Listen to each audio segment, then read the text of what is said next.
A man transmigrates to the world of cultivation, acquires a naturally double-pupiled physique, and becomes a proud and virtuous man who enjoys longevity and family prosperity. Meanwhile, inside the family council hall, a group of elders from the main branch made suggestions to him. If you take your sister's supreme bone and give it to him, he will possess both double pupils and the supreme bone, and he will surely become an emperor in the future. Double pupils are already an invincible path. Why should I borrow someone else's bones? As long as I want to walk, the path is right under my feet. Having said that, Chengda no longer concealed his aura and revealed it. With each blink of his double pupils, divine light ripped through the sky. As soon as he finished speaking, an invincible aura emanated from him. The elders were shaken to their core, their ears ringing. Excellent, excellent, excellent. As expected of the first order of the Chengda family, double pupils are the invincible path. Why need to borrow the bones of others? Gu Qing laughed heartily, stood up, and said, with such magnanimity, even if Chengda has no talent whatsoever, she will surely become famous throughout the world in the future. Afterwards, Gu Chengda and the others moved together to the side room, where his sister Gu Qingxiu was imprisoned. They've arrived? Just as I remember, the Gu family of Changsheng are eager to dig out my supreme bone. Having been reborn once again, and about to experience the pain of having his bones dug out again, Gu Qingxiu felt nothing but endless sneers and mockery. The door opened, and lying on the bed was a delicate girl of about 14 or 15 years old. Her features were exquisite, like a porcelain doll. At such a young age, she already possesses a captivating beauty, enough to imagine how stunning she will be when she grows up. The next second, a notification sound suddenly rang in Gu Chengda's mind, and he was immediately stunned and shocked. Congratulations, host. You have successfully completed your transmigration, and the invincible return system has been successfully bound. This is actually an essential cheat code for transmigrating. By gifting items to the target linked to the system, you can receive various valuable rewards. Just as Gu Chengda was processing the system information, the system notification sounded again. Host possesses the newbie invincible return gift pack. Activate it. Following the usual pattern of reading light novels, this kind of gift package is definitely not bad. So Gu Chengda did not hesitate at all. Activate. Instantly, a series of messages appeared before his eyes. Congratulations, host, on receiving your first guaranteed billion-fold critical hit opportunity. 110,000x critical hit card. 110,000x critical hit card. 500x critical hit cards. A host has been detected approaching a location that matches the system's investment return target. View information. Looking at the information in front of him, Gu Chengda then looked at Gu Qingxiu lying on the bed and said directly to the system, check the information first. Gu Qingxiu, identity, daughter of a branch of the Chengda family, reborn supreme, daughter of destiny, physique, supreme bone. Cultivation techniques, none available. Supernatural abilities, none available. Recent fortune, viewable after binding. Reborn as a supreme being, Gu Chengda's eyes widened, confirming that he wasn't seeing things. He never expected that Gu Qingxiu had actually been reborn. Moreover, only those who have cultivated to the highest level of the Emperor realm are qualified to be reborn. Gu Chengda couldn't help but feel fortunate that he hadn't decided to take her supreme bone. Otherwise, if they offended a reborn supreme being, especially a woman of destiny with supreme bones, even the Chengda family would probably be unable to protect her. However, now that she knew Gu Qingxiu's background, Gu Chengda naturally had no intention of refusing her first partner. Investing in a reborn supreme being who possesses supreme bones and is also a woman of destiny is a win-win situation no matter how you look at it. Gu Chengda's heart skipped a beat. System, bind Gu Qingxiu as the investment return target. Binding successful. Target bound. Gu Qingxiu. Target's recent fortune has been unlocked. After Gu Chengda finished doing all this, Gu Qing and the other elders noticed that Gu Chengda had been staring at Gu Qingxiu ever since he entered the room. Gu Qing thought Gu Chengda had changed her mind on the way here and asked with a smile, Chengda, did you change your mind? No. However, No sooner had he finished speaking than the system notification made Gu Chang's pupils shrink slightly, his heart filled with shock and elation. The host has altered their predetermined path, rejecting the supreme bone, triggering the return mechanism. Congratulations, host, on receiving your first return. The host's first trigger of the reward will definitely result in a billion-fold critical hit. Receive a billion-fold return. Immortal bone. Start fusing with immortal bones? Looking at the information before him, Gu Chang'e immediately chose no. Now is not the right time to fuse with immortal bones. However, even after the rejection, Gu Chang'e was still overjoyed. After all, this was a celestial bone. He hadn't expected that he would actually trigger the return mechanism. Moreover, this predetermined trajectory is quite interesting. Could it be that his original destiny was to receive the supreme bone? Then what was it just now? Gu Qing noticed that Gu Chang'e was staring intently at Gu Qingxiu and assumed that he was attracted to Gu Qingxiu's appearance. So he said, in that case, Chang'e has no one to serve her. Qingxiu is exceptionally talented and possesses the bones of a supreme being. Why not have her become your maid and serve by your side? Gu Chang'e was immediately taken aback. The clan elder, standing beside her, also looked astonished upon hearing this. Gu Chang'e paused for a moment, then smiled helplessly and said, Patriarch, you jest. Qingxiu is my cousin. How could she be my maid? Gu Qing frowned. If she doesn't want to be a maid, do you want her to be a wife or a concubine? Gu Chang'e's lips twitched slightly. What on earth is wrong with this cheapskate father of hers? She's either a maid or a concubine, making it seem like I'm really interested in her. No, not at all. Gu Chang'e shook her head. Gu Qing was somewhat puzzled. Had she misunderstood Gu Chang'e's gaze just now? Gu Chang'e said speechlessly, I just wanted to see what was so special about the supreme bone. Father, have you misunderstood me? Gu Qing coughed awkwardly upon hearing this. Gu Chang'e stopped calling him the head of the family and addressed him directly as father, showing how speechless he was. Meanwhile, Gu Qingxiu, listening to their conversation, was completely stunned. Gu Chang'e refused her supreme bone? What's going on? According to her memories before her rebirth, shouldn't Gu Qing have directly dug out her bone after bringing Gu Chang'e and a group of elders over? Gu Chang'e shook his head. Father, the reason why our immortal family has been able to stand for eternity is because of the unity of our people, which can break even metal. How could I possibly agree to let you dig out my cousin's supreme bone?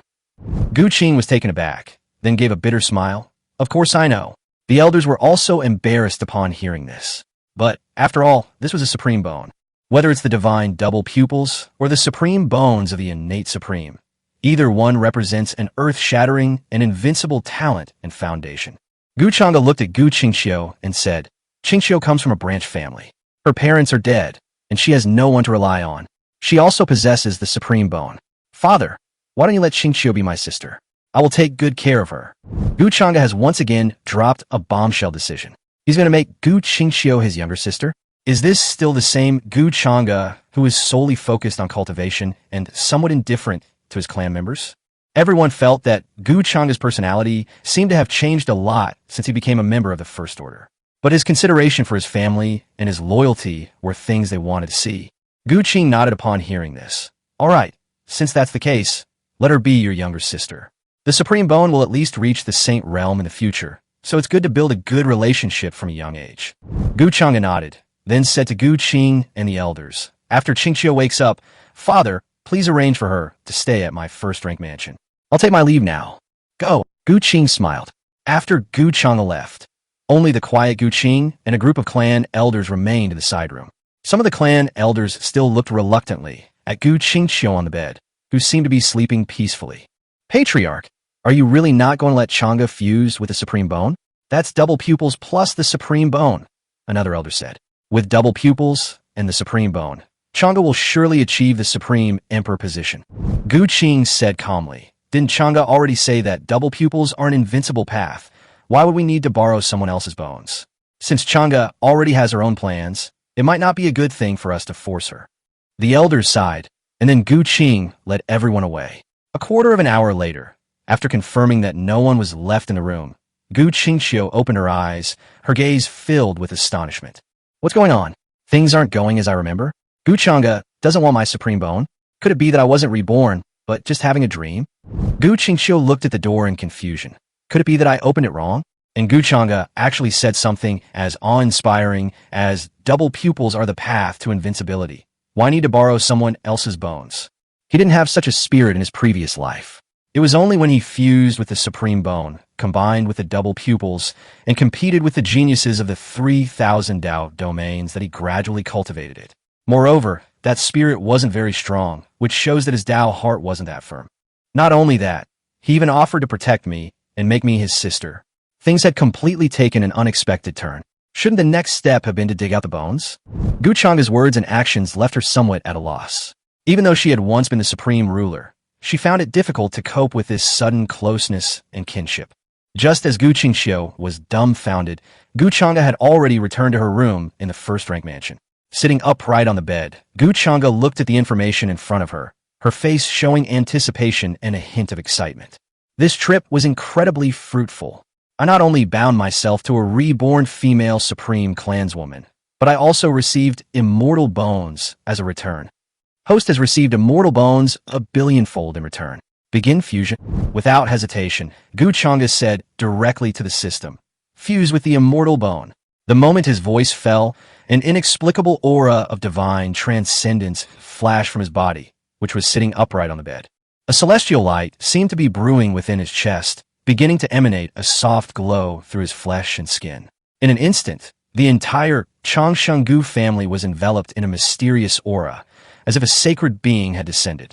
Within the vast territory of the Changshenggu family, terrifying eyes slowly opened, and a powerful aura revived everywhere, then transformed into beams of divine light that soared into the sky. These were all elders of the Gu family, whose cultivation had reached the feather transformation realm, or even the king realm.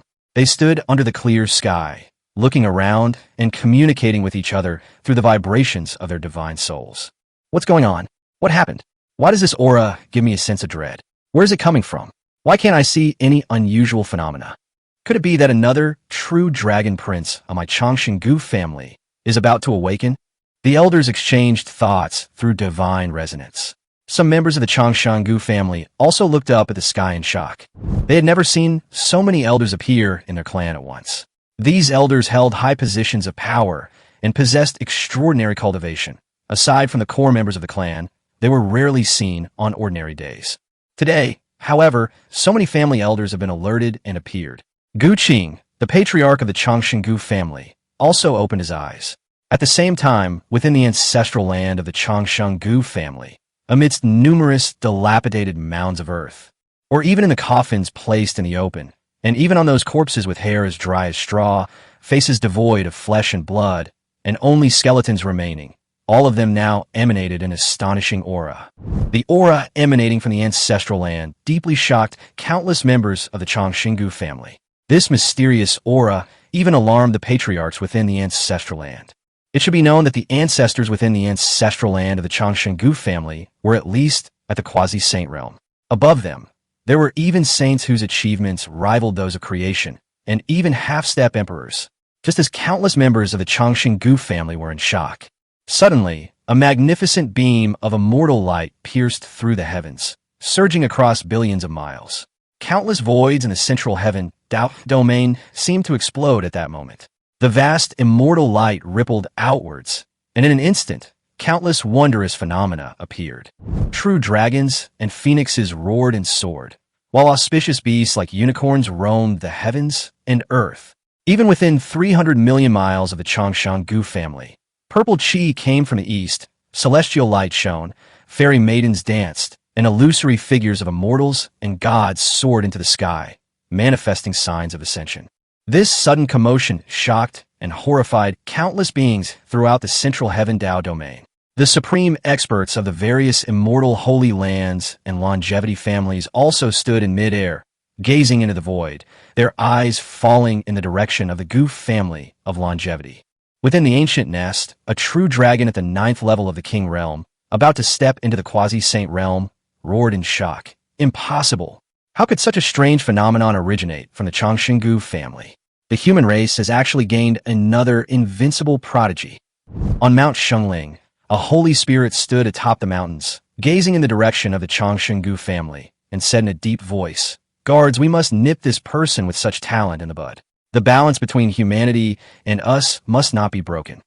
Hostile human forces, such as the Undying Mountain, the primordial ancient mind, and the underworld also began investigating the cause of this strange phenomenon, although the 3,000 Dao domains are dominated by the human race.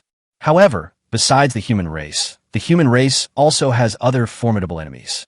The ancient ferocious beast race, the holy spirit race, the zombie race, the primordial race, the ghost race of the underworld, and so on, are all formidable enemies of the human race. They have always been eyeing us covetously. Once the human race reveals a weakness, they will surely overthrow the 3,000 Dao domains and reclaim their dominance. Although the human race is powerful, its internal strife is extremely terrifying. Otherwise, these alien races wouldn't live so comfortably, nor would they still possess the strength to contend with the human race. Just as countless beings and forces in the central heaven Dao domain were in shock, above the first-rank mansion of the Changshangu family, Gu Changda, a hand tore open the vast void, and then an old man, withered and covered in mud, but with eyes like stars and flowing with countless Taoist charms, walked out of the void. Oh, the person who caused this astonishing phenomenon is actually the first in line of my Changshangu family in this lifetime. I'm afraid my Changshangu family will produce another supreme saint in this lifetime. The old man's expression was one of delight, his gaze fixed intently on the first-rank mansion below. As the old man appeared, the clan elders approached, and Gu Qing and the others also arrived.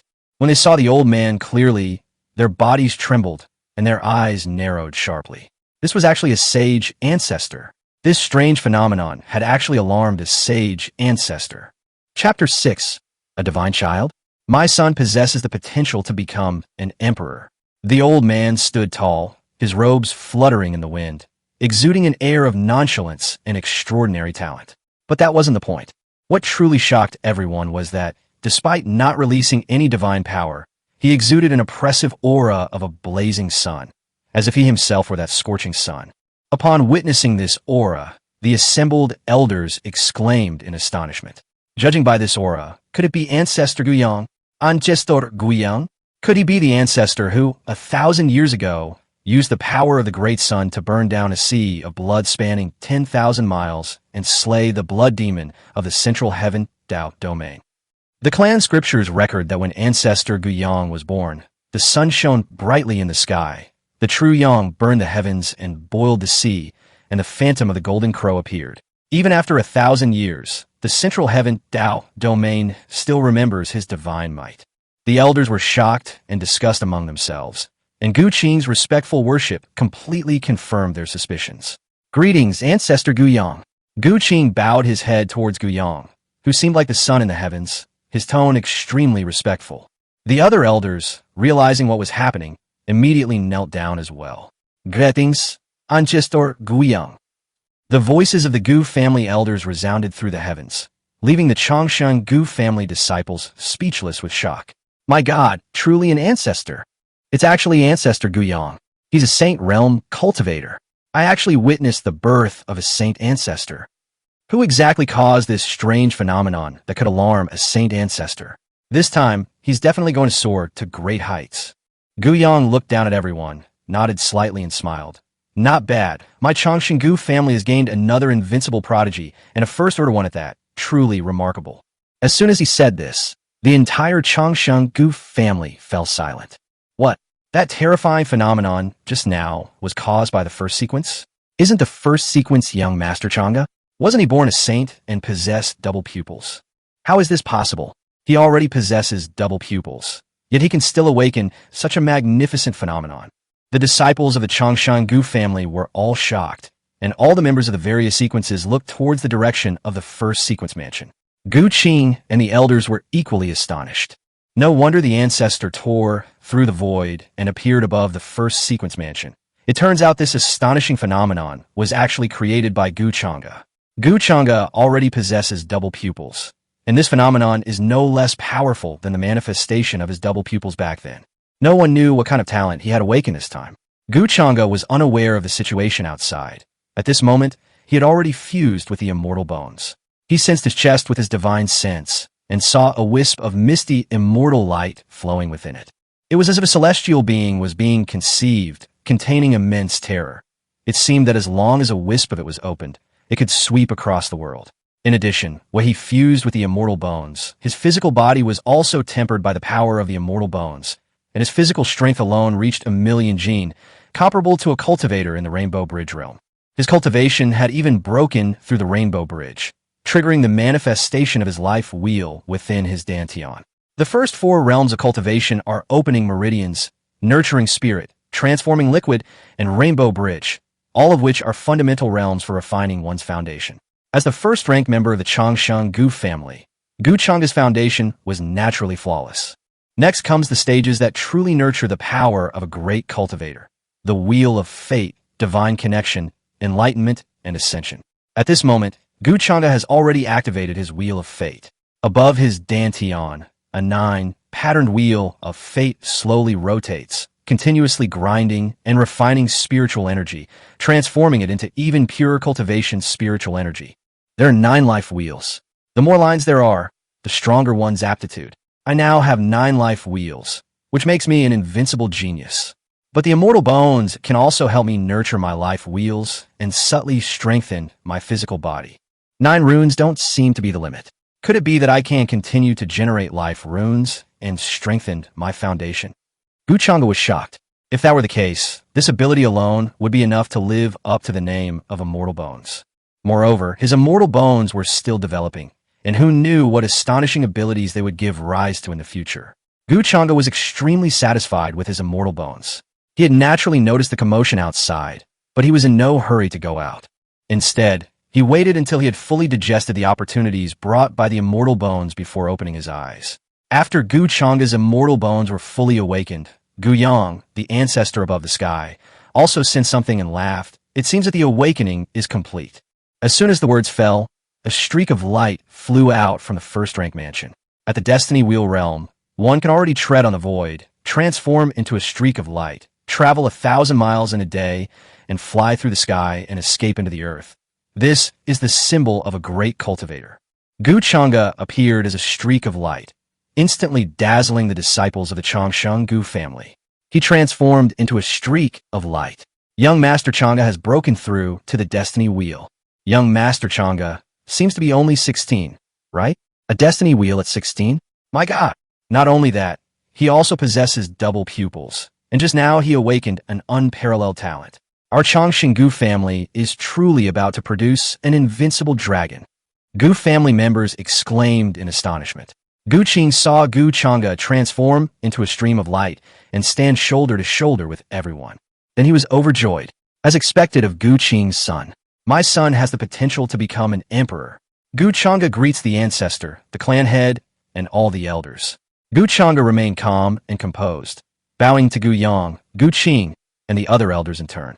Although the young man still retained some of his youthful innocence, he remained calm and composed in the face of such a scene. With handsome features, dressed in a black and gold robe exuding an air of nobility, his posture was as upright as a pine tree, his demeanor refined and serene, carrying a hint of ethereal transcendence. His mere appearance was enough to captivate countless women. Gu Yang looked at Gu Chengda in front of him, nodded and smiled. As expected of the first generation of my Changsheng Gu family, you already possess double pupils, and now you have awakened a second extraordinary talent. Thus, the position of the divine son of my Changsheng Gu family is rightfully yours. Are you willing to become the divine son of my Changsheng Gu family? Chapter 7. Giving them a chance to be stepping stones upon hearing this, the Gu family members, who had been in a state of shock and clamor, instantly erupted in uproar. Gu Qing and the elders also looked at Gu Yang with expressions of astonishment. No one expected that their own sage ancestor would directly appoint Gu Chengda as the divine son.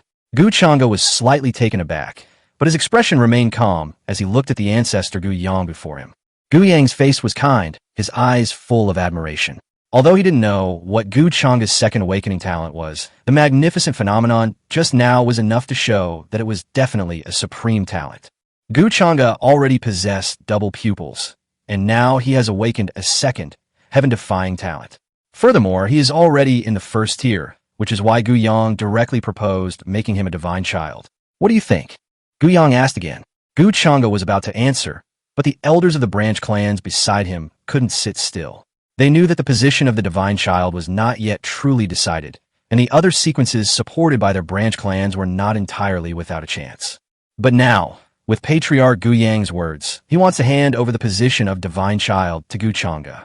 If this matter is truly settled, wouldn't all their previous plans be in vain? The Longevity clan naturally unites against external forces, but internal competition is also necessary. Supporting one's chosen prodigy to vie for the position of divine child is inherently a healthy competition. As long as one doesn't harm their own family members, the clan generally won't interfere. The Changshangu family, capable of passing down its lineage for millennia, naturally has its own rules. Soon enough, an elder stepped forward. Ancestor, this matter needs careful consideration. Indeed, since ancient times, the position of the divine child of the Changshangu family has always been earned through one's own strength. How can it be decided solely based on the display of talent? One branch elder after another spoke up. Gu Qing and the main branch elder exchanged a glance, and then one of the main branch elders snorted coldly. Why not? Chengda was born with double pupils, and now he has awakened a second heaven-defying talent. In addition, he was originally in the first tier. Doesn't this prove that he has already surpassed the younger generation of the Gu family? The other elders of the main lineage echoed this sentiment. Indeed, what the first sequence represents needs no further explanation. Moreover, Chengda has already cultivated to the life wheel realm. A 16-year-old life wheel cultivator. Who can compare to him?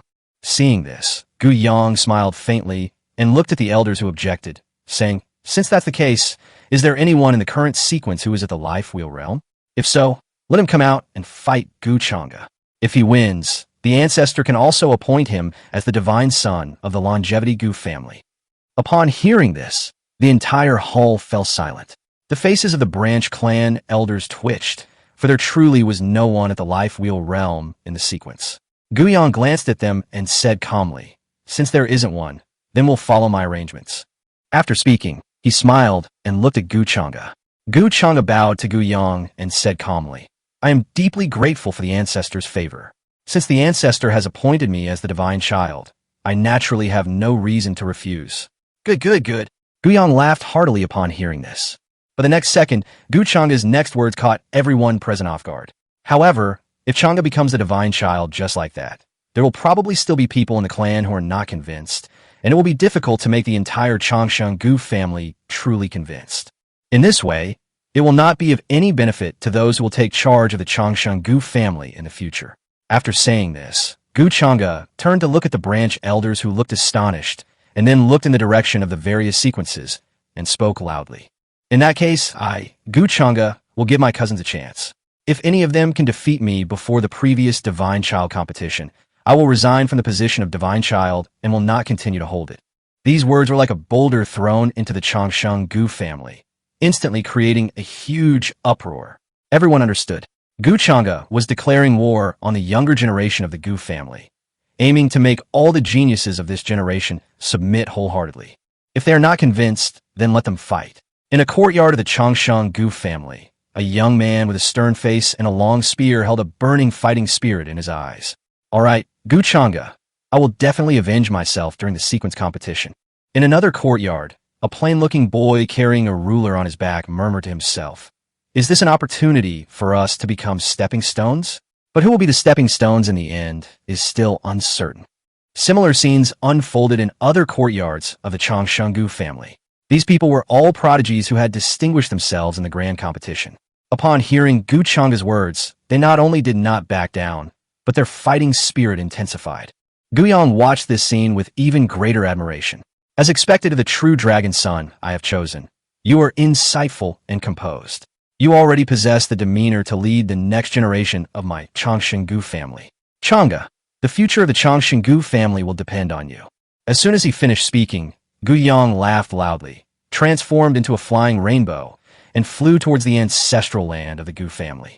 Gu Qing and the other elders bowed in unison, respectfully bidding farewell to the ancestor. The matter of Gu Chengda becoming the divine son of the Changshangu family was thus settled. However, this preordained divine son is different from previous divine sons. Once he becomes part of the sequence, he can challenge Gu Chengda, and if he defeats him, he can take his place as divine son, and Gu Chengda will no longer be the divine son. Such a thing had never happened before in the history of the Changshangu family. Because of this, undercurrents began to stir throughout the entire Changshangu family. Many of the Gu family's prodigies and geniuses, as if spurred on, began to cultivate with all their might. Even if they only briefly ascended to the position of divine child, they still wanted to experience what it was like to be a divine child. At this moment, Gu Qingxiu, who was being packed by her maid to go to the first-rank mansion to become Gu Chang'a's protector of her younger sister, was unsettled, her beautiful eyes filled with shock. That was the aura of an immortal. And Gu Chang'e has actually been designated as a divine child. This is completely different from the development I remember. Chapter 8. Blessing? Goodbye, Gu Qingxiu. Gu Qingxiu's heart trembled violently. Gazing in the direction of the first-rank mansion, her eyes were filled with undisguised astonishment. Even though she had once been a reborn supreme being, seeing that aura representing immortality still felt unbelievable. Miss Gu, everything is ready. We can proceed to young Master Chang'e's residence. Just as Gu Qingxiu was in shock, the maid beside her spoke respectfully, her tone tinged with envy. All right, Gu Qingxiu replied calmly, suppressing her inner turmoil. Led by two maids, she then went to the first-rank residence to pay her respects to Gu Chang'e. Although Gu Chang'e had already recognized her as his younger sister, his actual attitude depended on Gu Chang'e himself. Therefore, before confirmation, no one dared to neglect Gu Qingxiu. Inside the first sequence mansion, Gu Qing and all the clan elders were present, and everyone's gaze was fixed on Gu Chang'e. Gu Qing, looking curious, asked directly, Chang'e, what is your second awakened talent? Upon hearing this, the elders present immediately perked up their ears. Earlier, with so many people around, they couldn't ask questions, but now that the Gu family's higher-ups were here, they could naturally get the information. Gu Chang'e's lips curled slightly. Instead of explaining, he answered with his actions. A terrifying wave instantly swept across the entire area. Even Gu Qing, a powerful expert at the 9th level of the King Realm, felt a suppression emanating from the level of life itself. The other elders' expressions changed slightly, and then they all stared intently at Gu Chang'e's chest. Beneath the long black robe, a radiant aura of immortal light emanated from him, its brilliance unmistakable. Within it seemed as if a divine phantom sat cross-legged, poised to unleash earth-shattering power at any moment. Upon witnessing this, everyone gasped in astonishment.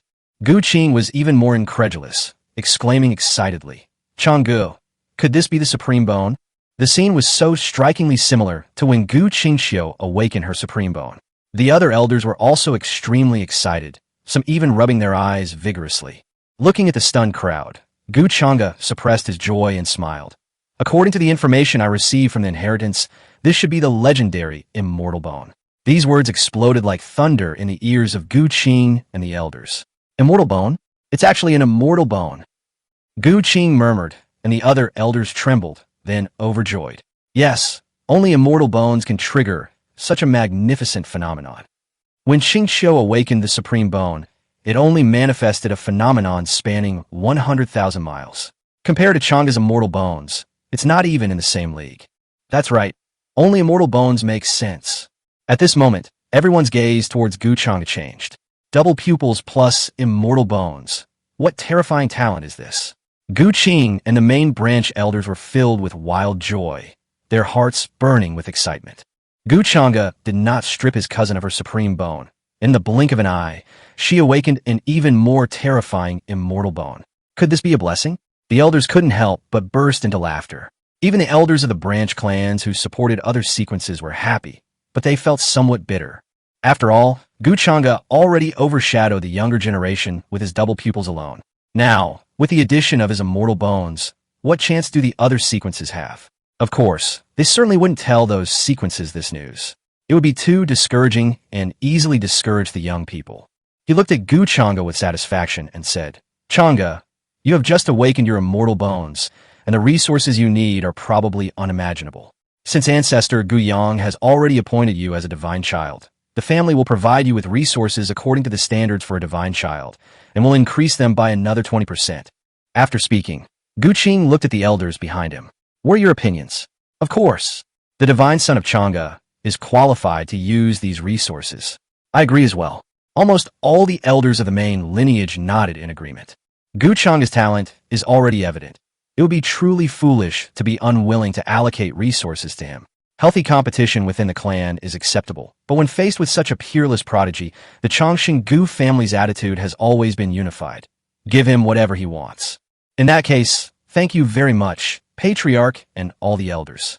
Gu Chang'e was delighted inside, but on the surface he remained calm and respectfully bowed to Gu Qing and the elders. Seeing his polite and gentle manner, the elders present were once again full of admiration. That very composure surpassed many others in the first sequence. Afterwards, Gu Qing and the other elders departed one after another. Gu Chang'e, seeing the first sequence manner quiet down again, breathed a sigh of relief. Sensing the immortal bones continuously strengthening his physical body, he turned and returned to his room. The next day, Gu Chang'e sat cross-legged in the room, with powerful Taoist chants emanating from within. Occasionally, celestial light shone through the window, as if a deity was cultivating inside. After several breaths, the strange phenomena slowly disappeared. Gu Chang'e opened his eyes, sensing the terrifying power within his body. He gently clenched his fist, and a booming sound immediately echoed in the air. In just one night, my physical strength has increased from 1,000,000 jin to 100,000 jin. The immortal bones are indeed terrifying. Then, he looked inward at his dantian and saw a 1,000-foot sea of spiritual energy rippling slightly, with a 9-pattern life wheel radiating immortal light hanging above it, slowly rotating and flowing with extraordinary Taoist charm. A 1,000-foot spiritual sea.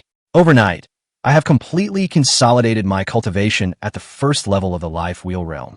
The life wheel realm has 9 levels. Each level is 1,000 feet long, and the 9th level is a 9,000-foot spiritual sea. When I condense a 9,000-foot spiritual sea, it will represent the 9th level of the life wheel realm. Moreover, I have raised the 9-pattern destiny wheel. A single drop of spiritual energy condensed after the destiny wheel crushes spiritual energy is enough to surpass 100 drops of spiritual energy from an ordinary person. Based on the strength of my spiritual energy alone, I am enough to easily kill enemies of the same level, and killing enemies of higher levels is also a piece of cake.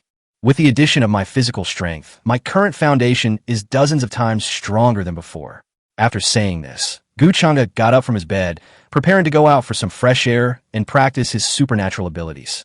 After all, after breaking through to a higher realm, he also needed to familiarize himself with the changes in his supernatural abilities.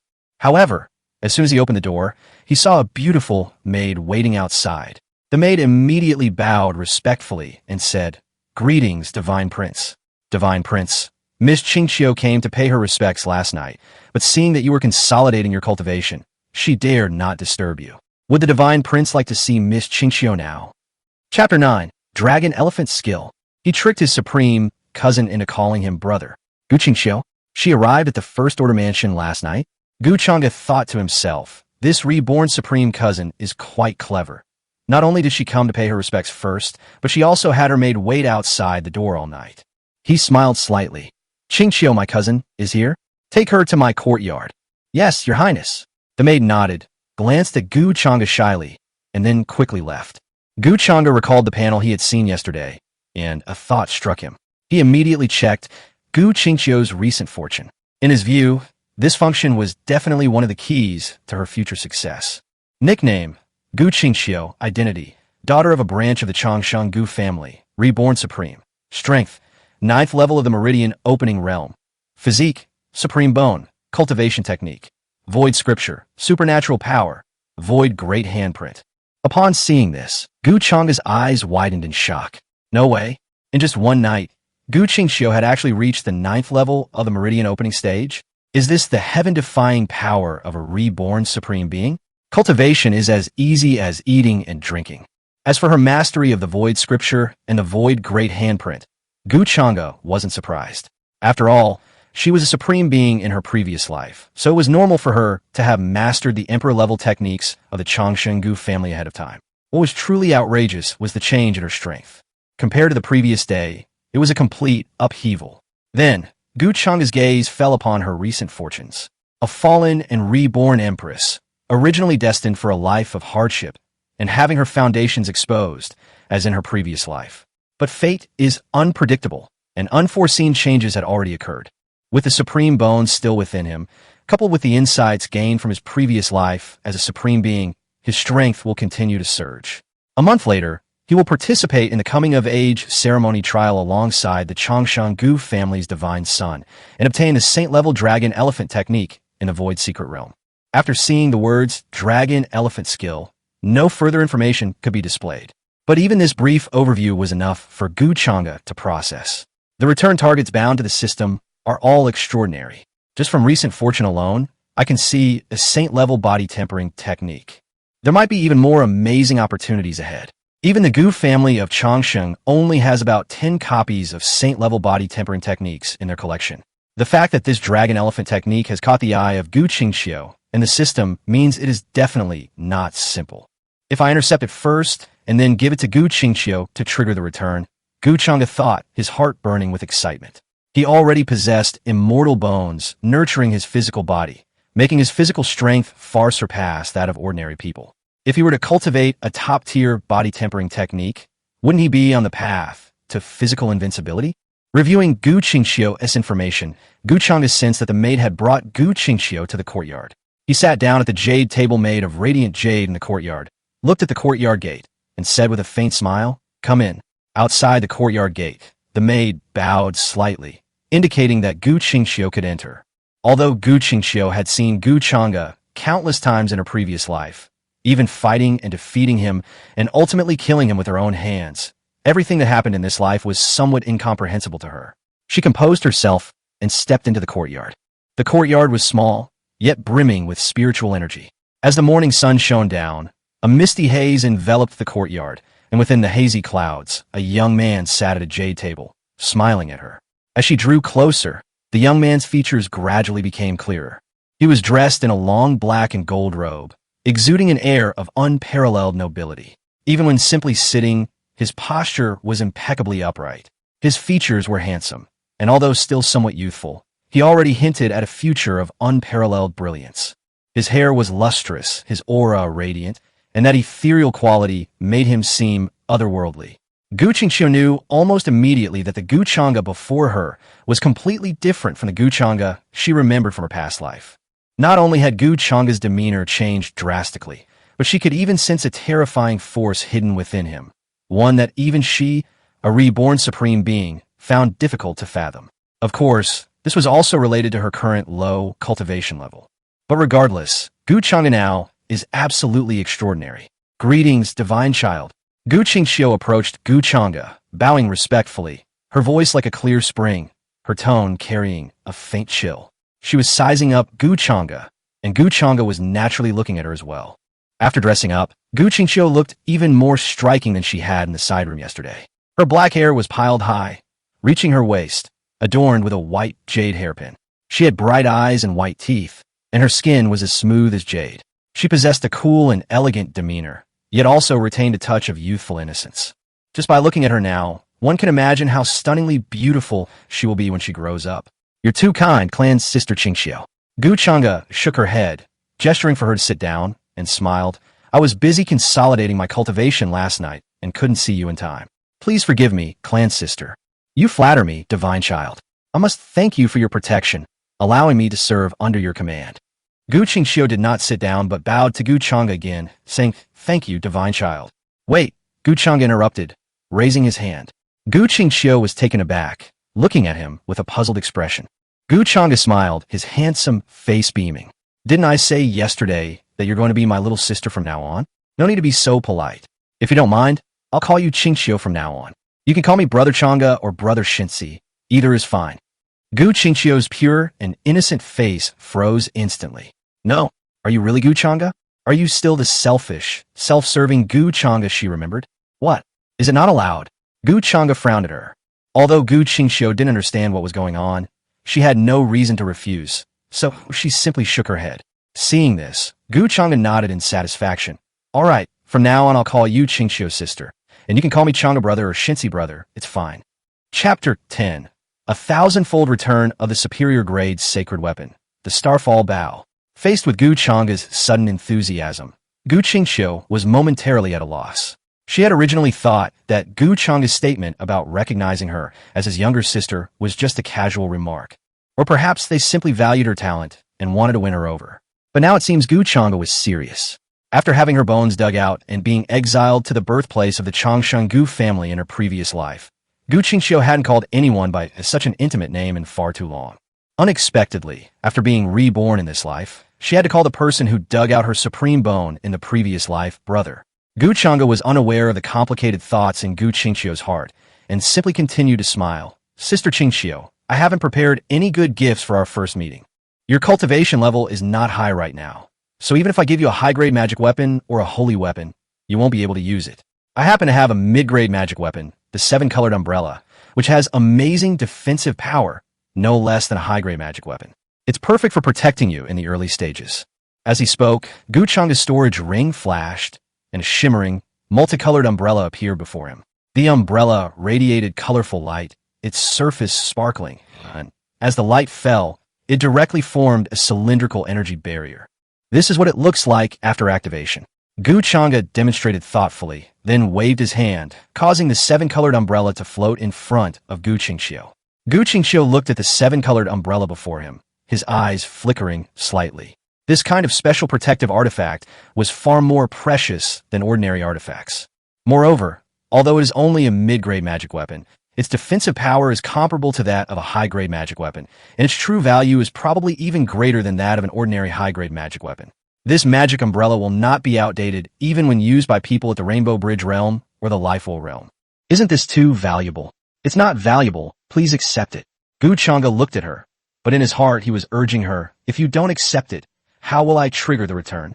You should know that he also has a 10,000X return card, a 1,000X return card, and 5 100X return cards.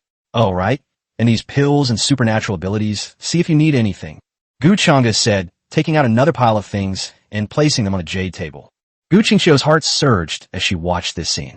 If Gu Chang'e had treated her this way in her previous life, there would have been no fratricide, no Changshan Gu family becoming a laughingstock in the 3,000 Dao domains, and she wouldn't have been forced to wage war for a lifetime, suffering humiliation from various forces in the outside world. So what exactly happened in this life? As she pondered this, a wave of sorrow washed over Gu Qingxiu, and a faint mist clouded her beautiful eyes. Gu Chang'e, who had been watching her closely, was momentarily stunned upon seeing her like this.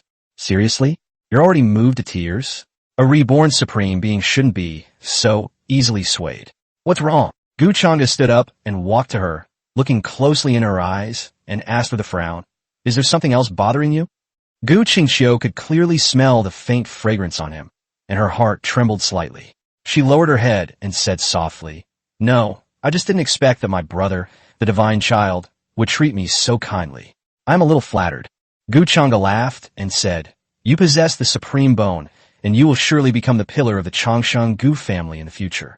If I don't treat you well, who else would I treat well? You're already flattered? If I give you a saint weapon, or even an emperor artifact in the future, wouldn't you faint on the spot?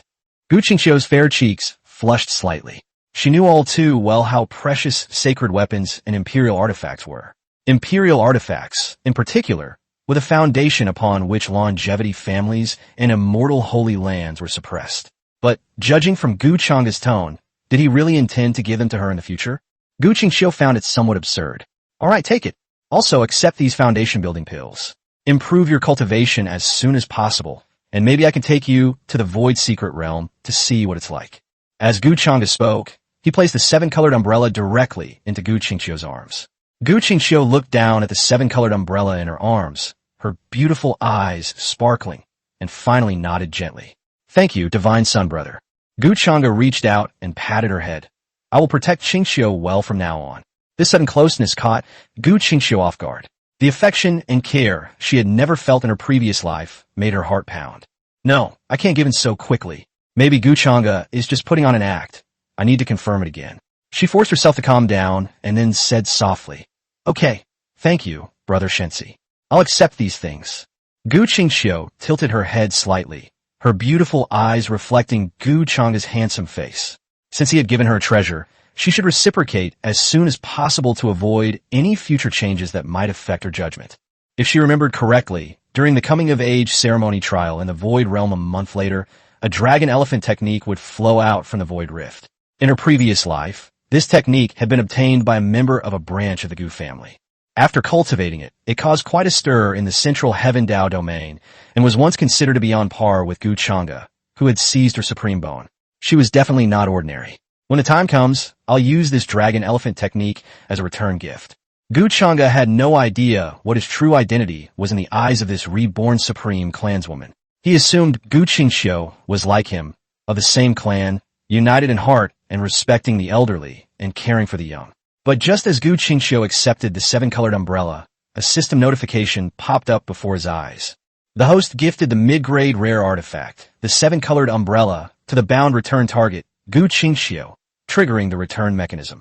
It has been detected that the host possesses 110,000X return card, 11,000X return card, and 5100X return cards. Would you like to select one for a fixed-rate return? Gu Chang'e replied without hesitation. Use a 10,000X return card for the return. Congratulations, host. You have successfully used the 10,000X return card. 10,000X return triggered. Congratulations, host. You have obtained a superior grade holy weapon. Starfall Bow. Starfall Bow. A superior grade holy weapon, with the Milky Way as its string and constellations as its bow, capable of piercing the sea of stars with a single arrow and bringing down a great star with a single arrow. A superior grade holy weapon has been returned, and it's a bow. Gu Chang'e was shocked as he looked at the information in front of him. A surge of intense joy welled up inside him. This time, he traded a mid-grade magic weapon for a high-grade holy weapon, and a super rare one at Theta high-grade holy bow. Holy crap, he'd hit the jackpot. Chapter 11 treat me like family? I don't believe it. Although she was pleasantly surprised, Gu Chang'e still wore a warm smile and handed Gu Qingxiu the pills meant to help low-level cultivators strengthen their foundations. Sister Qingxiu, there is still some pills here. This meridian opening pill can protect your meridians and make your meridian opening process smoother. This is the spirit nurturing pill used in the spirit nurturing realm. This is a spirit gathering pill used by those in the liquid transformation realm. Besides, Gu Chang'e enthusiastically handed a pile of pills to Gu Qingxiu. By the time Gu Qingxiu came to her senses, she was already holding a pile of pills in her arms. Gu Qingxiu blinked, her beautiful eyes filled with confusion. What exactly happened? Since meeting Gu Chang'e, Gu Qingxiu has lost count of how many times this thought has crossed her mind. It was simply impossible to compare the Gu Chang'e in front of me with the selfish and self-serving Gu Chang'e I remembered. However, Gu Chang'e frowned slightly, because since he gave Gu Qingxiu the pills, the invincible return system had not triggered a single return. What happened? Thinking of this, Gu Chang'e asked the system in his mind, what's wrong with the system? Why isn't it continuing to return the money? Ding! The bound target can only receive a return once per day. Alright. Upon hearing the system notification, Gu Chang'e understood, as she had already prepared herself for the return not to be made. If it were truly possible to receive an unlimited number of refunds every day, wouldn't he be able to have Gu Qing bring over the entire foundation of the Changshenggu family, use it all at once, become invincible on the spot, and take off across 3,000 Dao domains? It shouldn't be that outrageous. The way the system operates probably wouldn't be able to support it. After all, returning this thing should require consuming some kind of weird stuff, but we just don't know what it is. One binding target per day, so I really need to bind hundreds of millions of targets. Although this way you can't get unlimited returns, getting returns 10 or more times a day is enough. Once a day is fine, but if it's weekly, monthly, yearly, or every level, that would be even more of a pain. Gu Chang'e knew when to stop. Alright, Qingxiu, is there anything else you need? If so, just tell me. Gu Chang'e asked. It's gone. Gu Qingxiu snapped out of her daze, shook her head, and respectfully bowed to Gu Qingxiu in gratitude. Thank you, divine child brother. The girl's voice was as pleasant as a clear spring. What would it feel like to have the supreme clan sister from her previous life call her brother? Gu Chang'e just wanted to say it was refreshing and exhilarating. Oh, by the way, do you have any cultivation techniques? Although Gu Chang'e already knew that Gu Qingxiu possessed the void scripture, she still wanted to ask him about it. I've got it, Gu Qingxiu said calmly. That. Gu Chang'e was just about to have a good chat and build a good relationship with his supreme clan sister when a communication jade tablet flew out from her storage ring. Gu Chang'e glanced at Gu Qingxiu, who got up to leave, but he didn't mind. Instead, he opened the communication app in front of Gu Qingxiu. Chang'e, come to the family council hall. Gu Qing's voice came from the communication jade tablet. The sound disappeared, and the communication jade tablet slowly floated down.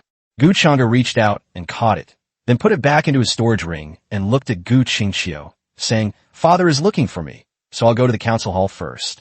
Gu Qingqiu nodded. Since it was their first meeting, Gu Chang'e could sense Gu Qingqiu's discomfort, so she didn't continue talking, nodded, and walked towards the council hall. As he left the courtyard, he glanced at Gu Qingqiu, who was watching him leave, and said with interest, "I wonder what impression I had of this Supreme Clan's sister in my previous life. I guess she was the same as me, respecting the elderly and caring for the young, and showing love to her clan." After Gu Chang'e left, the courtyard was very quiet. Gu Qingqiu stared blankly at the colorful umbrella in her hand and the bottles and jars in her arms, then sighed and sat down at the jade table beside her. Gu Chang'e actually took the initiative to protect me. She even gave me a magical artifact and pills. Not only that, her attitude was just like that of a younger sister. No, it was very strange from the beginning that Gu Chang'e didn't dig out my supreme bone. So are you plotting something even more terrifying, Gu Chang'e? I don't believe you've really become a good person. Gu Qingqiu murmured, a terrifying aura appearing in her beautiful eyes, as if crushing the heavens. The images of her past life were etched into her mind, unforgettable for the rest of her life. Gu Chang'e was unaware that his actions had completely bewildered his sister, the supreme clan member. I visited the council chamber twice in just 2 days. This is not a good thing. Logically speaking, after becoming a member of the First Order, one should seize the opportunity to improve one's cultivation and consolidate one's foundation in order to achieve victory in the competition among the Divine Sons and truly overshadow one's peers. Normally, unless something major happens, he won't be bothered. By checking Gu Qingqiu's recent fortune, Gu Chang'e actually had a vague guess in her mind that was probably about the coming-of-age ceremony. The coming-of-age ceremony for Changxing Gujia is no simple matter. We can get some insight from Gu Qingqiu's recent fortune. Based on her memory, Gu Chang'e guessed that the coming-of-age ceremony trial should be held in the next few months. Family Council Hall. This is the main council hall of the Changxing Gu family. Not only Gu Qing, the head of the Changshang Gu family, is here, but representatives and elders from other branches also gather to discuss important matters. This is different from the council hall that Gu Qing and the other elders of the main branch asked Gu Chang'e to go to. The divine child of Chang'e has arrived. The clear voice of the attendant outside the door echoed throughout the council hall. Gu Qing, who was enjoying tea and waiting, along with the elders and representatives of the various branches of the clan, all looked towards the entrance of the council hall. A tall and imposing figure walked in. His handsome face was quite youthful, suggesting he was not very old. He wore a long, elegant black robe that was tailored to his figure. What is even more commendable is that, although he is young, he already possesses an extraordinary demeanor and noble air, and the radiance outside the door makes him appear even more sacred and otherworldly. The elders looked at Gu Chang'e's current state and sighed inwardly. He truly deserves to be the divine son chosen by the ancestor. This weather alone is extraordinary. Greetings, patriarch and elders. Gu Chang'e greeted Gu Qing and the surrounding elders. Chang'e has arrived. Come, sit down. Gu Qing smiled kindly upon hearing this and gestured to his seat in the first row on the lower left. The first seat is empty. Behind this seat, there were 9 more seats, all of which were already occupied. Upon seeing Gu Chang'e, several of the people in those seats displayed terrifying fighting spirit, causing the void to rumble. Some even had a strange glint in their beautiful eyes, their gazes fixed intently on him. Chapter 12, Coming-of-Age Trials. Sequence Showdown. Apart from the first seat, the 9 seats behind are naturally for the 9 positions of Changxing Gujia. Seating arrangements also represent the sequence order. Gu Chang'e, of course, deserves the first seat and is also a divine child. However, Gu Chang'e did not rush to sit down, but smiled slightly at the other 9 members of the sequence. Greetings, everyone. Greetings, divine child. Among the 9 women, 2 of them, both exceptionally beautiful, were the first to answer Gu Chang'e. Their eyes were bright and clear, their every smile and frown captivating, and their figures were graceful and exquisite. The remaining 7 positions are in the sequence. Upon seeing Gu Ziyu, Gu Xiaoxiao responded to Gu Chang'e, her intense fighting spirit dissipating, and she also spoke to Gu Chang'e. Greetings, divine child. Some people are willing to do it, while others are unwilling. But Gu Chang'e didn't mind. After greeting him, she sat down in the chair. Looking at Gu Chang'e, who had taken his seat, Gu Ziyu couldn't help but whisper to Gu Xiaoxiao beside her. Xiaoxiao, do you feel that the divine child Chang'e is a little different than before? Did you notice it too? Uh-huh. You seem more approachable than before, don't you? Gu Xiaoxiao asked. I think so too. Gu Ziyu nodded in agreement, her beautiful eyes sparkling. And she looks even better and is more charming than before. How about we ask the patriarch to match you up with the divine child? Little Xiaoxiao deserves a beating. The girls' whispers went unnoticed until Gu Qing coughed lightly, at which point the two girls quieted down. The others seemed unsurprised by it. After clearing his throat, Gu Qing smiled and looked at the crowd below, saying, Today, everyone is gathered in the Gu family's council hall. Representatives of the elders from various branches, the Gu family's divine son, and all 9 ranks are present. I'm sure some of you have already guessed that we are here to discuss the coming-of-age ceremony of my Changshan Gu family in a month. As per usual practice, the coming-of-age ceremony will involve a trial in the Void Realm, with reward determined based on the score. However, the internal structure of the Void Realm has changed this time, resulting in a significant increase in the strength of the ferocious beasts and monsters inside. Therefore, the Divine Child and the 9 sequences will lead the hunt to rank the monsters accordingly. The points ranking is divided into team ranking and individual points ranking. The kill score remains the same as before.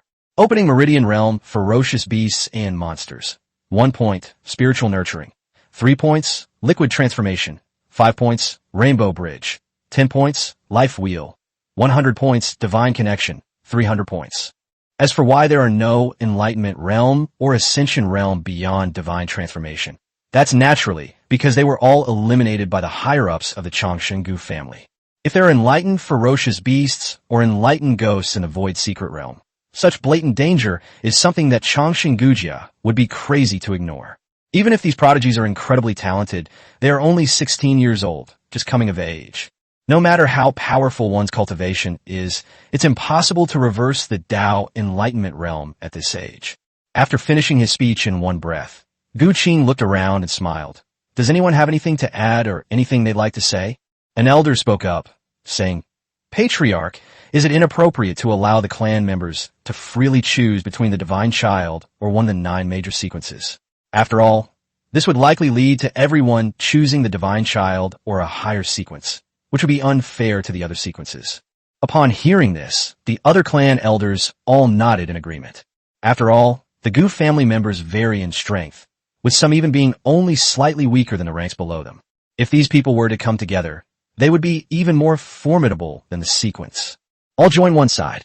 The situation was not one-sided. Gu Qing nodded thoughtfully upon hearing this. Indeed, he hadn't considered that. If they could really choose freely, they would probably all choose Gu Chang'e, right? That won't do. An elder stepped forward and said with a smile, Clan leader, I have an idea. We will issue number plates to the clan members and bind them with their auras. We will randomly select them, and they will join whichever team they're drawn into. Hey, that's a great idea. Gu Qing and the other clan elders' eyes lit up. This does indeed involve a lot of randomness. Furthermore, the license plate is linked to the user's aura, so exchanging license plates cannot be faked, and can also be used directly as a score recorder. This is feasible. All right, let's do it that way. Gu Qing agreed without hesitation. After speaking, he looked at Gu Chang'e and the other 9 major sequences. What do you think? I'll leave it all to the head of the family. Gu Chang'e nodded. Upon hearing this, the other 9 major sequences also spoke up, saying, We will leave it entirely to the patriarch's arrangements. Once the completion of the human ritual trial was agreed upon, the news spread and the entire Changshan Gu family was in an uproar. To everyone's surprise, this coming-of-age ceremony trial allowed participants to team up with a sequence and adopted 2 ranking methods, team ranking and individual ranking. The former places more emphasis on teamwork, but individual ability is also very important. The latter is simply a matter of individual ability. This is the same as always. Most importantly, being able to team up with the sequence and the Divine Child gives you a tremendous sense of participation. I want to be on the same team as the Divine Child. If I can be on the same team as the Divine Child, I can rest easy. The Divine Child has broken through to the Destiny Wheel realm, while the other 9 sequences are only at the peak of the Rainbow Bridge realm, completely incomparable. That's right, as long as we join the Divine Child, we're guaranteed to be number 1. Why would it be a random selection?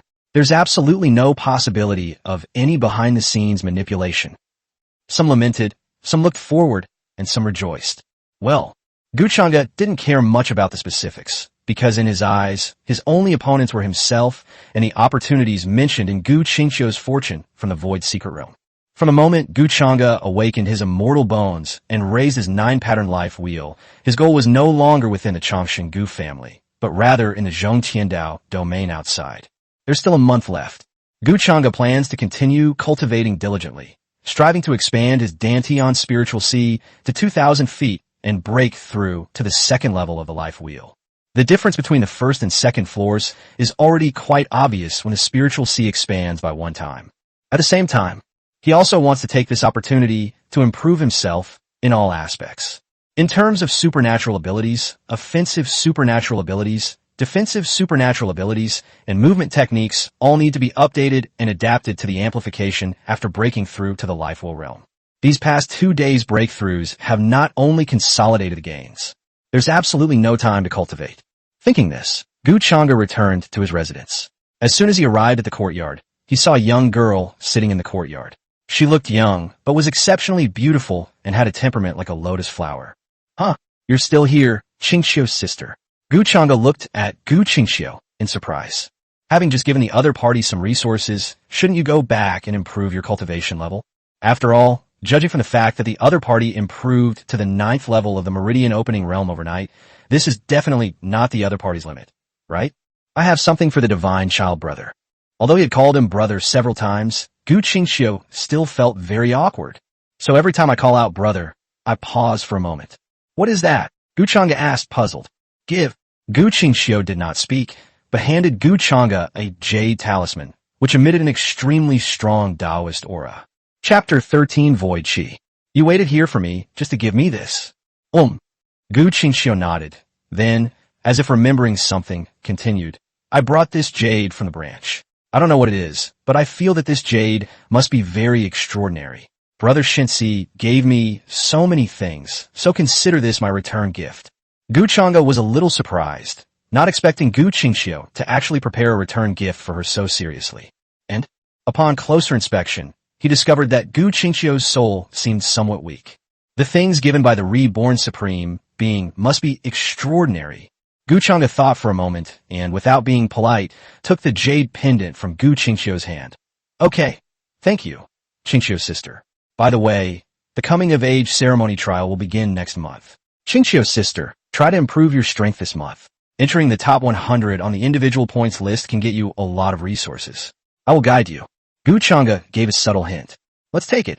That means leaving a few fast-moving, ferocious beasts and monsters for Gu Qingxiu to finish off. Gu Qingxiu. She blinked her beautiful eyes, never expecting that Gu Chengda would actually give her preferential treatment at that time. However, she nodded and then quickly left. After watching Gu Qingxiu leave, Gu Chengda finally examined the jade pendant in her hand. Only a fool would believe what Gu Qingxiu said earlier. It's obvious that Gu Qingxiu sent it on purpose, as if she doesn't intend to owe me a favor. But Qingxiu, you're bound to my return system now. You can't run away now. From now on, you can only belong to me, Gu Chengda. According to Gu Qingxiu's explanation, there's nothing wrong with it. After all, she hadn't cultivated before, so naturally she wouldn't know the value of this jade pendant. It seems like she gave Gu Chengda the most valuable thing she had on her, so there's nothing wrong with that. As Gu Chengda pondered this, she began to probe the jade pendant in her hand with her divine sense. Boom! A torrent of information flooded Gu Chengda's mind, then transformed into a line of large characters. Void Qi. Countless profound mysteries flowed through his mind, and at this moment, Gu Chengda understood what the Void Qi was. This is actually a saint-level defensive divine power created based on the Void Scripture. As its name suggests, Void Qi is condensed in the void, absorbed and stored within the body. When attacked, it can automatically appear and protect its master, and also has a certain damage reflection effect. This is truly incredible. After all, the ability to automatically protect its master is extremely valuable in any defensive divine power, let alone at the saint level. If he hadn't known that the Void Scripture only had 2 Emperor-level accompanying divine abilities and 1 Saint-level accompanying divine ability, he would have thought that this Void Qi was the 4th Saint-level accompanying divine ability. The Void Scripture records 3 supernatural powers, all of which are terrifying offensive supernatural powers. Saint-level attack technique, Heaven-slaying finger, Emperor level attack divine power. Void great handprint, great void technique. However, we need to add another one now. Saint level defensive divine ability. Void chi. Interesting. This must be the supernatural power that Gu Qingxiu created before her rebirth. Not only did the returns make a fortune, but Gu Qingxiu herself is a huge treasure. The void chi indirectly compensated for my defensive weaknesses. Next, I'll find a movement technique. Then I'll be a well-rounded warrior. Gu Chang'e was in a very good mood. Having obtained the void chi, Gu Chang'e returned to his room. Just as he was about to study and cultivate it, he suddenly thought of a method. So this void chi was given to him by Gu Qingxiu, and it doesn't belong to the system. If he returns it to Gu Qingxiu, will it trigger a return? If the return can be triggered, then his void chi divine power will take off again. No rush, no rush. I've used up my chance to get a refund for today. I'll have to wait until tomorrow. I've never looked forward to the next day so much. As Gu Chang'e spoke, he stopped his idea of cultivating the void chi and instead focused on condensing spiritual energy to increase his cultivation level. A night passed in the blink of an eye. The next day arrived. Gu Chang'e arrived early, carrying the jade pendant containing the void chi inscription from yesterday to find Gu Qingxiu. The maid standing at the door was startled when she saw Gu Chang'e coming. She immediately became wide awake from her drowsiness. "Greetings, divine child," said two maids at the door respectfully. "I want to see Qingxiu." Gu Chang'e nodded calmly. "Yes, divine child. We will inform Miss Qingxiu immediately." A maid nodded and immediately bowed her head and went into the courtyard. The other maid was restless, fidgeting with her gauze skirt, occasionally peeking at Gu Chang'e with her face before shyly looking away. Gu Chang'e glanced at it but didn't pay any attention. Many people have seen him like this, including some of his female cousins from his own clan. He's used to it. A few breaths later, the maid returned. "My lord, Miss Qingxiu is already waiting for you in the courtyard," the maid said respectfully. "Good." Gu Chang'e nodded and stepped into the courtyard. As soon as I stepped into the courtyard, I heard a joyful voice behind me. "Wow, that's the divine child. My God, he's so handsome." Me too. I blushed and my heart raced the moment I saw her. I don't know how happy I would be to become the daughter of a god.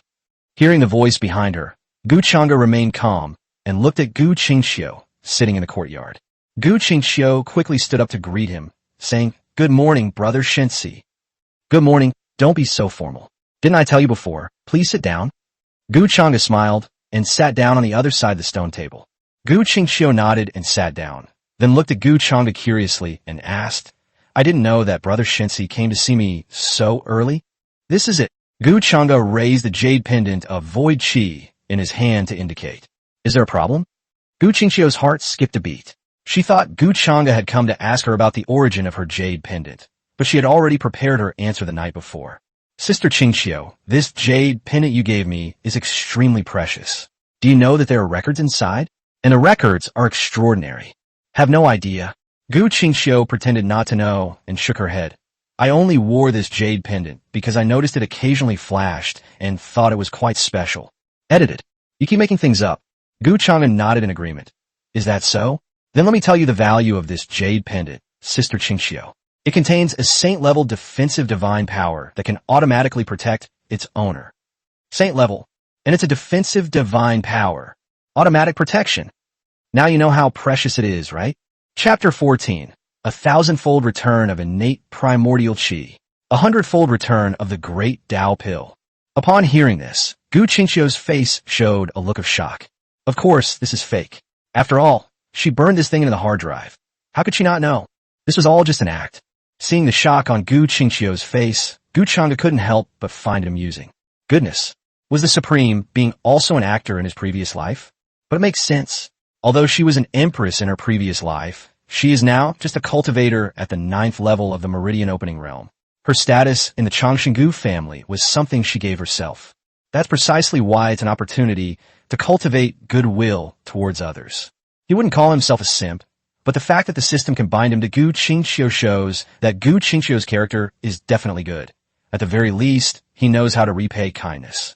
For example, the void chi in my hand, all I gave up was a rare artifact and some pills, and I received a saint-level automatic protective divine ability. This benefit is probably worth 10,000 times more than the return from the invincible return system.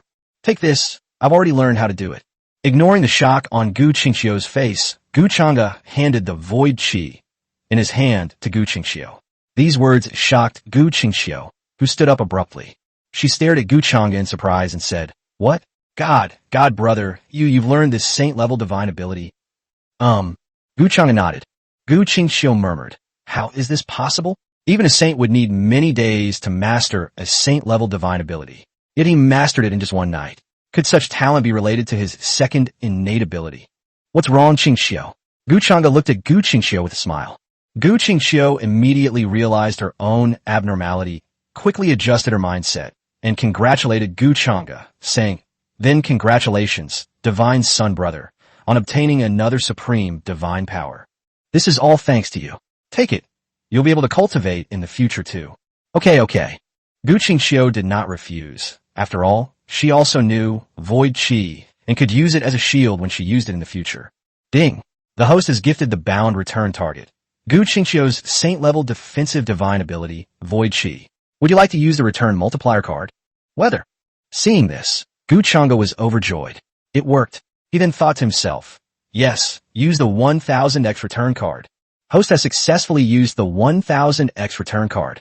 Fixed return rate of 1000x, the host's saint-level defensive divine ability, Void Chi, will receive a 1000x return Emperor-level defensive divine ability, Innate Primordial Void Chi.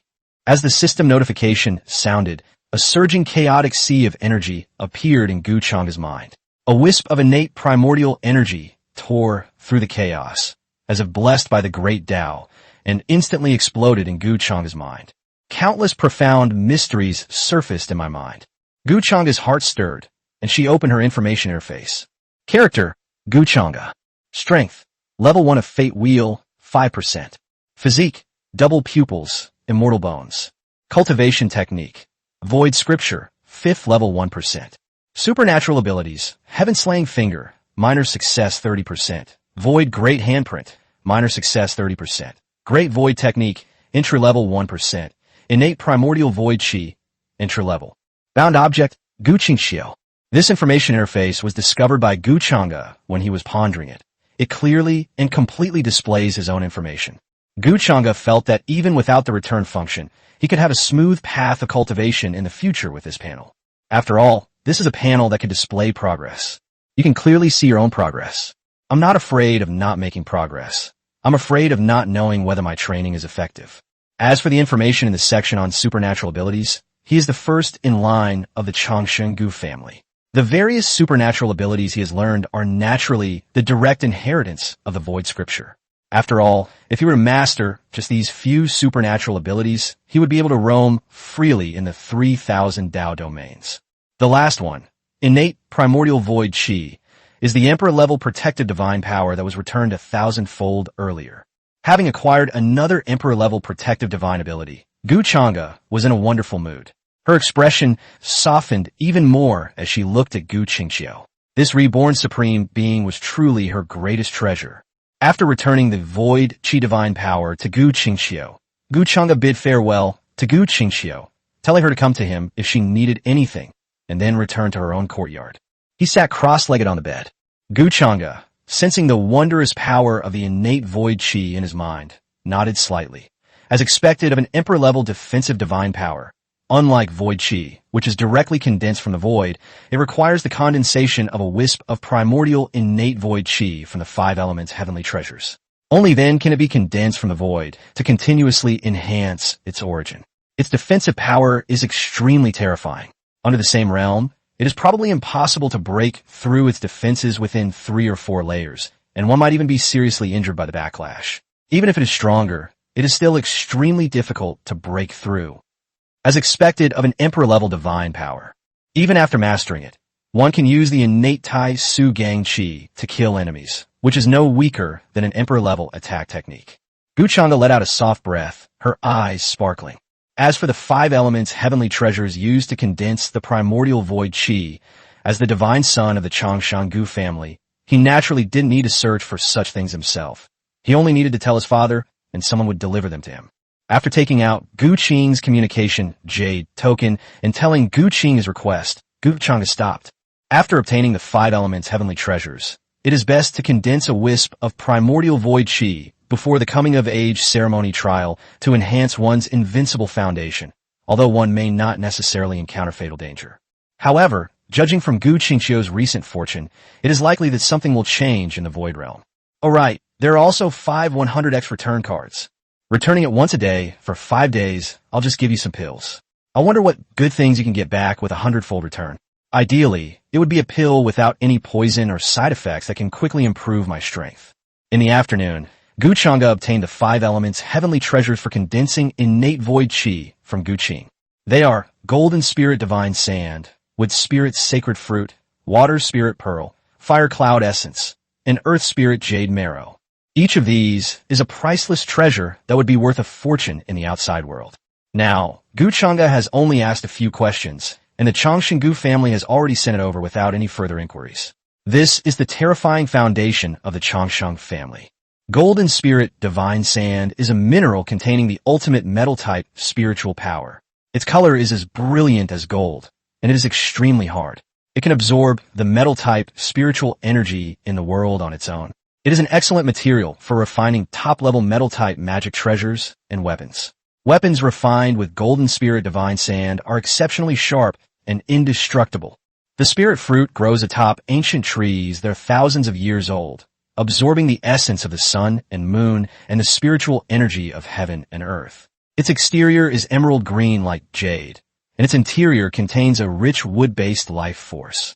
The water spirit pearl is formed from the essence of 10,000-year-old ice and pure seawater. Each one is extraordinary. Chapter 15. Continuous feeding yields a 100-fold return on the Great Tao Pill. That's all. Gu Chang'e had already begun to nurture the chaotic spiritual light, enveloping the 5 elements of heavenly treasures before him, following the method of condensing innate primordial energy in his mind. Buzz! A fleeting glimpse of chaotic light vanished in an instant. Gu Chang'e opened his mouth and swallowed all 5 kinds of rare and precious materials of the 5 elements. Instantly, terrifying power of the 5 elements surged within his dantian, causing ripples to spread across his 1,000-foot spiritual sea. However, the 9-pattern life will trembled. These turbulent and powerful spiritual energies of the 5 elements were forcibly suppressed. Under Gu Chang'e's manipulation, these 5 elements of spiritual energy began to operate according to the innate Taishu Gongqi method. At first, it was very clumsy, and these 5 elements of spiritual energy were completely unmoved. However, under the powerful guidance of Gu Chang'e's divine soul, these 5 elements of spiritual energy gradually formed a huge, colorful vortex in his dantian, with a wisp of gas seemingly brewing at the center of the vortex. Boom! A mighty wave surged from the 1,000-foot-deep spiritual sea in his dantian. The 9-pattern wheel of fate trembled violently at this moment, as if it were about to fall at any moment. Gu Chang'e knew that although the strange phenomenon in his dantian looked very dangerous, his Tao foundation was strong and his cultivation was perfect, so it was impossible for his foundation to be shaken. Therefore, this was just the movement of the innate Taishu Gang Qi about to take shape. Condense! This was accompanied by a cold shout from Gu Chang'e's heart. Buzz! A wisp of hazy gas condensed from the 5-color vortex. Gu Chang'e looked inward and saw the hazy gas in his dantian. He then exhaled and opened his eyes with a hint of joy. It seems that this is the original innate Tai Su Gang Qi. As Gu Chang'e spoke, with a thought, his primordial innate void qi immediately transformed into a circular barrier that firmly enveloped him. With another thought, he strengthened the barrier locally, and with yet another thought, he could shape it at will. However, this wisp of primordial innate void energy cannot be used unless absolutely necessary. Once it is exhausted, then one must condense the primordial innate void energy again. The innate Taishu Gongqi supernatural power has a total of 4 levels. Gathering qi to form shape, condensing qi to form a protective aura, refining the protective aura to form a physical body, and ultimately achieving a primordial state of protective aura, corresponding to beginner, expert, minor mastery, and major mastery levels. The defensive capabilities naturally differ at each stage. For example, Gu Chang'e is currently at the entry stage of the innate Taishu Gongqi, having gathered qi to form a shape, and his defense is at its weakest, of course, that is in relation to the innate Taishu Gongqi realm. However, in normal combat, With the Qi gathering and Gu Chang'e's foundation, he could easily withstand attacks from the third or fourth level of the life wheel realm. You've mastered it. It also automatically protects its owner. Although it's not as strong as the defense it activates on its own, it can save your life in critical moments. That's all. Gu Chang'e then realized that the light, which was originally at noon, had turned into night. It looks like it's the next day. I'll go find Gu Qingxiu tomorrow morning. Gu Chang'e continued to meditate. In this world, talent is certainly important. But as the saying goes, diligence can make up for lack of talent. Anyone who wants to succeed needs to work hard. Gu Chang'e certainly didn't think he had become a divine child, and he even condensed a 9-pattern life wheel and became lax in his cultivation after breaking through the life wheel realm. On the contrary, he will work even harder, because his goal is not just to reach the Emperor realm, but to achieve immortality. Even those at the Emperor realm only have a lifespan of tens of thousands of years. Only immortals and gods can look down upon the fleeting mortal world. Overnight, his physical strength increased by another 100,000 jin, and his spiritual C was about to withstand 1,100 zhang. This left Gu Chang'e speechless. Goodness, based on his own cultivation speed, wouldn't it only take him 20 days to break through from the first level of the life wheel to the second level? After all, it takes 2 days to increase by 100 zhang, so it would naturally take 20 days to increase by 1,000 zhang. Moreover, he was practicing normally without taking any elixirs, and his foundation was solid. My talent is truly freakish. Gu Chang'e was thinking about it when she went out to visit Gu Qingxiu. After Gu Chang'e left, Gu Qingxiu watched Gu Chang'e's departing figure, her gaze complex as she looked at the bottles of pills in her hand. So does this guy genuinely just want to be kind to me? After all, it's rumored that Gu Chang'e is arrogant, selfish, and only cares about his own cultivation. He's indifferent to everything, which is fine for 1 or 2 days, but he's still like this on the 3rd day. What else do I have besides the Supreme Bone? It seems like there aren't any more, right? If he wanted the Supreme Bone, why did he refuse on that day? Well, Gu Qingxiu sighed, a look of worry beyond her years appearing on her youthful face. She really couldn't understand what Gu Chang'e was trying to do. Gu Chang'e had no idea that Gu Qingxiu was troubled, because he was feeling quite pleased with himself. Ding! The host has used a fixed-rate 100x return card to gift a bottle of pregnancy elixir to the bound target, Gu Chang'e, and receive a bottle of Great Dao elixir as a 100x return. After giving Gu Chang'e a bunch of bottles and jars, Gu Chang'e received a bottle of Great Dao pills in return. The Great Dao elixir. As the former first-ranked member of the Gu family and now a divine son, Gu Chang'e naturally knew what the Great Dao pill was. This is a supreme elixir that can nourish the physical body and enhance innate talent. There are even legends that some people have awakened an extremely strong physique after taking the Great Dao pill. Of course, whether this is true or not is not important. The important thing is that the Great Dao pill can help Gu Chang'e nurture the immortal bone in his chest, allowing the immortal bone's supernatural powers to form faster. And of course, it can also assist the Supreme Bone. However, since he himself cannot use it freely now, Gu Chang'e certainly cannot hand such a thing over to Gu Qingxiu. It would be fine if it could be returned, but the system stipulates that system items cannot be used in a nested manner. If it cannot be returned, then what is given? Retrieve the reward from the system space. A porcelain bottle appeared in Gu Chang'e's hand, from which he poured out a Great Dao pill. Suddenly, a rich Taoist aura manifested, illuminating the pill in his hand with a faint glow, and it looked extremely spiritual, as if it would develop intelligence and escape at any moment. Seeing the appearance of the Great Dao pill, Gu Chang'e's eyes lit up. Is this the Great Dao pill? The spirit-nourishing pill offers a 100-fold return, and I can obtain the Great Dao pill. I still have 4 more uses, and I can get 4 more bottles. 4 bottles should be able to help me nurture a trace of the immortal bone and immortal technique. As he spoke, Gu Chang'e looked at the Great Dao pill in his hand. Let's try this Great Dao pill first. Gu Chang'e opened his mouth and swallowed the Great Dao pill. The entrance to the Great Dao Dan was planned, and it also carried a slightly sweet aroma. Buzz!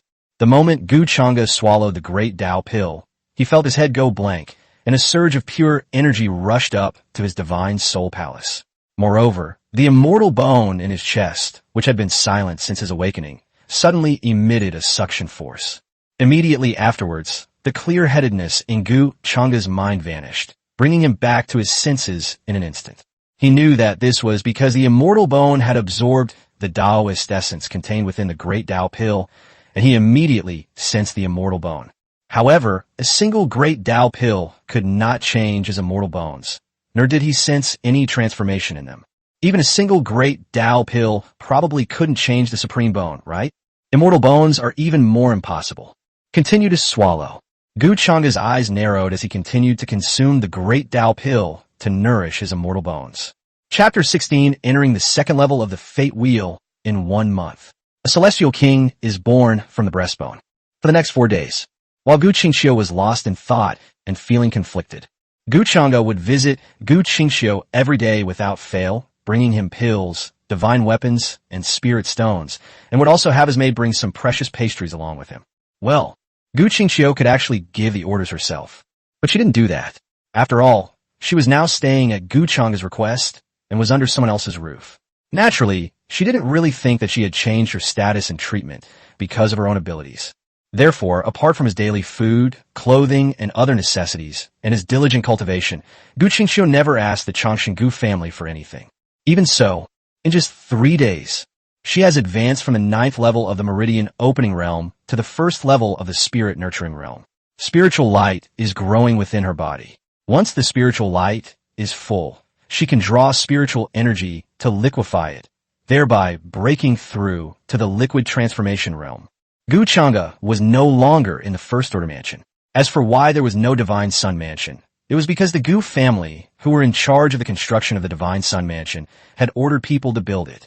It was estimated that it would be about a month after the coming-of-age ceremony trial. The residence of the immortal prince of the family is naturally extraordinary. It requires countless rare and precious materials, divine metals and spiritual woods to craft, as well as various exotic treasures, spiritual veins to create, and so on. In short, it is very troublesome. But this also represents a high status. Gu Chengda is currently sitting cross-legged in a secret room. This is the main residence of the Gu Qing family, and this secret room is also Gu Qing's cultivation place. The underground spiritual vein is of a very high grade, and the spiritual energy is constantly captured and gathered by the spiritual energy gathering array in the secret room. In a short while, the spiritual energy has already condensed into mist. Gu Chengda took a deep breath, enjoying the refreshing feeling brought by the rich spiritual energy around him, and then asked the system for his thoughts. System, can the daily reward attempts be accumulated if not used? Ding! If the host does not use the return opportunity on the same day, the multiplier will be increased. The longer the return is not triggered after binding the target, the higher the chance of triggering a high multiplier return on the next return. Is that so? Gu Chengda nodded. Although the number of times the refund could not be stacked, the rule that the longer the refund was not given, the higher the probability of a high multiplier was still quite good. This inquiry is also for future arrangements. After all, it's impossible to carry it with you every day for gifting and returning. It would be a pity to waste it, and it can't be accumulated, so this kind of sedimentation rule is the best. Don't worry, I will focus on cultivation from now on. I will definitely be able to advance to the 2nd level of the Destiny Wheel within a month. At the same time, I hope that the 4 bottles of Great Tao Pills can nurture a wisp of the power of my immortal bones. Gu Chengda took a deep breath and began to cultivate by swallowing pills. One day, Gu Chengda swallowed a bottle of Great Tao Pills and felt that his soul had reached its limit, so he began to cultivate the Void Scripture. The aura of the immortal bones brightened by 1 point, and the spiritual sea in the Dantian expanded by 50 zhang. The second day, the celestial aura of his immortal bones shone brighter by 3 points, and his Dantian spiritual sea expanded by 60 zhang. 3 days. Day 4. Within the secret chamber, terrifying celestial light rippled, and a terrifying figure appeared as if manifesting from the immortal bones on Gu Chengda's chest, sitting cross-legged, surrounded by illusory figures of immortals and gods kneeling in worship, the great Tao submitting, and the sound of the Tao never ceasing. Then came day after day, and in the blink of an eye, more than 20 days had passed. The day was finally approaching, and his coming-of-age ceremony was drawing near. Inside the secret chamber of Gu Qing's main residence, Gu Chengda slowly opened his eyes. A vast, ethereal radiance flashed from his dark eyes before returning to calm. At this moment, Gu Chengda's aura had increased more than tenfold compared to a month ago. Gu Chengda smiled, sensing the surging spiritual sea within his body, and was very pleased. The the second level of the Destiny Wheel, and the spiritual sea has expanded to 2,200 feet, completely consolidating my cultivation. And that's not all. As Gu Chengda spoke, a faint, ethereal light emanated from beneath his long robe, filtering through the precious fabric. Within the depths of the ethereal light, a figure seemed to be seated cross-legged, a faint aura of dread flashing across the figure.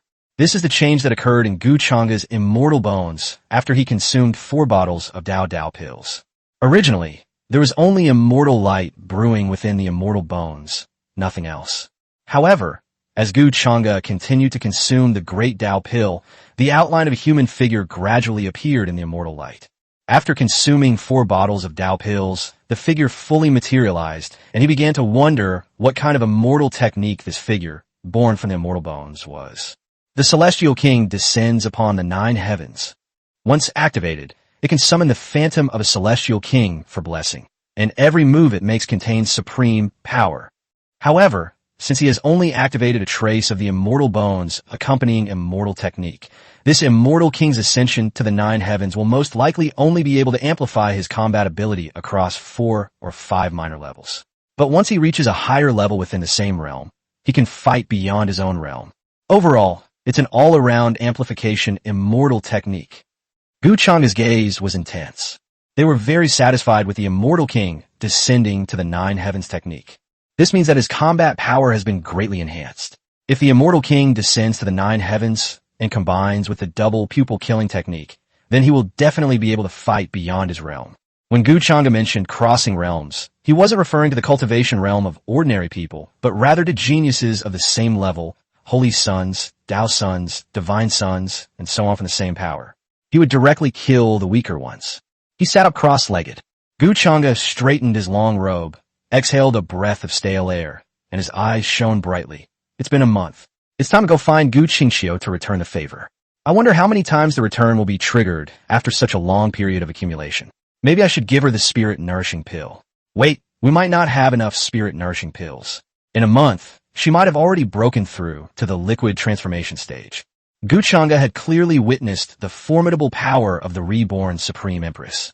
One day, he opened 9 levels of meridians, and 3 days he broke through to the spirit conception realm.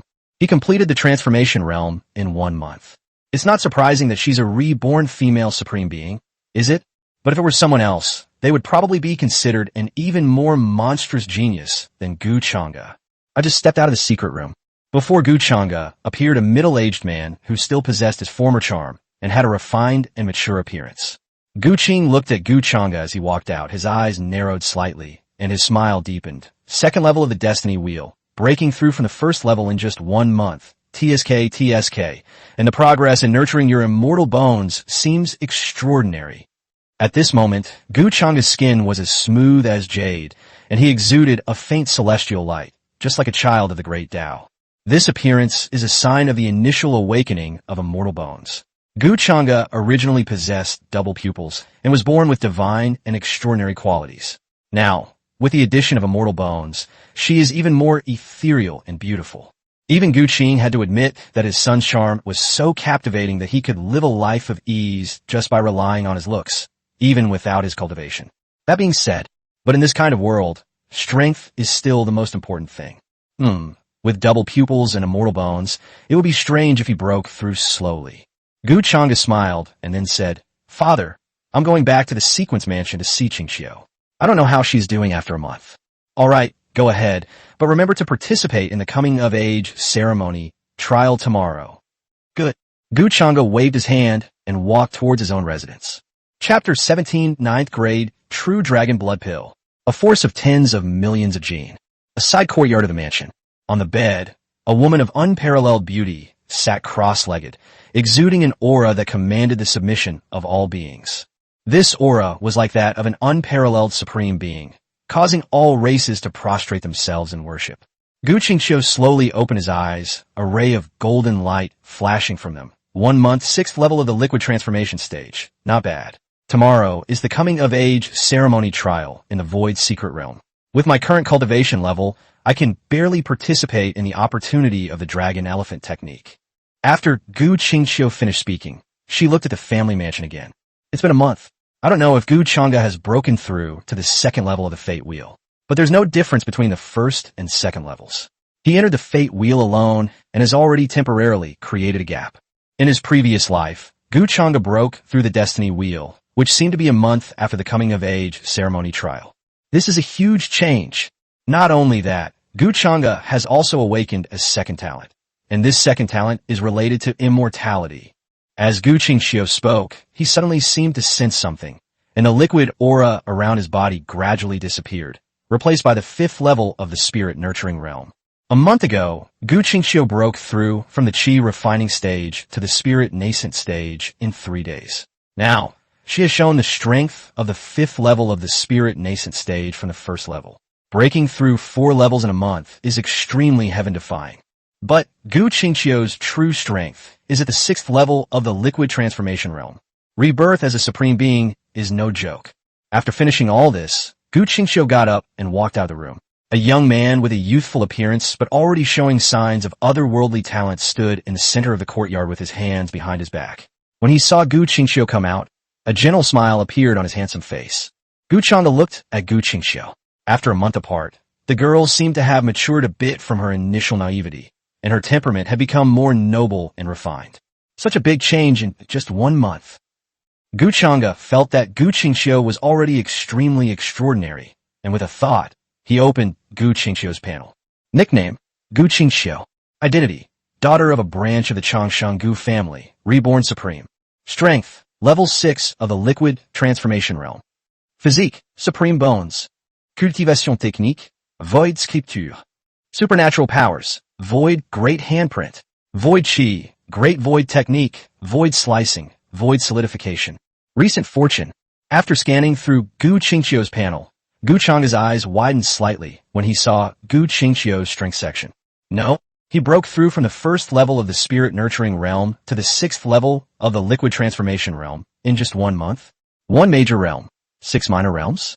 Is this what makes the reborn supreme being so extraordinary? Deeply shaken, Gu Chengda maintained his composure. He looked at Gu Qingxiu as she walked out and smiled. Qingxiu, you've become even more beautiful in just 1 month. Brother Shensi. Gu Qingxiu shook her head. Brother Shensi is even more otherworldly and peerless, like a banished immortal, and his aura is becoming increasingly profound. In truth, he was also shocked. Not only did she improve, but Gu Chengda's progress was also unimaginable. Not only did her strength break through to the 2nd level of the Destiny Wheel, but Gu Qingxiu also sensed a faint aura of immortal spiritual revival from Gu Chengda. The otherworldly immortal light around her was a characteristic of the awakening of immortal bones. As Gu Qingxiu spoke, her eyes narrowed slightly, as if she saw a phantom image sitting cross-legged on Gu Chengda's chest, suppressing all things in the world. Buzz! In an instant, the phantom suddenly opened its eyes, and a terrifying wave crashed into Gu Qingxiu's mind. Even though she had an emperor-level soul, she still staggered back several steps, her face turning pale. This! Gu Qingxiu was shocked.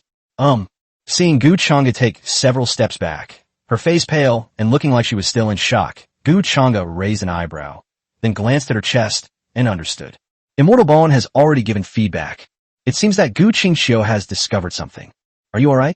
Gu Chengda walked up to Gu Qingxiu, reached out to support her, and asked, I'm Fine. Gu Qingxiu suppressed her shock and shook her head, her face pale. It's good that you're alright. However, the coming-of-age ceremony trial is just around the corner tomorrow. I plan to take you in early to get a feel for it. You're not in good shape right now, so please accept this.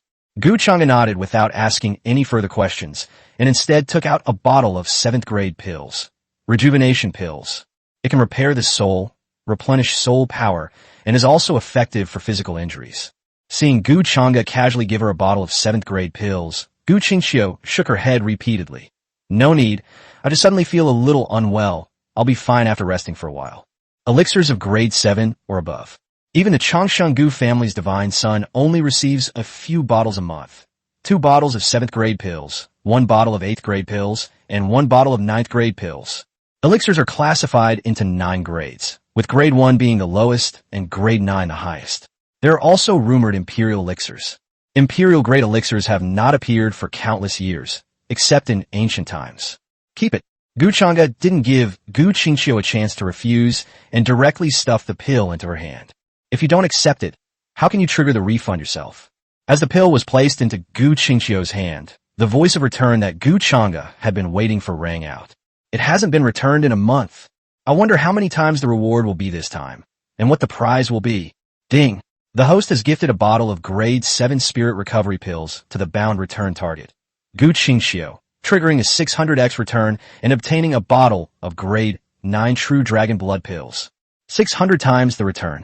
A bottle of grade 9 true dragon blood pills. The true dragon blood pill is said to be made from the blood of a true dragon. One pill can greatly enhance the physical body and increase strength by 1,000,000 gene. A bottle contains 10 pills, which is more than 10 million gene of strength. Hiss! Gu Chang'e never expected that she would receive such a big surprise a month later. It seems that in the future, we won't necessarily have to trigger the return every day. Letting it accumulate can also bring huge surprises. Gu Chang'e has been cultivating for a month now, and his physical body, nourished by the immortal bones, has already reached a strength of 5 million gene. If he were to refine this bottle of true dragon blood pill, he would directly possess a strength of 15 million gene. This power could probably blast even those with the same destiny wheel at the same level apart on the spot. He now can't wait to go back and refine the true dragon blood pill.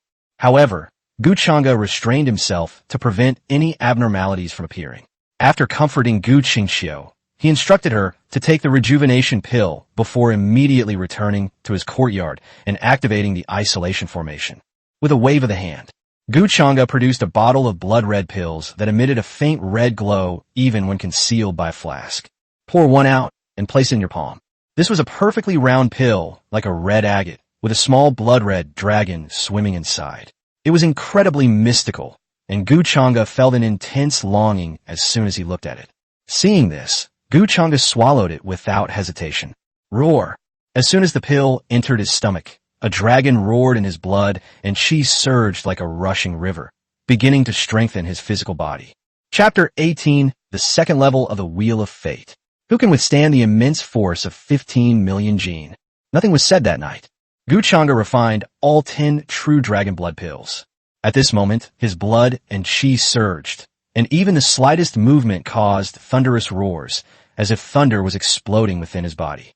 With a casual wave of his hand, the void trembled and distorted, as if it were about to collapse at any moment.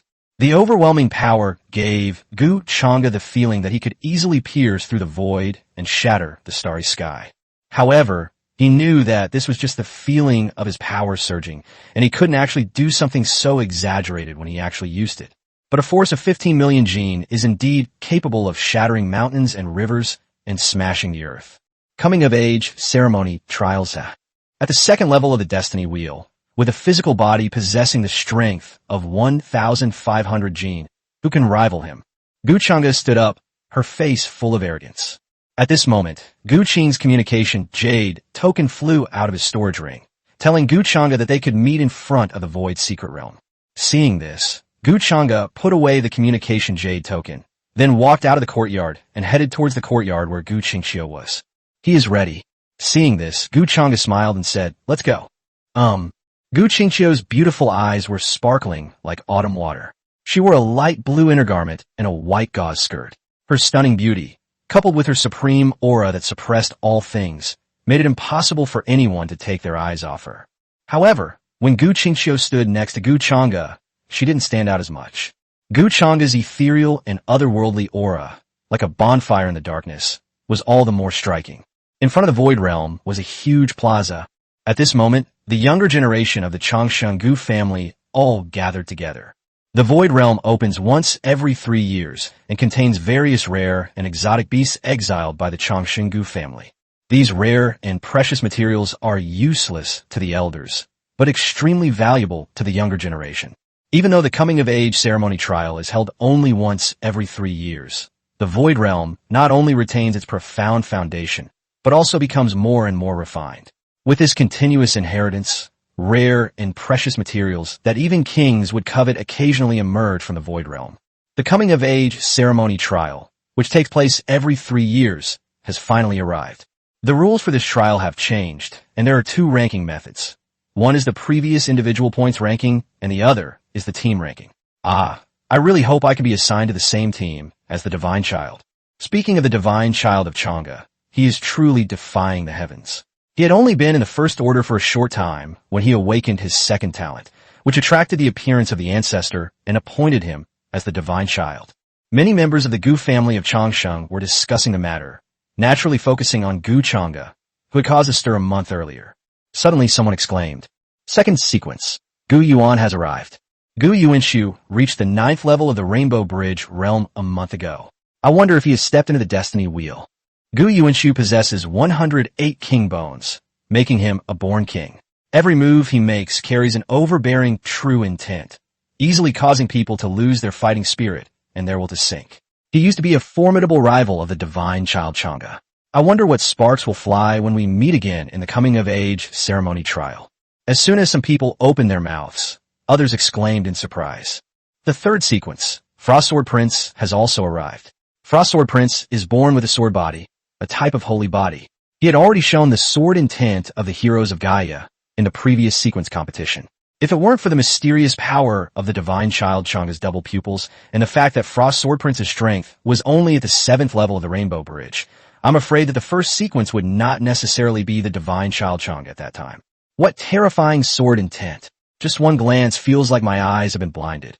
Amidst gasps of surprise, the 4th, 5th, and other members of the sequence appeared one by one, as if by prior arrangement.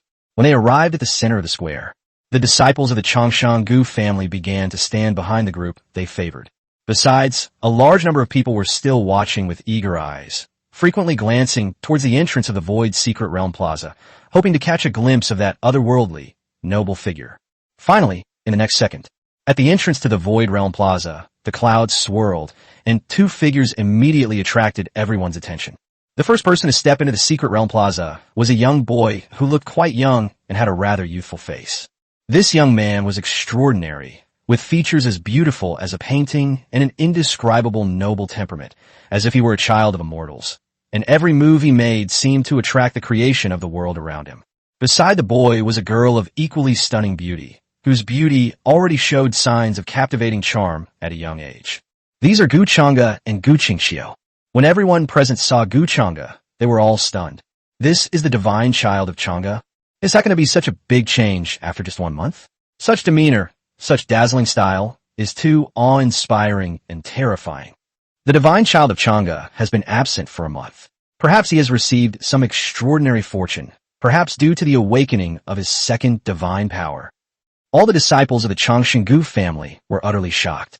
The second-ranked Gu Yuan, the third-ranked Gu Shuangjian, as well as Gu Ziyu, Gu Xiaoxiao, and other ranks, all looked at Gu Chengda with trembling eyes, and their hearts were filled with unease. Without a doubt, Gu Chengda's appearance made it known to all the sequences. After a month's absence, this former first-ranked sequence, now the Patriarch's chosen divine son, had undergone another earth-shattering change in strength. Gu Shuangjian stared intently at Gu Chengda, the long sword on his back emitting a resounding sword chant, a terrifying sword intent enveloping the entire Secret Realm Plaza, the chilling sword light flickering in the void, making people's scalps tingle and tremble with fear.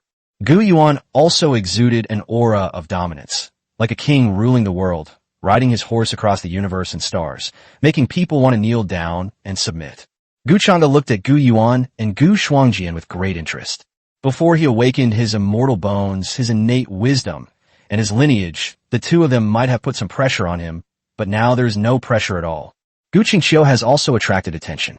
Many people marvel at Gu Qingxiu's ethereal beauty, but others know that Gu Qingxiu possesses the bones of a supreme being, a talent that rivals the double pupils of the Gu family. Now that he's standing beside Gu Chengda, it seems the two of them are already on the same side. This made many members of the Changsheng Gu family envious and amazed. With double pupils and supreme bones, the main meridian is still the main meridian. After Gu Chengda entered, Gu Qing and 6 highly skilled elders appeared and stood in the sky above the Void Secret Realm Square. Gu Qing looked down at the group of disciples of the Changsheng Gu family, paused briefly on Gu Chengda, and then spoke loudly. The triennial coming-of-age ceremony trial has begun again. I'm sure you all know that the rules have changed. Now, you all hold your tokens and stand in 10 batches according to the light. Afterwards, the Divine Child and the sequence will draw the team numbers. Chapter 19. Treat others with kindness. Respect the elderly and care for the young. Gu Qingxiu was dumbfounded. Gu Qing waved his sleeve. Let's begin. The next moment, on the Void Secret Realm Plaza, thousands of tokens began to glow, and the disciples of the Changshan Gu family began to follow the guidance of the light to the area indicated by their tokens. Gu Chang'e, Gu Yuan, Gu Shuangjian, and other disciples of the order did not need to take any action and remained standing in place. Gu Qingxiu did not take any action. This time, she was just accompanying Gu Chang'e to observe the ceremony. Her actions wouldn't count towards the team's points, and she didn't receive any tokens. The 6 highly skilled elders beside Gu Qing turned their gazes to Gu Chang'e and Gu Qingxiu. An elder said, "Patriarch, Gu Qingxiu possesses the supreme bone. Is it not a bit inappropriate to let her directly follow the Divine Child into the Void Secret Realm?" Indeed, although the Void Secret Realm does not have any extremely powerful ferocious beasts or monsters, if an accident occurs, my Changshan Gu family will lose a peerless prodigy with the supreme bone. Another clan elder spoke up.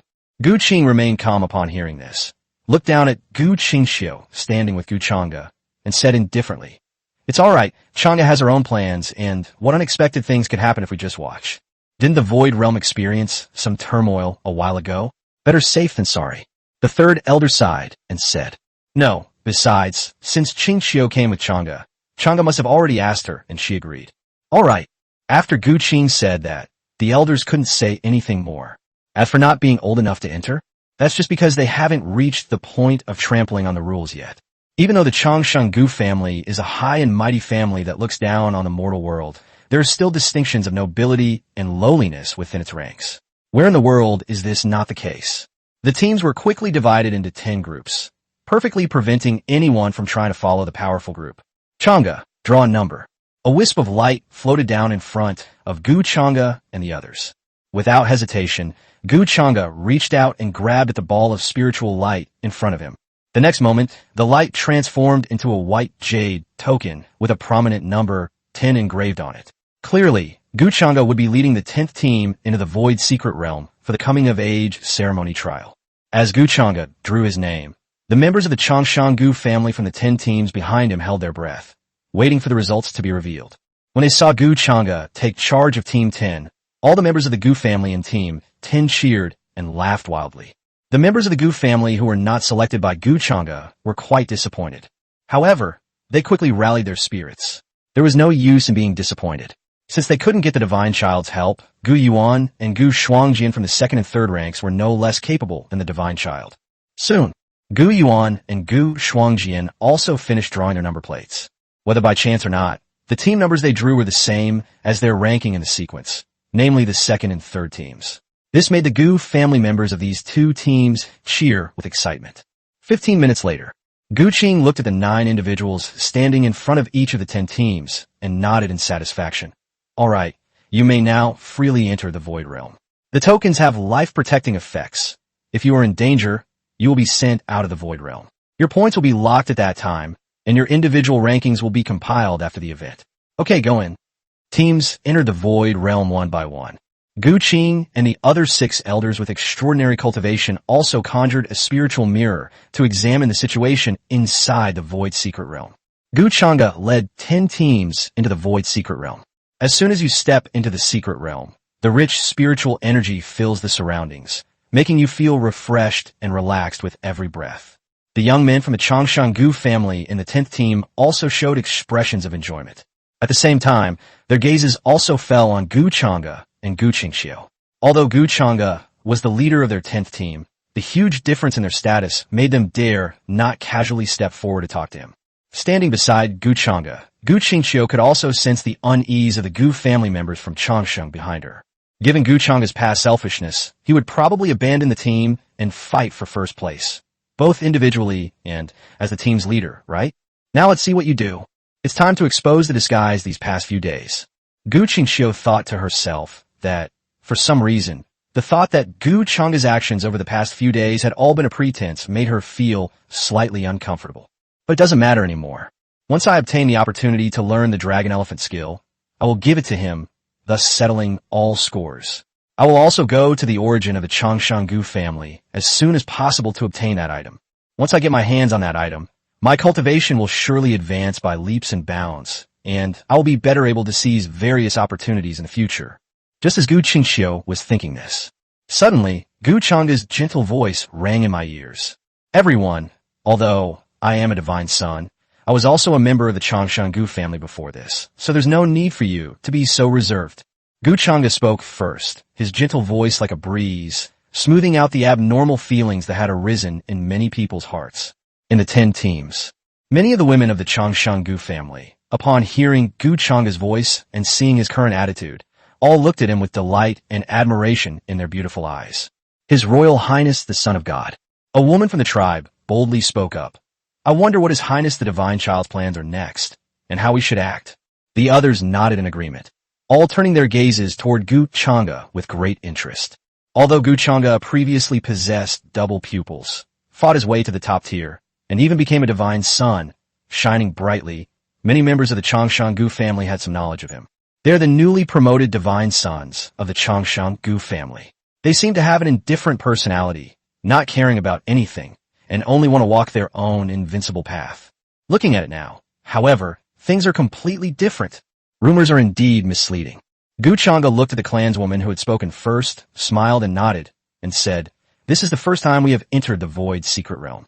The strongest ferocious beasts and monsters here are at the Divine Realm. The ferocious beasts and monsters at the Divine Realm are no threat to me. From now on, you can hunt ferocious beasts and monsters with me. Except for the Fate Wheel Realm and the Divine Realm ferocious beasts and monsters, I will deal with them. You can kill the other ferocious beasts and monsters on your own." Upon hearing this, everyone in the 10 teams showed expressions of joy and fervor. This is one of the benefits of being part of the God's protected team. There is absolutely no risk of elimination.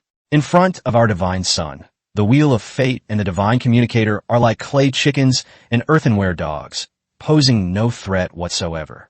They only need to rack up points. Moreover, one might even receive guidance from the Divine Child. Even some of the young women of the Gu family, who had been living in seclusion, frequently glanced at Gu Chang'e's exceptionally handsome and refined face, their faces flushed with embarrassment, and they probably fantasized about other shameful things. Chapter 20. Why is cooperation necessary to slay a ferocious beast at the Life Wheel Realm? Seeing this, Gu Qingxiu stared blankly at Gu Chang'e and blinked. No? Are you serious? Who is this kind and gentle young man who cares for his fellow clansmen? You're not Gu Chang'e, are you? Someone's impersonating you. Gu Qingxiu's heart was filled with turmoil. She began to doubt that the timeline of her rebirth might not unfold as it had in her previous life. Gu Chang'e has changed too much. No wonder Gu Qingxiu is suspicious. However, although I have this idea, it still needs to be verified from multiple sources. Gu Qingxiu's beautiful eyes were clear. Whether Gu Chang'e alone had changed, they would know after the coming-of-age ceremony trial was over, because there would be a heaven-defying opportunity in the coming-of-age ceremony trial, the Dragon Elephant skill. Let's go. Gu Chang'e thought for a moment and then said, "However, we can't just wander around aimlessly. Before entering the Void Secret Realm, did the elders of the clan give you any treasure points? Since the Void Realm has been open for so long, every adult member of the clan who enters must have some rare and precious materials that cannot be taken away for the time being. Therefore, many elders collect this information and tell it to their children when they enter the world, so that in addition to fighting against ferocious beasts and ghosts, they can also have extraordinary encounters." As soon as he finished speaking, many people in the 10 teams had their eyes flashing, clearly indicating that some did. However, how could they easily share the location of their treasure? And what if others obtained it? But the next second, Gu Chang'e's words shocked the Gu family members who knew the location of the treasure, and they looked at Gu Chang'e in disbelief. Gu Chang'e smiled faintly and said, "I know you must have it. I can help you seize the opportunity without any effort on your part. The main purpose of the coming-of-age ceremony trial is to hone cooperation among clansmen. Moreover, places with treasures and opportunities are bound to have high-level ferocious beasts and monsters, which will also help you earn more points." This is Gu Chang'e's true thought. As a divine being, his words naturally carry credibility. A young man with a mature-looking face and holding a long sword stepped forward. Gu Jing politely said to Gu Chang'e, "Divine child, I have information about a place of opportunity that my cousin from 2 generations ago discovered. There is a ferocious beast at the Life Wheel realm guarding a 6th grade precious herb there. After the mature-looking young man finished speaking, he stared intently at Gu Chengda. Gu Chengda's eyes lit up. Oh, a Life Wheel realm beast is worth 100 points. You provide the location, and if I'm not mistaken, that opportunity is yours. I'll handle the Life Wheel realm beast. As the divine son of our Changsheng Gu family, I naturally cannot tarnish the name of a divine son. In the coming-of-age ceremony trial, I will definitely be number 1. Upon hearing Gu Chengda's words, Gu Jing was overjoyed and quickly said, "My cousin marked it before. As long as you take out the mark, it can guide you. I just checked and it's nearby. All right, in that case, let's set off." Gu Chengda nodded and let Gu Jing come to her side to show her the way. Boidre en plaza. Gu Qing and the 6 clan elders were all watching the development of the secret realm. When they saw Gu Chengda caring for his clan and wanting to help them seize the opportunities they carried, they all nodded and smiled. The divine son of Chengda has already begun to show the demeanor of a divine son and should be the leader of the younger generation of my Changsheng Gu family.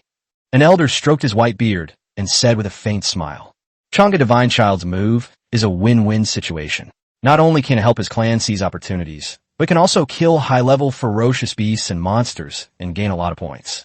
He is only 16 years old, and he has such considerations. He is really excellent." Another clan elder spoke up. Hearing the elders praising Gu Chengda, Gu Qing was overjoyed, and a slight smile appeared on her lips. However, Gu Qing suppressed her joy and said, "We'll only know the truth after the coming-of-age ceremony trials are over. Let's not jump to conclusions so soon." Upon hearing this, the 6 elders exchanged glances and burst into laughter. How could they not sense that Gu Qing was happy? Gu Chengda, along with Gu Qingxiu and the 10th team of Gu family members, headed to a place of opportunity where a ferocious beast at the Life Wheel realm guarded a 6th grade precious medicine. At the same time, dozens of miles to the right of Gu Chengda, another group of people were advancing in the same direction as them. Gu Yuan, who was in the 2nd rank, was currently communicating with someone beside him. "Are you sure there are 6th grade precious medicines and life cycle realm ferocious beasts there?" "Yes, it's the Gu Yuan sequence." The man nodded. "This opportunity was given to me by my cousin from 2 years ago. All right, once we kill that ferocious beast at the Life Wheel realm and obtain that 6th grade precious medicine, there will be a generous reward after we leave." "Thank you, Gu Yuanshu." The young man from the Gu family was overjoyed upon hearing this. As for the desire to obtain a 6th grade precious medicine and the points for the ferocious beast at the Life Wheel realm, he never even considered it. Gu Chengda was unaware that someone else besides himself had also come up with this method, and that they had even stumbled upon the same opportunity. However, Gu Chengda was relatively close to this opportunity. Gu Chengda soon arrived at the place where the opportunity lay. This is a dense jungle. Through the gaps in the trees, a huge nest can be seen, nested in the middle of this jungle. "This is the place of the divine child," Gu Jing said respectfully, looking at the nest in the woods. Upon hearing this, Gu Chengda looked toward the nest. Inside the nest, a terrifyingly large bird, radiating a scorching heat, lay resting. The bird was hundreds of feet long, and its belly heaved as it lay there. The Firehawk Wan bird has indeed reached the Life Wheel realm, and it's even at the 2nd level of the Life Wheel realm. Gu Chengda nodded, confirming the information. Apart from Gu Qingxiu, the other members of the 10th team who were born into the Gu family all felt a tightness in their hearts upon hearing this. The Wheel of Fate. They are not people they can handle. Fortunately, there was the divine child. Everyone looked at Gu Chengda expectantly. Among them, the only one capable of dealing with a ferocious beast at the 2nd level of the Life Wheel realm was probably the divine child. Gu Jing asked Gu Chengda, "Divine child, how should we cooperate with your actions next?" Upon hearing this, Gu Chengda was taken aback and looked at Gu Jing curiously, asking, "Cooperate with what?" "Well," Gu Jing was taken aback, then said awkwardly, "Of course, I'll cooperate with you, divine son, to slay this ferocious beast. You mere 2nd level Life Wheel realm beasts. Why would I need your cooperation?" Gu Chengda chuckled and, under the astonished gazes of Gu Jing and the 10th team of Gu family members, took a step forward. "Slay this ferocious beast. It's just a matter of raising your hand." Gu Chengda spoke calmly, then raised his hand and pressed down with his palm. Terrifying spatial fluctuations formed ripples that instantly condensed above the head of the Fire Eagle Wan bird, a 2nd level Life Wheel realm cultivator. Buzz! The void rippled, and in an instant, a semi-transparent, 300-foot-tall, giant hand formed and pressed down. Void handprint. Almost the instant Gu Chang'e unleashed his attack, the firehawk lawn bird, which had been resting, was instantly awakened. It raised its head high and howled in terror as it looked at the 300-foot-long void handprint that was pressing down on it. Chirp! The fire eagle phoenix cried out. Chapter 21. With a single hand, he slays the fate wheel beast. The entire audience is stunned. The void handprint, carrying the force of thunder, descended just as the firehawk and lawn bird raised their hands. Boom! The earth roared, and smoke and dust erupted. A terrifying shockwave rolled outwards. The fire eagle-like phoenix was instantly suppressed by the void handprint. The next moment, a giant handprint in the void grabbed out, blood splattered, and bird feathers flew down. The shockwave from the massive handprint spread out, causing the hair of Gu Jing and the other members of the Changshan Gu family to fly wildly. However, they felt nothing. Their eyes were fixed blankly on the direction where the giant handprint in the void had descended and clenched. Because this fire eagle lawn bird, at the second level of the life wheel realm, had already been squeezed into a pulp by their divine son's giant handprint. A ferocious beast at the second level of the life wheel realm was actually killed by Gu Chang'e, the divine son, with a wave of his hand right before their eyes. Is this the power of the divine child? Among their generation, how many people can kill someone at the second level of the life wheel realm with just a flick of their wrist? I'm afraid only the divine child has that kind of power right now. Gu Jing and the other members of the Changshan Gu family felt a chill run down their spines. While Gu Chang'e was slaying the ferocious beast at the second level of the life wheel realm, the tokens of the Gu family members who have not yet earned any points, or who have earned a dozen or more points, or who have earned several dozen points, are shining brightly. Gu Chang'e's name instantly rose to the top spot. At the same time, Gu Chang'e's 10th team jumped from 10th to 1st place. Seeing this, all the Gu family members who participated in the coming-of-age ceremony were stunned. This is the divine child that's made a move.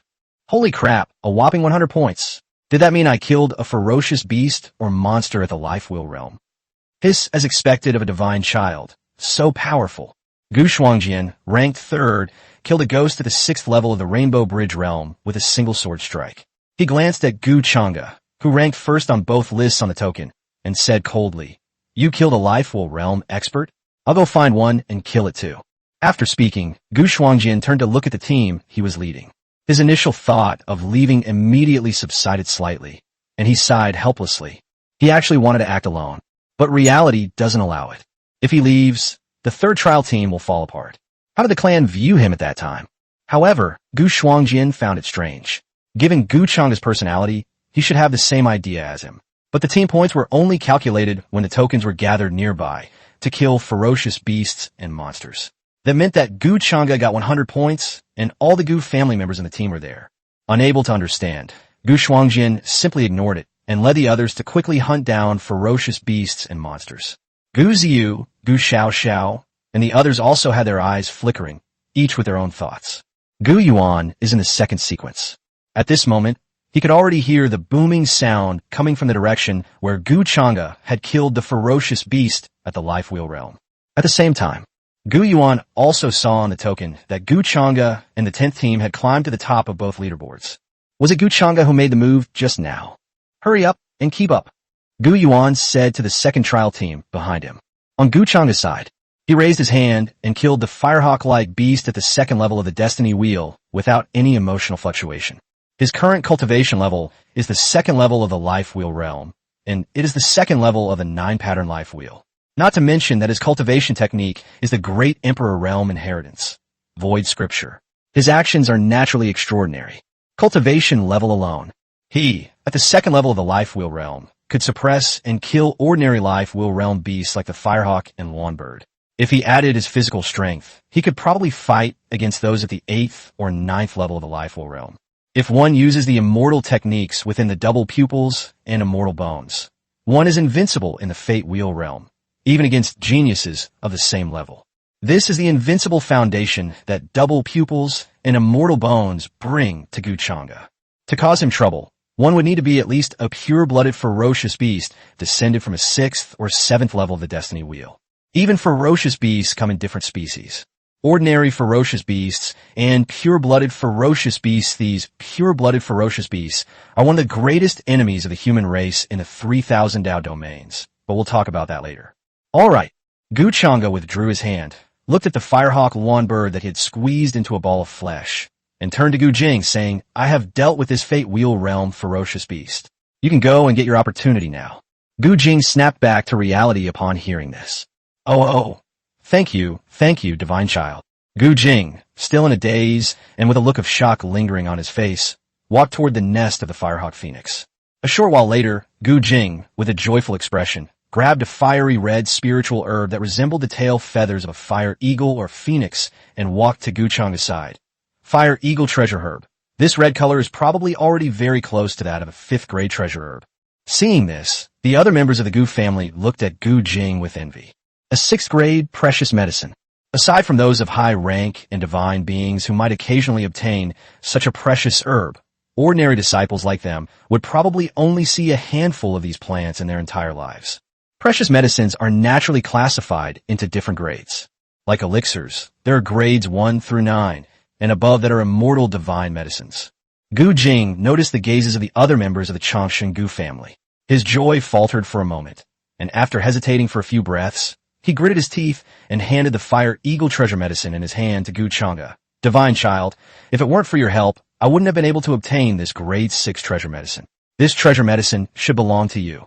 Upon hearing this, everyone else turned their gaze to Gu Chang'e. Gu Chang'e waved his hand. Keep it, son of God. This is your opportunity, as we agreed beforehand. Gu Chang'e smiled faintly.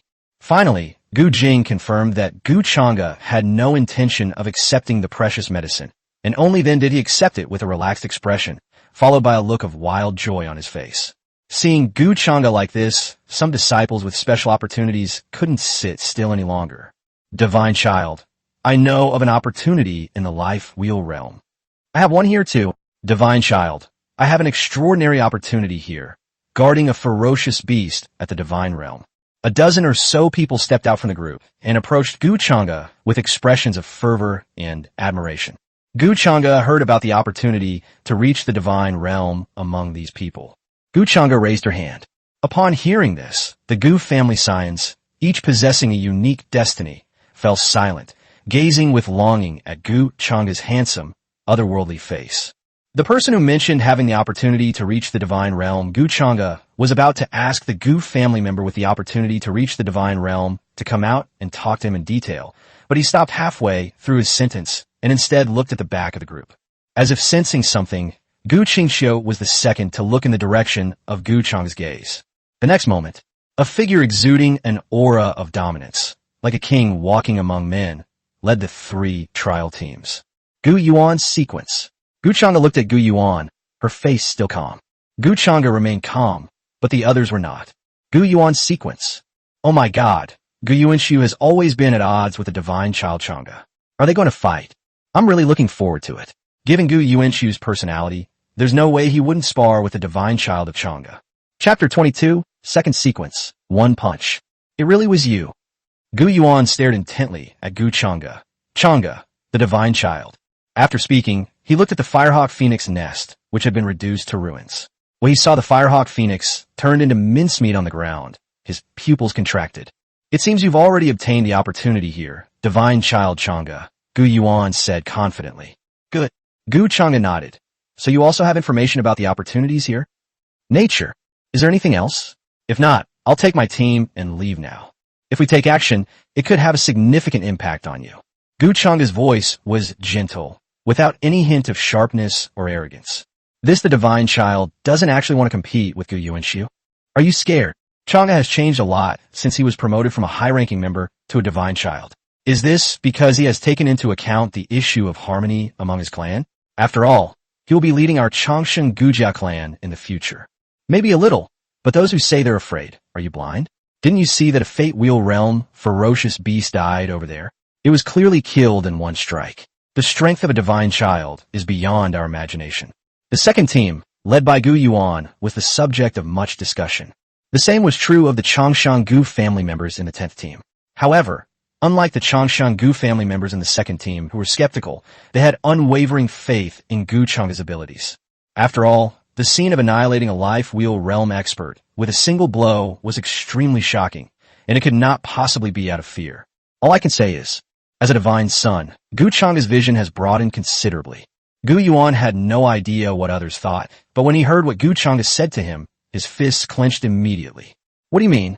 Gu Yuan frowned at Gu Chang'e and said coldly, "Do you think that if I attack you, I will definitely be defeated and seriously injured?" Gu Chang'e did not answer Gu Yuan, maintaining a faint smile on her face.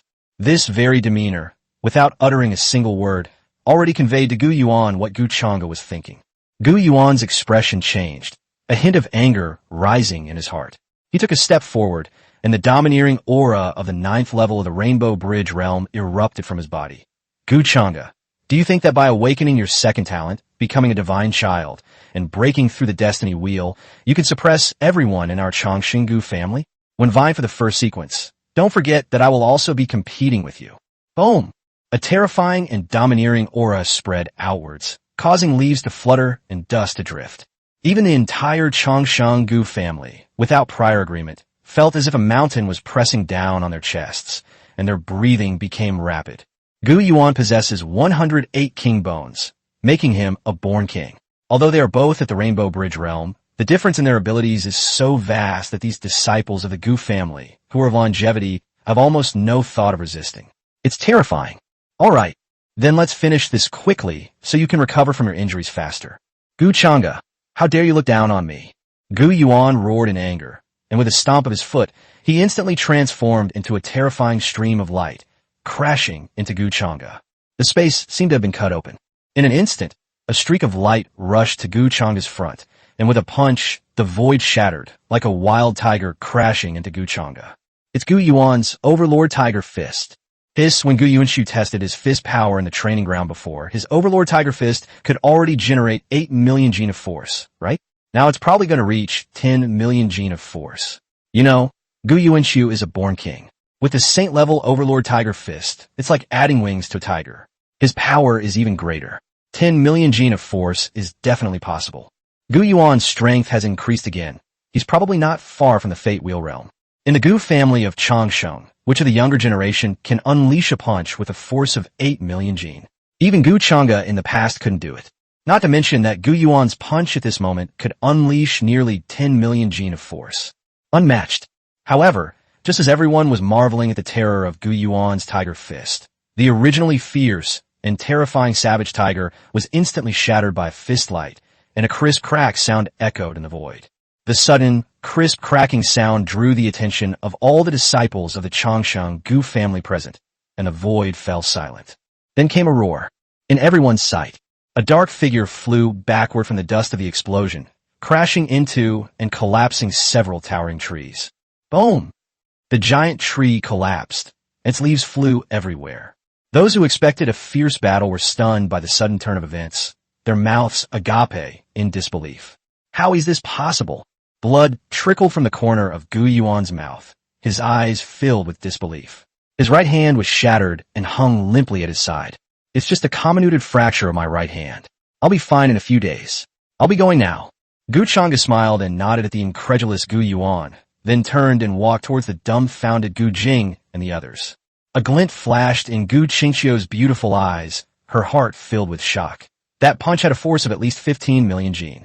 For someone of the Life Wheel realm to possess such physical strength, this guy has not only undergone a complete personality change compared to the Gu Chang'e in my previous life, but his talent and combat power have also changed dramatically.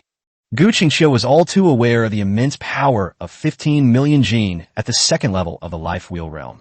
In the past life, they were locked in a fierce struggle. Even among the geniuses who later competed in the 3,000 Dao domains, aside from those with heaven-defying physical talents, they probably wouldn't possess the strength of 1,500 gene even at the second level of the Life Wheel realm. Gu Chang'e's talent lies in having double pupils, coupled with a mystery nurtured in her chest, so she shouldn't have any extraordinary physical attributes. While Gu Qingqiu was lost in thought, Gu Chang'e had already arrived in front of Gu Jing and the others. Those who know about the opportunities in the divine realm, come out. Let's talk as we walk. Gu Chang'e led the way, and Gu Jing and the other members of the 10th team of the Gu family suddenly came to their senses and followed Gu Chang'e with excitement and admiration. They watched Gu Chang'e and the others leave. The next second, the members of the Changshen Gu family in the second team couldn't help but cause an uproar. My God, the divine child of Chang'e actually defeated Gu Yuanshu with a single punch. Is the difference between the 9th level of the Rainbow Bridge realm and the Destiny Wheel realm really that big? Even Gu Yuanshu, who used to be able to compete with the divine son of the Long Song, can't withstand a single punch now. Is it possible that Chang'e Shinxi's Destiny Wheel realm is very strong, rather than the difference between the 9th level of the Rainbow Bridge realm and the Destiny Wheel realm? If Gu Yuanshu were to fight an ordinary Destiny Wheel realm cultivator, he could probably kill them with a single punch, which is a punch with the force of tens of millions of caddies. Cough, cough. Gu Yuan, clutching his right hand, coughed up 2 mouthfuls of blood as he stood up and looked in Gu Chang'e's direction. What exactly is that guy's awakened second talent? How did he change so much? How could he possess such terrifying physical strength? Gu Yuan murmured, feeling a tearing sensation in his chest that made his face turn pale again. Gu Chang'e just said that taking action would have a significant impact on him. It turns out it really wasn't about looking down on oneself. However, the more this happened, the angrier Gu Yuan became, because it proved even more that he was inferior to Gu Chang'e. Chapter 23 Divine Light soars to the sky. A ferocious beast at the divine realm appears. Beyond the void, secret realm, Gu Qin and the 6 clan elders stared in astonishment. However, Gu Qin quickly regained her composure and adjusted her expression, but the upward curve of her lips was harder to suppress than an AK. The other elders were astonished. The divine child of Chang'e broke through the wheel of fate, as if he had been reborn. Gu Yuanshu possesses the heavenly king body, with 108 king bones, making him a born king. With the enhancement of spiritual power, that punch must have been at least tens of millions of pounds of force. However, Chang'e Divine Son defeated Gu Yuanshu with a single punch. His future achievements are unimaginable. My Changshen Gu family will produce another great emperor. After the elders finished speaking, they all looked at Gu Qin with envy. Gu Qin couldn't help but laugh out loud, saying, "Elders, you're joking. It's too early for Chang'e to stand on his own. The divine child is invincible. The divine child is too strong. He was able to defeat Gu Yuanshu, who once rivaled you, with a single punch." Gu Chang'e walked to the front of the group. Behind him a group of Gu family girls with blushing faces, their beautiful eyes gazing at that otherworldly figure with great admiration. Gu Qingxiu followed beside Gu Chang'e without saying a word, but her beautiful eyes couldn't help but glance at him. No way. Gu Chang'e is too dazzling now. Even as a reborn supreme being, she is probably slightly inferior to her peers. It was only by relying on the supreme bone and the fortuitous information that he could gain in his mind that he was able to reach the current level of the 2nd level of the Fate Wheel realm when breaking through to the Fate Wheel realm. It's just a breakthrough in realm, a significant increase in strength, Gu Chang'e said to the group of clan women behind him. Looking at that perfect profile, the women of the tribe screamed inwardly. He was just too handsome. Although he was still a bit young, he was already extremely handsome and otherworldly. He was accompanied by a faint light, like a fairy, and dressed in a golden black robe. He exuded a deadly allure like a poppy, and also carried an air of high nobility. Even the male members of the Gu family, like Gu Jing, felt only respect and couldn't feel the slightest bit of jealousy. Boom! Suddenly, a terrifying divine light shot into the sky. Divine light rippled and spread. The sudden burst of divine light attracted the attention of everyone in the entire Void Realm. At the same time, 2 distress messages also appeared on the token. It was a distress message sent by the team controlled by Gu Ziyu and Gu Xiaoxiao. In addition to recording points and viewing team and individual rankings, the token also has a distress function. If you encounter a nearby team, you can go to their aid. If you successfully rescue them, you will receive half of that team's points. Gu Chang'e gazed at the place where the divine light rippled, then glanced at the token, and already had a guess in his mind. Now that Gu Ziyu and Gu Xiaoxiao have both sent out distress messages, it is very likely that the 2 teams are acting together, and it seems that they have encountered a problem that they cannot solve together. 2 teams have come together, and they're even teaming up from 2 different sequences. Those at the 4th or 5th level of the Life Wheel realm, or even the 7th or 8th level, should not need to call for help from ferocious beasts or monsters. There's only one possibility. That is, they encountered ferocious beasts and monsters at the 9th level of the Life Wheel realm, or even the Divine realm. Divine Child, this direction seems to be the direction of the opportunity to reach the Divine realm that I know of. Knowing about the opportunities in the divine realm, Gu Yi took out a jade pendant, sensed it, and immediately said to Gu Chang'e, "Yeah." Gu Chang'e's eyes flashed, and the next moment he said something that shocked everyone. "You don't need to do anything from now on. Leave everything to me. Just keep up with my speed." After Gu Chang'e finished speaking, he took to the air amidst the wide-eyed stares of the crowd. At this moment, only then did everyone realize that their divine son was now a powerful being with a destiny wheel, capable of stepping on the void and flying more than 10 miles in the blink of an eye. "Keep up." Gu Chang'e stood in the void, reminding Gu Qingxiu, Gu Jing, and the others below, and began to fly towards the front of the group. The center of the void realm. A group of people were struggling to walk, glancing back with fear every now and then. Gu Ziyu and Gu Xiaoxiao each held a ball of light in their hands. From the light, one could vaguely see that it was a medicinal herb and a fruit. The two women were pale and weak, looking as if they had been seriously injured. Looking at the disciples of the Changshan Gu family who were following her, Gu Ziyu quickly said, "That ferocious beast's target is me and Xiao Xiao. Don't follow us anymore. Go quickly. You can still kill ferocious beasts and monsters in the secret realm. We will give you other compensation after you pass the coming-of-age ceremony trial." Gu Xiaoxiao also said, "We cannot defeat the ferocious beasts at the divine realm. Ziyu and I can only withdraw from the coming-of-age ceremony trial now. I'm sorry we can't continue to lead everyone." The purple jade sequence. This time it's our fault. If we hadn't said we could definitely try to deal with that ferocious beast, you wouldn't have taken action.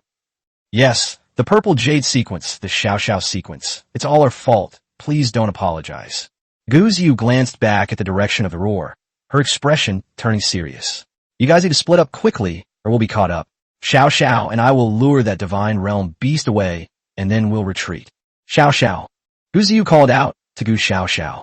Gu Xiaoxiao nodded, and the two of them immediately sped up. Seeing this, the others could only immediately scatter to the sides. There was no way they could deal with a beast at the divine realm level, not even with two more of their own. Just as Gu Ziyu and Gu Xiaoxiao were about to be unable to resist and withdraw. Following behind Gu Chang'e, Gu Jing, Gu Yi, and the other members of the 10th team of the Gu family were already stunned and numb, their eyes unfocused as they sped along the path opened by Gu Chang'e. We are now very close to the place where the divine light just erupted. In a short period of time, they had already traveled over 100 miles. Along the way, there were countless ferocious beasts and monsters at the Transformation Realm and Rainbow Bridge Realm, and even powerful ferocious beasts at the Fate Wheel Realm. At first, they were alright with the beasts in the Liquid Transformation Realm and Rainbow Bridge Realm, but when they encountered beasts in the Fate Wheel Realm, especially when there were two of them on one occasion, they became nervous. After all, these two ferocious beasts at the Life Wheel Realm were not just beginners. One was at the 3rd level of the Life Wheel Realm, and the other had even reached the 5th level. Just when they thought Gu Chang'e would rejoin the team and everyone would join forces. As a result, their divine son condensed a giant handprint in the void and slapped it, instantly turning the attacking beasts at the 3rd and 5th levels of the Life Wheel Realm into blood mist and killing them. They gasped in shock, their skin crawling with goosebumps. He then swept through the enemy ranks, and not a single ferocious beast or monster could escape Gu Chang'e's grasp. This invincible demeanor shocked them and made them feel as if they were looking up to a god, leaving them unable to calm down. That's insane. That's unbeatable. Even now, boom! As the group moved forward, they suddenly heard a booming sound. Gu Chang'e looked up at the rumbling earth in the distance, a glint in his eyes. A ferocious beast at the divine realm. Indeed, no wonder the two of them had to ask for help even when they joined forces. Chapter 24. Fighting a ferocious beast at the divine transformation realm is a sure way to lose. Those who followed Gu Chang'e were shocked when they heard what he said.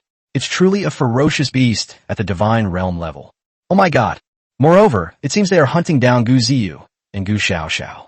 At the same time, some of the other members of the Changshan Gu family who had separated from Gu Ziyu and Gu Xiaoxiao saw Gu Chang'e standing in the void.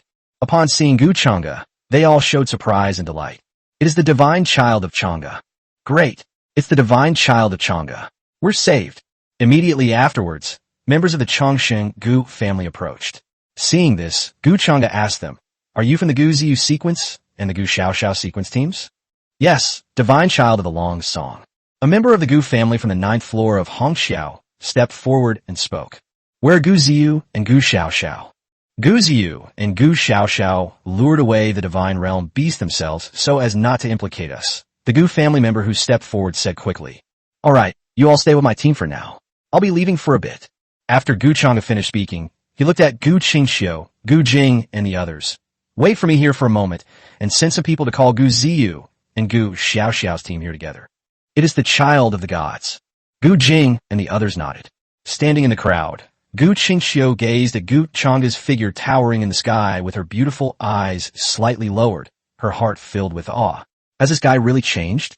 He actually intended to use his second-level life wheel realm cultivation to attack a divine transformation realm beast, putting himself in such great danger. Gu Chang'e had no idea what Gu Qingxiu was thinking.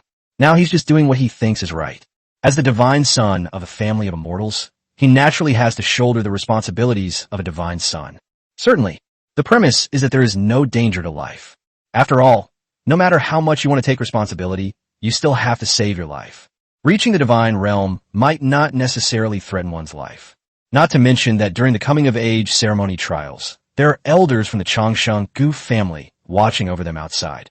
If there is any danger, they can simply withdraw. There is no danger to their lives. However, Gu Chang'e's actions did indeed earn him the utmost respect and fervor from Gu Jing and the other members of the Gu family present. I'm becoming more and more satisfied with Chang'e. In the Void Realm Plaza, an elder sat upright in the void, looking at Gu Chang'e in the mirror, and exclaimed in admiration. He is exceptionally talented, with outstanding looks and temperament, not to mention his sense of responsibility and consideration for his fellow clansmen. He is simply perfect.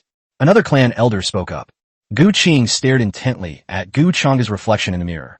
Judging from Chang'e's appearance, it seems he's about to take action against the divine realm beasts that are chasing Gu Ziyu and Gu Xiaoxiao. He seems confident. Interesting. Upon hearing this, the other clan elders suddenly realized what was happening. So focused on Gu Chang'e's brilliant performance, they forgot about the person Gu Chang'e was about to target. Upon realizing this, they immediately looked at each other in astonishment. The Life Wheel realm versus the Divine Connection realm, that's a leap across an entire realm. The early 4 realms were fine. Crossing major realms wasn't a problem.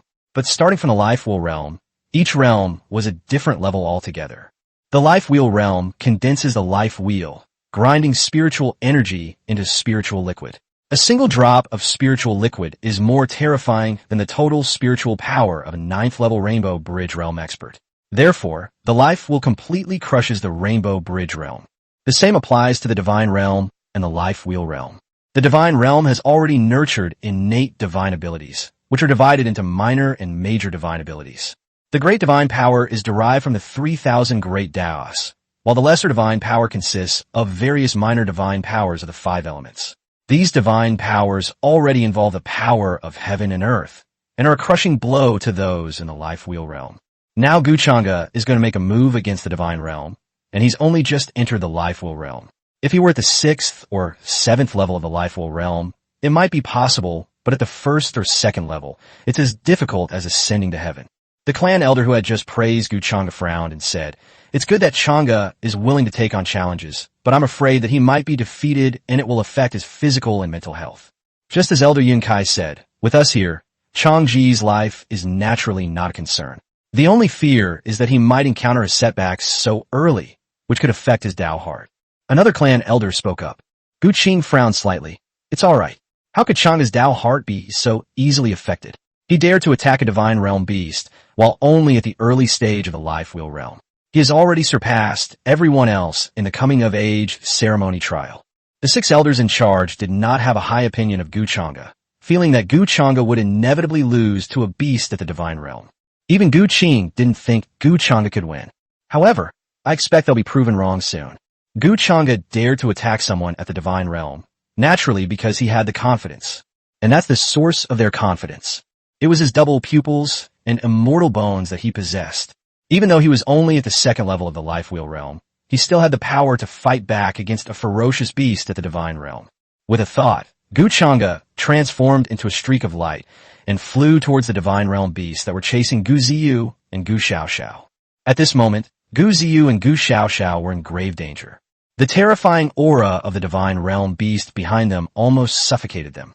Gu Ziyu and Gu Xiaoxiao took out their points tokens, looked at each other, and sighed in unison. It seems this is the only way to go this time, Gu Ziyu said. It's because of this that our team has been implicated. Gu Xiaoxiao nodded as well. Roar. A terrifying roar, accompanied by a foul stench, came from behind. Gu Ziyu and Gu Xiaoxiao turned around and looked at the ferocious beast at the divine realm who was rushing towards them. Their expressions were calm, just as they were about to crush the point's token to make the guarding elder take action. A terrifying streak of light flashed by in an instant, crashing violently into the divine realm beast that was about to attack them. A terrifying roar erupted from the void. The blast wave was visible to the naked eye as it formed and spread. Under the shocked gazes of Gu Ziyu and Gu Xiaoxiao, the ferocious beast at the divine realm was instantly knocked away, drifting hundreds of meters off course.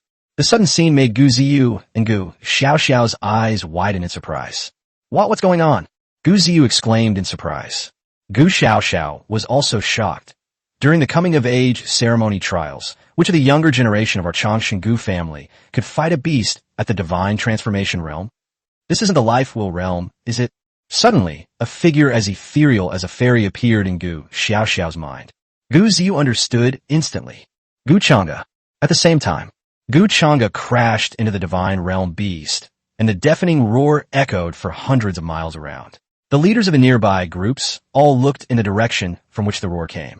Then, their expressions changed slightly, and without hesitation, they began to rush towards the direction from which the sound came.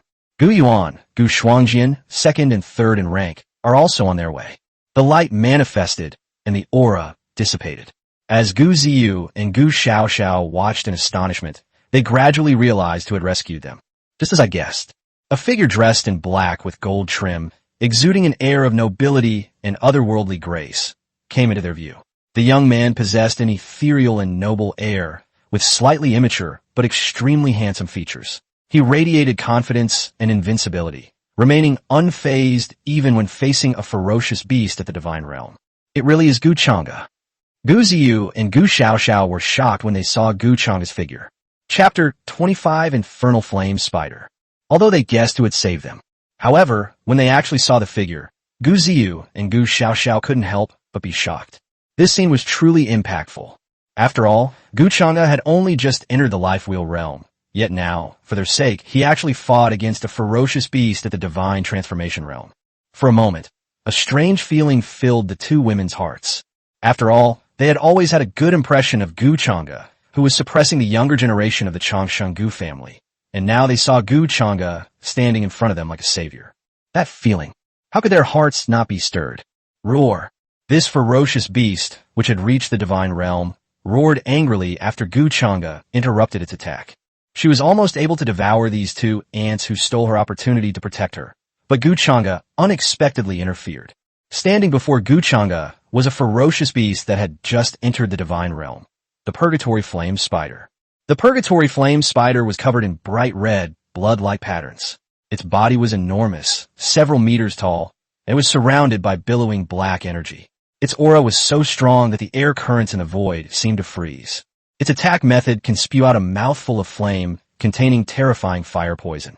Apart from breaking through to the divine realm, it is very likely that it will awaken a minor fire-type divine ability. The Hellfire Spider is quite ordinary among ferocious beasts, but once it enters the divine realm and awakens its supernatural powers, it becomes a nightmare for those below the divine realm.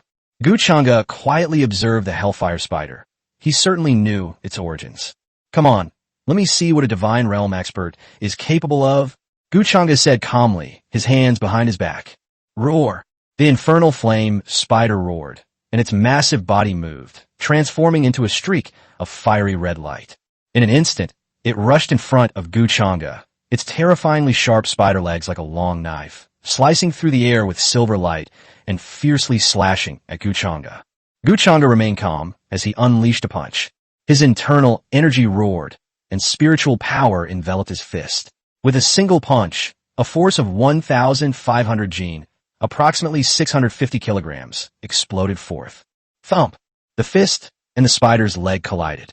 A terrifying shockwave, accompanied by a thunderous roar, instantly spread out with the impact of fists and spider legs. Upon impact, Gu Chengda's body jolted and he was sent flying dozens of meters backward, while the Hellfire Spider trembled slightly and retreated nearly 10 meters. Roar. The Hellfire Spider was furious when it sensed that it had been repelled. How could a ferocious beast at the Divine Realm be defeated by an ant weaker than itself? Gu Chang'e looked at the Hellfire Spider with interest. It really is just an ordinary ferocious beast. Even if one were to enter the Divine Realm, it wouldn't be impossible to deal with it. Gu Ziyu, Gu Xiaoxiao, Gu Jing, and the others below narrowed their eyes slightly upon seeing this scene. Gu Chang'e was actually able to compete with a ferocious beast at the Divine Realm in terms of physical strength. Oh my god, what did they see? What terrifying physical strength! It should be known that apart from the various physical attributes that human cultivators are born with, very few can compete with ferocious beasts in terms of physical strength. Now we see that Gu Chang'e, at the Life Wheel Realm, can actually use his physical body to fight against the Hellfire Spider, a ferocious beast at the Divine Transformation Realm. They didn't see wrong, did they? Moreover, shouldn't Gu Chang'e's talent be double pupils? Everyone was deeply shocked. However, the Infernal Flame Spider was enraged by Gu Chang'e's words and continued to attack him. Whoosh sizzle. Terrifying flames spewed from the mouth of the Infernal Spider, the intense heat distorting the void. Even after the flame was exhaled, a sizzling sound came from the void. The flames contained intense heat and poison, and even Gu Ziyu, Gu Xiaoxiao, and the others who were some distance from the battlefield were made dizzy by the heat wave. The flames of the Infernal Spider contained fire poison. Gu Qingxiu suddenly shouted to Gu Chang'e, "Watch out for its flames." However, Gu Chang'e seemed to have been prepared all along. As the Infernal Flame Spider spewed flames, two round eyes appeared in Gu Chang'e's clear pupils, as if countless mysteries were unfolding in his eyes. Double pupils, future vision. The body moves. Gu Chang'e easily dodged the flames containing the fire poison of the Purgatory Flame Spider. Dodging the attacks of the Infernal Flame Spider, Gu Chang'e glanced at Gu Qingxiu below and nodded to her. When Gu Qingxiu saw Gu Chang'e nod at her, she lowered her head slightly, feeling a little uneasy. Why did I remind him that this guy has double pupils? Double pupils contain several heaven-defying supernatural powers, one of which is future vision. There is no way he could be in danger. Gu Qingxiu, in his previous life, he stole your supreme bone. You'll suffer losses in the early game, and then we'll clash in the mid-game. You're the enemy.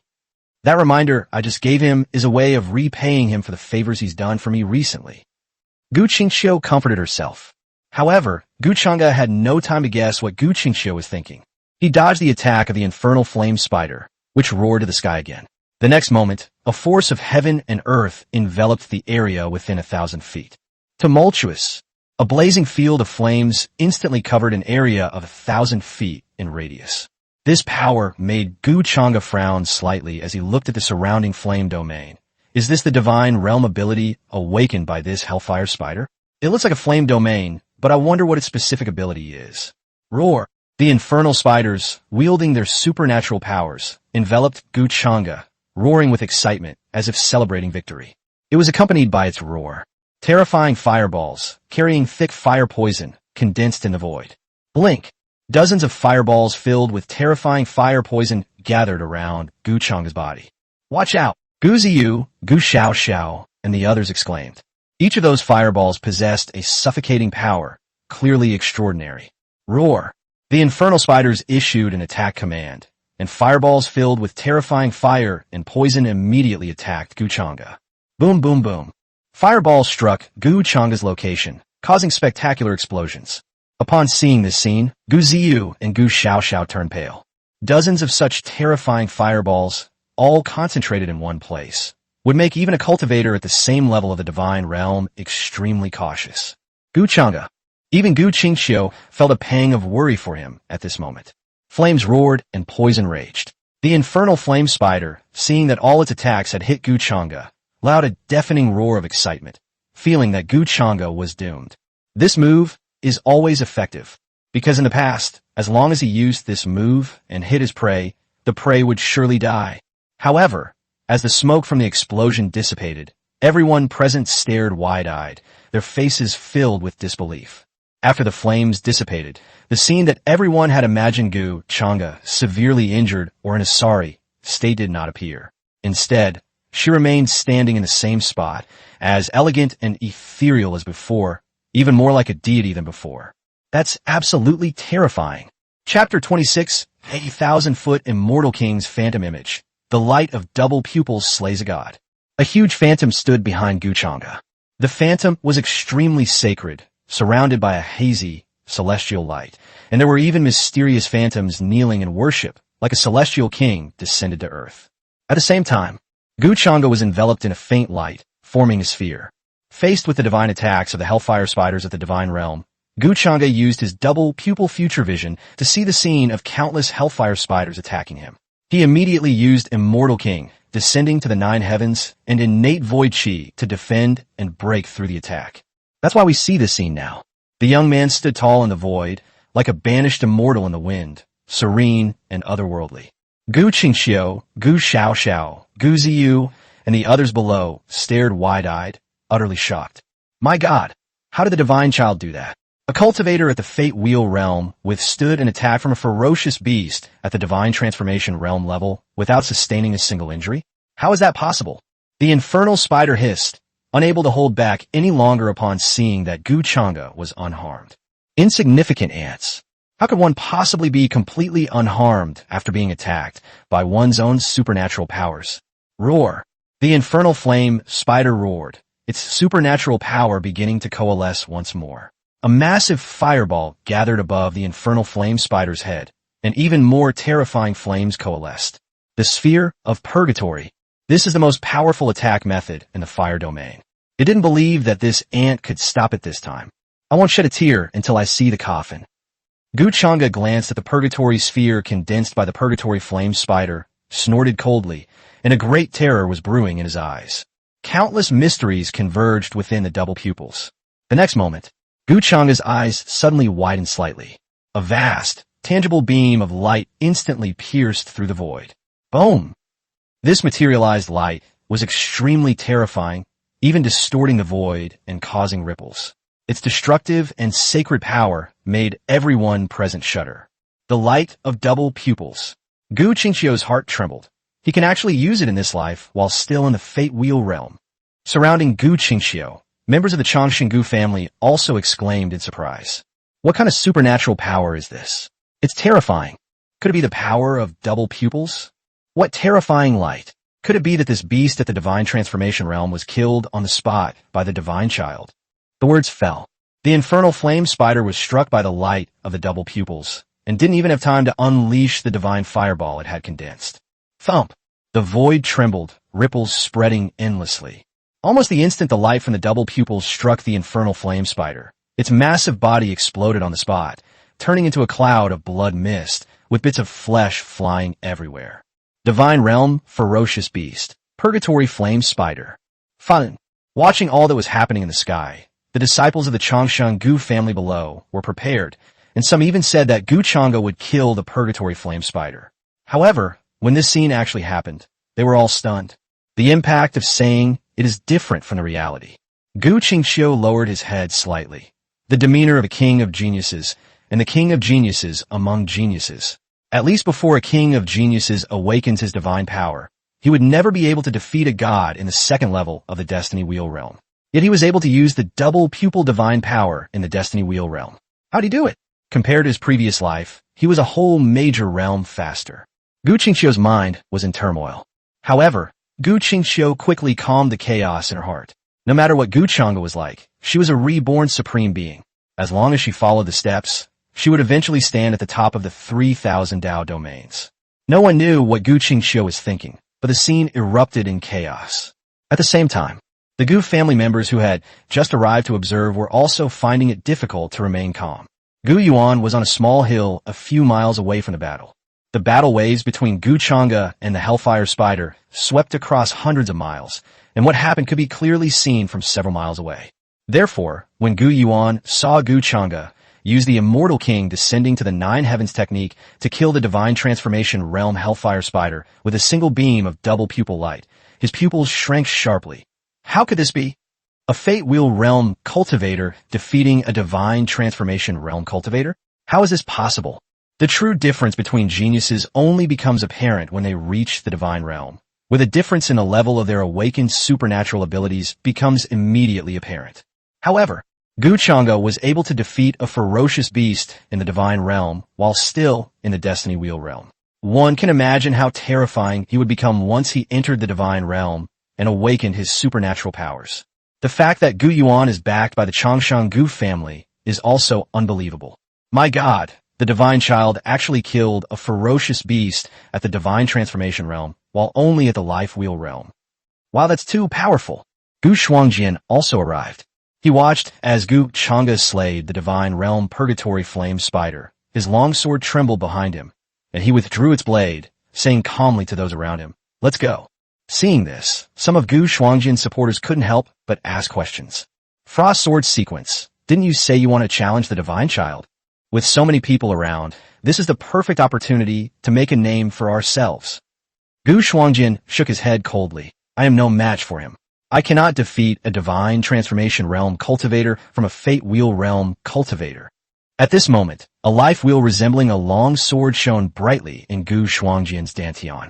He had clearly broken through to the life wheel realm, and they formed a sword wheel. The sword wheel has 8 marks, which means it is an 8-mark sword wheel. There are normal disc-shaped life wheels and special life wheels.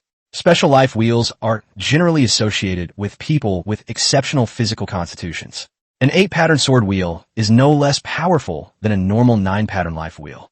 Beyond the void secret realm, Gu Qing and the 6 clan elders were also unable to remain calm upon witnessing this scene. Good heavens, Chengda actually used his life wheel realm to slay a divine, transcendent realm beast, an elder exclaimed in surprise. His future is limitless. Another elder spoke up, his tone excited. Gu Qing nodded in agreement. It seems that my Changshan Gu family has a worthy successor. The King of Prodigies Chengda will definitely be won over. Upon hearing the words King of Prodigies, the 6 elders' eyes gleamed. King of Pride. They will all reach at least the Saint realm upon reaching adulthood. The King of Top Geniuses can even reach the Emperor realm. After slaying the Hellfire Spider, Gu Chengda glanced at his personal information. Character, Gu Chengda. Strength, 2nd level of Fate Wheel. Physique, double pupils. Light of double pupils, future vision. Immortal bones, immortal king descending to the 9 heavens. Cultivation technique, void scripture, 5th level 21%. Supernatural powers, heaven slaying finger, minor success 33%. Void great handprint, minor success 50%. Great void technique, entry level 2%.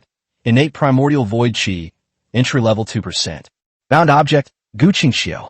Both supernatural abilities have seen significant progress. As they swept through the enemy lines, they naturally unleashed a variety of extraordinary abilities, and their proficiency in battle increased very rapidly. Logically speaking, comprehending supernatural powers relies solely on comprehension, but the Gu Chengda system not only possesses the ability to return lost power, but also adds proficiency to it, making it incredibly powerful. Gu Chengda landed in front of everyone, and Gu Ziyu and Gu Xiaoxiao followed.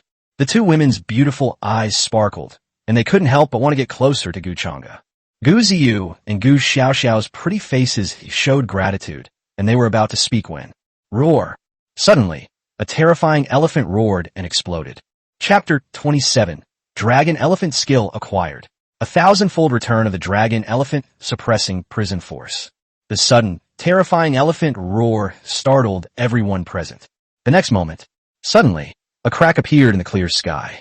The crack was hundreds of feet long, pitch black enough to make one's scalp crawl, as if it were about to devour everything. This is a void rift? A member of the Changshan Gu family exclaimed. A great opportunity is coming. Another member of the Changshan Gu family spoke excitedly. I've always heard about the Void Realm in our coming-of-age ceremony trials. Occasionally, void rifts appear, and these rifts are said to connect to some unknown place where extraordinary inheritances and rare treasures can be found. I never imagined it was true. That elephant's roar just now, without a doubt, was a terrifying inheritance. The crowd was buzzing with discussion. Gu Qingxiu's beautiful eyes lit up when she heard the elephant's cry. It's here, Dragon Elephant Skill. Although Gu Qingxiu didn't know how the Dragon Elephant Skill came about, upon hearing the elephant's roar, she knew without a doubt that it was the Dragon Elephant Skill. Gu Chengda naturally heard the elephant's cry as well. Dragon Elephant Kung Fu. Looking at the crack in the void, Gu Chengda felt a little expectant. If he obtained the Dragon Elephant technique and returned it, he wondered what kind of technique reward he would receive. At the same time, not only Gu Chengda and Gu Qingxiu heard it, But Gu Shuangjian, who was preparing to leave, and Gu Yuan also heard the elephant's cry. An opportunity. Two words came to mind. Almost instantly, their gazes fell upon the crack that had appeared in the void. All eyes were fixed on the 100-foot-long crack that had appeared in the void. Call out. Suddenly, a streak of light shot out from the crack.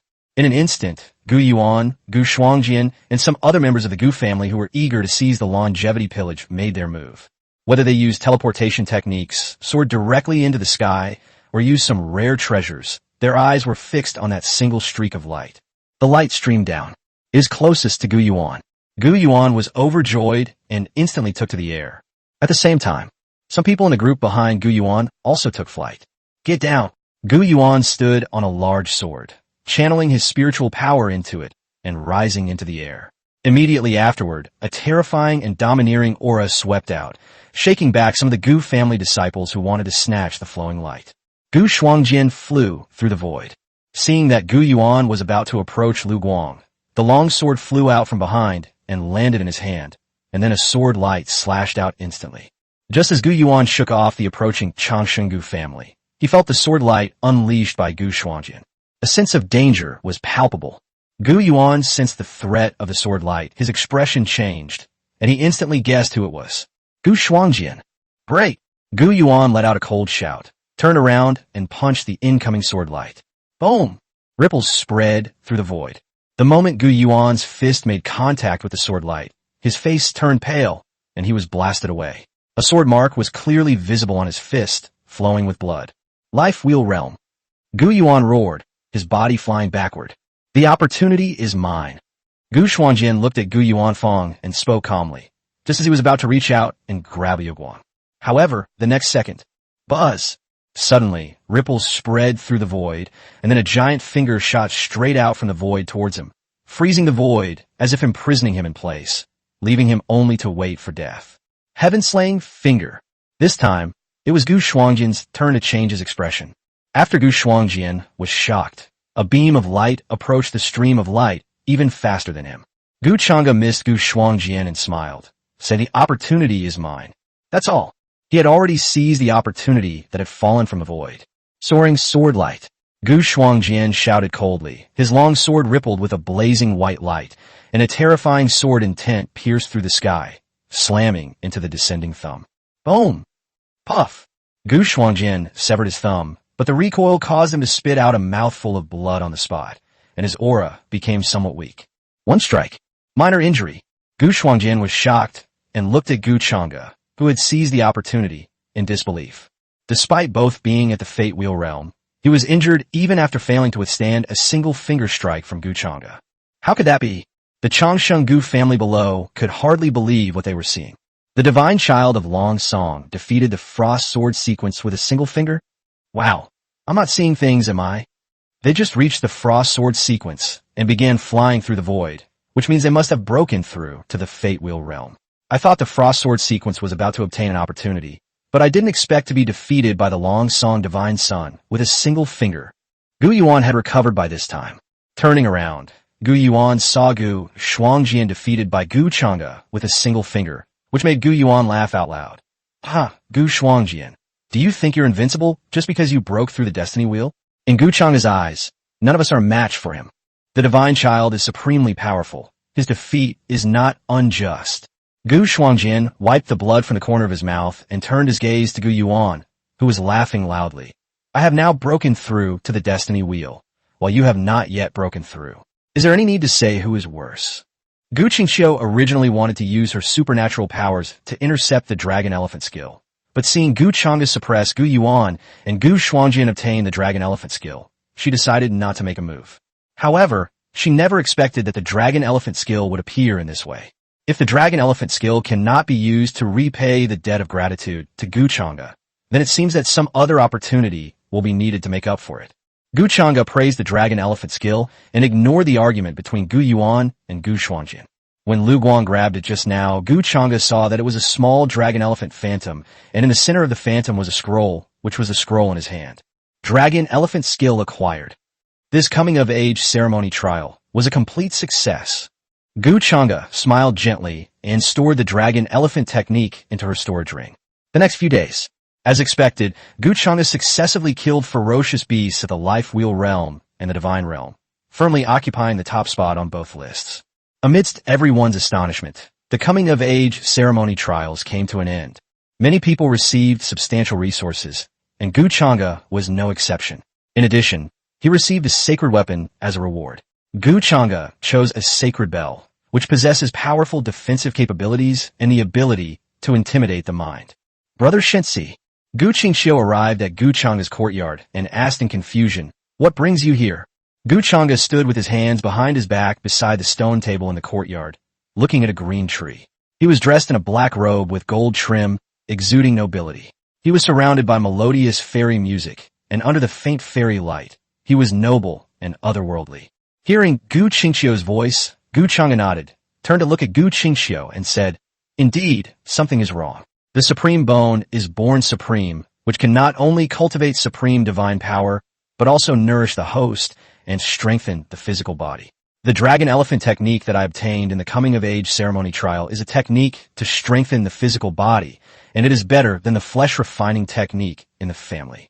After Gu Chang'e finished speaking, he took out the dragon elephant skill and threw it to Gu Qingxiu. Gu Qingxiu took it subconsciously. Gu Chang'e smiled and said, "This is for you." It was also when Gu Chang'e gave the dragon elephant skill to Gu Qingxiu. Ding! The host has gifted the bound target, Gu Qingxiu's incomplete emperor-level cultivation technique, dragon elephant skill, and received a 10,000-fold return. The immortal-level cultivation technique, dragon elephant prison suppressing force.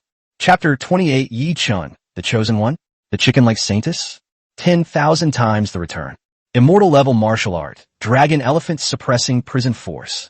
The prompt containing two key pieces of information gave Gu Chang'e a jolt, which was followed by overwhelming joy. Excellent. A celestial-level cultivation technique. This is a direct path to immortality. How awesome. Although she was pleasantly surprised, Gu Chang'e remained calm and gentle with a smile on her face. Gu Qingxiu stared blankly at the dragon elephant skill in his hand. She never expected that Gu Chang'e would give her the dragon elephant and give her a reason that she couldn't refuse. Well, what's going on? The dragon elephant skill should be useful to you too, right? Gu Qingxiu thought for a moment and handed the dragon elephant skill back to me. Brother Shensi can finish comprehending it first and then give it to me to practice. Dragon elephant kung fu. Before her rebirth, Gu Qingxiu was naturally aware of the power of this inheritance, and she had no better body refining technique than the dragon elephant technique in her mind. However, Gu Chang'e obtained this herself, and she was too embarrassed to cultivate it. She already felt strange because Gu Chang'e didn't remove her bones, let alone that the other party actually treated her like a younger sister. They had no complaints about their treatment.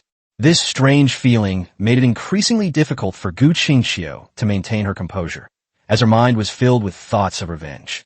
Before rebirth, although she had defeated Gu Chang'e and severely weakened the Changshen Gu family.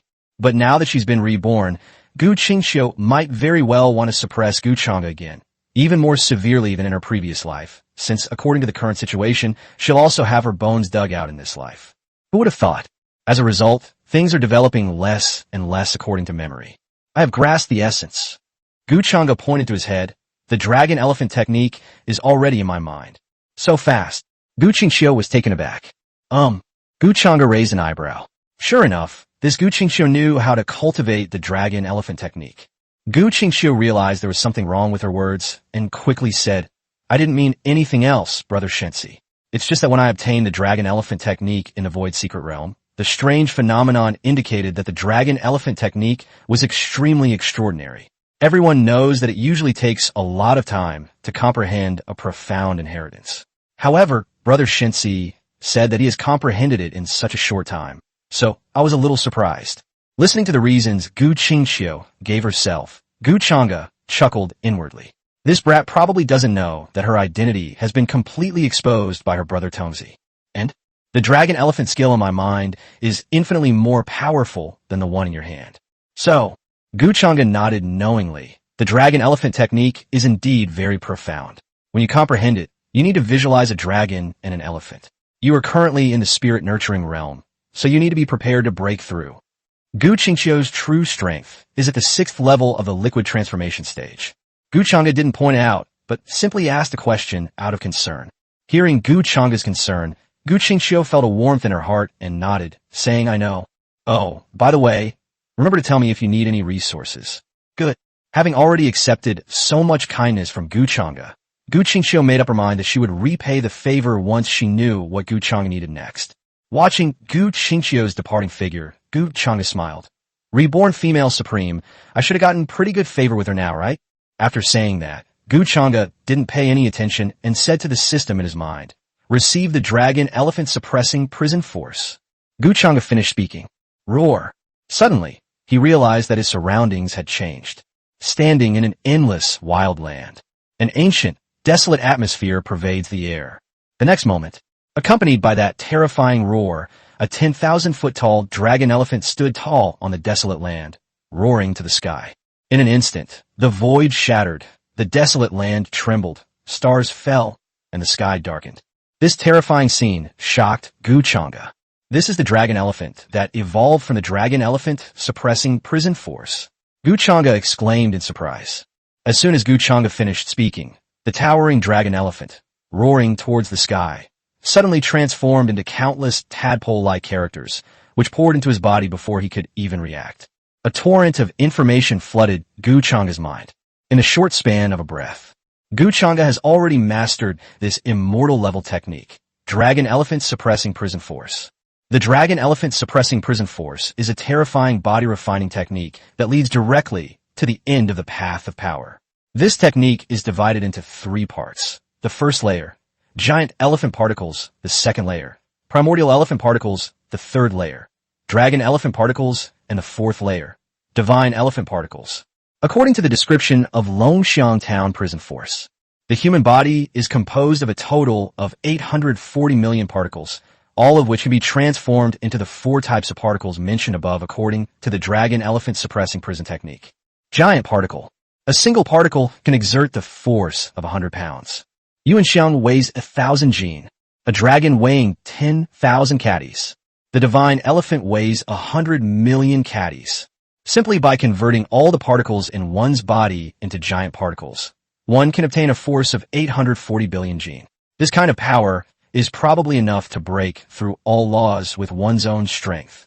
After absorbing the information from the dragon elephant suppressing prison force, Gu Chang'e took a deep breath. As expected of celestial level technique, the first layer of giant elephant particles alone is so heaven-defying, not to mention the other 3 types of particles. The dragon elephant prison force cultivation method is very simple. The first step is to visualize a dragon and elephant activating 840 million particles in the body. Then, use massive energy to refine the 840 million particles, turning them all into primordial particles. Gu Chang'e already possesses the strength of 15 million jin, so converting to elemental particles in the early stages shouldn't be too difficult. No rush. Resisting the urge to start cultivating immediately, Gu Chang'e had an idea and opened Gu Qingxiu's personal information. After binding a target, Gu Chang'e can view the target's information at any time. Now, Gu Chang'e has obtained the opportunity from Gu Qingxiu's recent fortune. He changed hands over it. The opportunity that originally belonged to Gu Qingxiu has returned to her, and she has gained unimaginable rewards from it. Now that this matter is resolved, she naturally wants to see what other opportunities her reborn female supreme sister has next. Nickname, Gu Qingxiu. Identity, daughter of a branch of the Changshan Gu family, reborn supreme. Strength, 5th level of the spirit nurturing realm. 6th level of the liquid transformation realm. Physique, supreme bones. Cultivation technique, void scripture. Supernatural power. Recent fortune. The dragon elephant technique has finally fallen into Gu Qingxiu's hands after many twists and turns. Gu Qingxiu is also practicing the dragon elephant technique, but because it consumes a lot of resources and she is too embarrassed to ask her divine brother for help, she decides to go out and search for the opportunity from her memories. A month later, Gu Qingxiu will travel to the birthplace of the Changshan Gu family and obtain the immortal artifact, the Spirit Gathering Bottle. She will also seize the opportunity belonging to the chosen one Yi Chun, the eye of the 10,000-year spirit spring. Incidentally, she will also rescue the Ji family goddess who was captivated by a chicken leg while hiding her true identity. Chapter 29, Awakening the Mammoth Particle. 300 billion jin of power. Gu Chang'e was taken aback when he saw Gu Qingxiu's recent fortune. Goodness! Celestial artifact, spirit gathering bottle. And what's more, an unexpected name has emerged. Yi Chun, the chosen one? Gu Chengda stared intently at the fortune readings before her, finally fixing her gaze on the last line of text.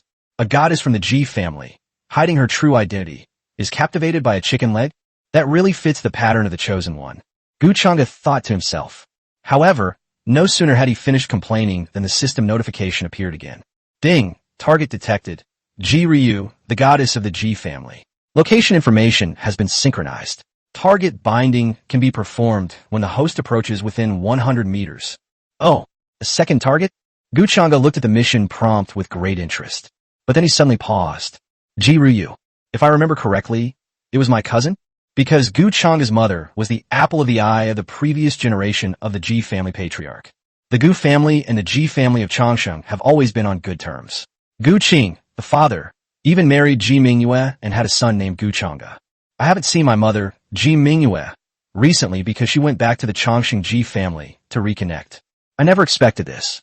The system's target for this refund was actually my cousin? A thought struck me. Gu Chengda recalled Ji Ryu's location in his mind.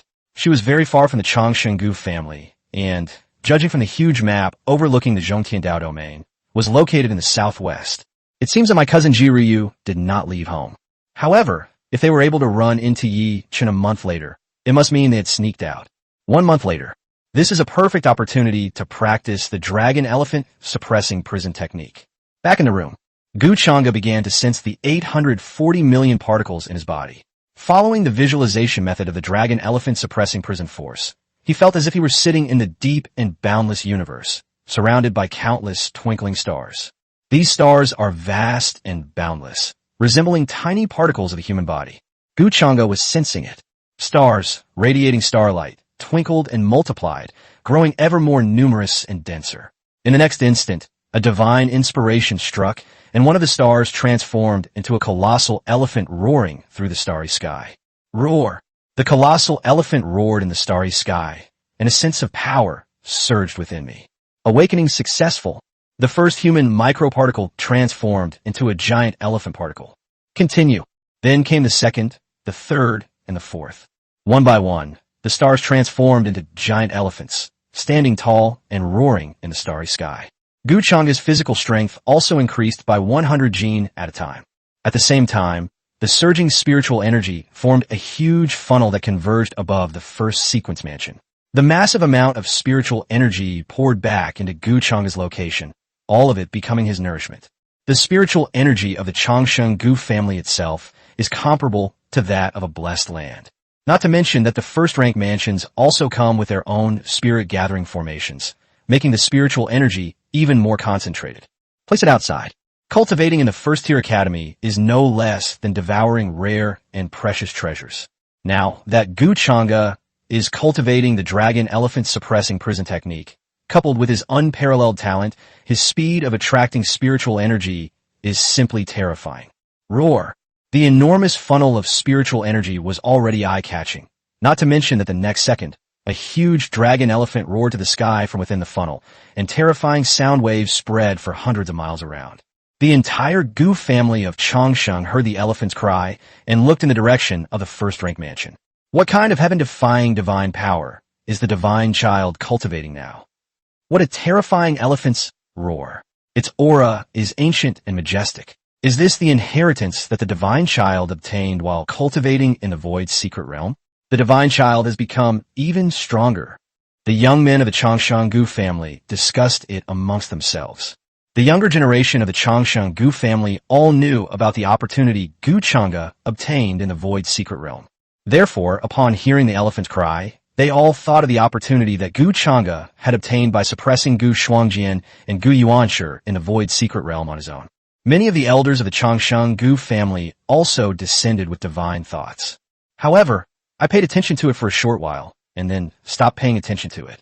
After all, the Changsheng Gu family has many outstanding talents, and every now and then there will be extraordinary phenomena, such as those of outstanding talents of the Changsheng Gu family or elders of the Changsheng Gu family. If a powerful expert above the King realm breaks through, then the phenomena will sweep across thousands of miles. Even forces and rogue cultivators outside of the Changsheng Gu family can see it, so there's no need to be too shocked or horrified. Gu Qingxiu was very close to the courtyard where Gu Chang'e was, and she found it hard to believe the terrifying ancient aura permeating the air, because she also possesses the dragon elephant skill. From her supreme perspective, it should be impossible for such a terrifying commotion to have occurred. This aura is even comparable to that of an emperor-level inheritance. Is this the dragon elephant skill? Gu Qingxiu blinked, looking at the dragon elephant skill scroll in his hand in silence. Why didn't I feel this terrifying when I was comprehending the dragon elephant skill? It's just a little stronger than advanced body refining techniques. Could it be because of the celestial light on his chest? Gu Qingxiu guessed. However, Gu Qingxiu was under immense pressure due to Gu Chang'e's rapid progress. She is a reborn supreme being. Since the supreme bone was not extracted in the early stages and is still under Gu Chang'e's protection, he should theoretically break through to the next realm faster than Gu Chang'e. However, Gu Chang'e's strength has been increasing rapidly, while her progress has not been very obvious. First, master the basics of the dragon elephant skill, then head to the birthplace of the Changxing Gu family to obtain that item. My strength will definitely increase rapidly by then. Furthermore, Gu Chang'e has been so kind to me in this life, and the Changxing Gu family has been reliable to me in every way, so I might as well help Gu Chang'e's cousin as well. Jiru Yu. It's a pity that he followed the wrong person in his past life and lost the entire Changxing Ji family. Yichen only pretended to be sad for a few days before continuing to have fun with other women. This time, you should thank yourself for having a good cousin. After speaking, Gu Qingxiu sat cross-legged on the bed, opened the dragon elephant skill manual in his hand, and began to visualize the dragon and elephant diagram on the scroll. A month has passed. Gu Chang'e slowly opened his eyes. In an instant, an ancient giant elephant flashed past his eyes, and a fierce and savage aura emanated from his gentle and jade-like body. The entire room seemed to freeze in midair. Sensing the billions of colossal elephant particles roaring within his body, Gu Chang'e nodded in satisfaction. Having exhausted all the resources he had accumulated, Gu Chang'e's human microparticles had awakened more than half of their potential, giving him a strength of 30 billion gene. This made his physical body comparable to that of a pure-blooded ferocious beast cub, or even more terrifying. With his physical strength alone, Gu Chang'e was already invincible in the life wheel realm. Below the level of prodigies, no one can stand a chance against him with a single punch. With the added advantage of her extraordinary double pupils and immortal bones, Gu Chang'e can easily defeat even a divine realm expert. Chapter 30, Moving into the Divine Child's Residence. The 9 Styles of Sunset. Possessing the strength of 30 billion gene, he can truly suppress mountains and rivers with a single punch and shatter the sun and moon with a single punch. Our strength has undergone a dramatic transformation compared to a month ago. As expected of a celestial level technique, it's already so powerful even before I've truly mastered it. Gu Chang'e murmured to herself, a slight joy in her heart. He then began to plan his next steps in his spiritual practice. With his physical body no longer a concern, he can proceed steadily, and that will be enough to make him invincible. In terms of spiritual power cultivation, having 9 runes on one's destiny wheel is already quite good, but to truly make it as powerful as the dragon elephant suppressing prison technique cultivated through physical cultivation, the 9-rune destiny wheel must be truly transformed into the heavenly Tao destiny wheel. The immortal bones are now releasing mysterious power, altering Gu Chang'e's aptitude and destiny. However, this change is very slow. It is unknown how long it will take to transform the 9-pattern destiny wheel into a perfectly unified heavenly Tao destiny wheel. We need to find some ways to speed up the transformation. However, even Changxing Guja doesn't have the secret method to change one's destiny. One has to rely on oneself. However, Gu Chang'e believed that it wouldn't be difficult to find some cultivation methods that could change the attributes related to one's destiny wheel and then give them to the bound target through the return system, thus obtaining a secret method to increase one's destiny wheel attributes. Alright, thinking of this, Gu Chang'e calculated the time. Has a month already passed? I wonder if Gu Qingxiu has gone out yet? A month has passed without triggering the return. What should I use to trigger it this time? At present, the supernatural powers that come with the Void Scripture are enough for Gu Chang'e to use. In addition, he has double pupils and immortal bones with supernatural powers. The only problem is that he has no means of fighting enemies from a distance. Gu Chang'e suddenly remembered that he had acquired a top-grade holy weapon 2 months ago, the Starfall Bow. Why not trigger it using archery techniques? Obtain a powerful archery skill to pair with the Starfall Bow. Then he would have no weaknesses, a perfect all-rounder. However, I don't have a strong archery tradition to pass down. But then Gu Chengda chuckled and shook his head. How could I forget? Just because I don't have it doesn't mean the Changshan Gu family or my cheap old man don't have it. As a divine son, inheriting the powerful archery technique is just a matter of a word. Thinking of this, Gu Chengda contacted Gu Qing. Through the communication jade talisman, Gu Chengda told Gu Qing about her needs. In no time at all, Gu Qing's voice rang out in the courtyard. Has Chengda emerged from seclusion? Come out and let's meet. Gu Qing's gentle voice came. Father. Gu Cheng got up and walked out, and saw Gu Qing standing in the courtyard. When Gu Qing saw Gu Chengda come out, looking at the other party's gentle and refined appearance, he nodded with great satisfaction and kindness. Not bad. It seems that your strength has greatly improved. Fine. Gu Chengda smiled, then asked curiously, By the way, Father, why did you come all the way here in person? I came here on the side, and there's something I wanted to tell you. Your divine palace is now complete. It covers an area of 50 miles, located on one side of the main vein. In addition, there is the archery tradition you mentioned. I only have one of these traditions in my possession. I don't know if you would like it. As Gu Qing spoke, he took out a small piece of iron. 9 styles of sunset. However, I only have one move. Gu Chengda's heart stirred slightly upon hearing this. Gu Qing is a supreme being at the king realm. Anything that catches his eye and is collected must be extraordinary. One style is enough. Gu Chengda nodded and accepted it. Even if it's incomplete, the more extraordinary it is, the better. This thing is meant to trigger a return, not to be used for cultivation.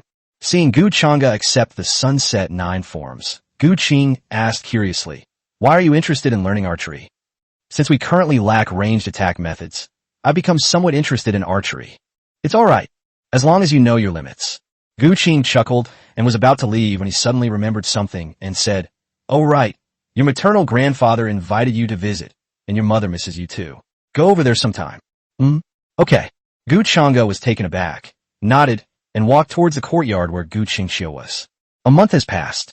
Gu Qingxiu will probably be going out soon, and it won't be a problem for him to visit the Changshan Ji family while he's at it. And you'll also meet Jiruyu, so it wouldn't be bad to go home together. Gu Chengda's impression of Jiruyu was also very vague.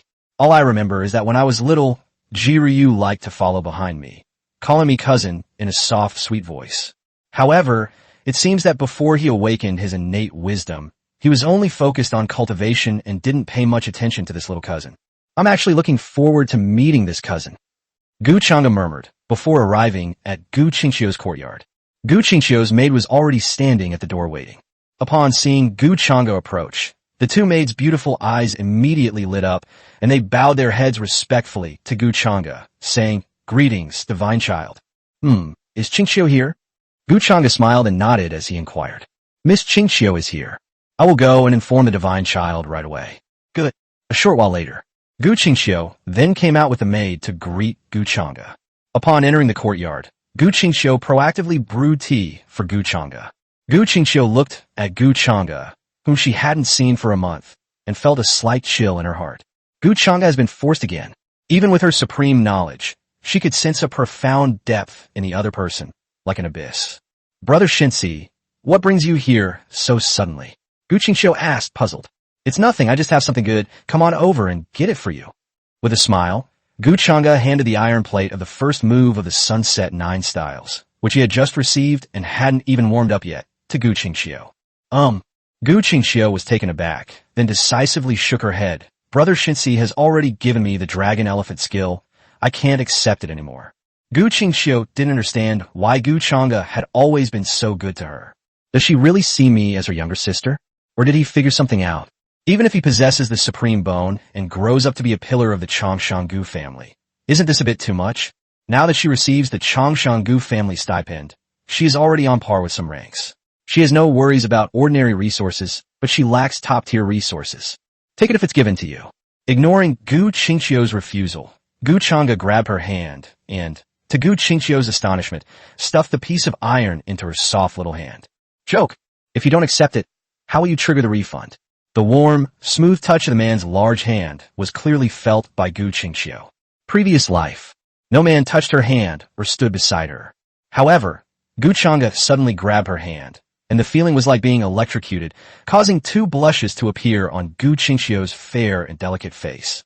Gu Chang'e didn't notice the faint blush on Gu Qingxiu's pretty face. Her attention was already drawn to the return information. Ding! Gifted the bound target Gu Chang'e a fragmented saint-level archery technique. 9 forms of sunset, in return for a 1,000-fold bonus. The complete saint-level archery technique, shooting the sun. Chapter 31, Ji Ruyu's Escape. Is it a flawed saint-level archery skill? Indeed, it's quite remarkable. A 1,000-fold return, and you get the complete saint-level archery technique sun shooting. Not bad. The superior grade holy weapon, the Starfall Bow, combined with the holy level archery skill of shooting the sun, makes it a truly usable weapon. Not bad, not bad. Gu Chang'e was very satisfied. Gu Qingxiu stared blankly at the piece of iron in her hand, increasingly unable to understand Gu Chang'e's attempts to curry favor. Archery. Gu Qingxiu sensed the iron piece with his divine sense, and saw the densely packed, small characters written on it, immediately knowing what it contained. A flawed saint-level archery technique. 9 styles of sunset. It should be known that in the Zhongtian Dao domain, archery is one of the supreme Daos, and also the least practiced form of attack. In the central heaven Dao domain, the rarity of saint-level archery techniques is comparable to that of emperor-level techniques. Now Gu Chang'e has actually given him a flawed saint-level archery technique. Does he not know how precious saint-level archery skills are? No. As the divine son of the Changshan Gu family, how could he not know the value of saint-level archery? Even if it is incomplete? Not bad. I just learned it. Let me teach you too. Gu Chang'e chuckled. Gu Qingxiu responded softly. In her previous life, in order to deal with the beings hidden in the darkness of the abyss, she also learned archery and had several complete saint-level archery techniques in her mind. Gu Qingxiu planned to find a time to take out these saint-level archery techniques in a reasonable way as a way of repaying Gu Chang'e for this gift. However, Gu Qingxiu felt a bit conflicted, as if she owed Gu Chang'e more and more. And Gu Chang'e's kindness to her never gave her a chance to refuse. Sigh. By the way, the Divine Prince's residence has been completed. Come with me to move there in 3 days.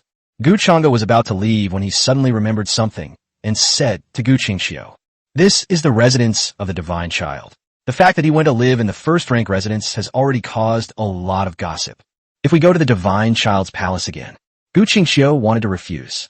However, before she could finish speaking, Gu Chang'e turned around and walked back to Gu Qingxiu, sneering, "Not everyone in the Changshan Gu family has discerning eyes. Besides, you possess the supreme bone, so why do you need my protection? I'm doing this because I care about my sister. Is there a problem with that? If anyone says that again, tell them to come find me." After Gu Chang'e finished speaking, he raised his hand and patted Gu Qingxiu on the head. This time, he really left. Gu Qingxiu was completely stunned. His once dormant heart began to pound, and even his Emperor Realm Dao heart was stirred. Is he really just genuinely concerned about me? Never mind, no matter what, he's good to me.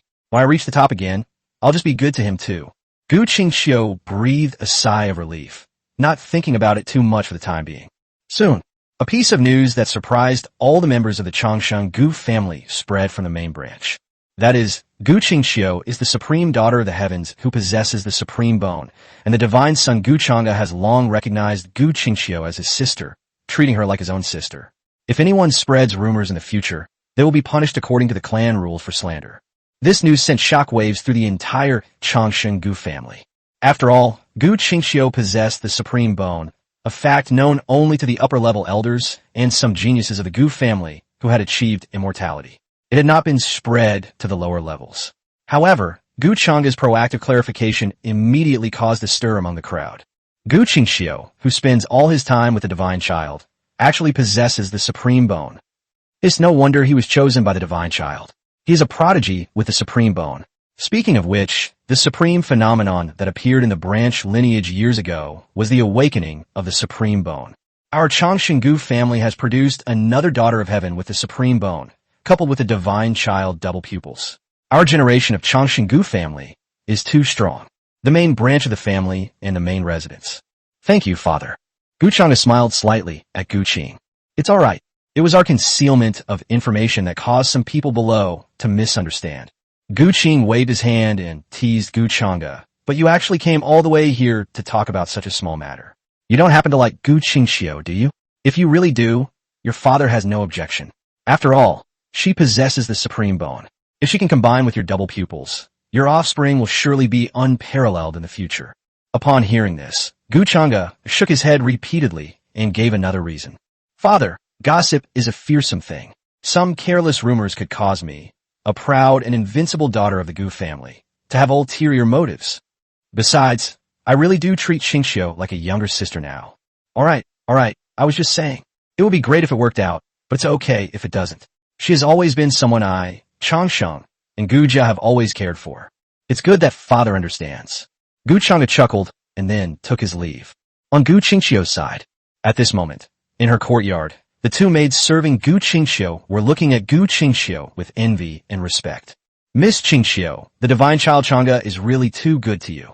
Yes, we used to want to refute those inner clan members when we heard them talking about you, but you wouldn't let us. This time, those people finally don't dare to talk nonsense anymore. Gu Qingqiu sat on the stone bench, the tea in front of her steaming. She had also learned of the rumors circulating outside through the two maids behind her. A warm feeling washed over Gu Qingqiu, and a faint smile appeared on her serene and already stunningly beautiful face. I'm sorry to trouble you, brother Shensi. Gu Qingqiu finished speaking and murmured softly. I never expected that he would take my casual remark to heart. Does Heliki me? It's just that Gu Chang'e is too good to her. Even though she possesses the supreme bone, which gives her a much higher status than ordinary members of the Gu family, she is still from a branch lineage and has no powerful backing. Compared to Gu Chang'e, who is a divine son and a young master of the main lineage, their status is still vastly different. It's no wonder she thinks that way. Gu Qingqiu took a deep breath and shook her head repeatedly to calm down her strange feelings. Now is not the time to think about this. Enhance our strength. When the great era begins, entering the world to compete and vie for destiny to prove one's path again is the right thing to do. On the other side, outside the territory of the Changxingji family, a stunningly beautiful girl, with an extraordinary and lively appearance, like a mountain elf, looked at the land and sky filled with the spirit of freedom before her, and couldn't help but open her arms and take a deep breath. The taste of freedom. I finally managed to sneak out this time, didn't I? And no one knows. I can finally go out and have fun by myself. This lively and spirited young girl could only be Ji Ruyu. After speaking, Ji Ruyu glanced anxiously at the Changsheng family's territory behind her, then activated her movement technique, transforming into a blur as she rushed into the distance. We can do the things we're feeling sentimental about later. It's best to slip away now. Chapter 32, The Divine Child Wants to Collect Bottles? The birthplace of the Changsheng Gu family. The ancestor of the Changsheng Gu family was born in a secluded mountain village. He had an astonishing talent for cultivation and later achieved a divine body, attaining the position of emperor. From then on, this small mountain village became the true ancestral home of the Changsheng Gu family. Gujia Village. At this moment, many older children and adults from the village were gathered at the entrance of Gujia Village, curiously watching the carriage drawn by several snow-white, dragon-scaled horses. The carriage was made of some kind of divine wood, shining brightly and looking extremely noble. Are our people from the Changsheng Gu family outside here? I wonder who it is. A snow-white, dragon-scaled horse. I think I've only ever seen it appear when the patriarch comes to worship the ancestors. The host is coming, and they will bring us lots of delicious food. The Gu family village is basically devoid of cultivation talent, and these individuals are either direct descendants or offspring of branches who have made significant contributions but lack cultivation talent. The teenagers, still quite young, began to speak in their childish voices, imagining who would emerge from that magnificent carriage. However, they all share a common expectation. That is, whenever the host family comes, they bring a lot of delicious food for them. They are not arrogant and approachable. They do not discriminate against the villagers because they cannot cultivate. Finally, amidst the children's anticipation, a boy who looked about 16 or 17 years old, with a rather youthful appearance, but already possessing an extraordinary and ethereal beauty, as if he were the son of a celestial being descended to earth, stepped out of the carriage. Is this the Gu family's residence? Gu Chang'e looked around Gu family village, which resembled a paradise, and smiled admiringly. At the same time, he also saw the children with their innocent, big eyes blinking, looking at him curiously, as well as the adults in the village. At this moment, an elderly man with white hair and a youthful face stepped out from the crowd and respectfully bowed to Gu Chang'e, saying, "May I ask who you are?" An elder of the Changsheng Gu family, who was driving Gu Chang'e, said with a smile, "Village chief, this is our new divine child of the Changsheng Gu family. He wanted to come and see the birthplace of our Gu family, and also to pay homage to our ancestors." What a divine child! No wonder he's so extraordinary. I heard the divine child has double pupils. Upon hearing this, the adults behind the village chief exclaimed in surprise. The village chief was also shocked and said, I never expected that it would be His Highness the divine son of the Changshan Gu family who would visit. I was unaware of this. Please forgive me, divine son. It's all right. We're all alone. Village chief, you don't need to be so polite. Gu Chang'e said gently. Although the host family has always been very friendly to the old Gu family village, they still deserve due respect. Seeing Gu Chang'e's gentle manner, the village chief was flattered. You're too kind. You're too kind. May I ask how many days the divine child will be staying here? I don't know either. We'll see. All right then. There's a mansion in the village built to accommodate the main family. Would it be all right for His Highness to stay there? Good. Gu Chang'e came to Gu family village, of course, to find a celestial artifact hinted at in Gu Qingqiu's recent fortune, the spirit gathering bottle. If he found this celestial artifact, he would give it to Gu Qingqiu as a way to return it, even if it's only double. It is also a celestial artifact, and an even more powerful one at that. How could Gu Chang'e not take action? So he took advantage of the moment when Gu Qingqiu was about to make his move and came to search for them first. After answering the old village chief, Gu Chang'e said to the clan elder who was driving the car, Thank you very much, Elder Lingyun, for personally driving me here this time. It's all right. For nearly 100 years, I've been responsible for protecting Gu family village. It's just something I did on the way. If the divine child needs anything, he can just tell the village chief. After Gu Lingyun finished speaking, he saw Gu Chang'e nod and then drove away. The dragon scale horse is a rare beast with the bloodline of a true dragon. It is gentle and non-aggressive, and has the ability to ride the clouds. Usually, only people from powerful families would keep dragon scale horses. After watching the dragon-scaled horse drive away, Gu Chang'e and the village chief went to the mansion in the village that was specially used to receive the host family. The mansion is very spacious, covering a large area, and its decoration is also very luxurious and comfortable. After randomly choosing a room, Gu Chang'e said directly to the village chief, By the way, village chief, I came to the village to look for something. If possible, could you ask the villagers to bring all the bottles over so I can take a look? Bottle. The village chief was taken aback. He had genuinely thought that Gu Chang'e was just visiting the village and would leave in a few days. So they came looking for something? And it's a bottle? What treasures do they still have in their old Gu family village? However, since it was Gu Chang'e's request, the village chief didn't say much. He nodded and left the mansion to inform the villagers of Gu Chang'e's request, asking them to bring all the bottles from their homes to the mansion for reception. In an instant, the people in Lao Gu's village all had strange expressions. Collect all the bottles in the village? Probably not. Maybe some treasure was left behind in our old Gu family village. How could that be? If there were anything, the previous patriarch and those elders were all kings or quasi-saints. If there were any treasures, they would have discovered them long ago. Everyone was curious and discussing it, but they still obediently brought all the bottles from their homes to the reception residence. On the other side, Gu Qingqiu finally stabilized her newly broken through realm. At this moment, she had broken through to the first level of the Rainbow Bridge realm.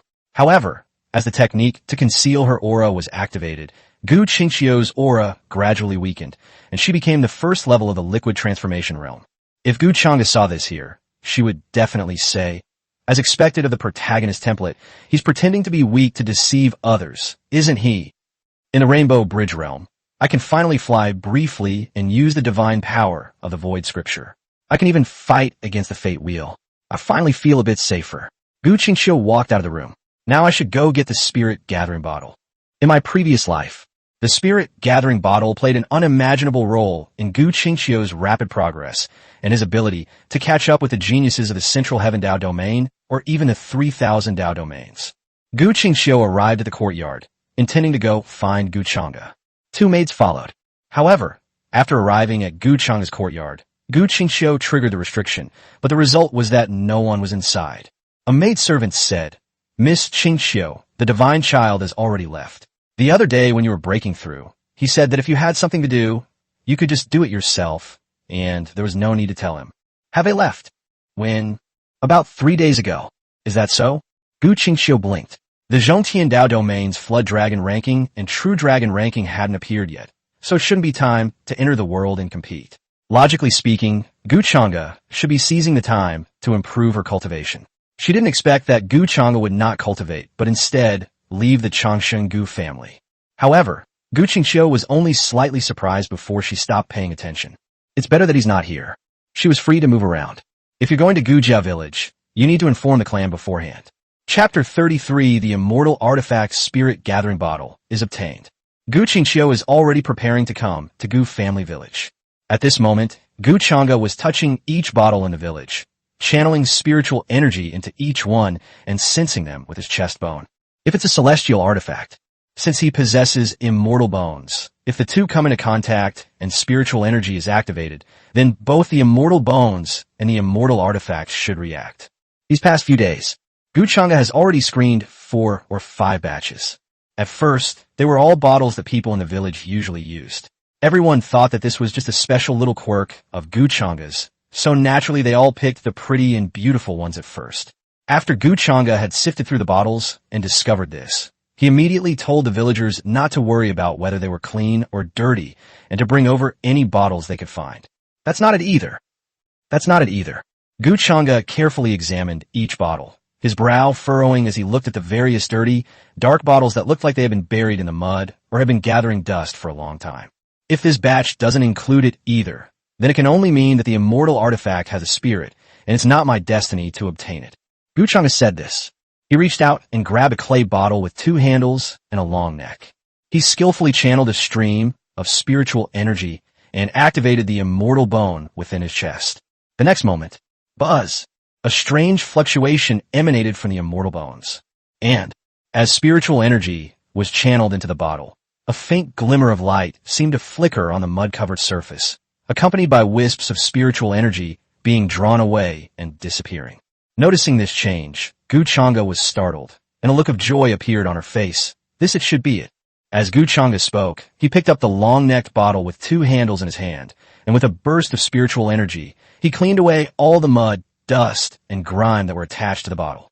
It was at this very moment Gu Changda finally saw the true appearance of the bottle in her hand. This is a bottle engraved with green patterns. The patterns are quite remarkable. Without the soil covering them, they seem to be alive. And because Gu Changda activated them with spiritual power, the green patterns are now flashing, and spiritual power is being continuously absorbed. It seems that liquid is also beginning to condense inside the bottle. Spirit gathering bottle. Even if it isn't, it's definitely a treasure.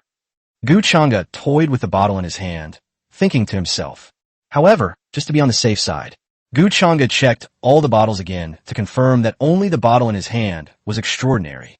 He was already quite certain of it. As for whether it was or not, he would give it to Gu Qingxiu when she arrived, at a time when Gu Changda had likely already found the spirit gathering bottle. At this moment, Gu Qingxiu had already rented a spirit crane from the Changsheng Gu family and was flying towards the old Gu family village. The old village chief came to the village entrance again to greet them. However, compared to the grand welcome from the entire village for Gu Changda, only a few of the village's leaders were present at this moment. Grandpa Village Chief. Gu Qingxiu stepped down from the crane and, looking at the incredibly familiar figure in front of her, couldn't help but call out. You should know that in her previous life, when her supreme bone was dug out and she was left to be raised in the old Gu family village by the Changsheng Gu family, her village chief grandfather would encourage her from time to time, saying that as long as she could cultivate, there was still hope, and she shouldn't end up like them, turning into a handful of yellow earth and disappearing into obscurity after 100 years. It was around that time she unexpectedly obtained the celestial artifact, the spirit gathering bottle, and thus began her journey of triumph. We meet again. Although things have changed and people are no longer the same, Gu Qingxiu will never forget the kindness shown to her in her past life. Mississippi. The old village chief looked at Gu Qingxiu, feeling a strange sense of familiarity about her, but still asked with a puzzled look, "May I ask what brings this young lady from the main family here?" Upon hearing the old village chief's question, Gu Qingxiu snapped out of her daze, suppressed her excitement and warmth, and revealed the purpose of her trip. Bottle. After Gu Qingxiu finished speaking, the old village chief was dumbfounded. Are all the young people in their Changsheng Gujia lineage problematic? Why are they all coming to find the bottle? Or is it true that some treasures have been lost from the main family to Lao Gu family village? But that shouldn't be the case.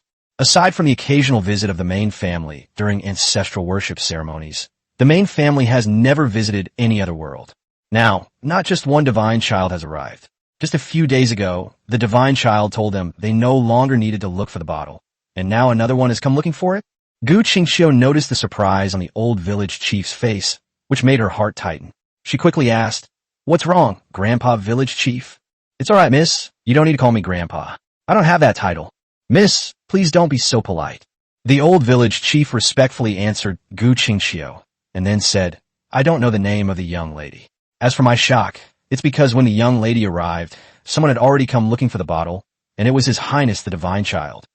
His Royal Highness the Son of God. Gu Chang'e." Gu Qingxiu was taken aback. Gu Chang'e came to old Gu family village, and he was looking for a bottle? Could it be that he has news about the spirit gathering bottle? That's impossible. I remember that Gu Chang'e never came to old Gu family village in my previous life, not even once. Gu Chang'e? Is that His Highness the Divine Child's real name? He truly lives up to his reputation as the divine child of the Changsheng Gu family. Upon hearing Gu Chang'e's name, the old village chief stroked his beard and smiled with satisfaction before answering Gu Qingxiu. "Yes, Miss Gu, that is His Highness the Divine Child. He searched for 3 or 4 days, looking through all the bottles in the entire village. Half a day ago, he asked us to retrieve all the bottles we had taken. Miss, would you like to go and see His Highness the Divine Child?" "Yes, I want it." Hearing what her village chief grandfather said, Gu Qingxiu frowned, her thoughts drifting. Does Gu Chang'e really know about the spirit gathering bottle? At this point in my previous life, I was seriously injured and lying in bed, being cared for by the village chief. I had no idea whether anyone had visited the village. Could it be that Gu Chang'e was not found in the previous life and then left? So you only got the good deal after that? While Gu Qingxiu was lost in thought, she had already followed the village chief to the reception residence. "Miss, this mansion is for the master to stay temporarily, so I will not go in," the village chief said to Gu Qingxiu. "Grandpa Village Chief, my name is Gu Qingxiu. You could just call me Qingxiu." Looking at the mansion before him, Gu Qingxiu spoke to the old village chief beside him. The village chief was taken aback for a moment before looking at the exceptionally elegant Gu Qingxiu in front of him and said, "All right then, I will take the liberty of addressing you as Miss Qingxiu. I don't know why, but I always feel a sense of closeness when I see Miss Qingxiu. I'm also the village chief grandpa." Gu Qingxiu knew that it was impossible for the village chief to call her Qingxiu again, just like in her previous life. However, Gu Qingxiu would still treat the village chief in front of her kindly. He took out various gifts from the storage ring and placed them on the ground. Gu Qingxiu said, "These gifts are for Grandpa Village Chief. Please accept them. Don't refuse. Consider them a greeting gift." The old village chief really wanted to refuse, but seeing Gu Qingxiu's serious expression, he sighed helplessly. "Okay, then I'll accept it." Gu Qingxiu smiled and agreed, then looked at the mansion in front of her. "Then I'll go in and visit Brother Shensi first. Goodbye, Grandpa Village Chief." Chapter 34, A Hundredfold Return. Superior Immortal Artifact, Condensing Tao Divine Bottle. In fact, Gu Chang'e knew that Gu Qingxiu had arrived as soon as she entered the village. Therefore, when Gu Qingxiu said he was coming to find her, Gu Chang'e tidied her clothes a little and then stood quietly in the courtyard to wait. The spirit gathering bottle must be incredibly important to Gu Qingxiu, and it might even be a necessary item for her to grow rapidly in the early stages. Now I've acquired ahead of time. He was very curious about what method Gu Qingxiu would use to get him to hand over the spirit gathering bottle. Gu Chang'e had already thought about this beforehand. After all, it's impossible to be good to someone indefinitely. Otherwise, once they get used to it, they'll take the benefits you bring for granted. The spirit gathering bottle still needs to be given to Gu Qingxiu, but I have to do something for him first. Time to serve tea and water. It also recounts some opportunities that were useful to them. If it were possible for a reborn female supreme being to serve her, Gu Chang'e would secretly feel a sense of satisfaction. Gu Qingxiu walked into the courtyard. Soon, a refined young man stood in a corner of the picturesque courtyard, his hands behind his back, exuding an air of nobility and immortality. Despite his young age, he already possessed a maturity beyond his years, radiating a subtle pressure. "Qingxiu is here." Gu Chang'e called out to Gu Qingxiu behind him, without turning his head. "Greetings, Brother Divine Child." Gu Qingxiu didn't know what Gu Chang'e meant by saying that. Did he already know that he would come to Gujia village? "You are welcome." Gu Chang'e turned to look at Gu Qingxiu, and then her eyes lit up. The young woman wore a light green dress. Her figure was slender and graceful, and her temperament was elegant yet carried an aura of domineering supreme power that could suppress all things. Her pretty face, which exuded a mature and sophisticated vibe, still had a touch of childishness, and it seemed that she still needed to continue to nurture her pregnancy. Even so, Gu Qingxiu now exudes the aura of an empress, making people feel an irresistible urge to conquer her. Gu Qingxiu naturally noticed that Gu Chang'e was looking at her, but she didn't care. After all, in her previous life, when she was at her peak, she had experienced even more direct and intense gazes from enemies than Gu Chang'e. Gu Qingxiu disliked and loathed those gazes, but she felt no aversion to Gu Chang'e's admiring gaze. On the contrary, she felt a faint joy and pride. Did you know I would come here, Brother Shinsi? Gu Qingxiu didn't mince words and directly asked Gu Chang'e if he was certain that she would come to Gu family village. Oh, why do you ask that? Because when Brother Shinsi saw me appear in Gujia village, he didn't seem surprised at all. Gu Qingxiu told the truth. Hearing this, Gu Chang'e smiled inwardly. Of course he wasn't surprised. After all, Brother Tong had explained your subsequent actions and what you wanted to do in great detail, although he also wanted to pretend to be surprised. But Gu Chang'e felt it was unnecessary. I do know, but it's because my double pupils have glimpsed a tiny corner of the future. Gu Chang'e's eyes shone with a divine light, and the moment his double pupils fixed on Gu Qingxiu, a feeling of suffocation arose in Gu Qingxiu's heart. Gu Qingxiu was taken aback.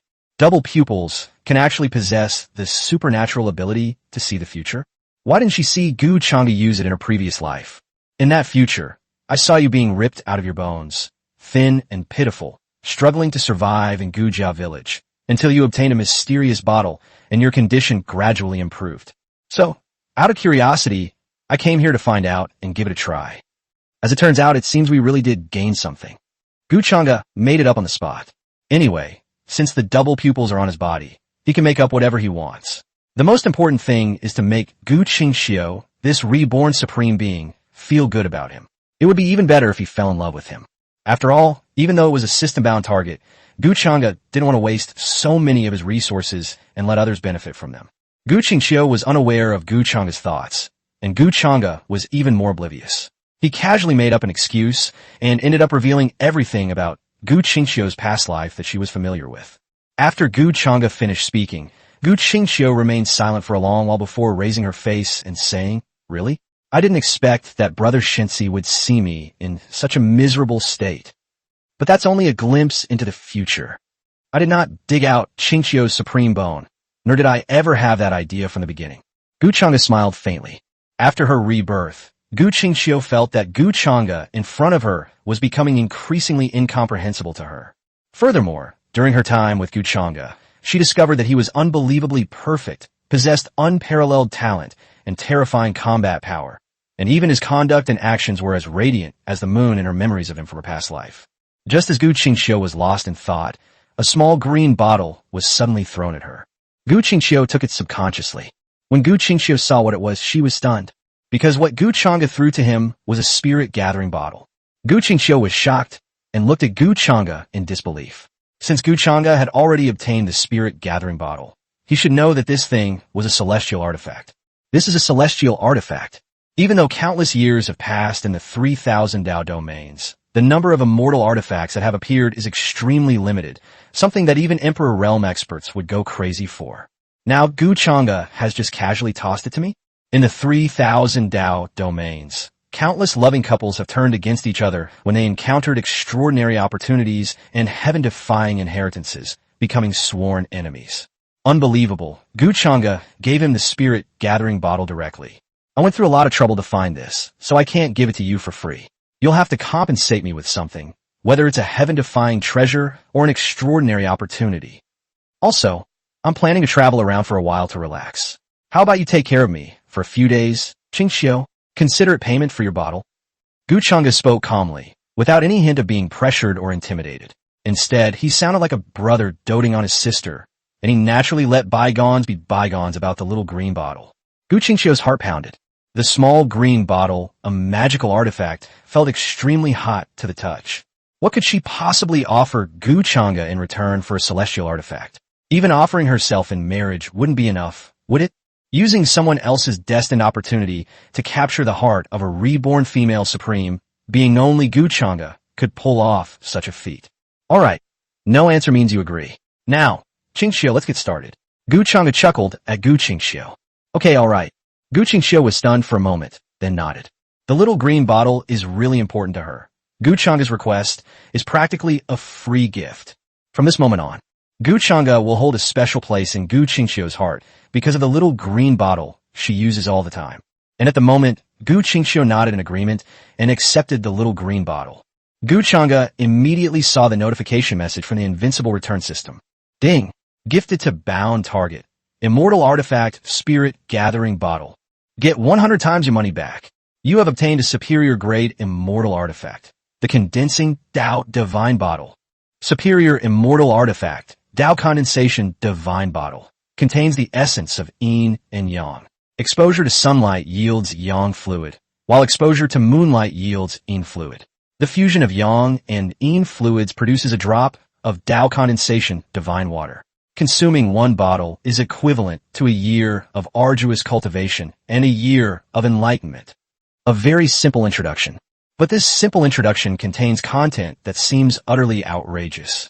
In one day and one night, the yin and yang fluids merge to obtain the divine water of condensation. One drop is equivalent to a year of arduous cultivation and a year of enlightenment. It is equivalent to one day being equivalent to a year of arduous cultivation for others. Good boy. It took off from the spot. Okay? As expected, the invincible return system did not disappoint. This Dao condensation divine bottle is simply invincible. It seems so. That little green bottle was indeed a celestial artifact, the spirit gathering bottle. After answering Gu Changa, Gu Qingxiu held the spirit gathering bottle and finally couldn't help but say, Brother Divine Child, you should know the grade of this thing in my hand, right? No. Gu Changa nodded truthfully. Then get it back to me. This is a celestial being. Although this thing is extremely precious, it is not very useful to me. I am the divine son of the Changsheng Gu family, and all the resources of the Changsheng Gu family are devoted to me. You're much more suitable than me. Qingxiu, you'd better grow up quickly. Maybe in the future, when I can't win a fight, I'll need your help, my supreme bone sister. Gu Changa said jokingly. Gu Qingxiu nodded emphatically upon hearing this. All right, if Brother Changa is no match for him, I will take care of that person. Gu Changa, not a girl. You took my joke seriously. Gu Changa possesses double pupils, immortal bones, and a supreme power. If he can't handle an enemy, Gu Qingxiu will probably have a hard time as well. However, Gu Changa was very satisfied with Gu Qingxiu's attitude. Reaching out to pat Gu Qingxiu's head, Gu Changa smiled as the other's beautiful eyes widened in surprise. All right. I believe you, Qingxiu. Let's go explore some other places together. By the way, you came riding a spirit crane, right? This time, let's not take the carriage. The spirit crane is more convenient. Can we ride together? The sudden intimacy left Gu Qingxiu a little bewildered. However, Gu Qingxiu quickly adjusted her mindset. Gu Qingxiu did not resist Gu Changa's sudden touch. Otherwise, her body should have reacted when Gu Changa reached out. I brought it. Want to share a ride? Okay, all right. If those supreme beings who knew Gu Qingxiu's identity in her previous life knew that this female supreme being had actually ridden a spirit crane with another man after her rebirth, their eyes would probably pop out of their sockets. It should be known that when Gu Qingxiu truly entered the world to compete, with her unparalleled beauty as a female supreme being, countless holy sons and divine sons from the 3,000 Dao domains admired her, and even saints longed to kneel at her feet. However, she remained unmoved. Then hurry up and summon the spirit crane. We're getting tired of staying here for days. Gu Changa said with a smile, urging Gu Qingxiu to summon the spirit crane. The spirit crane was put into Gu Qingxiu's beast-taming bag. Upon hearing this, Gu Qingxiu blushed and channeled her spiritual energy into her beast-taming bag, summoning the spirit crane. The crane is pure white, with a wingspan of 5 meters. Its head is as black as ink, and the tips of its feathers are also tinged with black, creating a black and white contrast that exudes an ethereal quality. When the crane appeared at the host's residence, the village chief and the others immediately came over. Gu Changa leaped onto the back of the crane first and said to the village chief below, We have been bothering you a lot recently. Now that we have found the item, we are ready to leave first, village chief. Gu Qingxiu also jumped onto the back of the crane and then said to the village chief below, Grandpa village chief, I am also leaving with Brother Changa. Gu Changa did not specify the changes in Gu Qingxiu's nickname. Some things will happen naturally. Don't worry about it too much. Furthermore, Gu Changa truly considers Shinsi and Changa as one of his own, which puts Gu Changa in a good mood. Yeah. Your Highness, Miss Qingqiu, have a safe journey. Good. Gu Chang'e nodded. Gu Qingqiu also said, I'll come back to see Grandpa Village Chief when I have time. Goodbye. That's all. Gu Qingqiu used the beast taming token to give the spirit crane the command to take off. The next moment, a gentle breeze appeared, and the crane flapped its wings, slowly taking off into the air. The spirit crane limit is a two-person ride, with the two people only 2 fists apart, because Gu Qingqiu's attention was still on the village chief below and the small green bottle in her hand. Therefore, the crane was unstable as soon as it took off and accidentally fell backward. Unsteadiness is nothing to someone in the Rainbow Bridge realm. Just as Gu Qingqiu was circulating her spiritual power to stabilize herself, a hand gently embraced her shoulder. Qingqiu, you'd better concentrate a bit when riding the crane. It wouldn't look good if you fell off, Gu Chang'e teased. The large hand on her pink shoulder seemed to carry an incredibly hot and scorching aura. Almost instantly, Gu Qingqiu felt her supreme bone in her chest vibrate slightly, as if it had touched the blazing sun and was about to be assimilated. And, just a fleeting moment, the supreme bone's progress in developing supernatural powers seemed to have increased slightly. Although it was only a tiny, almost imperceptible amount, this was a supreme bone divine power. Even a tiny bit of it would require an unknown amount of resources, yet it had grown by a tiny bit the instant Gu Chang'e touched it. What's going on? Gu Qingqiu was deeply shaken, and her pretty face turned bright red. I felt both nervous and embarrassed. It's laughable that she, the Supreme Empress, could be so unstable while riding a spirit crane. This matter must be kept absolutely to yourself. Just as Gu Qingqiu was thinking this, she suddenly realized that Gu Chang'e's hand had left her body, and her body, which had been burning hot, returned to normal after Gu Chang'e left. For some reason, Gu Qingqiu felt a faint sense of reluctance rising in her body and heart. It's like something about Gu Chang'e was attracting her like a poppy. Could it be caused by the immortal laws contained within his chest? But what's with this feeling? Gu Qingqiu felt annoyed. She gathered her thoughts and thanked Gu Chang'e. Thank you, Brother Chang'e. By the way, where are we going next? Is there anywhere we want to go? Upon hearing this, Gu Chang'e glanced at the direction where Jiryu's light had appeared. Let's head east. East. Gu Qingqiu was taken aback for a moment, then nodded in response. Okay. Gu Qingqiu was surprised. East? Isn't that the direction of the Spirit Spring Secret Realm? Yi Chun and Jiryu met when they participated in the Spirit Spring Secret Realm. At that time, the 10,000-year Spirit Spring I transformed into a dragon of spiritual power and soared into the sky, and was captured by Yi Chun using a secret technique. A mysterious coincidence in fate? Chapter 35 Rebirth of Yi Chun. A perfect couple. At the same time, Jiryu was walking out of a large city. She was disguised and dressed in a way that was far less lively and beautiful than when she had just left the Changshengji family. She was also holding a string of candied hawthorns in her hand. Is the Spirit Spring Secret Realm in this direction? This is my first time participating in a secret realm. I have to go and see. Maybe I'll be the luckiest and get that Spirit Spring I. Jiryu flew away, her silvery laughter echoing in the air. On the other side, a young man dressed in gray, with a capable demeanor and looking about 19 years old, also set off from a certain forest, heading towards the Spirit Spring Secret Realm. According to my memory, the Spirit Spring Secret Realm should be opening soon. We must obtain the Eye of the Spirit Spring. Jiryu, the goddess of the Ji family, will also appear. The Rebirth Stone has been used for the 3rd time, and its energy is completely exhausted. If we still cannot become a great emperor this time, there's really no hope. We must use every opportunity we can. In my 2nd life, I cultivated to the Saint Realm, and in my 3rd life, I became an emperor. That's not an exaggeration, is it? As the young man Nan spoke, he quickly set off towards the Spirit Spring Secret Realm. Good. He is Yi Chun, who possesses the heaven-defying treasure, the Rebirth Stone. As long as its energy is not exhausted, he can reverse the cycle of reincarnation and be reborn. However, the Rebirth Stone has already been used 3 times, and this is his last chance. For the Rebirth Stone to gain energy, it must be infused with energy beyond the Emperor Realm. Even though Yi Chun reached the Saint Realm in his 2nd life and searched through the 3,000 Dao domains, he could only infuse half of the energy into the Rebirth Stone. Theoretically, he could accumulate energy once more in this life. Above the sky, the back of the crane, Gu Qingqiu could clearly smell the faint fragrance emanating from the boy behind her. She wasn't surprised. With double pupils and immortal bones, Gu Chengda's physical body had probably already been transformed into an immaculate body, and his flesh and blood were a great tonic. Gu Chengda sat upright on the back of the crane, looking down at the lush green forest below. Is this a forest?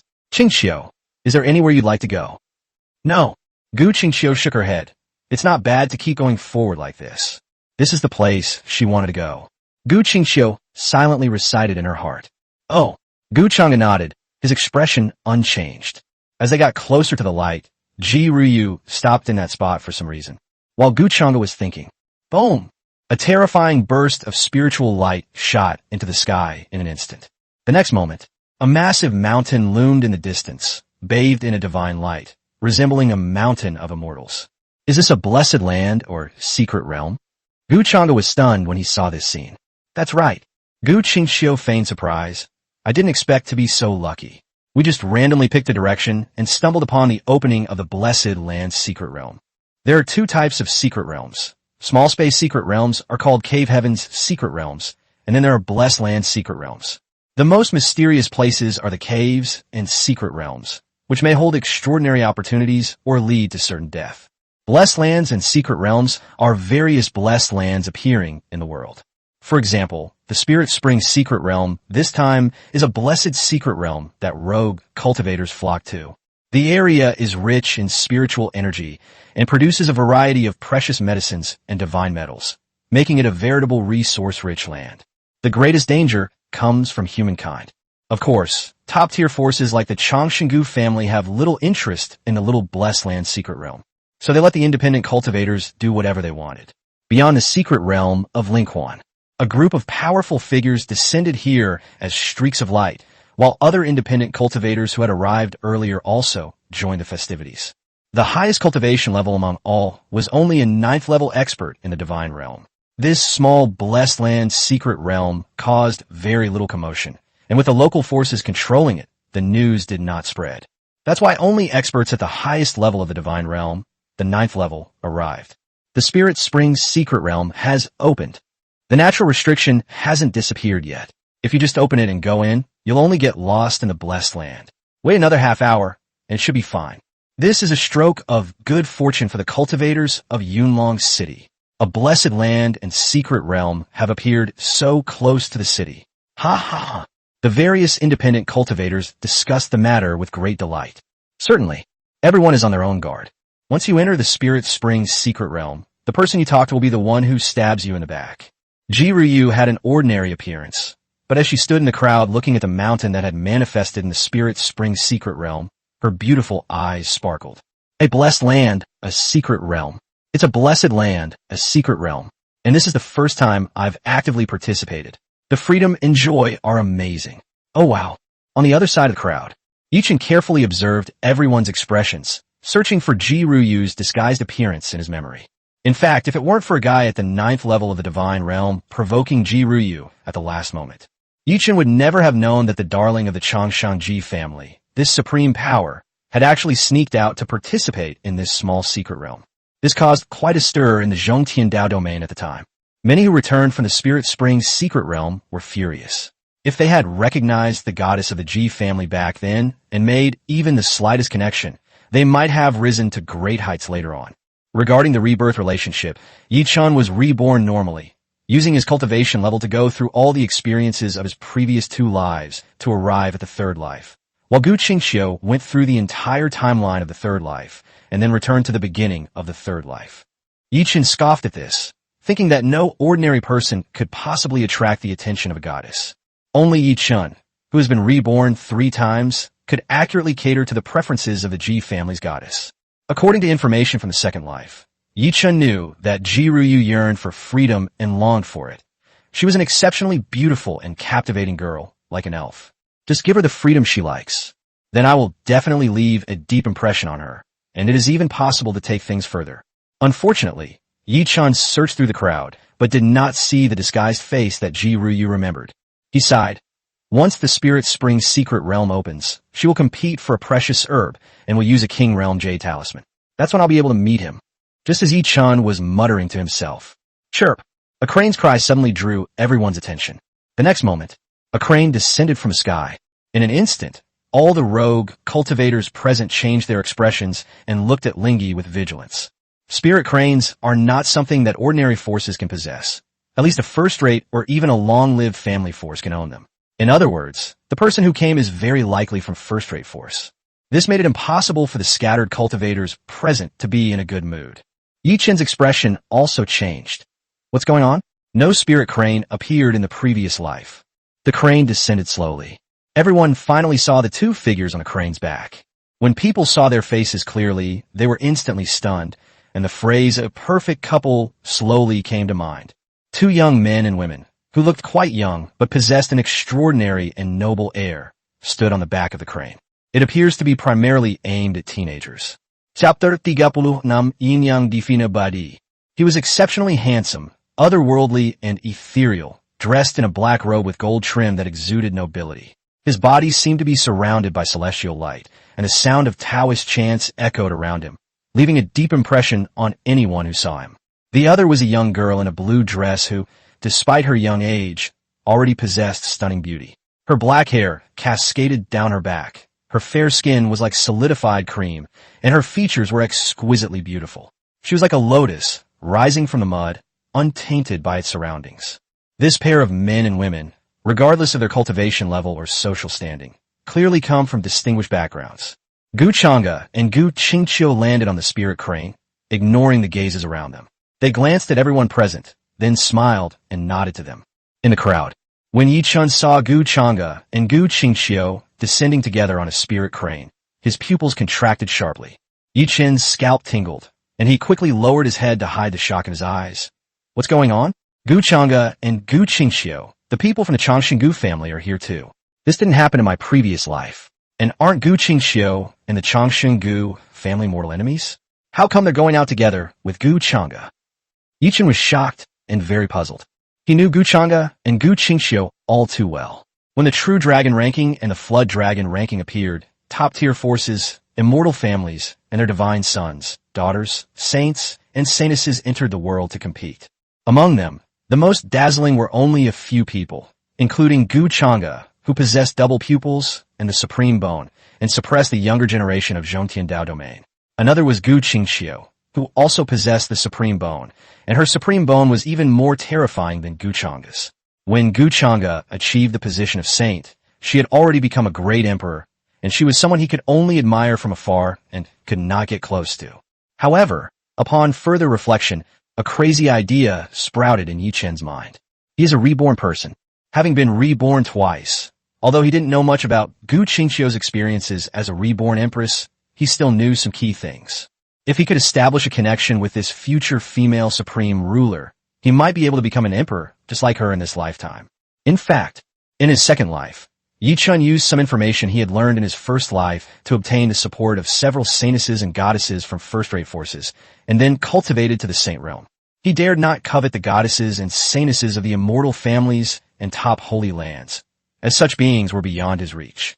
Even if he lived his second life as well as his first, he would only ever reach the king realm, and under the pressure of such forces, there would be no chance of any turn back. But things are different now. He has the potential of a saint. Given enough resources, he can quickly recover his saintly cultivation. It's not impossible for them to even challenge the emperor. Therefore, Yi Chen broadened his horizons, which is why he dared to covet Jiruyu, and even dared to make designs on Gu Qingqiu. Jiruyu also saw Gu Chengda and Gu Qingqiu arrive. Upon seeing the two, Jiruyu's eyes lit up. Wow, what a handsome person and what a beautiful person. Is that Lingi? I wonder what power he comes from. Jiruyu looked at Gu Chengda and Gu Qingqiu. However, when Jiruyu looked at Gu Chengda also noticed her immediately. There was no way around it, because in Gu Chengda's eyes, Jiruyu was shining brightly right now. Ding! Host detected approaching a location matching the system's investment return target. View information. Weather. Ding! Host detected approaching a location matching the system's investment return target. Bind. Weather. The binding information that had appeared once before popped up in front of Gu Chengda's eyes. Gu Chengda's heart stirred, and he decided to check Jiruyu's information first. Nickname, Yiruyu. Identity, goddess of the Changshangji clan, daughter of destiny. Physique, yin yang divine body, dual cultivation divine body. Cultivation technique, divine, king scripture.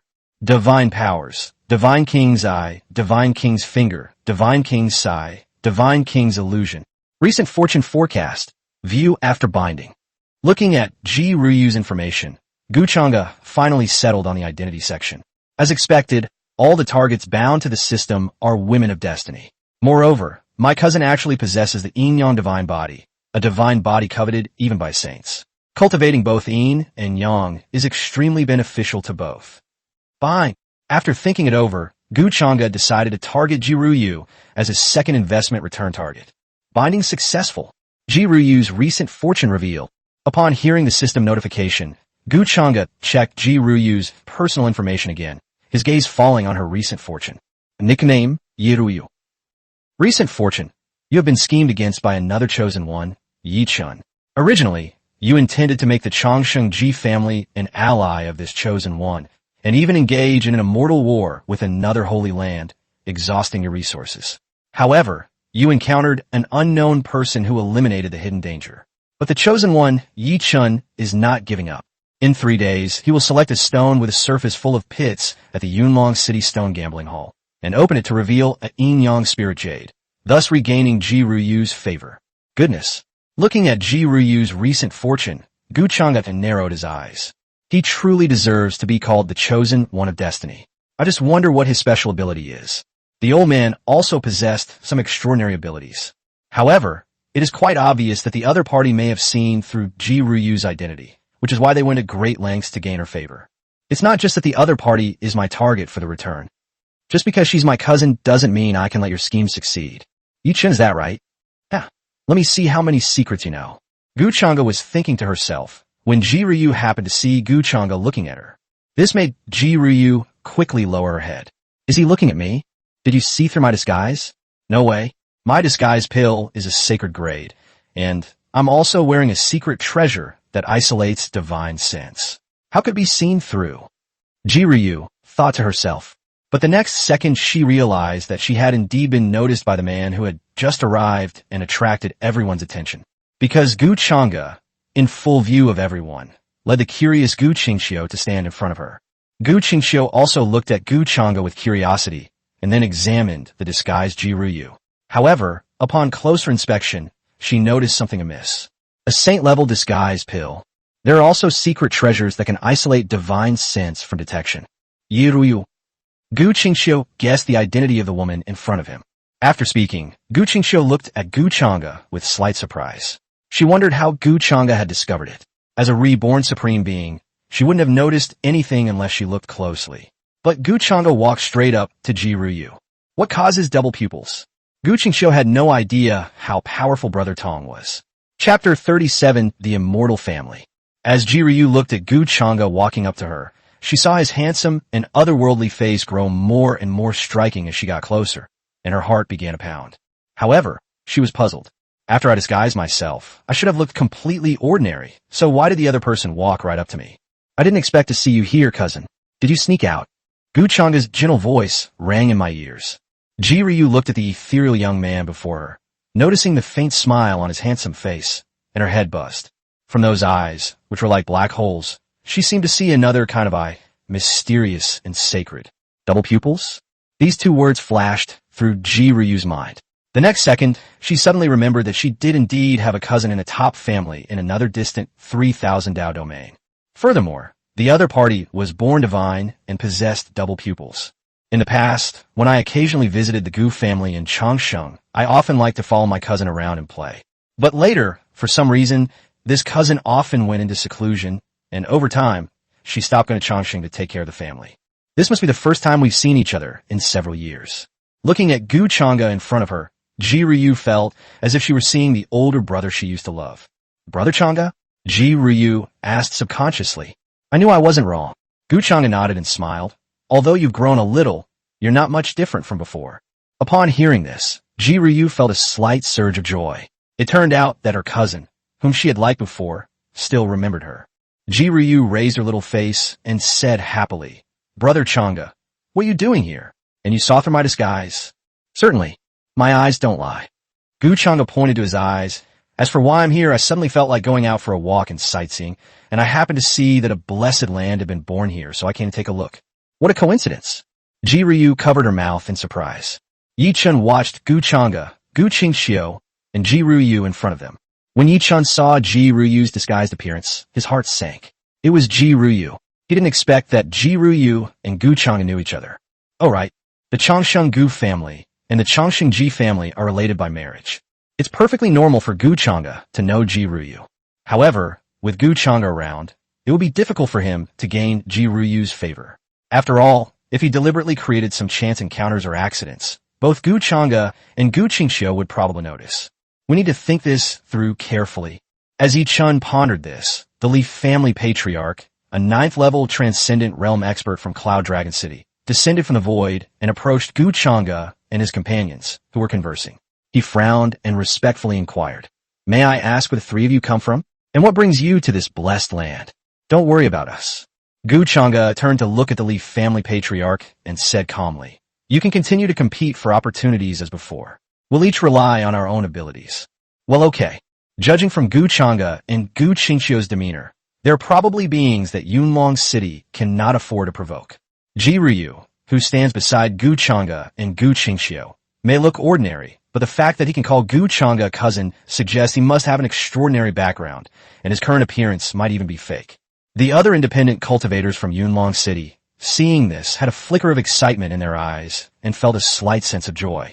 That's for the best, since Gu Chang'e didn't use his power to intimidate people. They still have a chance. After exchanging a few words with the Li family patriarch, Gu Chang'e looked at Ji Ryu again and patted her head. "Why are you still seeing me like this? Hurry up and go back to your original appearance." Oh, Ji Ryu stuck out her little tongue, and a hazy light shimmered around her. The next moment, a stunningly beautiful and lively young girl appeared before everyone. She has a very lively and spirited girlish charm. Her waist-length hair dances in the wind. Her pretty face is a little chubby, and her clear eyes are full of intelligence. She has a petite figure with a very full figure in certain areas. Both Gu Chang'e and Gu Qingxiu are exceptional in their own way. Ji Ryu returned to her original form. Two stunningly beautiful women, along with Gu Chang'e, the ethereal and otherworldly true dragon prince, stood in the center. The three of them seemed to have seized the creation of heaven and earth, becoming the most eye-catching presence at the scene. Many people felt a chill run down their spines upon witnessing this scene. As expected, the person who could get close to Gu Chang'e and the other person was no ordinary person. I never expected that the girl who was disguised as an ordinary-looking girl would actually be so stunning. Some of the rogue cultivators who had been standing next to Ji Ryu rubbed their eyes in disbelief, immediately filled with regret. If I talked to Ji Ryu earlier, we might have gotten to know each other now, and maybe I could have even made connections with Gu Chang'e, Gu Qingxiu, and others. Returning to her original form, Ji Ryu stretched and said, It's definitely more comfortable to be in my original form. Naughty, but you didn't exactly sneak out, did you? You had someone following you without your knowledge." Gu Chang'e chuckled and offered a reminder. Ji Ryu was taken aback, but she realized what was going on in the next second. With puffed-out cheeks, Ji Ryu looked up at the sky and said, "Which uncle is following me again? Come out quickly." As Ji Ryu finished speaking, a tall, strong figure appeared in front of Gu Chang'e, Gu Qingxiu, and Ji Ryu. Elder Ji Hao. Ji Ryu looked at Ji Hao in front of her, her eyebrows furrowed, and she put her hands on her hips angrily. "You've been secretly following him all this time. Why didn't you tell me? Let me tell you, are you still having fun?" Ji Hao rolled his eyes at Ji Ryu, then ignored the coquettish Ji Ryu and looked at Gu Chang'e, sizing her up and down with admiration and praise in his eyes. "Chang'e, divine child, Miss Chiuet told me that you were personally appointed as a divine child by the Gu family patriarch and awakened a second talent. Now that I see you, you are indeed extraordinary. The young lady beside you is also remarkable. I really envy Changsheng and Gujia. Greetings, senior." Gu Chang'e smiled upon hearing this, nodded to Ji Hao, and greeted him. Ji Hao's appearance, once again, shocked everyone present. They had no idea how Ji Hao appeared, not even the Li family patriarch, who was at the 9th level of the divine realm. The 9th level of the divine realm is just one step away from the enlightenment realm. He would be considered a top expert in Yunlong City. However, in the Zhongtiandao domain, he was nothing more than a slightly larger ant. Now, facing the mysterious Gu Chang'e, Ji Hao, and others, he was filled with fear, and cold sweat appeared on his forehead. Fine. Seeing that Gu Chang'e and Gu Qingxiu were both remarkable, They did not make things difficult for them. Otherwise, they might already be finished. You're too kind. Ji Hao waved his hand and smiled. Miss Chiuyue, your mother has invited you to visit my Chongqing Ji family. It would be perfect if you could return to the Ji family with Miss Ryu. My father told me the same thing when I left. That's exactly what he was thinking. The Chongqing Princess Clan. The Chongqing Princess Clan. Hiss. What do they hear? The onlookers, mostly independent cultivators, and the forces of Yunlong City were immediately terrified. Gu Chengda and his group were actually from the Chongqing family. Oh my god. Chapter 38. Delicacies from land and sea are much tastier than chicken legs. When ordinary cultivators encounter members of longevity families, it's like mortals bumping into immortals from heaven. The difference in their status means they can only look up in awe. That's perfect, hee. Ji Hao nodded and looked at Ji Ryu. Miss has been out playing for a few days now. After this adventure in the Blessed Land is over, you and the divine child Chengda can return to the Ji family together. Oh, since Ji Hao has taken the initiative to show up, it means that her time for sightseeing is over. However, it's nice to be able to go out and do whatever I want these few days. In fact, Ji Ryu was prepared. She had secretly run away, and it was impossible for her to hide it from the powerful people in the family. They probably just tacitly allowed her to come out and play for a couple of days. And it really turned out to be like that. It will still be some time before we reach the Blessed Land. Have something to eat. Gu Chengda suddenly said. Okay, Brother Chengda, have you prepared anything delicious? Ji Ryu's beautiful eyes lit up when she heard this, and she looked at Gu Chengda with sparkling eyes and asked, I prepared some food. That's one of our unique features. And let's make some barbecue while we're at it. Barbecue? What is that? Ji Ryu asked curiously. I once read about a special dish in a novel. I killed some Divine Realm beasts in the Void Realm and got some of the best meat. It's perfect for grilling. I also took some seafood of the King Realm when I came out. Let's grill them together and eat them. Awakening innate wisdom. Gu Chengda was very familiar with the specialties of his previous life. He was revered by cultivators in the 3,000 Dao domains, and after reaching the Life Will realm, he became even more detached from worldly affairs. In other words, some spiritual chefs will research spiritual dishes. The spiritual vegetables were quite delicious. After all, the ingredients and seasonings used were top-notch, but compared to the flavorful dishes he knew, they were not as good. Gu Chengda knew that Ji Ryu would be tricked away by Yi Chun with a chicken leg, so why not let Ji Ryu taste what real camping barbecue is like? Gu Qingxiu, who was standing to the side, was stunned when she heard what Gu Chengda said.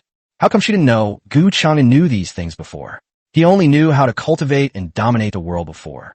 As for food and drink, he probably stopped eating and drinking after reaching the Lifeful realm. The changes are tremendous. Gu Chengda's words sent a chill down the spines of the rogue cultivators and Yunlong City cultivators once again. Good heavens, a ferocious beast at the Divine Transformation realm and a rare treasure at the King realm. This is something they can hear. This is the terror of the immortal family. They could only look up to them from afar, but in the eyes of the immortal families, they could only become food on their plates. It was simply unbelievable. Gu Chengda didn't care what others thought. He waved his hand and brought out a luxurious carpet, on which one by one, cold jade boxes emitting a chilling aura landed. The jade box contains crystal clear chunks of meat, or perhaps octopus tentacles that you can't help but want to devour at first glance. These octopus tentacles are probably the seafood that Gu Chengda was referring to. The Li family patriarch's eyes widened at the sight of the flesh and blood of a ferocious beast at the King realm. He thought that if he were to eat that piece of flesh, he might be able to break through to the Enlightenment realm. But even if he had 100 times the courage, he wouldn't dare. As soon as the ingredients were taken out, Ji Ryu's eyes lit up. Next, Gu Chengda took out a barbecue grill he had made on the spot, as well as some high-quality spirit charcoal. The spirit charcoal was placed on the grill, and Gu Chengda waved his hand to ignite it, after which the heat gradually increased. It emits light and heat quietly without any smoke or dust. How strange. Are we going to use the heat from the spirit charcoal to cook these ingredients? Ji Ryu walked up to the barbecue grill and asked with great interest. Good. But this is just the process. The key is in these seasonings. Let me demonstrate first. Gu Chengda smiled slightly, knowing that once Ji Ryu had tasted these, she would probably find them unforgettable. Gu Qingxiu blinked curiously as well. This was the first time she had ever seen this cooking method, and it wasn't the way to cook spiritual vegetables. Next, Gu Chengda personally demonstrated, cutting off a section of octopus leg and grilling it on the spirit charcoal grill. As a sizzling sound rang out, a faint fragrance began to waft out, causing many cultivators present to swallow their saliva. The flesh and blood of a ferocious beast at the king realm is a top-tier delicacy, even when simply cooked. Next, Chengda added spices to the octopus legs. All of a sudden, an extremely rich fragrance began to waft through the secret realm of this blessed land. Yi Chun, who was standing to the side, was also stunned. Are the immortality families really that advanced? Even cooking has developed so many different styles. He used to live a life of hardship, slaughtering and roasting ferocious beasts to eat. Compared to the aroma before him, it tasted like chewing wax. Gu Qingxiu stared intently at the king realm octopus tentacles strung in Gu Chengda's hand, her eyes filled with intense curiosity. Ji Ruyu, on the other hand, transforms into a little glutton. Brother Chengda, when can we eat? I want to eat. Ji Ruyu asked Gu Chengda. Immediately, Gu Chengda's lips curled up slightly. A few seconds later, he picked up the golden brown, crispy octopus leg, used his spiritual energy to create a knife, cut off a piece, and handed it to Ji Ruyu. Try it. Okay. The golden, crispy octopus tentacles are coated with an unknown spice, the aroma of which is extremely stimulating and makes one's mouth water involuntarily.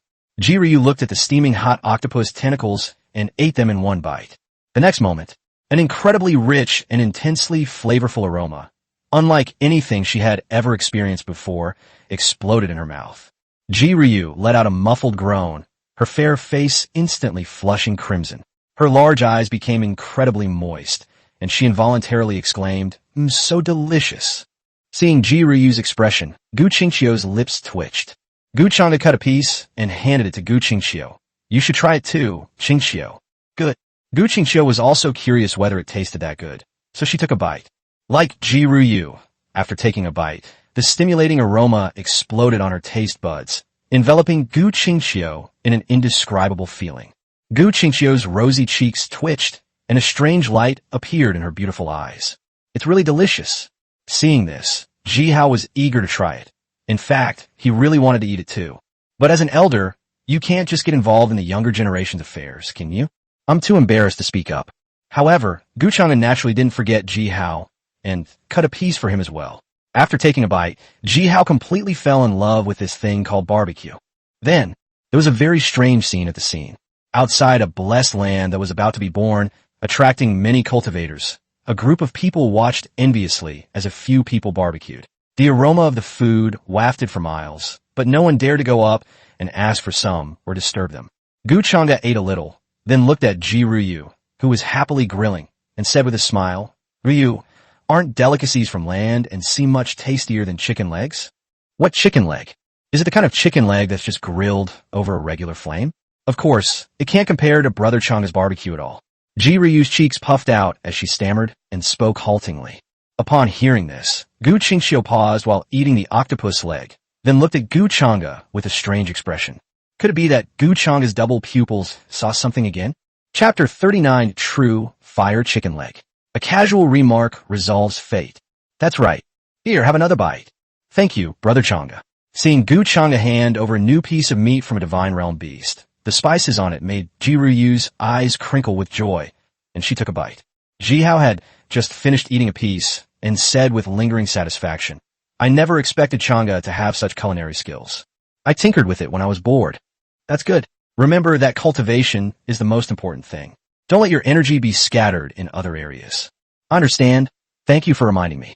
Gu Chengda nodded. At this moment, boom! The blessed land of Lingquan suddenly trembled violently. A burst of inspiration shot into the sky. The hazy atmosphere that had enveloped the blessed land of Lingquan disappeared, replaced by a real, celestial mountain standing before everyone's eyes, shrouded in mist and covered in snow, looking like a dream. But everyone present knew that the blessed land of the spiritual spring had opened, and they could officially step into it to seek their fortune. However, strangely, no one present moved. Instead, they all looked at Gu Chengda and his group, who were eating barbecue in a vacuum in the middle of the crowd. Gu Chengda glanced at the cultivators who were looking at them and said, You can all find your own opportunities and rely on your own abilities. Upon hearing this, everyone present was delighted. They were afraid that Gu Chengda would forcefully book the entire venue. They wouldn't dare disobey, even if they had 100 lives. Now that Gu Chengda is letting everyone rely on their own abilities, It's the best possible outcome. The Li family patriarch, who was at the 9th level of the divine realm and had come down to inquire, bowed to Gu Chang'e and flew into the spirit spring secret realm. The others did the same, scrambling to get in first. By the time everyone had gone inside, Gu Chang'e and the others had finally finished eating. After washing his hands with the spiritual spring water, Gu Chang'e looked at Ji Ruyu and Gu Qingxiu and smiled faintly. Let's go in too, and take whatever interests us. Yay! Ji Ruyu clapped her hands. Gu Qingxiu nodded. Upon seeing this, Ji Hao also disappeared. The most important part of the blessed land of spiritual springs is that spiritual spring itself. If the people from earlier saw that the spiritual spring they had been longing for was being used by Gu Chang'e to wash her hands, I wonder what their expressions would be. On the other side, Yi Chun possessed the soul of a saint, and having already visited this place in his previous life, he was able to quickly acquire all the important resources within the spirit spring blessed land, reaping substantial rewards. However, it will be another day before the best thing in the true blessed land of the spiritual spring, the eye of the spiritual spring, appears. Therefore, Yi Chun decided to spend the night here and leave the next day after obtaining the eye of the spirit spring.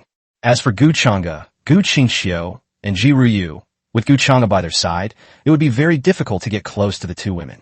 They could only pretend to bump into each other by chance. By the way, it was rumored that Ji Ruyu was a legendary yin-yang dual cultivation divine body. I remember that Yunlong City opened a yin-yang spirit jade at the Gambling Stone Mansion. If you get your hands on that yin-yang spirit jade, you will naturally attract the attention of Ji Ruyu, who has the yin-yang dual cultivation divine body. As long as I can attract Ji Ruyu, I will surely be able to win her favor with my own abilities.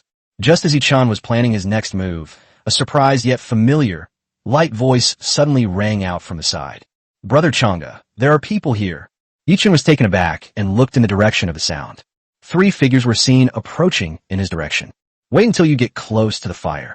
A young man with an otherworldly and noble air immediately caught his attention. In addition, there were 2 stunningly beautiful women beside him, whose beauty was so captivating that one could never forget them after just one glance. It was Gu Chang'e, Gu Qingxiu, and Ji Ruyu. When Gu Chang'e saw Yi Chun, his eyes narrowed slightly. He sensed the protagonist's characteristics from him. An ordinary face with a touch of handsome features, a resolute and unyielding temperament, and a calm expression that made him seem very confident. Night, a campfire. Good heavens! I thought that with my help, Ji Ruyu wouldn't be able to meet Yi Chun, the chosen one of destiny, but I didn't expect that she would still run into him. To be so fortunate to be supported by these 3 at this moment, he wouldn't believe he wasn't a chosen one. After all, the 3 of them were from the longevity force, representing great fortune. Most importantly, they had been playing in the spirit spring blessed land all day and were already somewhat tired, so they were looking for a place to rest. And then you ended up here? Yes, there's someone. Gu Chang'e nodded. Shall we go over and join in? Ji Ruyu hesitated for a moment, then asked Gu Chang'e. However, her gaze fell on a chicken leg that looked incredibly tempting, sizzling and glistening with oil under the firelight. I'm hungry. I want to eat it. If it weren't for Gu Chang'e and Gu Qingxiu following along, Ji Ruyu would probably have already gone over to ask for a chicken leg and started eating. No problem. Gu Chang'e nodded with a smile. He was also interested in getting to know Yi Chun, this chosen one, to determine what kind of cheat code the other party had. When Yi Chun saw Gu Chang'e and the other 2 approaching, he was secretly delighted. However, his ordinary face pretended to be shocked after seeing their faces clearly, and then hurriedly greeted them. Greetings to the 3 of you, Yi Chun said respectfully. You're too kind. I'm sorry to have bothered you, fellow Taoist. Gu Chang'e looked at Yi Chun with a smile. Gu Qingxiu raised an eyebrow, realizing something. It's Yi Chun. I didn't expect to run into him in this situation. That chicken leg. Gu Qingxiu's gaze fell on the chicken leg that was being grilled in front of Yi Chun. No more nagging, no more nagging. I'm overjoyed that the 3 of you could come. Yi Chun shook his head repeatedly, his gaze falling on Gu Chang'e before he quietly looked at Ji Ruyu and Gu Qingxiu. The 2 women were stunningly beautiful, which aroused Yi Chen's desire, making him wish he could win the hearts of these beauties right now. They exchanged pleasantries. After learning each other's names, Gu Chang'e, Gu Qingxiu, and Ji Ruyu sat opposite Yi Chun. Yi Chen casually fiddled with a sizzling chicken leg in front of him, making Ji Ruyu's beautiful eyes widen and her mouth feel very hungry. Ji Ruyu wanted to eat, and for some reason, she was also a little curious about Yi Chun, wondering why he was alone. The other person seemed to have a lot of adventure experience. It would be really fun to eat chicken legs while listening to someone recount their adventures, right? However, just as Ji Ruyu was thinking this, the pleasant voice of Gu Chang'e speaking in her ear during the day suddenly appeared in her mind. Aren't delicacies from land and sea much tastier than chicken legs? Recalling those words, Ji Ruyu's initial curiosity about Yi Chun vanished instantly, and she even stared at Yi Chun with a puzzled look. Just now, the more she looked at this person named Yi Chun, the more pleasing he seemed to be to her eye. But now, looking at it again, it's nothing special. Compared to Brother Chang'e beside him, it's like an immortal looking down on mortals and crushing them. As for that chicken leg, it doesn't seem to have anything special about it either. Brother Chang'e, barbecue. I want some. Ji Ryu moved closer to Gu Chang'e and grabbed his hand, shaking it. Is Chapter 40 really that terrifying?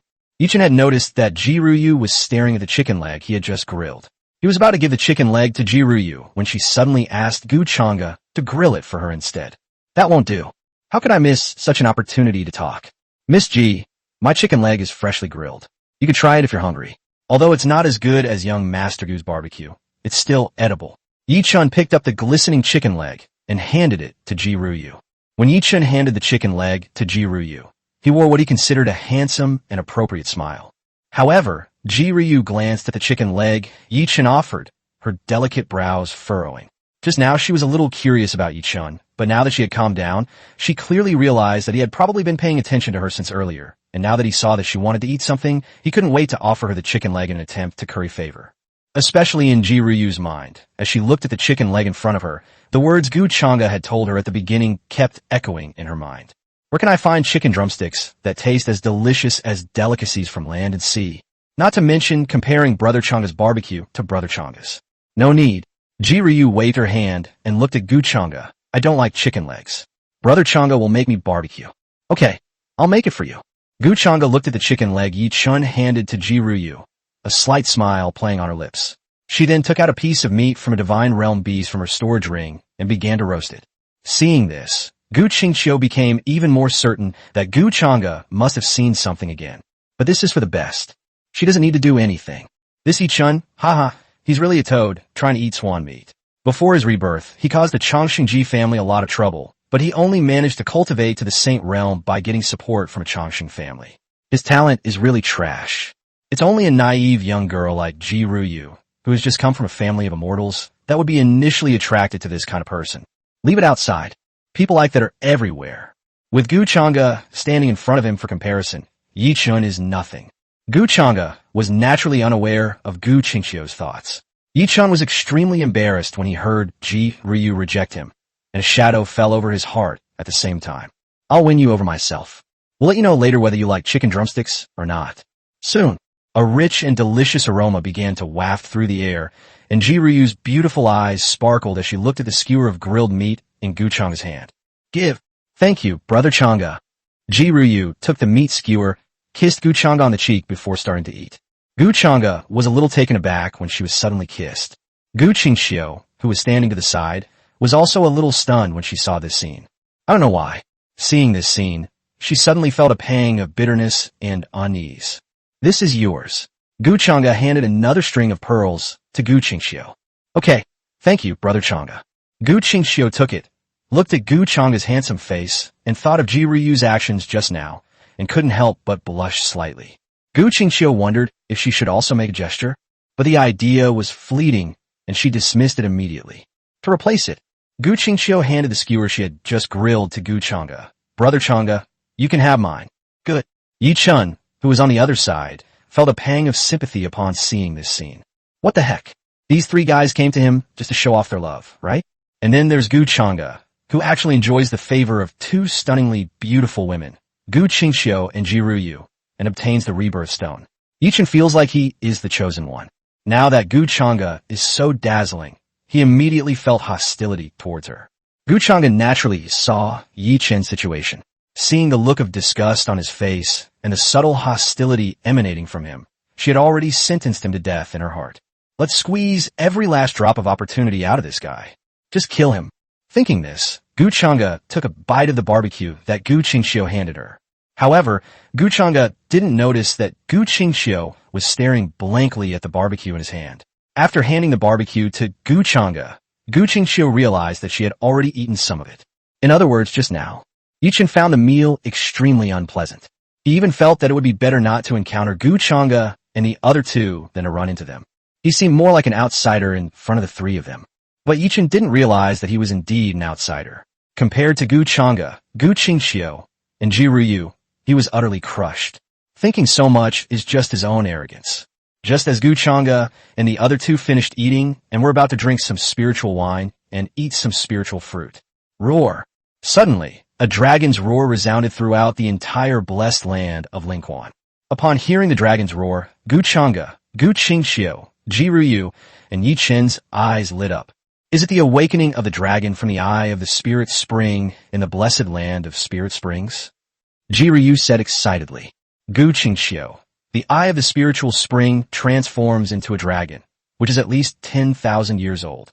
If one were to subdue it, it would be equivalent to having an inexhaustible spiritual spring by one's side. Even a saint might not have one. Yi Chun remained silent, his gaze fixed intently on a certain spot, already grasping the tool he had prepared beforehand to subdue the eye of the spirit spring. However, at this moment, Gu Chang'e said to Ji Ruyu, "Cousin Ruyu, it's been a long time since we last met, and I haven't given you a gift yet. Let me fetch this dragon-transforming spiritual spring eye for you as a present." Ji Ruyu was taken aback. The next moment, buzz! A dragon-shaped beam of spiritual light shot into the sky in an instant. Almost the instant the dragon form appeared, auras of the divine realm soared into the sky, belonging to the leaders of the major forces in Cloud Dragon City. "The eye of the spiritual spring is mine," the Li family patriarch shouted, as a large hand of spiritual energy swept past and grabbed at the dragon-shaped spiritual light. Li Feng, don't even think about it." Another leader of a Yunlong City faction spoke up. But suddenly, a colossal figure, thousands of feet tall, stood high in the sky, radiating divine light.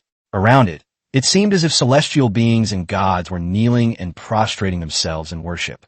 A boy who looked quite young suddenly appeared in the void, his hands behind his back as he surveyed his surroundings. "I want the eye of the spirit spring."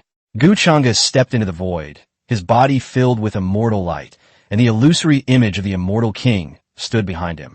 His double pupils were like the eyes of an immortal, and he looked like a celestial being descended to earth. Upon seeing this, the Li family patriarch and others present all stopped fighting. Looking at Gu Chang'e, who was only emanating the aura of the second level of the life wheel realm, but already showed extraordinary abilities, their eyes were filled with shock and disbelief. Even though Gu Chang'e only possessed the aura of the second level of the life wheel realm, he still exerted a tremendous sense of pressure on them. It's unimaginable. Even though he was only at the second level of the life wheel realm, the aura he emitted was enough to threaten them, who were at the 9th level of the divine transformation realm. Is this the true dragon son of the immortal forces? That's terrifying. Anyone in control of the faction present here is a shrewd and calculating individual. When Gu Chang'e spoke, they all responded without hesitation. "Since you desire the eye of the spirit spring, we will naturally cease our competition." Yeah. The head of the Li family rolled his eyes and respectfully said to Gu Chang'e, "Young master, I am Li Feng, the head of the Li family of Yunlong City. I humbly offer this to help you suppress the eye of the spirit spring." After saying that, Li Feng didn't wait for Gu Chang'e to speak before raising his hand to grab the dragon-shaped spirit spring eye, which was being suppressed by everyone's aura. Chapter 41, A Thousandfold Return, the Eye of the Immortal Spring. Yi Chun, who was below, became anxious upon seeing this scene. Are you kidding me? He had originally hoped that the forces in Yunlong City would compete for the eye of the spirit spring, and that he could profit from it. As a result, everyone chickened out the moment Gu Chang'e stepped onto the stage. That's not all. Surprisingly, someone even offered to help Gu Chang'e capture the eye of the spirit spring. Damn it, is this the benefit of having a powerful background in the longevity faction? Yi Chen's eyes flashed with various expressions as he watched the man, captured by the Li family patriarch, and then transformed into a bead containing fluorescence. He sighed heavily in resignation. Under these circumstances, there was no way he would attempt to steal it. Otherwise, at that time, Gu Chang'e won't even need to lift a finger. Those people at the scene will kill him and then claim credit with Gu Chang'e. Damn it! Gu Chang'e didn't care what Yi Chen thought. The head of the Li family, holding the eye of the 10,000 years spiritual spring, approached Gu Chang'e with a fawning expression, handed it over, and bowed his head respectfully. a powerful expert at the 9th level of the divine realm. Even in Yunlong City, that would be considered the pinnacle of power. The fact that he is now bowing his head to a boy who doesn't look very old seems strange no matter how you look at it. However, no one present found this scene unacceptable. Many people even secretly curse Li Feng as an old fox. They missed the opportunity to befriend the forces of immortality. Oh, Gu Chengda looked at Li Feng, who had offered up the treasure, and said with interest, "That's right. You gave me the eye of the spirit spring, so of course you'll get something in return." As Gu Chengda spoke, an enlightenment pill, which allows a cultivator to break through from the divine realm to the enlightenment realm, popped out of his hand. This is an enlightenment pill. After you take it, you can gain enlightenment and break through to the enlightenment realm, Gu Chengda said calmly, as if the enlightenment pill was just a snack to him. You should know that if a single enlightenment pill were placed in Yunlong City, it could probably cause chaos and upheaval throughout the entire city. The same applies even if it's placed elsewhere. But now, Gu Chengda casually gave such a precious pill to an ordinary person. Li Feng looked at the enlightenment pill floating in front of him, his breathing rapid and his face flushed. This is an enlightenment pill. It can help people break through to the enlightenment realm, a treasure that can establish a lineage and be recognized as an ancestor in one place. Countless people are stuck at the 9th level of the divine realm, unable to comprehend the Tao for their entire lives. The enlightenment pill is something that exists only in legends. The person from the Gu family, who is known for his longevity, has actually given me an enlightenment pill. Li Feng really wanted it. He really wanted it. But in the end, with great perseverance, he moved the enlightenment pill in front of him and said, "Young master, you are too kind. It was just a casual matter. If you wanted it, you probably had 1,000 ways to easily obtain it." It was Li Feng who dared to overstep his bounds. "You have a good idea. Keep it. I don't want to owe anyone a favor. Ultimately, it's the real world. Nobody's a fool." Gu Chengda could see, of course, that Li Feng wanted to climb up to the Changshan Gu family behind him.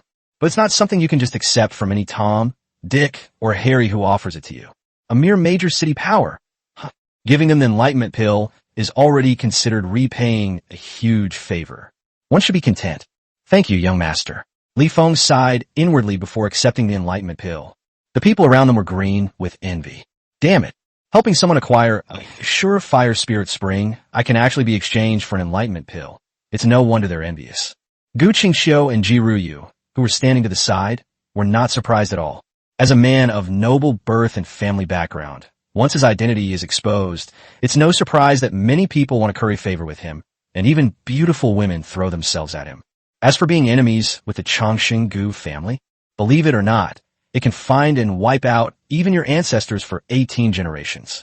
After receiving the eye of the spiritual spring, Gu Chengda floated down in front of Gu Qingxiu and Ji Ruyu. He felt a little regretful. It would have been better if he could have sparred with these ordinary transcendent realm cultivators. He had just begun to master the dragon elephant suppressing prison technique, and his immense strength was eager to be used. A gift to mark our meeting. Gu Chengda handed the eye of the spirit spring to Ji Ruyu. Ji Ruyu accepted it with a smile, without any hesitation. "Thank you, Brother Chengda. All right, we've obtained the eye of the spirit spring in the blessed land of spirit springs. We'll play for a few more days and then head back to your home." "Good." Upon hearing this, Ji Ruyu's beautiful eyes lit up, and she immediately nodded. The moment he handed the eye of the spiritual spring to Ji Ruyu, a return message appeared before his eyes. Ding! The host has gifted the bound target, Ji Ruyu, the eye of the 10,000-year spiritual spring. You've received a 10,000-fold return. You have obtained Eye of the Immortal Spring.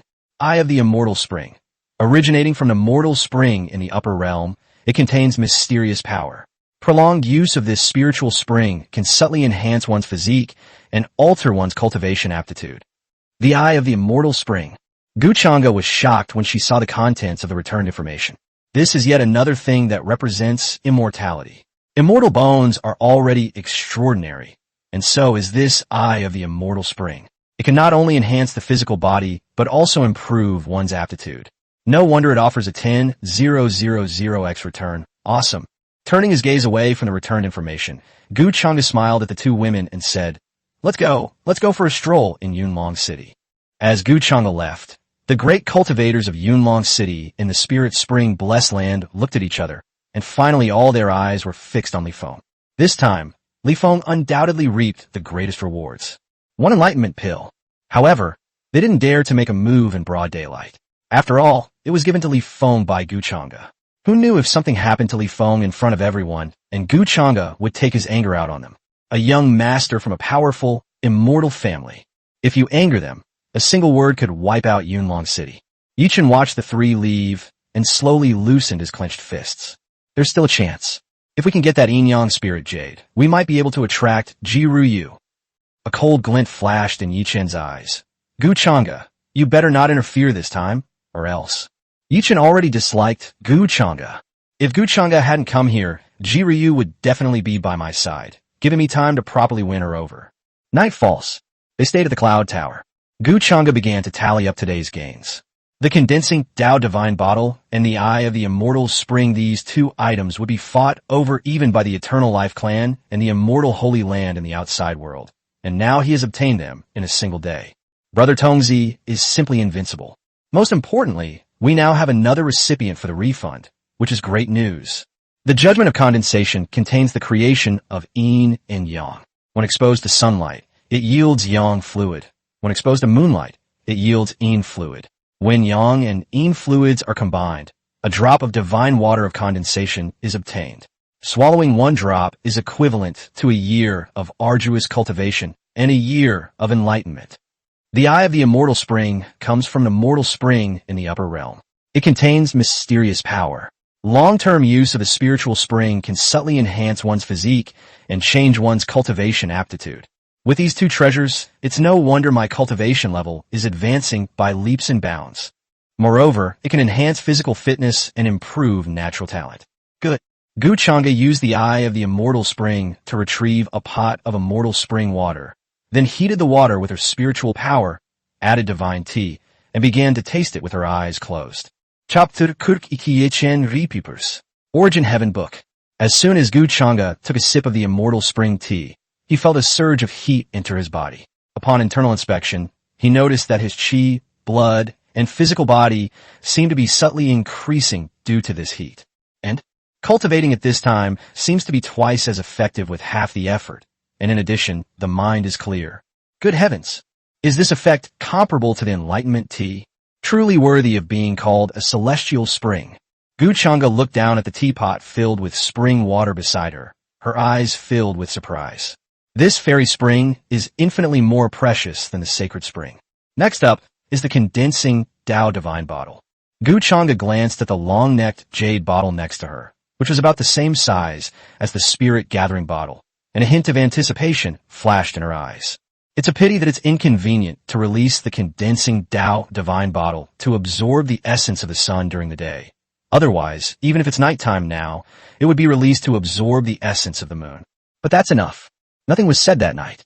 After several days of cultivation, Gu Chang'e's spiritual power has reached its peak, and he is not far from reaching the third level of the life wheel realm. Keep in mind that he only broke through to the second level of the life wheel realm a few days ago, which is an extremely terrifying cultivation speed among all the geniuses. Brother Chang'e. Ji Ruyu knocked on the door early in the morning. Gu Chang'e opened the door and saw Ji Ruyu's stunningly beautiful and lively face, like that of an elf. Morning. Gu Chang'e greeted Ji Ruyu. Good morning. Ji Ruyu stepped forward and took Gu Chang'e's hand, saying expectantly, We'll be going out in 2 days. Let's go out for a stroll now. Okowo, where'd you like to go for a stroll? I asked the shopkeeper this morning, and he said that gambling on stones nearby is a lot of fun. You might find ancient treasures, or even top-grade spirit stones, or even immortal stones. The probability you're talking about is practically non-existent. Gu Chang'e replied with a smile, but then he suddenly remembered something and his eyes narrowed slightly. Goodness. No wonder Yi Chun was encountered at the Yunlong City stone gambling shop 3 days later. They were also returning to the Chongqing Ji family 3 days later. Let's go take a look. Okay, let's go take a look. Oh, and let's invite Qingqiu along too. Okay, I'll go call Sister Qingqiu now. Brother Chang'e, you wait for me downstairs. After Ji Ruyu finished speaking, she ran to call Gu Qingqiu. Gu Chang'e waited at the door. On her first day at the stone gambling hall, Ji Ruyu was in high spirits. But with Gu Chang'e by her side, she restrained herself from making any moves and simply watched curiously from the side. However, the three's outstanding appearance also attracted the attention of some people.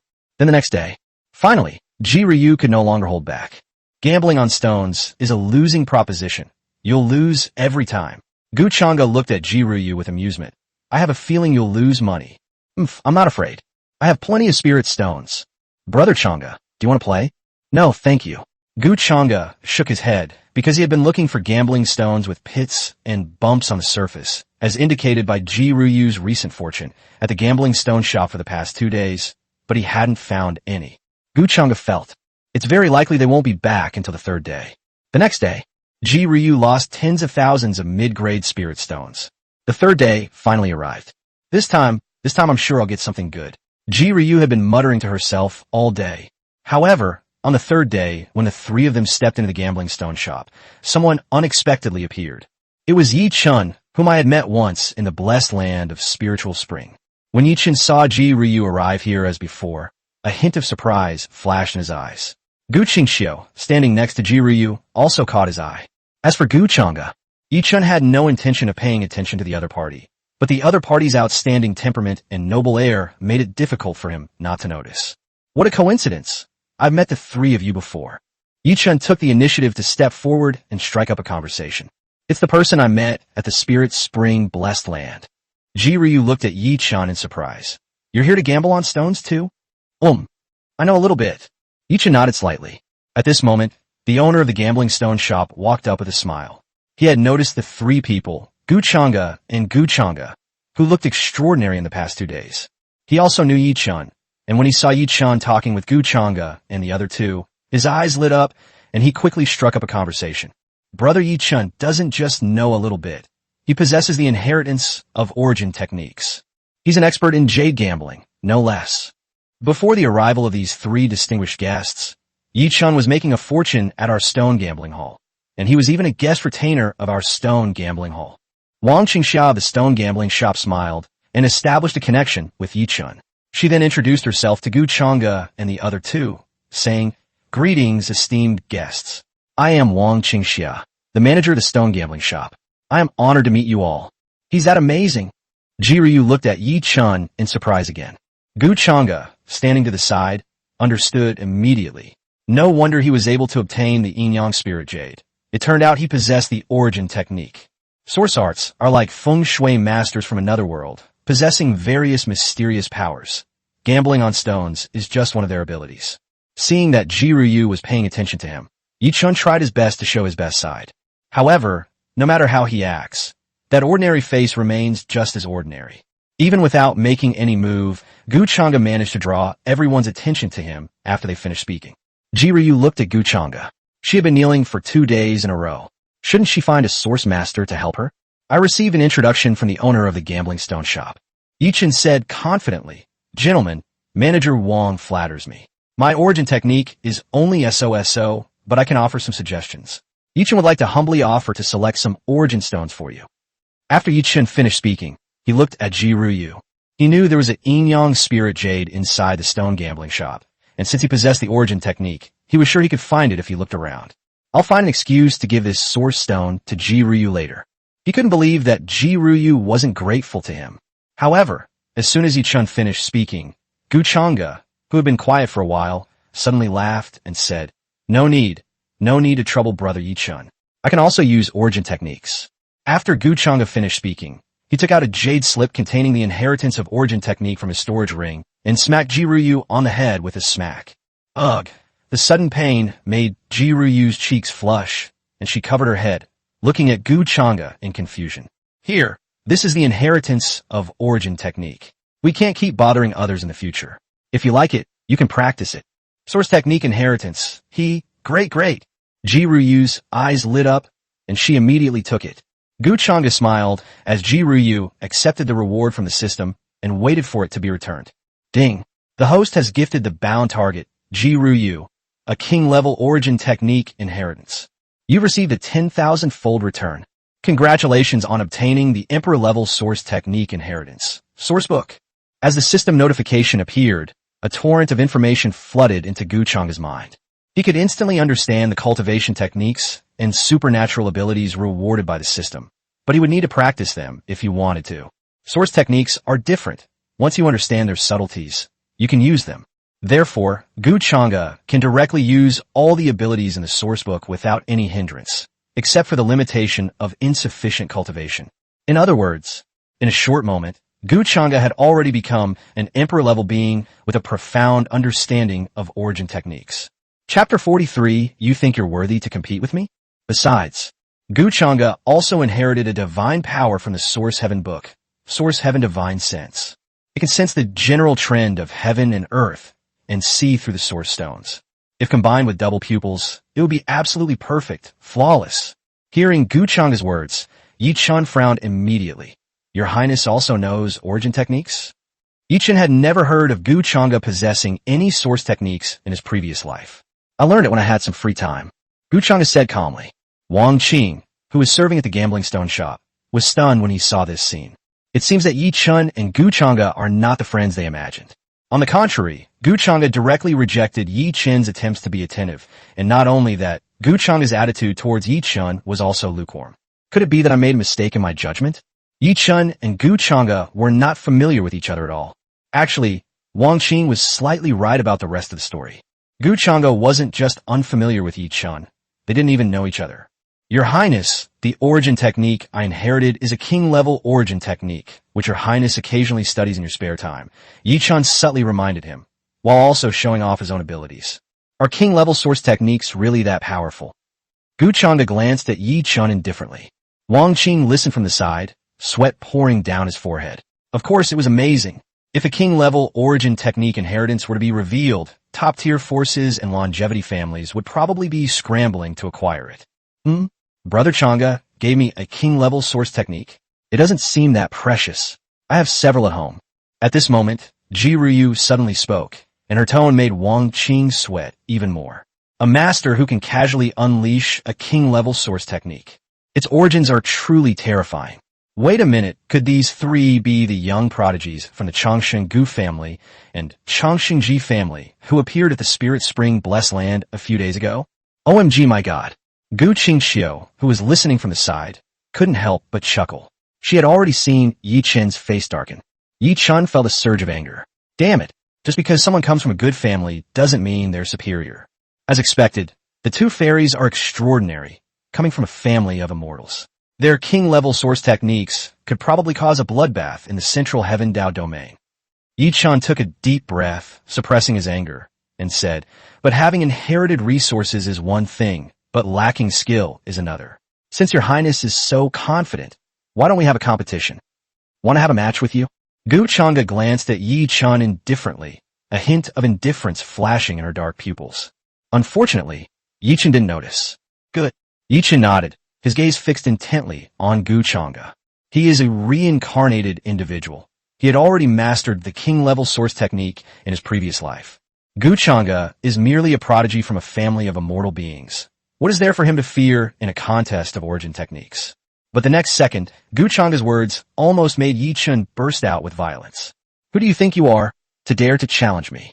Gu Chengda spoke very calmly, as if he were talking about something normal. Wang Qing's scalp was already tingling. Really, Yi Chen and the three of them, including Gu Chengda, were not the good friends they had imagined. If the stone gambling shop gets involved, then it's all over. Yi Chen glared angrily at Gu Chengda, his chest heaving, and his body exuding the aura of the life wheel realm, which made Ji Ruyu and Gu Qingxiu turn their heads slightly. Seeing that Yi Chen dared to unleash his aura on her, a glimmer of light appeared in Gu Chengda's double pupils. In an instant, a sound entered Yi Chen's ears like rolling thunder. A mere ordinary rogue cultivator's life will dares to release its aura at me. Puffed. A booming voice resounded in Yi Chen's mind, instantly shaking his soul and causing him to spit out a mouthful of blood. A single sentence was enough to cause Yi Chen minor injuries. Yi Chen's eyes widened in horror, and he clutched his chest, taking 2 steps back. Gu Chengda remained calm as she looked at Yi Chen. Yi Chen's face flushed red and then paled. Under Gu Chengda's cold, double-pupiled gaze, he slowly lowered his head, clasped his hands in apology, and said, I was being presumptuous. Please, Your Highness, show leniency. Just recognize your own identity. Gu Chengda glanced at Yi Chen, who was looking down. If Yi Chen hadn't been somewhat useful, he would have killed him just now. Even if a mere chosen one possesses a secret treasure, he can't possibly cause trouble in front of him. Since you're being so kind, then make the most of your potential. Maybe it can help you live a little longer. If you dare to show your face. He wouldn't mind killing him outright. Wang Qing, standing nearby, was nearly scared out of his wits when he saw that Yi Chun had actually angered Gu Chang'e. If Gu Chang'e hadn't been there, he would have scolded Yi Chun on the spot and told him to get out of the gambling stone shop. He admired Yi Chun before only because of Yi Chun's superior source techniques. Now you've offended the pride of the immortal family. Are you tired of living? Wang Qing wiped the sweat from his forehead and, taking advantage of the fact that Gu Chang'e had finished reprimanding Yi Chun and the situation had not deteriorated further, quickly walked up to Gu Chang'e and bowed respectfully. Your Highness, ladies, Yi Chun is a guest of my stone gambling pavilion. I'm truly sorry for offending you three. Today, my stone gambling pavilion will give each of you 3 source stones as a gift. You don't need to pay. This is our way of apologizing to you. Upon hearing this, Gu Chang'e glanced at Wang Qing, who had lowered his head and found amusing. However, Gu Chang'e had no reason not to accept the benefits offered to her. Ji Ryu and Gu Qingxiu looked at Gu Chang'e. At some point, both women started to prioritize Gu Chang'e. Gu Chang'e nodded to the 2 women. Thank you very much, shopkeeper. Ji Ryu blinked and said happily. No need to be so polite. No need to be so polite. Wang Qing waved his hand repeatedly. Gu Chang'e said to Ji Ryu and Gu Qingxiu, let's go and select some unopened source stones. Gu Chang'e led Gu Qingxiu and Ji Ryu into the gambling stone shop. The three's outstanding appearance and temperament immediately attracted the attention of many people present, who cast amazed and curious glances at them. Gu Chang'e and the others were already used to these looks. We can choose 3 pieces, Brother Chang'e. How should we choose? Ji Ryu looked around at the neatly arranged, unopened, huge source stones, her interest piqued and eager to try them out. Gu Qingxiu looked at Gu Chang'e curiously. Brother Chang'e, do you really know origin techniques? Certainly. Gu Chang'e made no move and activated the Origin Heaven Divine Sense. A mysterious fluctuation instantly spread from Gu Chang'e's body, and the surrounding scenery seemed to dim, replaced by rows of source stones, some of which occasionally emitted a golden light. The golden light varies in intensity. Once Gu Chang'e activated his Origin Heaven Divine Sense, all the gambling stones in the entire gambling stone shop, regardless of their quality, entered his perception. Even the double pupils in his eyes seemed to show specks of golden light. And Gu Chang'e awakened the Origin Heaven Divine Sensation. A mysterious aura emanated from him, making him appear even more otherworldly, noble, and enigmatic. Yichen also sensed this aura in an instant, and he was somewhat shocked. The Aura of Origin Technique. Chapter 44. Choosing Originium, nothing special. Judging from the aura of the Origin Technique, it far exceeded Yi Chen's comprehension. This kind of source technique is at least at the saint level or above. No way, this can't be possible. Cultivating Origin techniques is extremely difficult. Even in his previous 2 lives, Yi Chen spent countless hours before he succeeded. How could Gu Chang'e have mastered a saint-level Origin technique at such a young age? He didn't believe it. Even if a family with a long history of immortality has a deep foundation, it is absolutely impossible for them to achieve such an unimaginable thing. While Yi Chun was horrified and unable to calm down, Wang Qing stared coldly at Yi Chun from the side. Manager Wang, what kind of look is that? Yi Chun frowned as he looked at Wang Qing. If Wang Qing hadn't warmly invited him, he wouldn't have joined the stone gambling house, even though the conditions were very generous. The Eternal Spring has now been gifted to Ji Ryu by Gu Chang'e. Resources were not available. Besides, sucking up to someone powerful?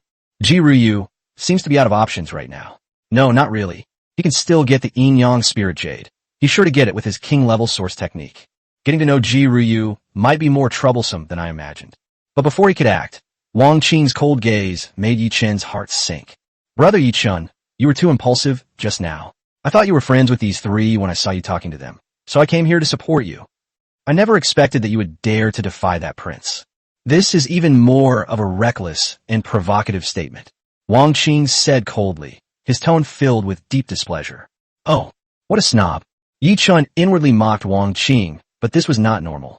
In the 3,000 Dao domains, among countless beings, which cultivator was not opportunistic. Those who lack ambition will not go far.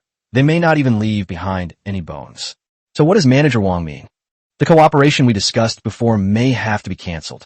Wang Qing said calmly. Of course, Brother Yi Chun, your payment for overseeing my stone gambling hall these past few days will be settled. From now on, you and my stone gambling hall will have no further relationship. Are you sure? Yi Chen's expression turned completely gloomy. Of course. Wang Qing looked at Yi Chen's gloomy face, completely unconcerned. Do you know who those three are? Of course I know.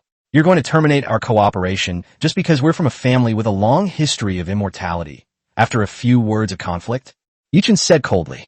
Wang Qing smiled dismissively. It's just a longevity family, huh? I never realized you were such an arrogant person before. The longevity family is one of the top forces in the Dao domain. If they wanted to kill you, they wouldn't need to do it themselves. There are plenty of people who would want to kill you and use you as a pledge of loyalty. You should restrain your temper in the future.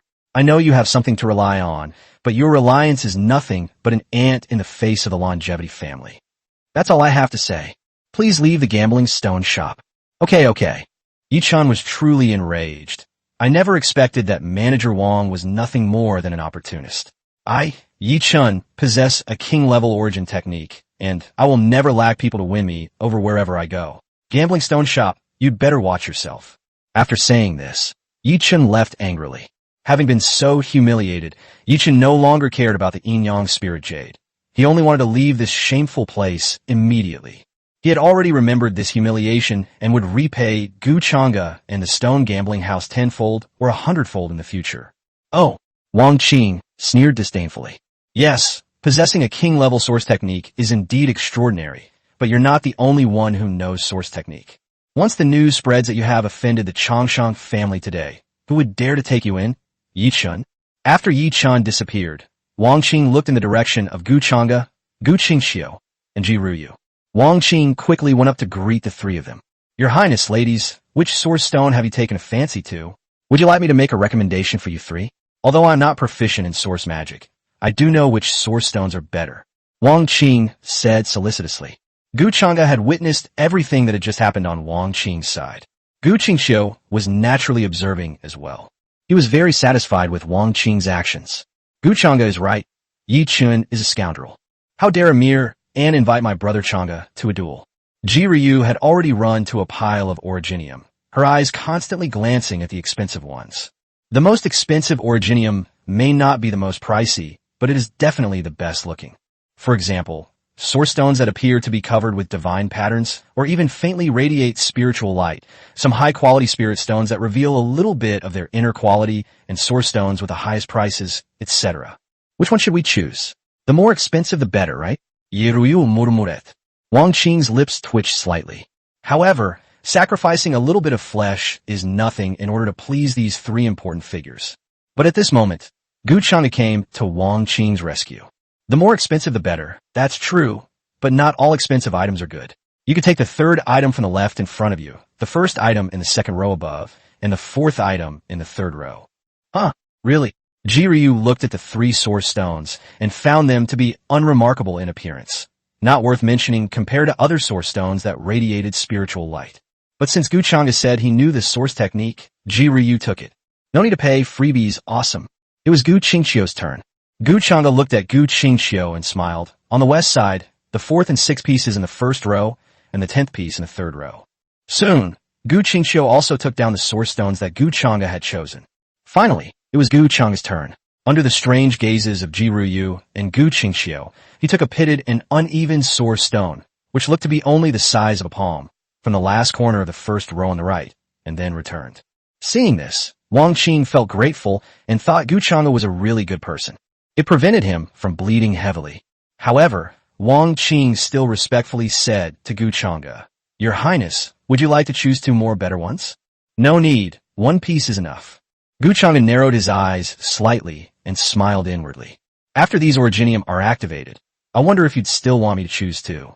Gu Chang'e and his two companions were extraordinary, and they were even personally received by Wang Qing, the owner of the gambling stone shop. In fact, some people had already recognized Gu Chang'e, Gu Qingxiu, and Ji Ryu. Although they're the pride of a family of immortals, isn't it a bit too casual to choose source stones to gamble like this? They can take them for free and choose whatever they want. Even if they bought the entire gambling stone shop, it would be a piece of cake for them. The prodigies of the immortal families are all outstanding individuals, the pride of heaven. Looking at their appearance, demeanor, and bearing, they seem to be from a completely different species from us. The difference is huge. The crowd discussed it, but many felt that Gu Chang'e's choice of source stones was completely random, and that he probably wouldn't get anything from them, just a pile of waste. Finally, under everyone's watchful eyes, Gu Chengda took the source stone himself, and Gu Qingqiu and Ji Ruyu took 6 source stones, making a total of 7 source stones ready to be used. Chapter 45. Every jade contains a treasure. Intercepting the Yin-Yang Spirit Jade. Drive mine first, drive mine first. Ji Ruyu raised her small hand and looked at Gu Chengda with a smile. Let's open hers first. Gu Chengda nodded. Yes, young master. The stone-cutting master nodded, took a deep breath, and began to use his spiritual power to manipulate the stone-cutting tools, applying them to Ji Ruyu's first piece of jade. Swish! Swish! With a flash of silver light, Ji Ruyu's first piece of jade was cut in half. It has the texture of ordinary stone, without any spirit stones or anything else. Everyone secretly chuckled at the sight. It was obviously just a random stone. How could it possibly yield anything? Wang Qing, standing to the side, broke out in a cold sweat again. He hoped to find something inside, otherwise Gu Chengda and the others might get angry and take it out on the gambling stone shop. This is what they mean by serving a ruler as if serving a tiger. Keep cutting. Gu Chengda's voice rang out. The stone cutter nodded. The fact that no goods were found in the middle of the cut doesn't necessarily mean there were no hidden goods. They could be hidden in one of the other 2 cuts. The stone cutter continued cutting the stone. Ji Ruyu's anticipation remained undiminished. Until the very end, no one knew what was contained within the stone. Swish! Swish! 2 streaks of silver light appeared again. As the second silver light appeared, a blinding white light suddenly burst forth from the second half of the stone. The blinding white light caused everyone in the audience to gasp in surprise. The shipment has been completed.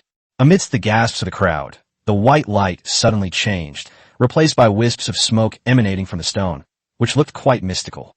This strange phenomenon, could it be the flowing cloud jade? A knowledgeable cultivator suddenly exclaimed. The stone shaving master took action again. Then a piece of white jade, shaped like a small cloud, fell out of the stone and landed on the table, emitting a shimmering, precious light. It really is a flowing cloud stone. Good heavens! Flowing cloud jade is one of the main materials for refining flying magic artifacts.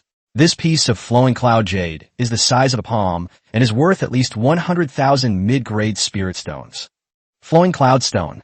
It is a kind of rare and precious material, which occasionally manifests when it absorbs sufficient spiritual energy from spiritual clouds. Ji Ryu never expected that the first stone she picked would yield a flowing cloud stone, worth 100,000 mid-grade spirit stones. We found something, Brother Chengda, and it's worth 100,000 mid-grade spirit stones. My goodness! Ji Ryu covered her mouth, her face full of excitement. It was open for 2 or 3 days. This time, I finally didn't lose money. In fact, I made back all my previous expenses.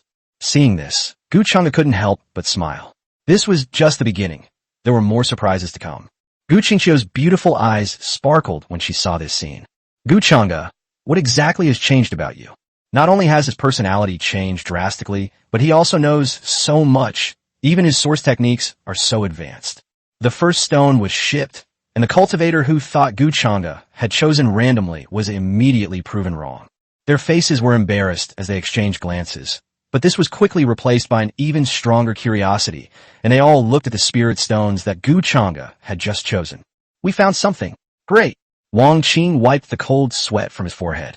Flowing cloud stone is precious and a rare treasure, but it is still occasionally found in gambling stone shops, which also allows for better promotion and improves the business of gambling stone shops. However, what happened next was that Wang Qing and everyone else present were stunned. The second stone, when cut, emitted a crimson light that shot into the sky, accompanied by waves of heat. This once again drew gasps from the crowd. When it was opened, it turned out to be a red pearl.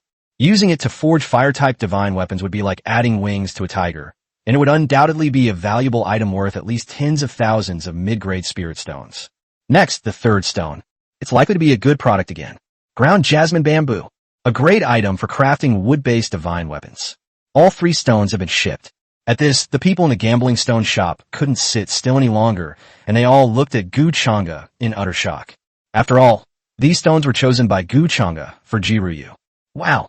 Looking at the 3 treasures in her hands, Ji Ryu couldn't help but cheer and looked at Gu Chengda with admiration. Brother Chengda, we've hit the jackpot. Wang Qing was dumbfounded. Holy crap! All 3 stones were shipped. He looked at the 4 remaining stones that Gu Chengda had chosen and felt a sense of panic. What if all four of them also yielded something? Perhaps Gu Chang'e has chosen all the divine stones from the stone gambling shop. It might be beneficial at first, but when customers who come to buy stones can't find anything inside, it's a blow to the gambling stone shop. As for replacing all the stones, that would be a huge loss. Gu Chang'e nodded. The stone-cutting master was also extremely shocked, staring blankly at the three divine objects in Ji Ruyu's hands. I've been quarrying stones for so many years, and even renowned source masters don't always get a good piece from every stone. This young master is simply amazing, the stone quarrying master said to Gu Chang'e in astonishment. Let's keep going. Gu Chang'e gestured to the stone-cutting master to continue cutting. Wang Qing, standing to the side, was on the verge of tears. If possible, he really wanted to take back what he had just said, or even just one piece, so he wouldn't feel so bad. Gu Qingxiu came out and said, "Open my 3 pieces." Gu Qingxiu was curious about what treasure Gu Chang'e had chosen for her. Next, the 3 stones were opened again.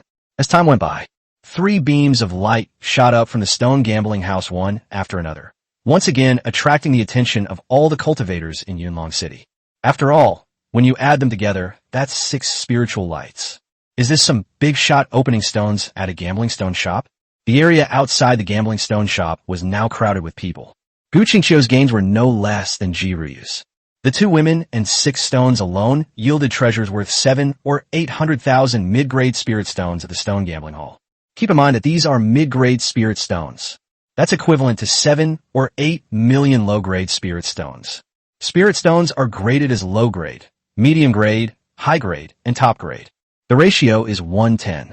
Wang Qing wore a forced smile, but he was already on the verge of tears. The last piece is mine. Gu Chang'e looked at the stone she had chosen. I chose it myself, so I can cut it myself. Gu Chang'e gestured for the stone quarry to bring over the tools. The stone carver knew that Gu Chang'e was of extraordinary status, so he immediately took out a new set of tools. Young master, these are unused. When the stone shaving master handed the tools to Gu Chang'e, he gave her a reminder. Gu Chang'e paused for a moment, then nodded. Thank you. Manipulating the stone-splitting tool, a silver light flashed across the stone Gu Chang'e had chosen. Immediately, boom! A terrifying surge of black and white energy instantly formed concentric circles of energy waves that spread outwards, while black and white spiritual light soared into the sky, its radiance illuminating the entire Cloud Dragon City. As the black and white energy spread, the entire stone gambling shop and the cultivators of Yunlong City were in an uproar. Countless people in Yunlong City gazed up at the black and white light, their eyes filled with shock, and rushed toward the stone gambling hall. A priceless treasure has appeared. Chapter 46, Extraordinary, breaking through the 3rd level of the Fate Wheel. Night. Gu Chang'e sat cross-legged on the bed, holding the yin-yang spirit jade he had obtained during the day in his hand. The yin-yang spirit jade contains pure yin-yang spiritual energy, which can be directly absorbed by cultivators to accelerate their cultivation progress, shorten cultivation time, and allow the holder to make rapid progress on their cultivation path. Moreover, it can nourish the wearer's soul. Most importantly, it can activate the yin-yang divine body. Gu Chang'e recalled the yin-yang qi that was faintly surging around Ji Ruyu when the yin-yang spirit jade appeared, as well as the longing in her eyes. Obviously, Ji Ryu also knew that the yin-yang spirit jade was useful to her. However, perhaps because Gu Chang'e was the one who had given away the yin-yang spirit jade, they did not ask for it. If things proceed as expected, Ji Ryu will meet Yi Chen outside the Spirit Spring Blessed Land. After spending a few days together, their feelings for each other will deepen. Later, Yi Chen will obtain the yin-yang spirit jade through the source technique. Ji Ryu will most likely give Yi Chen something in exchange. After all, as the little princess of the Changxingji family, she must have a lot of treasures on her, so exchanging some of them wouldn't be difficult. Besides, she's not very familiar with Yi Chen, so they could trade. However, once the transaction is successful, it is estimated that Yi Chen will be able to truly enter Ji Ruyu's mind with the help of the yin-yang spirit jade. But now, Gu Chang'e played with the yin-yang spirit jade. This spirit jade will definitely be given to Ji Ryu, but not now. Let's wait until tomorrow. After all, I've already used up today's return opportunity. I wonder what kind of rare treasures the yin-yang spirit jade will return to me. I hope the return multiplier is high. Besides, after a day of fermentation, the news that someone had obtained a supreme treasure in Yunlong City spread like wildfire to several surrounding cities. Meanwhile, News of everything that happened inside the gambling stone shop also spread. When they learned that Gu Chang'e had selected 7 stones, all 7 stones were successfully delivered. Such terrifying mastery of origin techniques is probably beyond the reach of even some old monsters. Countless people were amazed. Those who knew the inside story, and that Gu Chang'e, Gu Qingxiu, and Ji Ryu were from the Changsheng family, were even more astonished. The descendants of the immortal family are truly extraordinary. At such a young age, he already possesses such skill in source arts. I just don't know which immortal family it is. Somewhere. As Yi Chen listened to the surrounding discussions about what had happened at the stone gambling house, his eyes were filled with gloom. Gu Chang'e, so you really got the yin-yang spirit jade? Just wait, once I get all the opportunities one know about. Even if you are a prodigy from a family of immortals, so what? In the end, I will catch up with you, and even surpass you and trample you under my feet. Then I'll see what kind of expression you have. Inside Ji Ryu's room, Ji Ryu looked conflicted, her face buried in her knees as she hesitated. Yin-yang spirit jade, I didn't expect Brother Chang'e to get this. Would it be a bad idea to just ask Brother Chang'e for it directly? To exchange it with something? But is there anything Brother Chang'e is lacking? It seems like there's nothing he's lacking, right? Gu Chang'e didn't know how Yi Chun and Ji Ryu would react. He was standing by the window at that moment, and the condensing Dao bottle on the table in front of him was absorbing the moonlight. Wisps of moonlight essence, visible to the naked eye, continuously entered the mouth of the condensing Dao divine bottle, while the bottle emitted a faint halo, appearing quite mystical. Accumulated over a day. The 3rd drop of the condensed Dao divine water will be produced soon. After refining 2 drops of condensing Dao divine water, Gu Chang'e's cultivation level was already infinitely close to the 3rd level of the life wheel realm. Once the 3rd drop of condensed Dao divine water is refined, reaching the 3rd level of the destiny wheel will be just around the corner. Tick-tock. A ticking sound came from inside the condensing Dao divine bottle. Gu Chang'e's face lit up with joy. Did I succeed in condensing it? The condensing Dao divine bottle really helped me improve my cultivation at a rapid pace. And with the blessing of the immortal spring water, my cultivation speed can be described as advancing by leaps and bounds. With a wave of his hand, Gu Chang'e took out the isolation array flag from his storage ring and set it up in the room to begin breaking through to the 3rd level of the life wheel realm. Looking at the crystal clear, jade-like drop of condensing Dao divine water before him, which seemed to contain endless divine brilliance, Gu Chang'e opened his mouth and swallowed it. The condensing Dao divine water disappeared into his mouth. The instant the condensing divine water entered Gu Chang'e's body, an incomparably gentle yet pure and abundant spiritual energy erupted within her. In an instant, the spiritual sea beneath his natal wheel, 2,999 feet deep, surged with enormous waves. As the spiritual energy transformed from the condensed Dao divine water was continuously crushed by Gu Chang'e's 9-pattern fate wheel, it turned into drops of spiritual liquid that were injected into the spiritual sea below the fate wheel. The spiritual sea rippled continuously, emitting bursts of spiritual light. Boom! A muffled thud came from inside Gu Chang'e's body. The spiritual sea, which was originally 2,999 zhang long, expanded again, reaching 3,000 zhang in the blink of an eye. Then it expanded to 3,100 zhang, then 3,200 zhang, and finally stopped expanding at 3,300 zhang. Gu Chang'e's aura also surged from the 2nd level of the life wheel realm to the 3rd level, and then completely stabilized. Cultivation level improved. Gu Chang'e felt completely comfortable. The number of giant elephant particles converted within his body increased, and his physical strength surged by 10 billion, reaching 40 billion in strength. Besides, his cultivation was stable, with no signs of a breakthrough. The condensing Dao divine water is indeed powerful. It truly deserves to be a treasure born from a high-grade immortal artifact. Gu Chang'e sensed the 3,300-foot wide spiritual sea within his body and felt slightly excited. It's only been half a month since I left the Changshangu family, and I've already broken through from the 2nd level of the Destiny Wheel to the 3rd level and stabilized it. I've also obtained several treasures. I guess I really need to wander outside again. After carefully comprehending the divine wonders of the 3rd level of the Destiny Wheel realm, Gu Chang'e began to study supernatural abilities. After all, it's a battle. While cultivation level is important, supernatural abilities are of paramount importance, as they're the techniques for dealing with enemies. Gu Chang'e is preparing to comprehend the Great Void technique. After all, this is a great technique that can manipulate enemies at will, or it can be used to escape and save one's life.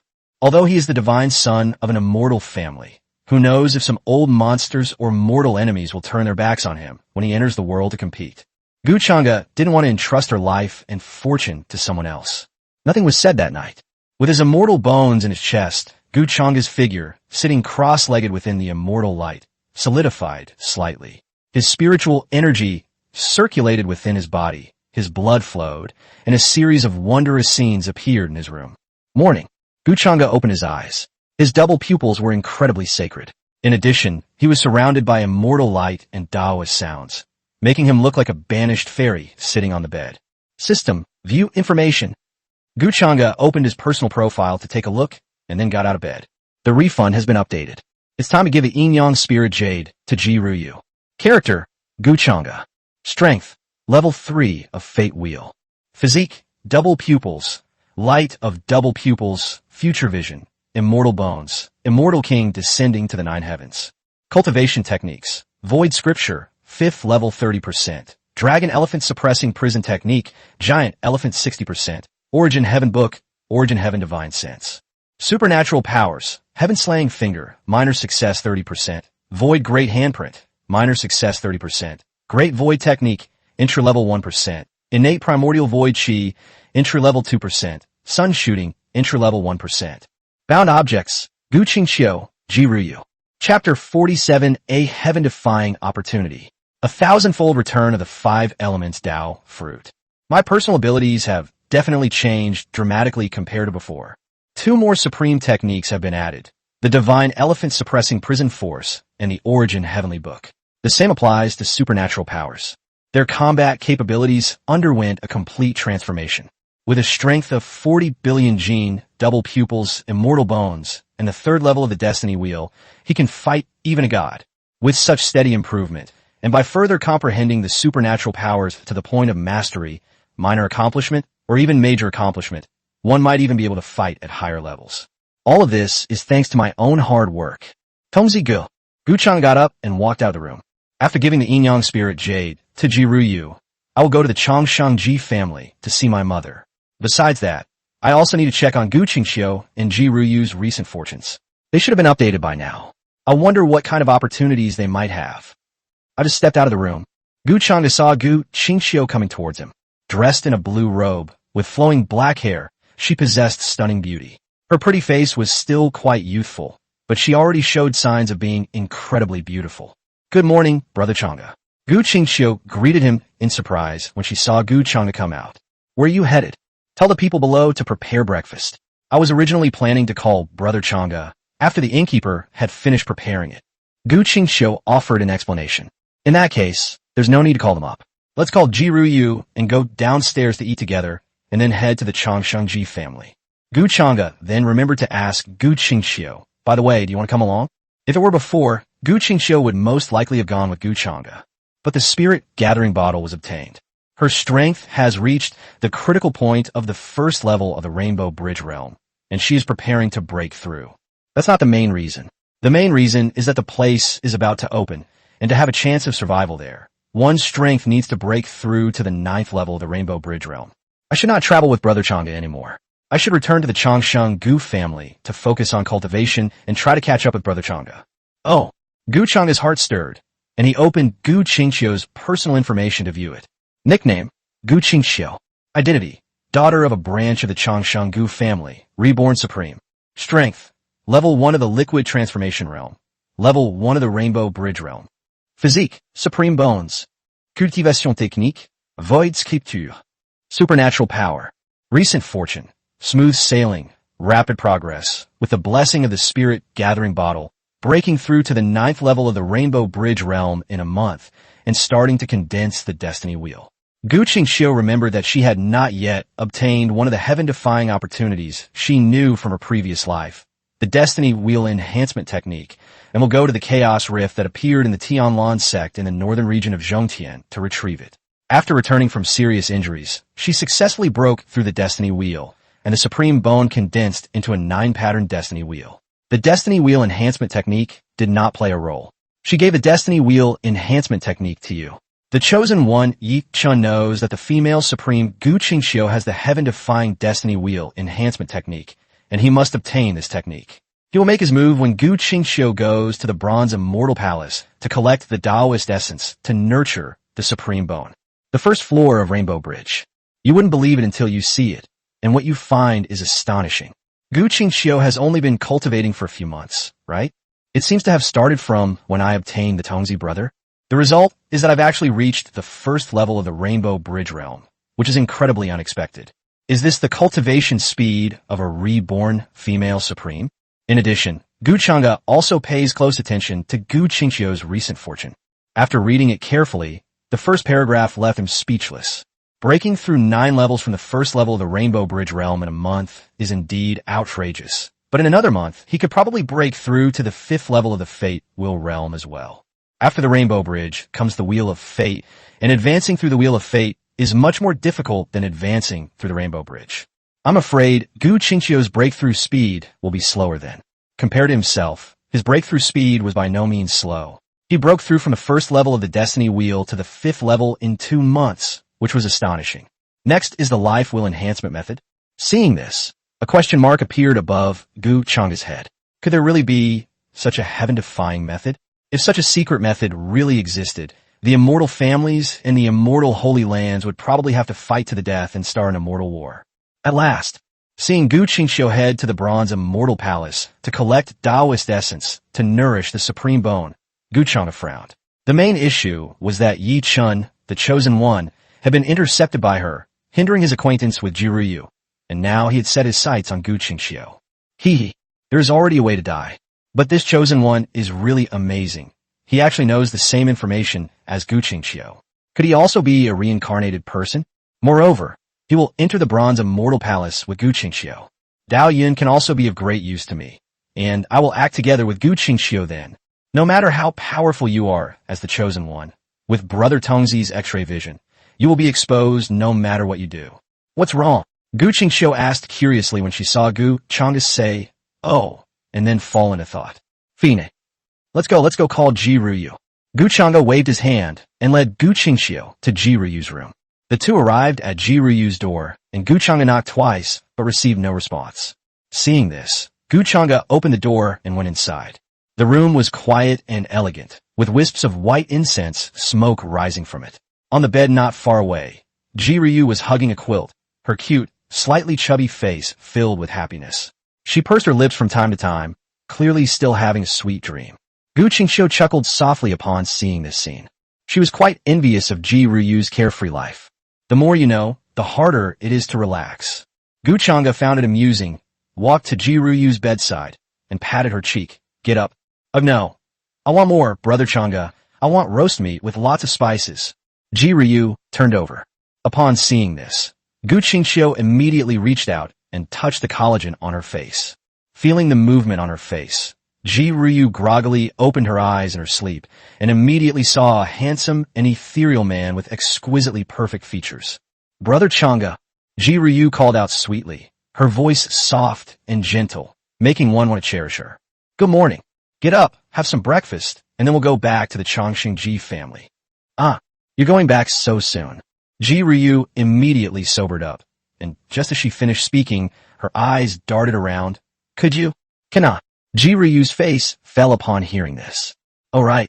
Gu Chengda took out the yin-yang spirit jade. "When you opened this yesterday, it seemed like there was a surge of yin and yang energy around you. This treasure must be destined for you, so I'm giving it to you." After Gu Chengda finished speaking, he threw the yin-yang spirit jade to Jiruyu. Caught off guard, Jiruyu hurriedly took the jade, her hands trembling with excitement. When she saw the yin-yang jade in her palm, she gasped in surprise. "Yin-yang jade." After saying that, Jiruyu looked at Gu Chengda. "This, Brother Chengda, are you going to give it to me?" While Jiruyu was questioning Gu Chengda, a notification message appeared in front of Gu Chengda's eyes. Ding!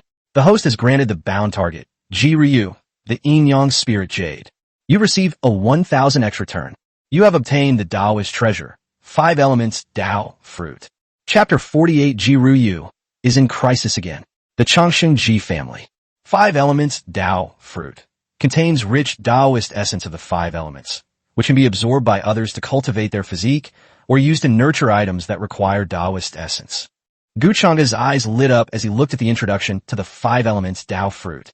It's actually a supreme treasure containing Taoist principles, which is perfect for nurturing my mortal bones. Now, the immortal techniques that accompany my immortal bones are beginning to take shape.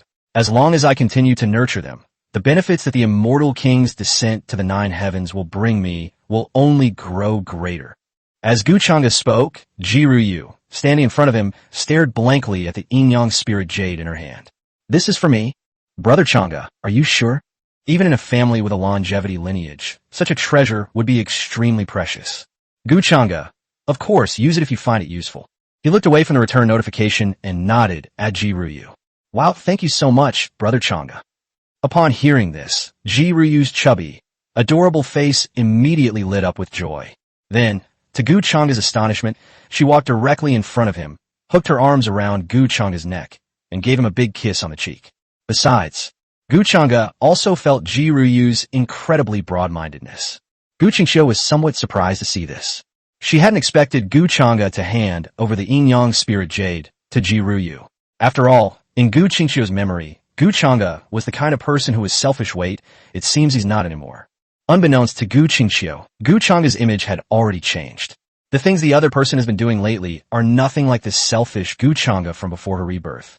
Gu Qingxiu felt a warmth in her heart when she thought of how Gu Chengda had given her all the immortal artifacts. Yes, he is no longer the Gu Chengda we remember, which is a good thing. Or rather, things changed in this life from the moment he rejected my supreme bone. While Gu Qingxiu was lost in thought, Gu Chengda only came back to her senses after Jiruyu let go, and then looked intently at Jiruyu. Ryu. Thank you, Brother Chengda. Jiruyu arched her eyebrows and looked at Gu Chengda, saying, I wouldn't do this to other people. This is to thank Brother Chengda. At the same time, she added a sentence in her mind. Only Brother Chengda would act like this. From the moment Jiruyu first saw Gu Chengda, she felt a strong liking for her, not to mention that she could cook delicious food and knew so much, especially now that she had given her the yin-yang spirit jade. It's mainly the goodwill accumulated in childhood that's slowly being released. Gu Chengda looked at Jiruyu strangely. Goodness, your thanks are quite meaningful. You can come more often. Okay, I received your thanks. Gu Chengda patted Jiruyu's head. All right, let's go downstairs to eat, and then we'll go back to the Changshengji family. Uh-huh. Jiryu happily followed. As he go down, Gu Chengda also took the opportunity to check Jiruyu's recent fortune. Upon returning to the Changshengji family, Jiruyu awakened her yin-yang divine body. A month later, her awakened divine body became renowned throughout the central heaven, making her the object of admiration for countless cultivators in the central heaven Dao domain. A constant stream of suitors flocked to the Changshengji family, but hidden dangers lurked within. Yi Chun, knowing of Jiruyu's successful awakening, coveted her even more. Half a month later, while participating in a family's cave trial, Jiryu was attacked and captured by a pure-blooded ferocious beast force, separating her from her family's forces. She became separated from Yi Chun, who was participating representing a sect, and together they developed a bond. Looking at Jiruyu's recent fortune, Gu Chengda frowned. The awakening of the yin-yang divine body has attracted the attention of countless forces in the Zhongtian Dao domain. That makes sense. The yin-yang divine body is a dual cultivation body. Once a Daoist partner is formed, the cultivation will surely advance by leaps and bounds. Moreover, it can also form a marriage alliance with the Changshengji family, achieving multiple benefits in one fell swoop. It is not surprising that many forces are tempted. And then there's this Yi Chun. If he succeeds, I will turn into immortality on the spot. Although she and Jiryu had only recently recognized each other, she had grown quite fond of each other over the past few days. The main issue is his own allies. First he coveted Gu Qingxiu, and now it's Jiryu. That Yi Chun, find an opportunity to get rid of him. When Jiryu participates in the Cave Heaven trial, that will be a good opportunity, or perhaps when she is in the Bronze Immortal Palace. As Gu Chengda was thinking, the three of them had already arrived downstairs. After breakfast, Gu Qingxiu bid farewell to Gu Chengda and Jiryu. She returned to the Changshenggu family, while Gu Chengda and Jiryu returned to the Changshengji family. Watching Gu Chengda and Jiruyu's departing figures, Gu Qingxiu's beautiful eyes sparkled. He didn't want my supreme bone, he didn't want the immortal spirit gathering bottle, and he treated me so well. Do I still want revenge against him? In her previous life, before her rebirth, Gu Qingxiu had already taken her revenge. After being reborn, Gu Qingxiu thought she would have to go through the events of her previous life, so she naturally disliked Gu Chang'e. However, the other party's actions were completely unexpected, making it difficult for Gu Qingxiu to stick to her initial ideas. And a feeling of panic gradually arose in Gu Qingxiu's heart. As she spent more time with Gu Chang'e and received care from him, this feeling became increasingly apparent. After all, in her previous life, she was always either competing or on the path to competing, and it was all about deceit and treachery. When would someone treat her so seriously?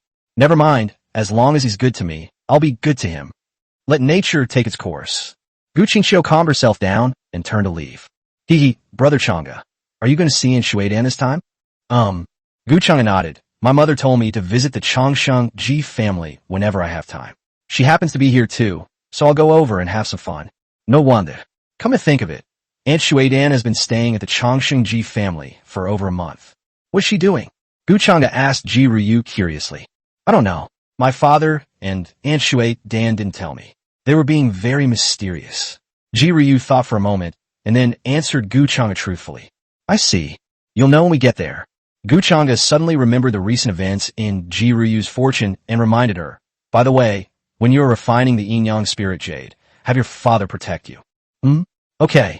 Although Ji Ruyu was puzzled as to why Gu Chang'e said that, she still nodded obediently. Gu Chang'e's mother comes from the Changsheng Ji family. As mentioned before, her name is Ji Shuidan. Her cultivation level is the 9th level of the feather transformation realm. She is just one step away from entering the king realm and is a powerful female cultivator. She met Gu Qing while training outside, and the two fell in love. In addition, they were well matched in terms of social status, which was a beautiful story in Zhongtiandao domain. Ji Hao secretly protected him. They didn't reappear until Gu Chang'e and Ji Ruyu arrived at the gate of the Changsheng Ji family. I've already informed the head of the family and Miss Shuidan. They will be out in a moment. Ji Hao looked at Gu Chang'e and Ji Ruyu and stroked his beard with a kind smile. Chapter 49, Evil Qi Enters the Body. Just as Ji Hao finished speaking, a happy voice rang out. A gentle and soft-spoken young woman walked out of the gate of the Changsheng Ji family. She was stunningly beautiful, with a graceful figure, and her appearance bore a striking resemblance to Gu Chang'e, making her an exceptionally beautiful woman. This person was Ji Shuidan, Gu Chang'e's mother. Gu Chang'e inherited the looks of Ji Shuidan and Gu Qing. He was good-looking, and Ji Shuidan was naturally no less so. Mother! Upon seeing Ji Shuidan, Gu Chang'e was quite happy and called out to her. Having awakened her innate wisdom, Gu Chang'e showed no aversion to this mother who had appeared. After all, she still had all the memories from before awakening her wisdom, so she naturally knew how good Ji Shuidan was to her.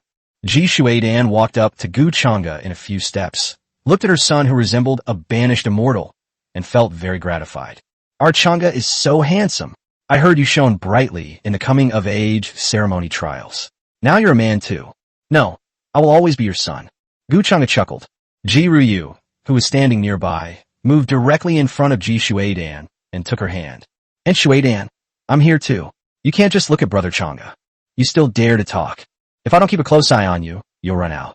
Luckily, your brother Han Yuan sensed that you had run away and had Elder Ji Hao follow you. Otherwise, if the Ji family's rival forces found out, you would be in danger. I am sorry. Ji Ryu stuck out her little tongue and acted cute. At this moment, a hearty laugh came from inside the gate. I heard that Chang'e has returned with Ryu. It seems like the last time we met was when you were 10 years old. It's been 6 years. The sound faded. A tall, slender figure stepped out of the void. Ji Hongyuan smiled, and when he saw Gu Chang'e, his eyes lit up and he admired her. What an exceptionally handsome young man.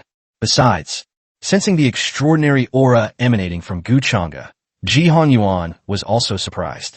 Has he broken through to the first level of the Destiny Wheel? And it seems to be more than just the first level, at least the 3rd level. Gu Chang'e wore a secret treasure that concealed his cultivation level, so Ji Hanyuan wasn't entirely clear about it, but he could sense the general idea. Yes, Uncle Hanyuan. Gu Chang'e nodded. 16 years old and at the 3rd level of the Destiny Wheel, TSK. Even Hao Yue, that child, can't compare to you at this age. Ji Hanyuan clicked his tongue in admiration. Moreover, Chang'e, you also possess double pupils. Some time ago, I heard that you also awakened a second talent. I feel as if I can see that your Changshan Gu family generation will be led by you to the peak of the Zhongtian Dao domain. Bright Moon, Ji Haoyue, the divine son of the Ji family. He possesses the body of a divine king and is already cultivated to the level of a god. His cultivation of the phenomenon of the rising moon over the sea is said to have already reached 3/10 of its true essence, making him extremely terrifying. Ji Haoyue has not yet entered the world to compete, but she is already famous throughout the central heaven Dao domain. However, the close relationship between the Changshan Gu family and the Changshan Ji family, and the fact that Gu Chang'e will compete with Ji Haoyue in the future will not affect the relationship between the two families. They may even help each other. Of course, that happened later. Upon hearing this, Gu Chang'e humbly replied, Uncle Han Yuan is joking. Cousin Haoyue has already reached the divine realm. I am far behind. All right, let's go inside and talk. What's the point of chatting at the door? Ji Shuidan covered her mouth and chuckled, telling the two of them to come inside and talk. They entered Ji Hongyuan's family mansion. Gu Chang'e saw from afar a long-haired man in a white shirt standing under a pine tree with his hands behind his back, his brows furrowed, and his face looking worried. Even so, he had an extraordinary presence. Just by standing there, it was as if the world revolved around him, making it impossible not to notice him. Haoyue, Ji Shuidan called out to Ji Haoyue. This man with extraordinary bearing was none other than Ji Haoyue. And Shuidan, Yi Haoyue nodded. His gaze shifted and he saw Gu Chang'e, who looked somewhat familiar among Ji Shuidan, Ji Honyuan, and Ji Ruyu. Ji Haoyue felt that Gu Chang'e looked somewhat familiar. This must be Chang'e's cousin. Ji Haoyue stepped forward and looked Gu Chang'e up and down. Cousin Chang'e? Cousin Haoyue? Gu Chang'e nodded with a smile. A smile appeared on Ji Haoyue's worried face. Good heavens, I almost didn't recognize you. You weren't like this 6 years ago. Now you're so otherworldly. Once you enter the mortal world, I wonder how many goddesses and saints you'll capture their hearts. Isn't Cousin Haoyue the same? Gu Chang'e joked with a smile. Ji Shuidan and Ji Honyuan, who were standing to the side, watched the two joking around and nodded gently with smiles. Barring unforeseen circumstances, Ji Haoyue will most likely become the head of the Changshan Ji family, while Gu Chang'e will become the head of the Changshan Gu family. A good relationship between the two would be beneficial for both the Changshan Gu family and the Changshan Ji family in the future. Upon hearing this, Ji Ryu stepped forward and took Ji Haoyue's hand, saying, Brother Chang'e would never be attracted to those shallow women. He would only look for someone like me. Upon hearing this, Ji Haoyue rolled her eyes at her younger sister who was holding her hand. How dare you say that? I told you not to go out, but you still sneaked out. What if something unexpected happens? You think father isn't worried enough? Isn't he back now? Ji Ryu puffed out her pink cheeks. She felt that everyone was making a big fuss over her running around. Ji Haoyue opened her mouth as if to say something, but in the end she didn't say anything. When Gu Chang'e saw Ji Haoyue just now, she felt that Ji Haoyue seemed to be in a bad mood. Ji Honyuan was the same. Although he had a warm smile on his face, a trace of worry would occasionally appear in his eyes. Ji Shuidan also seemed to have consumed a lot of energy. Seeing this, Gu Chang'e asked curiously, What happened? When I saw Cousin Haoyue just now, he looked worried, and so did Uncle Honyuan, and Mother also looked very tired. Upon hearing this, Ji Ruyu's eyes widened, and she looked at Ji Haoyue, Ji Honyuan, and Ji Shuidan. She doesn't look like anything's wrong at all. Yi Haoyue, Yi Hongyuan, and Yi Shuidan and Tangit glances. They hadn't expected Gu Chang'e to be so perceptive, noticing the anomaly as soon as they met. What happened? How come I didn't know? Ji Ryu hurriedly asked. Brother, father, and aunt, you kept this from me and didn't tell me anything. Ji Honyuan said speechlessly. What's the use of telling you? You're just a child. It's enough that you're carefree. Who's too young? I'll be having my coming-of-age ceremony next year. Okay.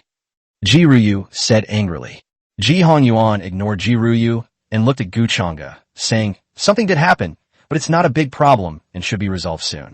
We just need to find those Buddhas from the western regions to come and help us. Looking for Buddha? Gu Chang'e was taken aback. The central heaven Dao domain and the western regions are the mainstream of Buddhist cultivation, but finding a Buddhist cultivator, especially a Buddha, is no small matter. When Dao Ling went to an ancient grotto for training, he was possessed by ancient evil energy, which is a bit troublesome. Chapter 50, The Divine Son of the Ji Family Challenges. The term Buddha refers to a Buddhist practitioner who has attained the level of a quasi-saint or even a saint. It's clear how troublesome the ancient evil energy that Ji Daoling encountered this time was. Ji Ryu was shocked upon hearing this. What? Didn't my cousin Daoling obtain a great opportunity to cultivate in seclusion in the ancient grotto heaven? How could she have ancient evil energy enter her body? However, Ji Ryu realized what she meant as soon as she finished speaking. It was obvious that Ji Honyuan and Ji Haoyue were keeping it from him. It was actually a great opportunity, but when we obtained it, a hostile force secretly intervened. This caused a slight accident for Daoling. Ji Honyuan said in a deep voice. Ji Haoyue nodded. That's why I told you not to go out recently, in case anything happens. Then tell me the truth. I know I definitely won't run away. Ji Ryu said angrily. Okay, I'll tell you next time. Ji Haoyue smiled and shook her head. I'm not a child anymore, father, brother. If you keep this up with me again, I'm not talking to you anymore, Ji Ryu said, sulking. Gu Chang'e, standing to the side, understood upon hearing this. So that's how it is. So, mother, you came here to help cousin Daoling. Gu Chang'e asked Ji Shuidan. Yi Daoling. She seems to be a proud daughter of the Ji family, slightly weaker than Ji Haoyue. She possesses a keen mind and comprehends supernatural powers as if divinely aided, and she is also extremely tactful in handling all matters. Barring any unforeseen circumstances, she will grow up to be a pillar of the Changshengji family. It could also become an unparalleled power in the outside world. Perhaps he can break through to become a quasi-saint, or even a saint. No wonder Ji Honyuan and Ji Haoyue looked so worried. Indeed, Chang'e, your mother cultivates the great purification technique, which has a strong suppressive effect on ancient evil energy. My seventh ancestor of the Changshengji family has already gone to the western regions to invite the Buddha to come out of seclusion. They should be back in the next couple of days. The central heaven Dao domain is vast and boundless. Even if a saint or powerful expert uses a teleportation array to travel there and back, plus the time required to ask the Buddha for help, it would still take about a month. The main difficulty is getting the Buddha to intervene. However, given the prestige of the Changshengji family, it should be enough to just give some resources or even have someone do you a favor. Ji Honyuan looked at Ji Shuidan. Thank you for your help, Shuidan. Otherwise, Daoling would probably have fallen into evil ways by now. It must have been hard for you to cast spells every day for the past month. That's what our own people say. Ji Shuidan shook her head. Gu Chang'e asked curiously, where's my cousin Ji Daoling now? Can I go see her? It's in the inner room. He is currently unconscious. Ji Honyuan nodded, and then the group moved to the room where Ji Daoling was temporarily unconscious. I just entered the room. Gu Chang'e then saw a young girl in white lying on the bed with her delicate brows furrowed. Her face was pale, and there seemed to be an evil aura surging on her face. She looked somewhat terrifying, and an ominous aura emanated from her. Besides, she is also a rare and stunningly beautiful young woman. Her features are soft and delicate, radiating a gentle and graceful aura. She is clearly a very gentle woman. Sister Daoling. When Ji Ryu saw Ji Daoling like this, she couldn't help but exclaim in surprise. It seems that Daoling's cousin is deeply wicked. Gu Chang'e frowned. Possessing the Origin Heaven book, he immediately discerned Ji Daoling's current state and realized that the evil energy likely originated from the Emperor's corpse. Given this situation, I'm afraid he'll fall into evil ways and become a demon within half a month. Chang'e, you possess double pupils, a sign of divine innateness. What did you perceive? Ji Honyuan asked in surprise upon seeing Gu Chang'e speak. Ji Haoyue, Ji Shuidan, and the exclaiming Ji Ryu also looked at Gu Chang'e. Gu Chang'e shook his head. I only noticed some clues, but as he spoke, he was actually a little doubtful. When he saw Ji Daoling, he felt an evil aura emanating from her, and he felt a sense of fear when he touched her. That's right, it's fear. However, these evil spirits may come from great terror. What is it about me that makes these evil spirits fear me? A divinely born double pupil? Or perhaps a divine talent within? The former is highly unlikely. Although double pupils are extremely extraordinary, they have no advantage against evil spirits. Then there's only one possibility. The immortal bones that transcend this world and are mysterious and extraordinary. But whether it works or not, we'll have to try. But what? Ji Honyuan asked hurriedly. I have to give it a try. Maybe it will work. How do we test it? Ji Honyuan, Ji Shuidan, Ji Haoyue, and Ji Ryu all looked at Gu Chang'e with curiosity. Gu Chang'e explained with a smile. I'm sure you all know that I've awakened my second divine ability, Mother, right? Several people nodded. Actually, the second divine ability I awakened was a piece of immortal bone. I feel like my immortal bones can suppress these evil energies. Chengda told the truth. The people in front of me are all blood relatives. There's nothing to hide. Of course, Tongzi's affairs are his biggest secret, and he can't tell anyone but himself. What? Immortal bones? Ji Hanyuan was taken aback. Ji Haoyue's pupils also contracted sharply. Ji Shuaidan exclaimed and covered her mouth in surprise. Immortal bones. These two words alone are enough to show how terrifying their weight is. Chengda already has double pupils. Once he grows up, double pupils alone can suppress an entire generation, not to mention now that he has immortal bones. While I can hardly imagine what Chengda will achieve in the future. Ji Ryu was also deeply shocked. Brother Chengda has actually awakened immortal bones, my god. Not bad, immortal bones. Chengda nodded. So, I want to give it a try. Yes, I didn't expect Chengda to have awakened immortal bones. Your double pupils alone would have placed you at the top of the true dragon ranking. Now, with the addition of your immortal bones, you probably already have the potential to become an emperor. Ji Hanyuan stared at Chengda in shock. Talent is just a bonus. You can't succeed with just talent. Chengda smiled and shook his head slightly. Ji Haoyue completely agreed with Chengda's words. There are countless geniuses in the 3,000 Dao domains like car crossing a river, but in the end, only a few stand at the pinnacle of all beings. Therefore, while talent is important, the desire to pursue the way is equally essential. Ji Haoyue looked intently at Chengda. Cousin Chengda, let's have a friendly spar sometime. He possesses the divine king physique, so naturally he has the desire to compete with a peerless genius like Chengda. Good. Chengda responded to Ji Haoyue, then looked at Ji Hanyuan. Seeing this, Ji Hanyuan said expectantly, All right, Chengda, give it a try. If it doesn't work, don't force yourself. We can still solve it when the Buddha from the western regions arrives. I know.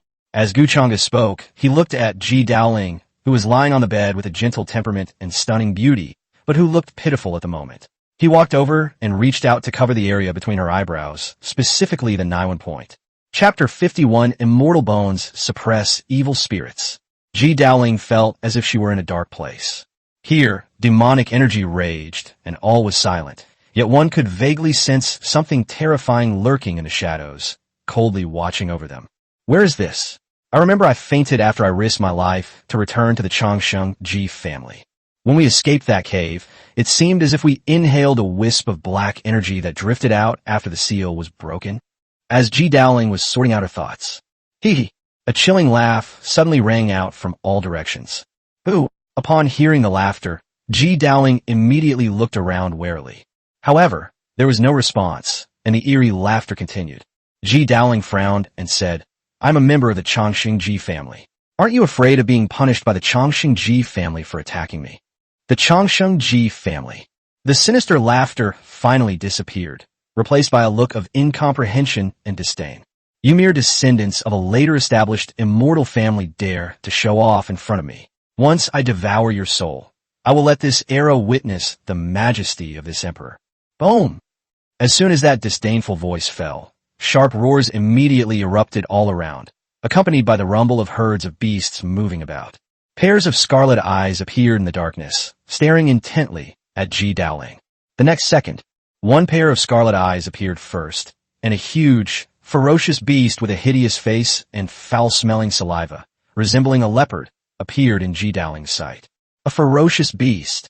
Ji Daoling's eyes narrowed, and with a flick of her wrist, a long sword appeared. Aside from being unable to leave or enter this place, Ji Daoling discovered that her power had not disappeared, which was the reason she could still face the current situation with relative stability. Next came the challenge of being surrounded by ferocious beasts. But there are too many, far too many. Endless. Ji Daoling had no idea how long she had been fighting in this dark world, and she even felt numb. Suddenly, she lost her attention and was silently entered in her body by wisps of black energy. The chilling laughter from all around seemed to grow louder and louder. Amidst the fierce battle, Ji Daoling seemed to see the silhouette of a majestic, godlike figure gradually appear in this world, its demonic eyes seemingly devouring everything. Give up resistance, become my physical body, and you will gain invincible power. Accompanied by a cacophony of distorted sounds, Ji Daoling's attack movements gradually slowed down. Just then, A blinding light tore through the endless darkness. Immediately afterwards, under Ji Daoling's numb and lifeless gaze, a figure radiating golden light and appearing extremely ethereal and upright gradually entered her line of sight and reached out his hand to her. Seeing this, Ji Daoling was stunned. "I've come to take you home." The figure, radiating golden light, spoke gently to Ji Daoling Dao. Ji Daoling subconsciously placed her hand in the outstretched hand of the golden figure. The next moment, boom! A terrifying golden light shone brightly. The golden light seemed to be something of utmost purity. Any ferocious beasts or darkness that were touched by it vanished into thin air. When the golden light touched the demon-like figure hidden in the darkness, a scream came from the last vestiges of darkness. "What is this? How is this possible? It's neither Buddhist cultivation nor an emperor-level purification technique. How could it purify my power? I'll remember this aura." In the final, resentful demonic chant, the darkness of Himido Rei's world was completely purified. Outside world, Gu Chengda had a celestial bone in his chest, and a figure sat upright within it. The blurry figure was extremely similar to him. The illusory figure, radiating celestial light, opened its eyes, as if piercing through time and space, and its gaze fell on Ji Daoling's brow. As wisps of immortal bone power merged into Ji Daoling's soul between her brows. The evil spirits that had invaded the soul and body were being dissolved by the power of the immortal bones, and the body was rapidly recovering. Of course, clearing away even a wisp of the evil energy from the Emperor's corpse consumed a huge amount of energy for Gu Chengda.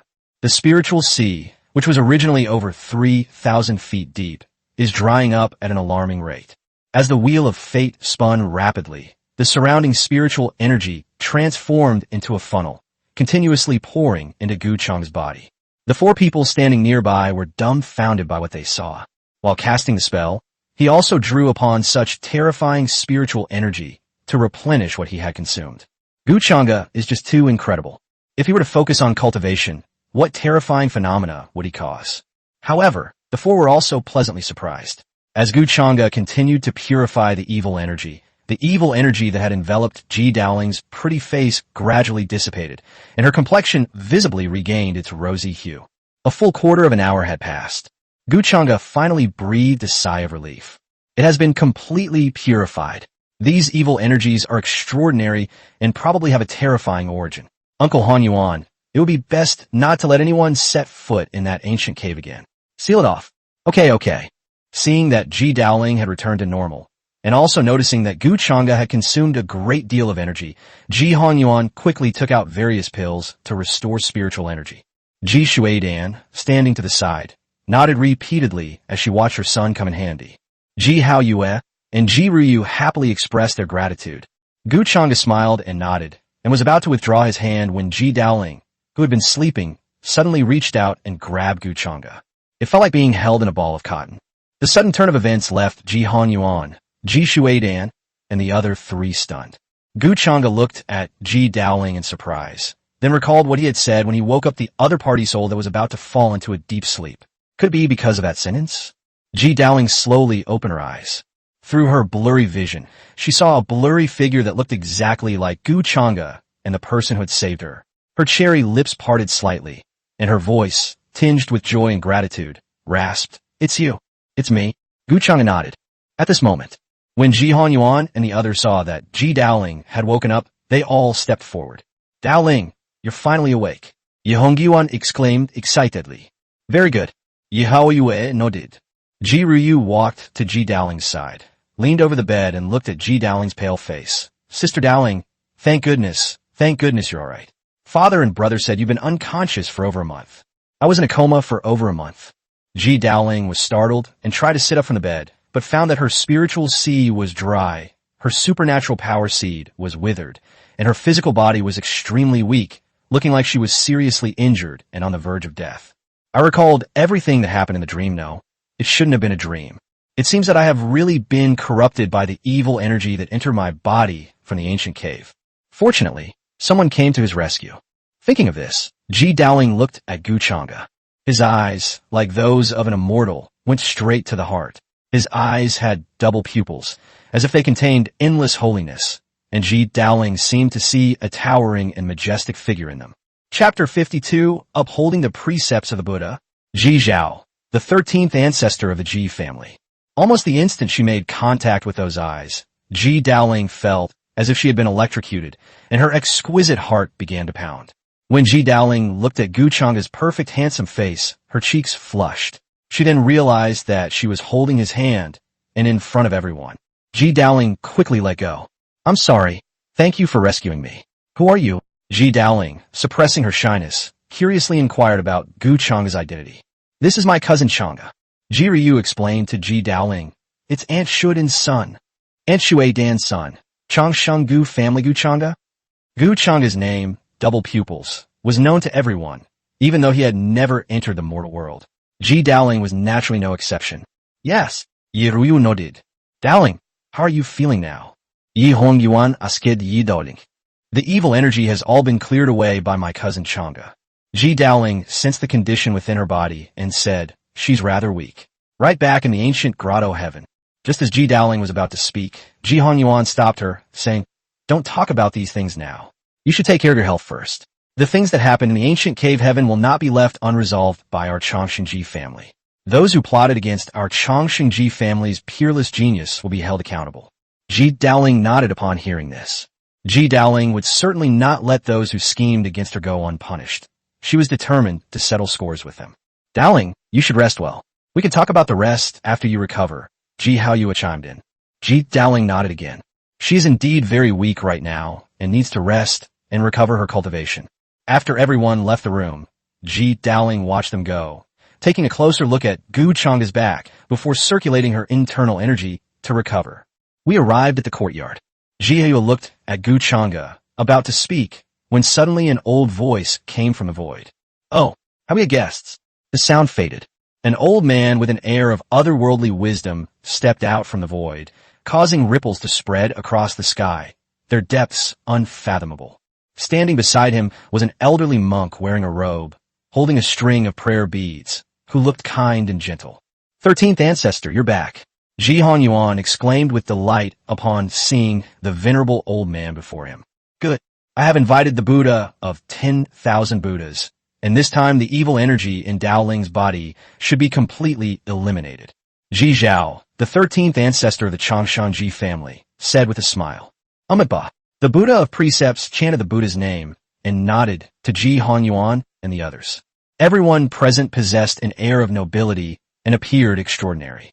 In particular, Ji Haoyue, Ji Ryu, and Gu Changda are clearly outstanding individuals, even surpassing the Buddhist disciples of the 10,000 Buddhist kingdom. The Buddha, adhering to the precepts, sighed inwardly, truly worthy of being a family of immortals. A great number of talented people have emerged. In the past, Ji Hong Yuan would have been overjoyed, but now that Ji Dowling's evil aura has been unexpectedly cleansed by Gu Changda, this time the Supreme Buddha might have made a wasted trip. "What's wrong?" Ji Zhao asked, frowning. "Has the situation worsened?" "No, 13th ancestor. The evil energy of the Tao has been accidentally purified," Ji Hong Yuan said truthfully. Ji Zhao was taken aback. The Buddha of Precepts beside him also looked at Ji Hong Yuan and the others in surprise, then frowned and looked at the location where Ji Dowling was. The Buddha of Precepts spoke in a gentle voice. "When I first arrived, I sensed that the room was emanating a terrifying and evil aura. At least those below the level of a saint would be helpless against it. How did you, my benefactors, manage to dispel it? It's not that I don't trust you all, but I'm afraid that evil spirits may be lurking. If we don't confirm it, I'm afraid there will be endless troubles in the future." Ji Hong Yuan frowned and looked at Gu Changda. The fact that Gu Changda possesses immortal bones is a secret that must not be revealed to outsiders. Seeing Ji Hong Yuan's dilemma, Gu Changda stepped forward and smiled at the Buddha Jiechi. "Buddha Jiechi, I was the one who dispelled the evil spirit from my cousin Dowling. As for the method," Gu Changda did not continue speaking, but instead activated his immortal bones. The matter of the immortal bones will be exposed sooner or later. Moreover, there was only one precept-upholding Buddha present, and the other party was from a Western region's force. Since Ji Zhao was able to invite him, they must have a close relationship with the Changshengji family. It wouldn't hurt to reveal a little. Buzz! A faint, ethereal light emanated from beneath Gu Changda's clothes, within which seemed to sit a celestial being, mysterious and extraordinary. Upon seeing the figure within the celestial light emanating from Gu Chang's chest, the Buddha of Precept's pupils constricted sharply, and Ancestor Ji Zhao's eyes widened as well. Supreme Bone. Both the precept-upholding Buddha and the Ancestor Ji Zhao exclaimed in unison, deeply moved. No, the supreme power that does not oppress all the heavens and make all races submit has a kind of otherworldly and ethereal feeling, as if it is a supreme feeling that is detached from a mortal world, which is more sacred than the supreme bone. The Buddha was in doubt about the precepts. Ji Zhao, who was standing nearby, felt the same way. Mine is indeed not the supreme bone, but the immortal bone. Gu Chang'e replied with a light laugh. Immortal bones? These two words resounded in the minds of Ji Zhao and the Buddha of Precepts. The two looked at Gu Chang'e and immediately noticed her double pupils. You are Gu Chang'e, Ancestor Ji Zhao exclaimed in surprise. So, with the Changsheng Gu family's divine son. Upon hearing this, the Buddha of Precepts could hardly calm down. Could it be that this immortal bone is the second talent that was awakened some time ago? Good. Gu Chang'e nodded. Ji Zhao and Jichi Buddha immediately gasped in shock. Double pupils plus an even more mysterious immortal bone than the supreme bone? Oh my god, is this something that can be born in this world? Amitabha. The Buddha of Precepts exclaimed in amazement.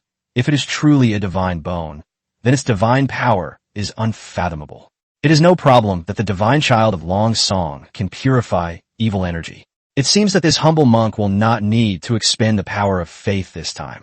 Hearing this, Ji Zhao breathed a sigh of relief and then looked at the Buddha Jiechi and said with a smile, Buddha Jiechi, since you came to my Changsheng Ji family to help this time, I will not let you come for nothing. The Buddha's relics that we agreed on before will naturally be given to you, Buddha. Amitabha. The Buddha of Precepts chanted the Buddha's name again. If benefactor Ji Zhao needs my help again, I will also help the Changsheng Ji family once more. The precept-upholding Buddha has now cultivated to the peak of the first level of the saint realm. The Buddha's relics that Ji Zhao mentioned were the key to his breakthrough to the second stage of sainthood. He desperately needed them, otherwise he wouldn't have continued his journey back. Both sides had what they needed. However, now that the evil energy has been unexpectedly cleared away by Gu Chang'e, then logically, the Buddha's relics should not be given to him. Ji Zhao saw the need for the precepts of the Buddha, and thus did him a favor. Clearly, Ji Zhao was very satisfied with the Buddha's answer. The Buddha of Precepts is a powerful saint, a figure of earth-shattering significance in the outside world. Exchanging a Buddha relic for a saint's favor is a great benefit. Next, the Buddha of Precepts went to take a look at Ji Daoling. Chapter 53, The Abacus Screams Crackling. After confirming that there were no problems, Ji Zhao received the Preceptor Buddha. After all, the other party just arrived, and we can't just send them away after everything is fine. That's not how you treat guests.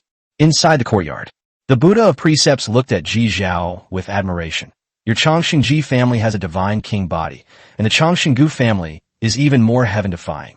Not only did they produce the Chang'e divine son with double pupils and immortal bones, but I also heard that there is a hidden supreme bone.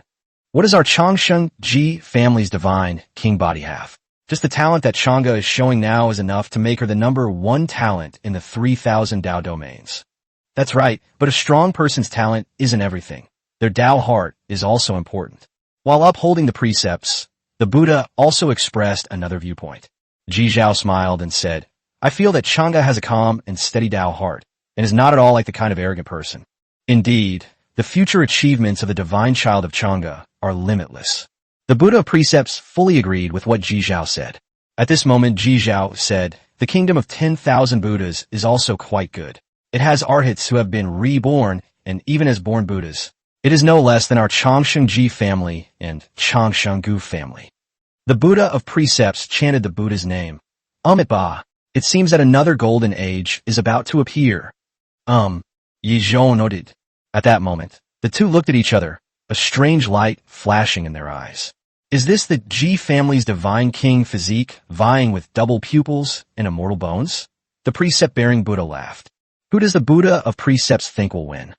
Ji Zhao asked the Buddha of Precepts. This humble monk does not know either.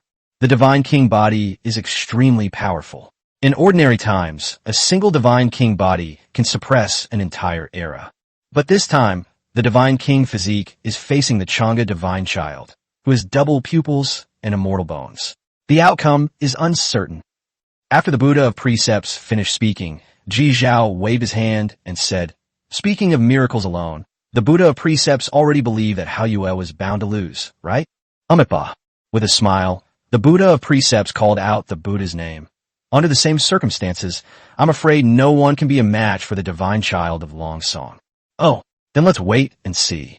The training ground at the Patriarch's residence.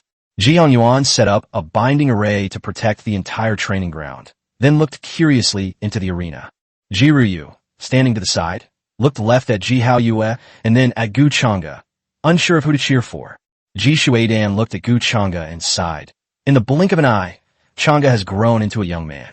He also possesses double pupils and immortal bones. In the future, the Changsheng family will probably have to advance under his leadership. This is not a good thing. Ji Hongyuan looked at Ji Hao Yue. Hao Yue is the same, but she is from the same era as Chang'e. I don't know if this is a good thing or a bad thing for Hao Yue. Even the most outstanding people have ambition, not to mention unparalleled geniuses. If Ji Hao Yue is discouraged, it will be detrimental to her growth.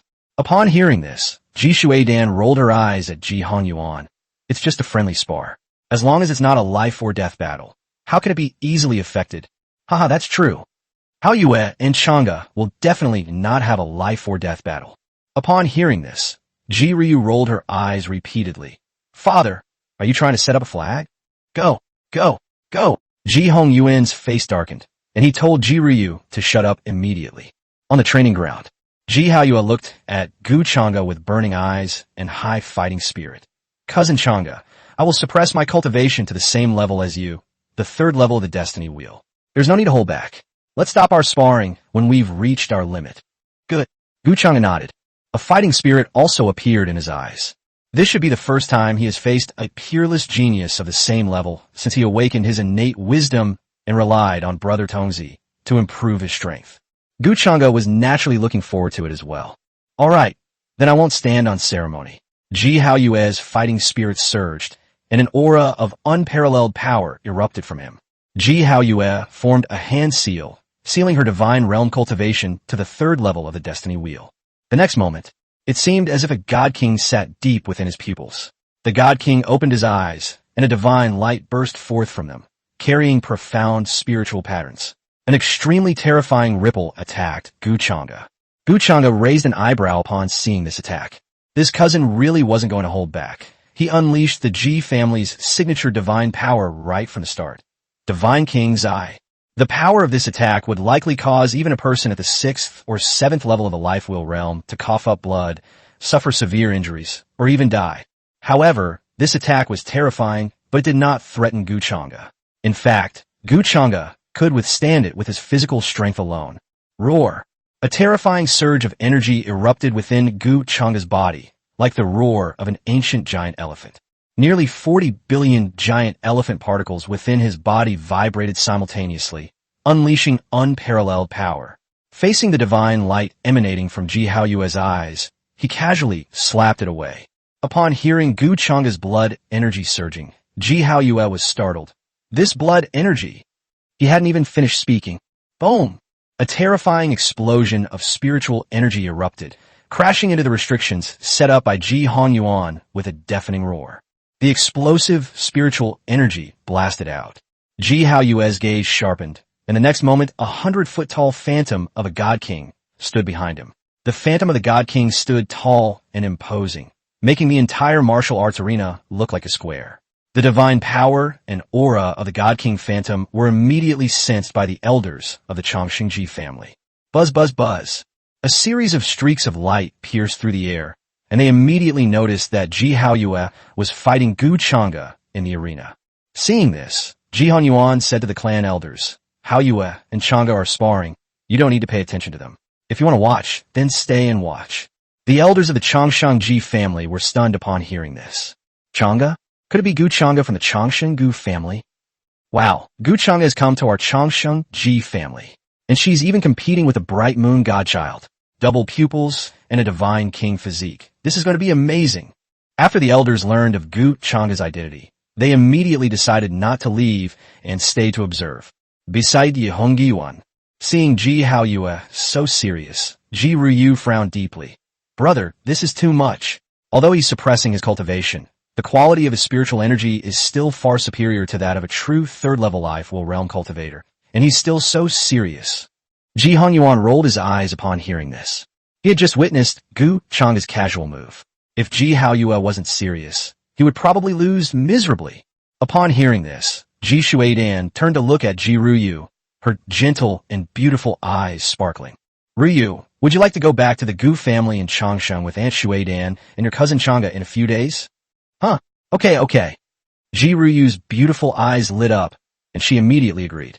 Upon hearing this, Ji Hongyuan rolled his eyes again, then looked at Ji Shuidan speechlessly. He sees. I've heard everything you're planning. In the field, Gu Chengda burst out from the explosion of spiritual energy. Even when facing Ji Haoyue's 100-foot-tall phantom of a divine king, he did not use any spiritual power or supernatural abilities. Instead, he unleashed his physical strength like a savage beast, clenching his fist and charging straight at Ji Haoyue. Chapter 54 Physical Body overwhelms God-King body of the same realm. Ji Haoyue's scalp tingled. Cousin Chengda, your physical body is truly freakish. As he spoke, the 100-foot-tall phantom of the God-King swung his fist, which was as big as a small mountain, and pressed it down on Gu Chengda. Good. Gu Chengda looked up at the God King's fist that was suppressing him, a smile curving his lips, his hair flying, and he swung his fist out fiercely, colliding with the God King's illusory fist. Amidst the astonished gazes of the surrounding Ji family elders, Gu Chengda actually managed to withstand Ji Haoyue's divine king phantom with her own physical strength. Thump! The training ground collapsed instantly, forming a large crater about 100 feet deep. If Ji Hongyuan hadn't already set up a protective barrier, the battle would probably have already spread outwards. In everyone's sight, Gu Chengda's tiny fist collided with Ji Haoyue's Phantom God King's mountain-sized fist. It seemed completely incomparable, yet the scene was incredibly shocking. Gu Chengda's small body managed to withstand a punch from the Phantom of the God King. Good. Seeing this, Ji Haoyue's fighting spirit soared. He hasn't even used his double pupil immortal bone yet, and he can already fight me head-on with just his physical body. My cousin Chengda is much more terrifying than I imagined. The term natural talent is terrifying, but the real terror only becomes apparent after the deed is done. Ji Hongyuan found it hard to believe that Gu Chengda could withstand the phantom of a God King with just his physical strength. He seemed to see an unparalleled genius, a prodigy who could suppress 3,000 Dao domains and all the geniuses of myriad races, rising up. After saying that, Ji Haoyue's eyes narrowed. Cousin Chengda, be careful from now on. Buzz. Mysterious fluctuations emanated from Ji Haoyue. The next moment, the Phantom of the God King withdrew his hand and stood still.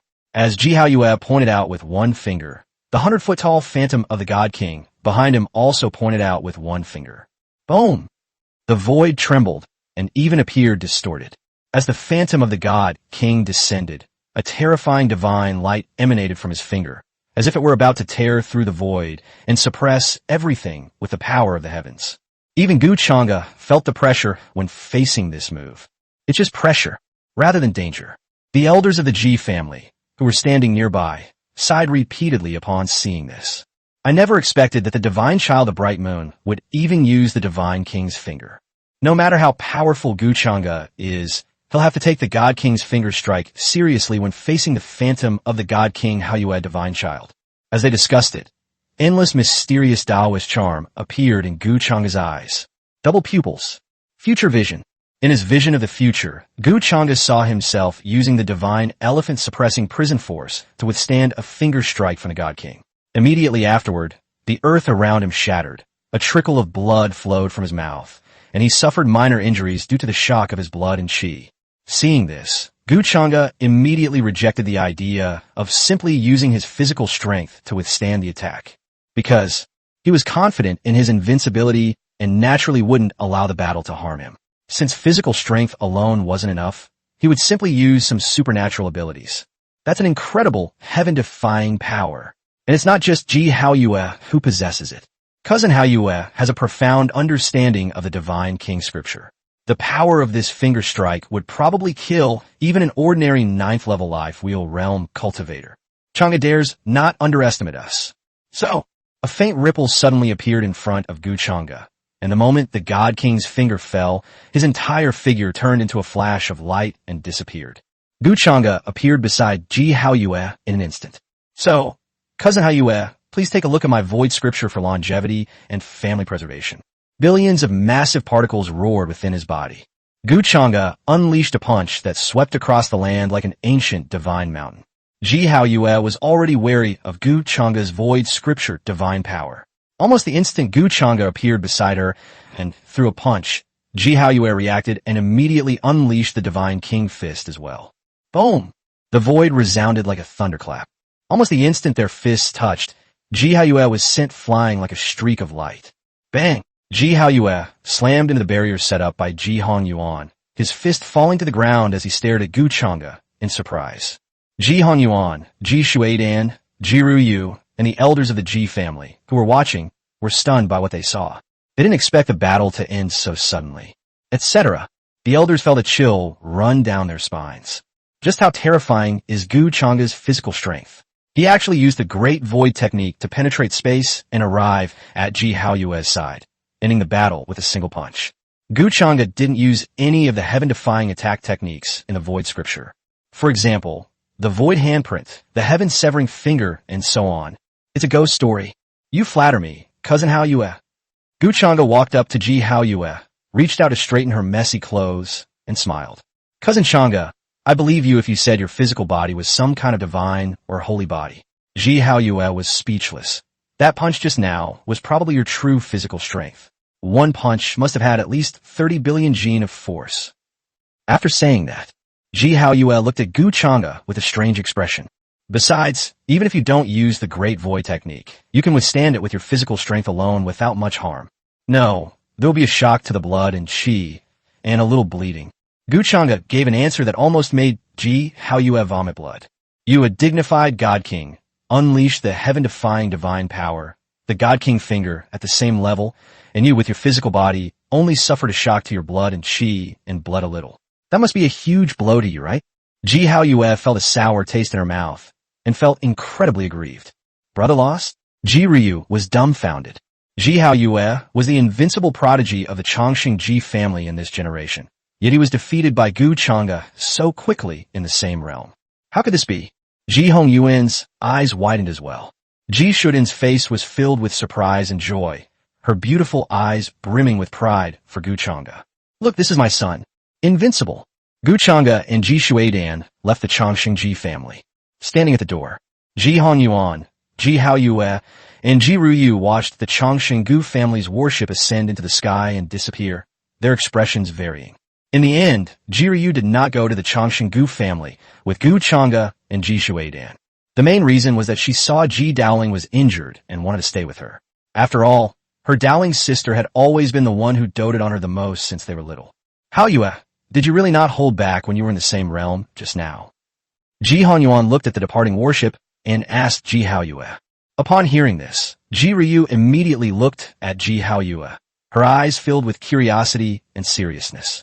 No, Ji Haoyue said with his hands behind his back, still looking like a god king in the mortal world. Cousin Chang'e is really terrifying. His physical body is likely stronger than some physical saint bodies and divine bodies.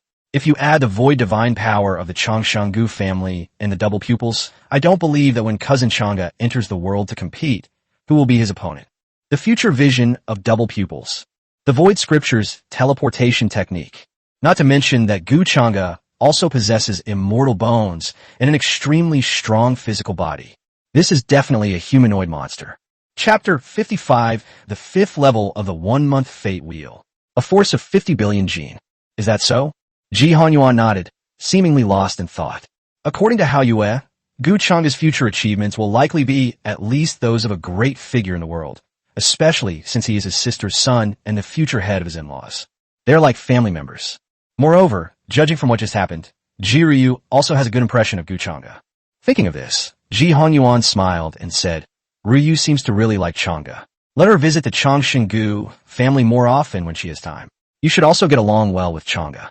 Of course I'm on good terms with my cousin Chang'e, but father, you're bringing Ryu along it wouldn't be. I didn't say anything. Ji Hongyuan said calmly. Upon seeing this, Ji Haoyue couldn't help but laugh. However, If Jiryu could win Guchang's favor, he wouldn't mind at all. After all, Aunt Shuidan was his father's sister, and he was happy to see Guchanga become his brother-in-law. We shouldn't let the good stuff go to outsiders. Upon returning to the Changsheng Gu family, Ji Shuidan told Guqing everything that had happened there.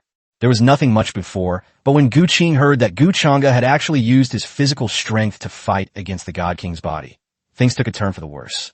Later, relying on the Void Scripture, he defeated a God King body of the same realm using only the Great Void technique and a single punch. Guqing couldn't stop smiling. As expected of his son, the future is bright. My son has the potential to become an emperor. Ha ha ha. Guchanga didn't feel anything. After all, it wasn't a life-or-death battle, and Ji Haoyue didn't use her full strength, having sealed her power. It could be said that this sparring was just a casual display. Winning or losing doesn't prove anything.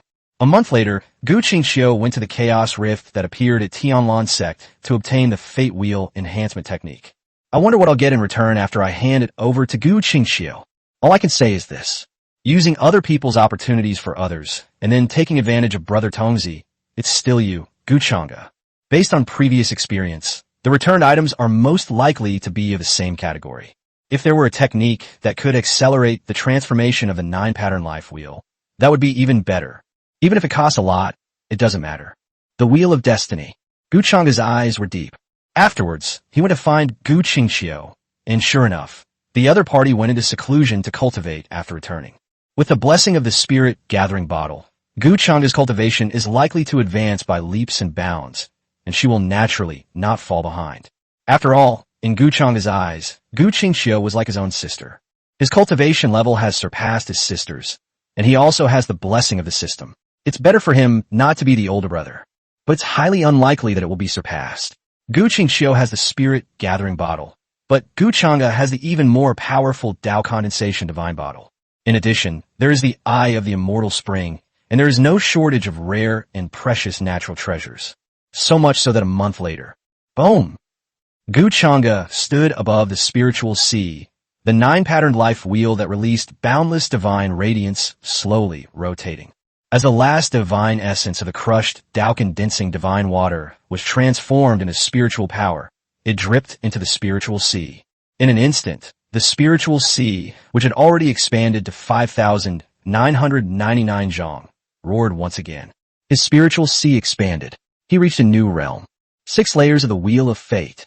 The spiritual sea is 6,000 feet deep. In just 1 month, he broke through from the 3rd level of the Fate Wheel realm to the 6th level, breaking through 3 realms in 1 month. Terrifying. If other geniuses knew about this speed of cultivation, they would probably be stunned and their heads would be buzzing. Before reaching the Rainbow Bridge realm, it's not surprising that you can reach 3 realms in a month. However, after the Wheel of Fate, expanding the Sea of Spirit requires the accumulation of immeasurable resources. Moreover, after the spiritual sea reaches its limit at the 1st level, it needs to be refined for a long time before it can continue to expand. If the expansion fails, it will suffer severe damage. However, Guchanga ignored this rule, and his cultivation level rose rapidly, which was simply outrageous. After a month of seclusion, Guchanga sensed the 6,000 feet of spiritual sea within his body and nodded in satisfaction. Not bad. I've reached the 6th level of the Destiny Wheel realm. When I enter the mortal world to compete, my cultivation will be able to catch up with the top tier. People from longevity families like Ji Haoyue and peerless geniuses from the immortal Holy Land. Some of them have been cultivating for 1 or 2 years longer than Guchanga. Most of them are currently at the Divine Realm. Guchanga's current goal is to catch up with the top tier of cultivators like Ji Haoyue in terms of cultivation level. It shouldn't be difficult. Besides, Guchanga clenched his fist and the 500 billion giant elephant particles within his body roared, his blood and qi almost gushing out of his body. The power of 50 billion gene. That's right. In the past month, Guchanga not only improved his cultivation level, but also his physical strength. After all, while cultivation level is important, a strong physique is also extremely important. After fighting Ji Haoyue, Guchanga has come to a profound understanding of the importance of a strong physical body. He only needs 30 billion more microparticles to complete the initial training of the divine elephant-suppressing prison technique. After that, he will convert the giant elephant particles into primordial elephant particles, at which point his strength will experience another terrifying boost. I haven't seen Gu Qingxiu for a month. I should go and see her. I'll take advantage of the freebies while I'm at it. Gu Chang'e walked out of the room and headed straight for the courtyard where Gu Qingxiu was. Come back soon. Gu Chang'e has already moved into the Divine Sun's residence, while Gu Qingxiu is still in the first-rank residence, because Gu Chang'e had not yet returned at that time, and she had gone into seclusion. Greetings, Your Highness. Upon arriving at the entrance of Gu Qingxiu's courtyard, the eyes of the two maids lit up, and they quickly bowed respectfully. Beneath their heads, for jade-like peaks were so alluring that one could be captivated at first glance. Gu Chang'e nodded and asked, Has Qingxiu come out of seclusion? Miss Qingxiu has just emerged from seclusion, but it seems she is packing her things, preparing to go out for a while. Are you going out? I'll just go find her directly. Gu Chang'e roughly knew why Gu Qingxiu had gone out, smiled and nodded, then walked past the two maids into the courtyard. As Gu Chang'e's tall figure stepped into the courtyard, the two maids exchanged a glance, then looked down at their own chests. Ding Xiang, His Highness doesn't seem to have any interest in us at all. What's so strange about that? Only a woman of such beauty as Miss Qingxiu can accompany His Highness. We should already be satisfied and happy that His Highness has even given us his attention. The other maid, Yu Shui, showed no sign of disappointment. Ding Xiang nodded upon hearing this. Gu Chang'e stepped into the courtyard. The first thing you see is Gu Qingxiu sitting at a stone table drinking tea. Seeing Gu Chang'e arrive, Gu Qingxiu was a little surprised and put down her cup. Brother Chang'e, what brings you here? After speaking, Gu Qingxiu stood up and bowed. Come see how your month-long retreat went. Gu Chang'e approached Gu Qingxiu, her girlish demeanor becoming increasingly noble and aloof. Her mature and elegant face already revealed a faint air of majesty and domineering authority. He sensed that Gu Qingxiu's former supreme female authority was about to be revealed. It has to be said, Gu Qingxiu further fueled Gu Chang'e's desire to conquer her. It really has a lot of flavor. I've gained some insights. Gu Qingxiu smiled serenely. Facing Gu Chang'e, Gu Qingxiu didn't know why, but she couldn't put on her supreme dignity. Instead, she was a little afraid of Gu Chang'e in the present moment. Chapter 56 Arrival at Tianlan Sect. Something you've learned occasionally? I think it's more than that. Gu Chang'e raised an eyebrow. He had already read Gu Qingxiu's information before coming. The Wheel of Fate. That's right. Gu Qingxiu has successfully broken through to the Life Wheel realm. Gu Chang'e could only say that the female supreme's cultivation speed was terrifying. Gu Qingxiu smiled sweetly, but did not answer Gu Chang'e's question. By the way, you just broke through to the Destiny Wheel. You should be able to use these pills. Gu Chang'e took out several bottles of pills with the words Wen Yuan Dan written on the porcelain bottles. The 1 yuan pill is a 4th grade pill, and even more so, the best of the 4th grade pills. Only first-rate forces and top-tier families can use the 1 yuan pill to assist in cultivation. As a divine child, Gu Chang'e is provided with an unlimited supply of this pill. The 1 yuan pill can accelerate cultivation and stabilize the realm for those in the Lifewell realm.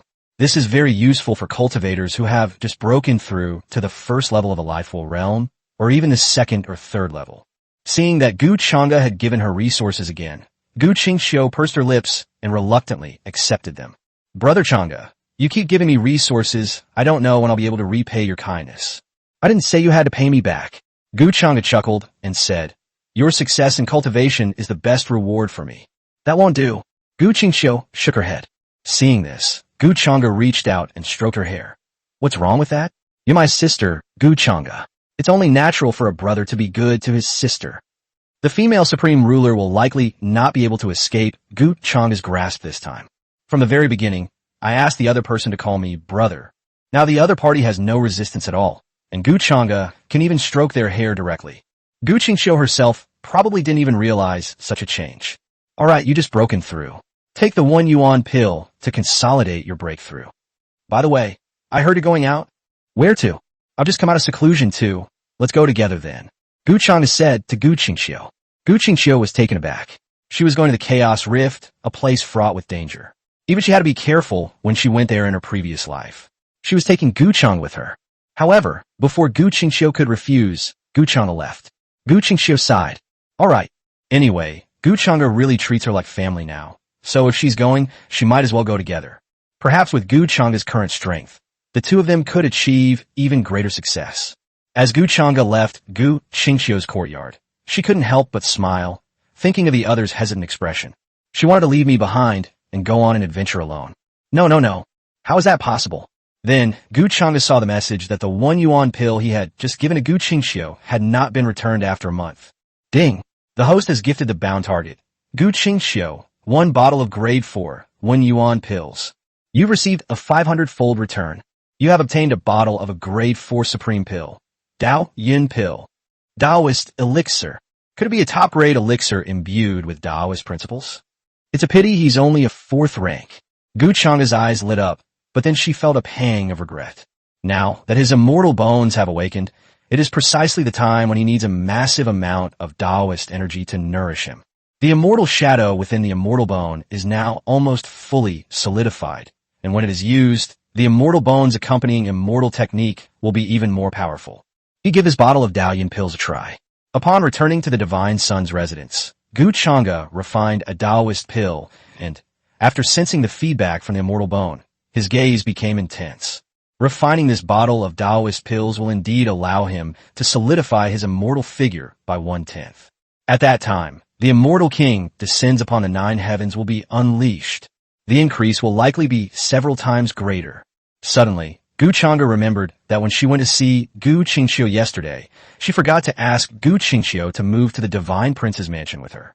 Afterwards, Gu Chang'e sent someone to inform Gu Qingxiu to move over, and then continued her seclusion. Several days later, boom! Inside Gu Chang'e's secret room, surging immortal light, like a tide, continuously spread from Gu Chang'e's chest into the void. A burst of celestial light emanated from his chest, as if a deity was being nurtured within it.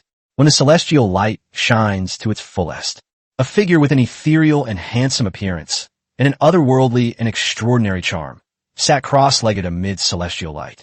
Previously, the immortal spirit's shadow was blurry, but now it can manifest Gu Chang'e's facial features, although the figure itself remains illusory. Even just making the facial features visible is already a huge improvement. The celestial king descends upon the 9 heavens. Gu Chang'e used the immortal bone companion immortal technique, and in an instant, a phantom identical to him sat behind him, with a solemn and dignified appearance and ethereal immortal light, just like an immortal god descending to earth. Boom!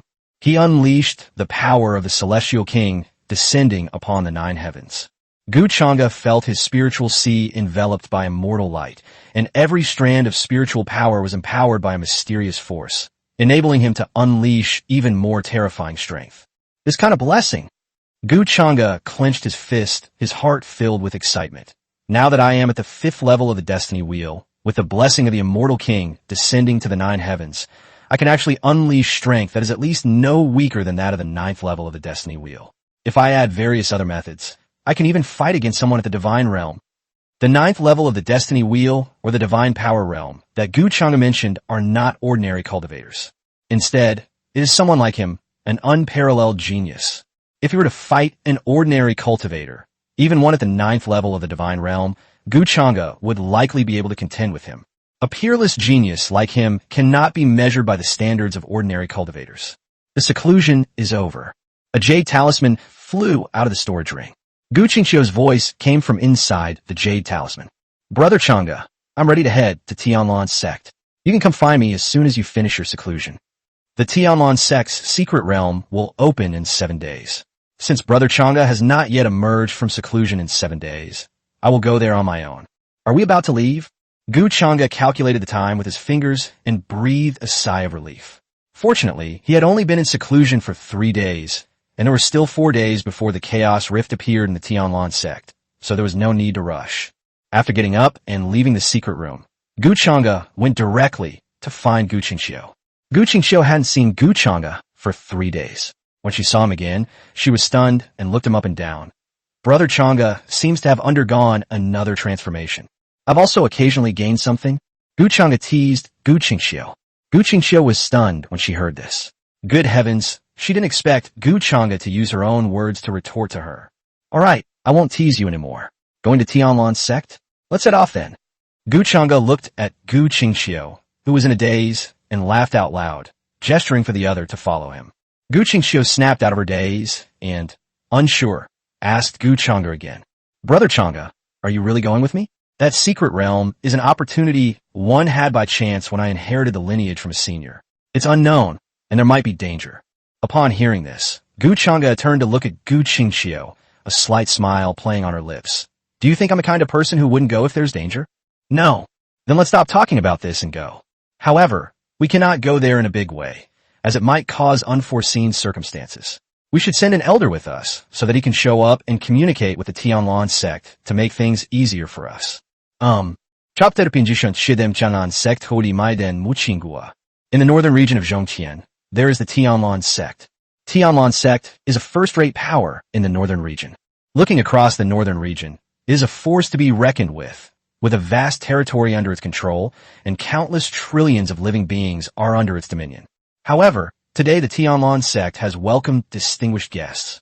Within the Tianlan sect, all the elders who were usually high and mighty within the sect appeared, including the incomparably noble sect master, a powerful expert of the King realm, who stood in the main seat and bowed in respect. If this scene were seen by people inside or outside the Tianlan sect, they would probably all feel their scalp tingle and their hearts tremble with fear. What kind of being could possibly command the submission of a near-dominant entity in a region? And in front of these people, to everyone's astonishment, the person they bowed down to was actually a young boy who looked quite young. He was tall and imposing, with an air of nobility and otherworldly grace. His black robes with gold trim made him appear like a celestial being descended to earth. Taoist chants echoed around him, and celestial light filled the air. One glance from him would send shivers down one's spine and fill one with awe. Good. Standing before the group of Tianlan sect leaders and elders was Gu Chang'e. Standing beside Gu Chang'e were Gu Qingxiu and an elder of the Gu family at the King realm of longevity. I'll be staying at Tianlan sect for a few days this time. Thank you for your trouble, sect master. Gu Chang'e said to the sect leader of Tianlan sect. Upon hearing this, the sect master of Tianlan sect immediately lowered his head and said politely, "How could that be? It is an honor for our Tianlan sect that the divine child of longevity could represent the Gu family of longevity to visit us. Please do not reveal that I am here. I will be leaving in a few days." Yes. The sect leader of Tianlan sect nodded and bowed repeatedly. Joke. Before me stands the immortal Gu family's divine son. The Tianlan sect is nothing but a fart in front of such powerful families. Now that I've been fortunate enough to meet someone like this, when else am I going to try and curry favor with them? Please arrange accommodation for me. Seeing the appearance of the Tianlan sect master, Gu Chang'e once again felt the immense power of the background force. No wonder those top-tier divine sons, holy sons, and Dao sons like to go out for a stroll whenever they have free time. All right, Qinghua, take Chang'e Shensi to Misty Peak. Misty Peak. This is the most beautiful and scenic mountain in the Tianlan sect. Normally, only the sect leader or the supreme elder can enter, and only this woman named Qinghua can enter. Simply because she is a holy maiden of the Tianlan sect. Mu Qinghua nodded upon hearing this, then raised her pretty face to look at Gu Chang'e. Mu Qinghua was extremely beautiful. Her pair of ice blue heterochromatic eyes were as clear as the sky, and even her hair was ice blue. She exuded a feeling of coldness and frost, like an iceberg snow lotus. This kind of woman evokes a strong desire to conquer you at first glance, and makes you want to see her break down. Gu Chang'e glanced at Mu Qinghua, nodded, and said, "Lead the way. Chang'e divine child, please come with me." Mu Qinghua spoke, her icy tone carrying a stiff respect. Clearly, Mu Qinghua knew what the Tianlan sect master was thinking when he asked her to take Gu Chang'e to Misty Peak. Gu Chang'e naturally knew as well, but it didn't matter since he was just here to seize an opportunity. The sect leader of Tianlan sect and the elders watched Gu Chang'e leave until the four figures completely disappeared from sight. Only then did the sect leader and the others wipe the sweat from their foreheads. "Sect master, what is this Changsheng Gu family's divine son doing here at our Tianlan sect?" The sect leader of Tianlan sect glared at the elder who had spoken. "You're asking me? Who am I supposed to ask?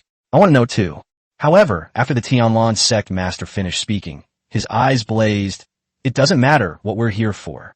Since we've run into the Changsheng Gu family's divine son, we should seize every opportunity to curry favor with him. You all keep a close eye on your disciples and make sure they don't offend the Chang'e divine son." "We understand." The elders nodded repeatedly upon hearing this, their expressions serious and earnest. Immediately, the Tianlan sect master dismissed all the elders and looked in the direction where Mu Qinghua had just left with Gu Chang'e, murmuring, "Qinghua, the opportunity has been created for you. You must seize it. At the summit of Piao Miao Peak, Gu Chengda stood atop the cloud peak with his hands behind his back, gazing at the boundless sea of clouds before him and nodding with satisfaction. As expected of a mountain named after the misty peak, its scenery is indeed beautiful. Gu Qingxiu didn't experience much emotional fluctuation. In her previous life, as the supreme ruler of the Emperor realm, she had seen countless more magnificent landscapes than this. Mu Qinghua stood behind Gu Chengda, sizing up the immortal son of the family in front of her. As for the divine sons and daughters of the immortal families, Mu Qinghua had only ever heard of them in rumors. Perhaps the only way to truly see them was when the Flood Dragon ranking and True Dragon ranking of the Central Heaven Dao domain appeared, and when the peerless geniuses of the immortal families and immortal holy lands entered the world. I never imagined that I would actually encounter a divine son from an immortal family today. The other party indeed perfectly matched the image of the immortal family's divine son that Mu Qing had depicted in her mind. Warm and smooth like jade, exuding an air of nobility. Not only that, he possessed immense terror. His strange phenomena were astonishing, and his blood and qi were boundless, making him practically a walking pure-blooded ferocious beast. Even though the other party did not release the slightest aura, the feeling he gave Mu Qinghua was as if she were being choked and suffocated. It should be noted that she is now an adult and has reached the 9th level of the life wheel realm, just one step away from entering the divine realm. But facing this immortal Gu family divine son, he felt as if he were facing an insurmountable mountain. That's terrifying. Suppressing her shock, Mu Qinghua bowed and said, "If the divine child Chang'e has any instructions, please contact Qinghua. Qinghua will arrange them for His Highness immediately." Mu Qinghua stepped forward and handed over the communication jade pendant. Gu Chengda took it and nodded. "Okay. Then Qinghua will take her leave." Mu Qinghua lowered her head, then turned and left. Gu Qingxiu watched all this quietly from the side. After Mu Qinghua left, she turned to Gu Chengda and winked, saying, "Brother Chengda, this holy maiden of the Tianlan sect is very beautiful. Don't you have any thoughts about her?" "What are your thoughts?" Gu Chengda looked at Gu Qingxiu with a puzzled expression. Gu Qingxiu smiled and said, "As long as you ask, getting the other party to serve you in bed would be a piece of cake, right?" "Not interested." Gu Chengda replied calmly. If Gu Chengda wanted to find a mere sex holy maiden, even the goddesses of immortal families and holy maidens of immortal holy lands would eventually kneel before him. Once he has mastered the cultivation, even fairies will have to bow down to him. What's so special about Mu Qing's painting? Gu Qingxiu was not surprised at all by Gu Chengda's answer. The northern region is very close to the central state, where the Chongqing Gu family is located. Using the interregional array, they arrived in just 2 days. Therefore, there are still 2 days until the Chaos Rift opens. In the past 2 days, some people within the Tianlan sect have been vaguely speculating that a distinguished person has arrived within the sect. This is because not only have the disciples of the Enforcement Hall been constantly patrolling the sect, but any fight that has occurred has also resulted in severe reprimands from the elders. Chapter 58, is this a case of rushing up only to get slapped in the face? This would never have happened in the past. That day, after the sect leader and all the elders had returned, some of the elders revealed a little bit of information, which was then deduced by those with ulterior motives. At the foot of Misty Peak, a handsome man with a rather sacred air stood with his hands behind his back, looking at Misty Peak. Then he looked down and frowned at the 2 people blocking his way. "What's wrong with you 2? I, the Taoist master, want to go to the Sea of Clouds to comprehend the Tao, and you dare to stop me? Are you courting death?" "Daozi, we are here to guard Misty Peak on the orders of the sect master. Without the sect master's personal order or the consent of the people on Misty Peak, we cannot let even Daozi and Holy Maiden pass by so easily. If your highness wishes to ascend Misty Peak, please allow us to go up and inform your esteemed guest." Upon hearing this, the Taoist master of the Tianlan sect laughed in anger. "When did my Tianlan sect become someone else's territory? Don't you know that I, the Taoist master, will be the sect master of the Tianlan sect in the future? Get out of my way. I'll go up first, and I'll take responsibility if anything goes wrong." Originally, Tianlan sect Daozi was feeling depressed because he couldn't break through to the divine realm for a long time, and he wanted to use the beautiful scenery of Misty Peak to clear his mind. As a result, he, a dignified Taoist, was blocked by his own people at the foot of the sect's mountain peak. This is absolutely absurd. Enraged, Tianlan sect Daozi didn't think too much and immediately strode towards Misty Peak. The disciples guarding the scene exchanged glances. Judging for Daozi's current mood, there might be a problem. The most urgent thing is to inform the sect leader immediately. Hopefully, it's not too late. Tianlan sect Daozi walked forward, taking a step, and in the blink of an eye, he had already walked several feet upward. Soon, he arrived at the summit of Misty Peak. The scenery atop Misty Peak remains exceptionally beautiful, shrouded in mist and clouds, with a clear breeze and serene atmosphere, resembling a fairyland. In the past, the Taoist master of the Heavenly Mist sect might have felt relaxed and at peace. However, he was in a bad mood at the moment. In his line of sight, he saw two figures sitting under the misty pavilion, laughing and talking, discussing philosophy, and sipping tea. These two are the distinguished guests who have come to my Tianlan sect. What is their status that makes my Tianlan sect so humble as to give up Misty Peak for them to stay temporarily? As Tianlan sect Daozi spoke, he suppressed his anger and walked towards the Misty Pavilion. The Misty Pavilion is a pavilion built on the summit of Misty Peak, used for people to rest temporarily. Gu Chengda and Gu Qingxiu rested in the pavilion for the past 2 days. After cultivating to the Rainbow Bridge and Life Will Realms, it's not difficult to go a month without closing your eyes. Just being active for 2 days at a time is certainly not a problem. I can feel the spatial fluctuations around us becoming more and more obvious. It looks like things will likely change in an hour or two, Gu Chengda said to Gu Qingxiu with a smile. Yes, brother Chengda, you must come with me then. Good. Gu Chengda knew that Gu Qingxiu was a reborn female supreme being. She had come to the old place to obtain opportunities. If she didn't follow her and ran around aimlessly, she might be in danger. So, she definitely had to follow her. Seeing Gu Chengda nod, Gu Qingxiu was about to speak when she suddenly frowned. Gu Chengda slightly raised her eyes and looked at the man walking towards the misty pavilion with surprise. But what is it, sect master? Gu Chengda asked calmly, sizing up the man who approached. He thought it was the sect leader of the Tianlan sect, who had something to inform him and had sent a high-ranking disciple from the sect to notify him. When Tianlan sect Daozi saw Gu Chengda, he also sized him up, seeing that the other party had an otherworldly and noble temperament. Unlike an ordinary person, he frowned even more. In the northern region, there shouldn't be anyone as young and outstanding as Gu Chengda. Could it be that the other party really has a powerful background? Thinking of this, the boiling anger in Tianlan sect Daozi's heart gradually subsided. As a holy son, he is certainly not blind. On the contrary, he is more reasonable. His actions at the foot of the mountain were merely an expression of his anger. If Gu Chengda and Gu Qingxiu were just ordinary people, he might actually teach them a lesson. Let's forget about it for now. I might be proven wrong. I am Lin Xingjian, a Taoist disciple of the Tianlan sect. May I ask who you are? Taoist Xingjian bowed to Gu Chengda with a warm expression. Just a passerby. I'm here on some business and will be staying for a couple of days. Gu Chengda answered calmly. So he's a Taoist disciple of the Tianlan sect. It's no surprise he has such an air of composure.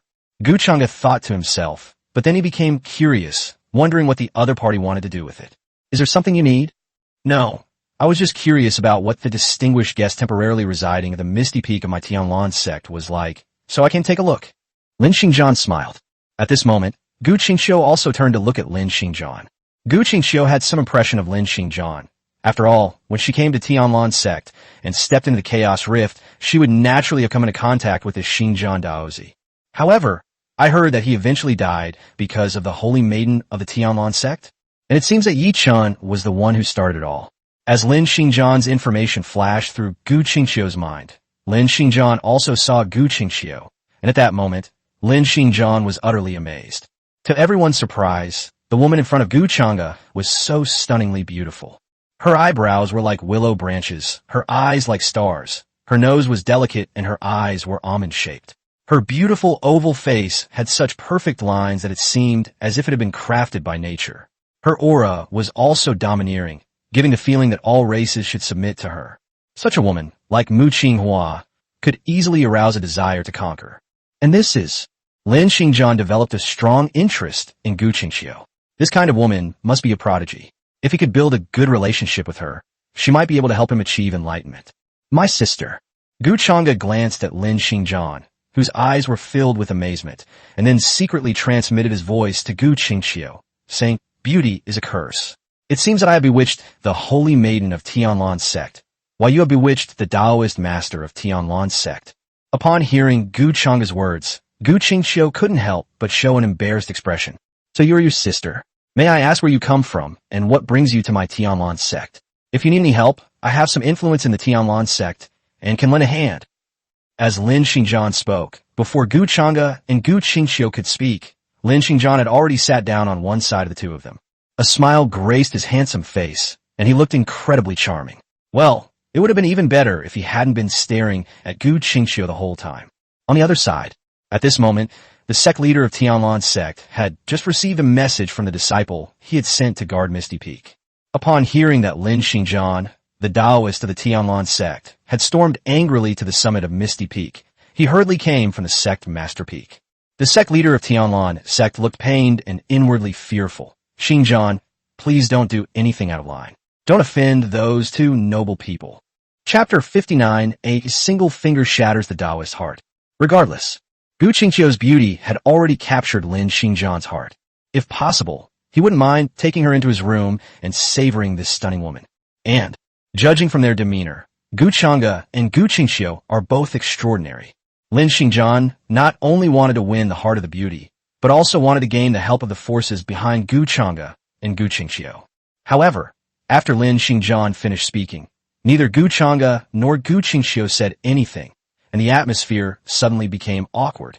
Gu Qingxiu remained calm and did not offer any response to Lin Xingjian's question. Gu Chengda calmly drank his tea, completely ignoring Huali. Seeing Gu Chengda and Gu Qingxiu's reactions, Lin Xingjian's warm smile froze slightly. Who is he? He is the Taoist disciple of Tianlan sect. On the surface, he is above the sect leader, elders, disciples, and thousands of others. However, these two people who came from who knows where dared to ignore him so blatantly. Their lukewarm response from the very beginning even gave Lin Xingjian the feeling that these two people were looking down on him. Suppressing his displeasure, Lin Xingjian felt that since he couldn't find out the two people's identities, he might as well try to find out. Once he can figure out the other party's tactics, it shouldn't be difficult to guess the forces behind them. If he's a fraud, then don't blame Lin Xingjian. Lin Xingjian stood up from the stone chair and sneered at Gu Chengda. Your Excellency, and this fairy, I, the Taoist master, am trying to help you out of kindness. Your attitude is simply too rude. You can leave now while I'm still in a good mood. Gu Chengda rolled her eyes at Lin Xingjian's words. Gu Chengda had absolutely no intention of taking action against this guy who was so eager to embarrass himself. How dare you? Lin Xingjian could no longer contain his anger. He looked at Gu Chengda and said coldly, So what if I don't leave? Do you think you could drive me off my sect's territory? Since that's what you think, then let's knock you down. Helpless, Gu Chengda put down his teacup and pointed at Lin Xingjian. In an instant, a series of mysterious Tao patterns appeared, and then a terrifying hand materialized from the Tao patterns and reached out to stab Lin Xingjian fiercely. The thumb pointed out, giving the feeling of cutting off space and sealing everything off. Once the heaven-severing finger is unleashed, the void immediately rippled and vibrated. Divine radiance shines upon the world. However, when Lin Xingjian saw that Gu Chengda actually dared to attack him, he didn't care whether the other party was some important person or not, and just laughed out loud. Huh, you actually dare to attack me? I'm a prodigy of the northern region. I am only 18 years old, and I've already reached the 9th level of the destiny wheel, just one step away from becoming a god. You look younger than me. How strong can your cultivation be? What do you have to suppress me? Kneel down. Lin Xingjian laughed loudly and swung his hand to strike out with the palm. The spiritual energy in the void gathered, forming a giant spiritual hand that slammed down on the terrifying thumb. Lin Xingjian was convinced that Gu Chengda's cultivation was not strong. Even if a powerful force came, someone who could break through the destiny wheel at this age would be considered an unparalleled genius.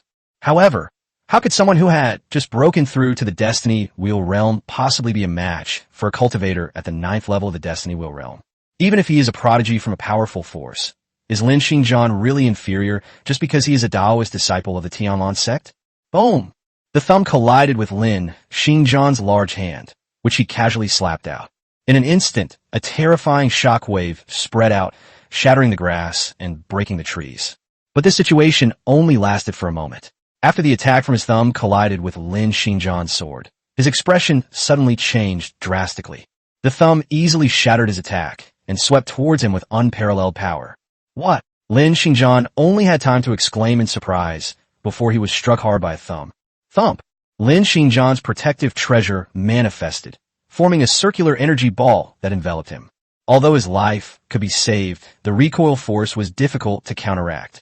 In an instant, Lin Xingjian spat out a mouthful of blood, and his entire figure flew backward like a streak of light, crashing into a large rock not far away. Boom! The large rock shattered, completely burying Lin Xingjian. Misty Peak returned to calm. Gu Chang'e looked at Lin Xingjian, who had been sent flying by his finger, smiled and shook his head, then looked away and picked up the teacup in front of him to take another sip of tea. 9th level of the Destiny Wheel Realm? He's still a top-tier Taoist. They must be extraordinary, and compared to ordinary people, they are geniuses to be looked up to. However, it's nothing compared to what I have. Gu Chang'e possesses an unparalleled physical immortality manual, allowing him to casually unleash a force of 40 billion gene, not to mention his cultivation at the 6th level of the Life Wheel Realm, along with great supernatural abilities. What makes you Lin Xingjian compare? They don't dare to make a move against you yet. You're a nobody. Gu Qingshu was not surprised at all when she saw this scene. After all, it was perfectly normal for Gu Chang'e to defeat Lin Xingjian. Boom! Rock fragments flew everywhere. Lin Xingjian, covered in dust and looking quite disheveled, stood up from the rubble. He stared at Gu Chang'e with wide eyes in disbelief, and said in shock, "This is impossible. You even used my protective treasure. How could you have such strength? Who are you?" Upon hearing this, Gu Chang'e glanced at the disheveled Lin Xingjian, then looked in a certain direction and said indifferently, "Ask your sect leader." Lin Xingjian was taken aback upon hearing this.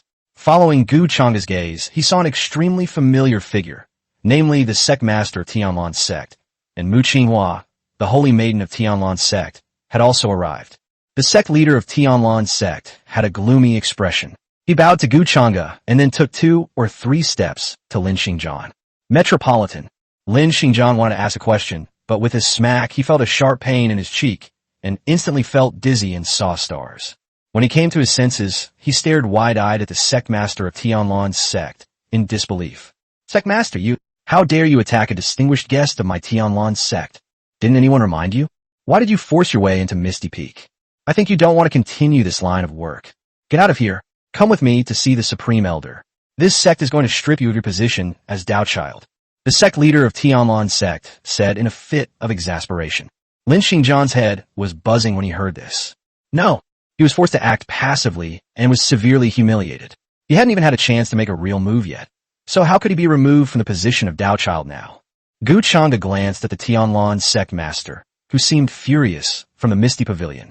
He took what the master said with a grain of salt. How could the master casually dismiss a Tao child he had nurtured for so long? He was just giving Gu Chang'e a face and a way out. "Sect master, take him away and handle it yourself," Gu Chang'e said with a smile. "That's fine then. Let's not let him get in Chang'e Shinxi's way here." The sect master of Tianlan's sect nodded to Gu Chang'e. Then with a flick of his sleeve, he wrapped the Linxing sword in it and soared into the sky as a beam of light. At the same time, his voice lingered. "Qinghua, you should apologize to the divine child Chang'e on my behalf and on behalf of the sect. This sect master will first teach this unworthy Tao child a lesson." Chapter 60, The Chaotic Rift opens. At this moment, Mu Qinghua's beautiful eyes shone brightly as she looked at Gu Chang'e in the misty pavilion, her heart trembling. Is this the terrifying power of the divine son of the immortal family? There Tianlan's sect's Tao child, a 9th level Life Wheel Realm prodigy, just one step away from entering the divine realm, was sent flying without even lasting a single move against the opponent. Even if Lin Xingjian didn't go all out, how bad could it be? On the contrary, Lin Xingjian acted casually. But is Gu Chang'e any different? The feeling of suppressing a powerful and talented Taoist master with a single finger is truly unbelievable and worthy of respect and admiration. Mu Qinghua found her heart pounding very fast. Remembering the instructions given by the Tianlan sect master before she left, she moved gracefully to the misty pavilion and bowed slightly to apologize to Gu Chang'e. "I apologize, divine child of immortality. My sect's Tao child has inadvertently disturbed your enjoyment." "It's all right, it's nothing." Gu Chang'e hadn't paid any attention to it to begin with, and the other party had given him plenty of face, so he had nothing to fuss about. It's not like the kind of protagonist who holds grudges. The kind of person who would kill someone's entire family if they insulted them. Mu Qinghua didn't take Gu Chang'e's answer to heart. She maintained her posture and continued to explain. Xingjian Daozi forced his way into Misty Peak. There were originally disciples stationed at the foot of the mountain to guard it, and prevent others from accidentally entering. However, Xinjiang Daozi ignored the obstruction and came up. The sect leader and I rushed over immediately. I already said I'm fine, Gu Chang'e said with a smile. Yeah, don't take him seriously. Mu Qinghua was taken aback upon hearing this, and then lowered her head deeply once again. This kind of spirit, this tone, in this world where the strong are respected and strength is paramount, it's really hard to resist. Especially considering Gu Chang'e's extraordinary background and unparalleled charm. Mu Qinghua had to admit that she couldn't guarantee she wouldn't have any thoughts about such an exceptionally outstanding man. Divine child, I will brew you tea as an apology for my Tianlan sect, Mu Qinghua said softly, her eyes lowered in obedience. Gu Qingxiu, standing to the side, raised her eyebrows slightly. Gu Chang'e raised an eyebrow upon hearing this. Since you want to, then so be it. Thank you, divine child Chang'e.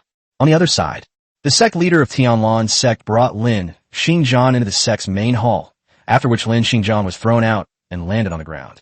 Lin Xinjiang stood up from the ground, his face still showing disbelief. Sect master, has my Tianlan sect fallen so low that it has to bow down to other forces? Just now you referred to that person as a divine child? Which aristocratic family's divine child is he? I, Lin Xinjiang, will surely settle this score. Lin Xinjiang's chest heaved violently, his voice filled with boundless rage. The sect master of Tianlan sect flew into a rage. Still don't understand? Don't you know that I brought you here to give you a chance to live? Don't you know what it means that the divine son of Chang'e can suppress you with a single finger? When the Tianlan sect master spoke, he exuded immense power. Upon hearing this, Lin Xinjiang felt as if a raging fire had been doused with ice water, and he stood there stunned. How could he not understand what it meant when Gu Chang'e suppressed him with a single finger? He simply couldn't believe it. He is the Taoist disciple of the Tianlan sect, a prodigy. But in the opponent's hands, he couldn't even block a single finger. How could he accept that? Seeing Lin Xinjiang remain silent, the Tianlan sect master said coldly, I heard that you have been in seclusion for a month and have not yet broken through to the divine realm, which has caused your inner turmoil to condense. So this time, I will not blame you. Go to the tranquil pool and reflect on your actions for 3 months, where you can be released once you break through to the divine realm. I see. Lin Xinjiang stood still for a long time before reluctantly nodding. Immediately afterwards, the news reached Gu Chang'e. At this moment, Mu Qinghua stood respectfully beside Gu Chang'e, serving tea. She was tall and slender, and when she lowered her eyes and bent over, her curves were fully revealed. Her silk dress occasionally emitted a faint fragrance that drifted past Gu Chang'e's eyes. If the disciples of the Tianlan sect were to see their dream goddess so obediently and respectfully serving tea to someone, I wonder if my Tao heart will shatter on the spot. After taking a sip of hot tea, Gu Chang'e smiled and said, Sect Master Tianlan is making a mountain out of a molehill. This divine son really doesn't care. The sect leader is reasonable. Even if the divine child Chang'e doesn't care, he will still receive the punishment he deserves. The reason why Xinjiang Daozi was able to retain his position as Daozi this time must be because the sect leader saw that Chang'e Shinsi had no intention of pursuing the matter. Mu Qinghua spoke softly, her voice like a clear spring, completely lacking the aloof, fairy demeanor she had at the beginning. As Gu Qingxiu watched Mu Qinghua serving Gu Chang'e, she felt a strange unease. It was as if she didn't want anyone to get close to Gu Chang'e. Gu Qingxiu felt a little flustered by this feeling. At this moment, boom! A deafening roar suddenly erupted from somewhere within the Tianlan sect, as if an explosion had occurred deep within the void. The loud noise startled the entire Tianlan sect. Many elders and disciples with advanced cultivation soared into the sky, and then, as if they had seen something terrifying, they all stared wide-eyed at a certain point in the void. All that could be seen was the sky above the Tianlan sect. A massive spatial rift, like a terrifying beast slowly opening its maw to devour its prey, seemed poised to completely engulf the entire Tianlan sect. Activate the mountain-protecting formation. The Tianlan sect master was also shocked to see the spatial rift that suddenly appeared, and immediately gave orders to the elders and disciples in the sect. Spatial rift. This technique, which can only be mastered by a saint, is only slightly utilized by a quasi-saint, allowing for short-distance teleportation. The appearance of such a terrifying spatial rift can be either a great terror or a great opportunity. Thinking of this, the sect master of Tianlan suddenly thought of Gu Chang'e and Gu Qingxiu, and a thought struck him. Could it be that the divine son of the Changsheng family and that woman came here for this reason? Sect Master Tianlan guessed correctly. Boom! An aura of kingship enveloped the entire area. Then, the elder of the king realm who had been brought by Gu Chang'e suddenly appeared. Looking down at the countless people of the Tianlan sect below, Gu Shangyun said, "This spatial rift was created by the divine son of my Changsheng family. Your sect should not interfere. We will leave after the divine son comes out." Gu Shangyun's voice resounded throughout the Tianlan sect, and countless Tianlan sect disciples were stunned for a moment, followed by a deafening exclamation. This time, the disciples of Tianlan sect finally knew who the distinguished guest who had visited their sect a few days ago was. The Changsheng family. Is it the Changsheng family from Zhongzhou? Adivinson? Could it be the divine son of the Changsheng family who has come to our Tianlan sect? It's no wonder the sect is trying to keep this news under wraps. If this news were to leak out, our Tianlan sect would probably be overwhelmed by people from other forces by now. My God, the divine son of the Changsheng family? If I had known, I would have secretly gone to Misty Peak. Even if the divine son didn't take a liking to me, just being able to catch a glimpse of the divine son of the Changsheng family would be enough for me to brag about. Chapter 61, Chaotic Void Beast. River Without Roots. The disciples of the Tianlan sect exclaimed in surprise. Inside the Tianlan sect, the sect leader and elders all showed expressions of surprise and realization upon hearing this. The Tianlan sect master said to the Gu family elder, a king realm expert in the sky, "Elder, rest assured, we will not interfere with the divine child." That's excellent. The Gu family elder smiled and nodded. On Misty Peak, it's time to set off. Gu Chang'e stood up and said to Gu Qingxiu beside her. Gu Qingxiu nodded. Looking at the terrifying crack in the sky, Mu Qinghua realized that Gu Chang'e had come for this spatial rift. Chang'e divine child, be careful. As Gu Chang'e prepared to enter this dark rift that seemed to prey on people, Mu Qinghua, for some reason, whispered something to Gu Chang'e. Gu Chang'e glanced at Mu Qinghua in surprise, then nodded. Thank you for your concern, holy maiden. After speaking, Gu Chang'e looked at Gu Qingxiu, then took a step and soared into the air. Gu Qingxiu followed closely behind. In fact, Gu Qingxiu had always been a little confused because she clearly hadn't said that she had broken through to the destiny wheel, but a few days ago Gu Chang'e gave her the 1 yuan pill on her own, and even said that she had just broken through to the destiny wheel. How'd he know that? However, Gu Chang'e didn't say anything, and Gu Qingxiu didn't ask either. It remained like that. 2 streaks of light shot into the sky. When the disciples of Tianlan sect saw the stream of light rising from the direction of Misty Peak, they all stared intently in that direction. However, the stream of light vanished in a flash, and they couldn't see what the person inside looked like, which made many people feel regretful. The elders of the king realm whom Gu Chang'e had summoned showed no concern when they saw Gu Chang'e and Gu Qingxiu enter the spatial rift. Instead, they sat cross-legged in the void to prevent others from entering. Gu Chang'e entered the spatial rift, so even if there was danger, he wouldn't need to intervene. Because in the shadows, there is a terrifying protector who makes the entire 3,000 Dao domains tremble, traversing the pitch-black spatial rift. After a moment of weightlessness, Gu Chang'e and Gu Qingxiu regained their vision and felt as if they were standing on solid ground. The silence here is terrifying. It's as if you could clearly hear the sound of your own blood flowing and your heartbeat. However, what's strange is that, in a dark space where there is nothing, there should be no light. However, the ground beneath their feet emitted a faint glow, appearing extraordinary and eerie, making it clear at a glance that this place was no ordinary place. Is this a broken continent? Gu Chang'e looked around and asked Gu Qingxiu beside him. Good. Gu Qingxiu nodded. This continent is said to have originated from the upper realm, but I don't know if it's true or not. Brother Chang'e, you must stay close to me. There is danger here. Chaotic void beasts will appear. Cultivation at the life will realm is not strong here. Just in case, Gu Qingxiu reminded Gu Chang'e. It's all right. This is a place of opportunity that you know about. You know even more, so you can lead me on the treasure hunt. Gu Chang'e smiled. Gu Qingxiu could not obtain it. Because she wasn't lying, this continent did indeed have chaos void beasts, terrifying creatures covered in chaotic patterns, with incredibly powerful bodies, and no sight. In her previous life, she came to this place by accident and encountered the chaos beast. Even with her body strengthened by the resurrection of the supreme bone, she still struggled to get through. Let's go in this direction, Gu Qingxiu said, choosing the direction from the Destiny Wheel enhancement technique he had found in his previous life. Good. The two then set off. The continent, emitting a faint glow, appeared vast but lifeless. Moreover, in the darkness, the continent's terrain was extremely undulating, with jagged rocks, giving it an indescribable eeriness. These mountains seemed to be sleeping demons crawling on the ground, merging into the earth.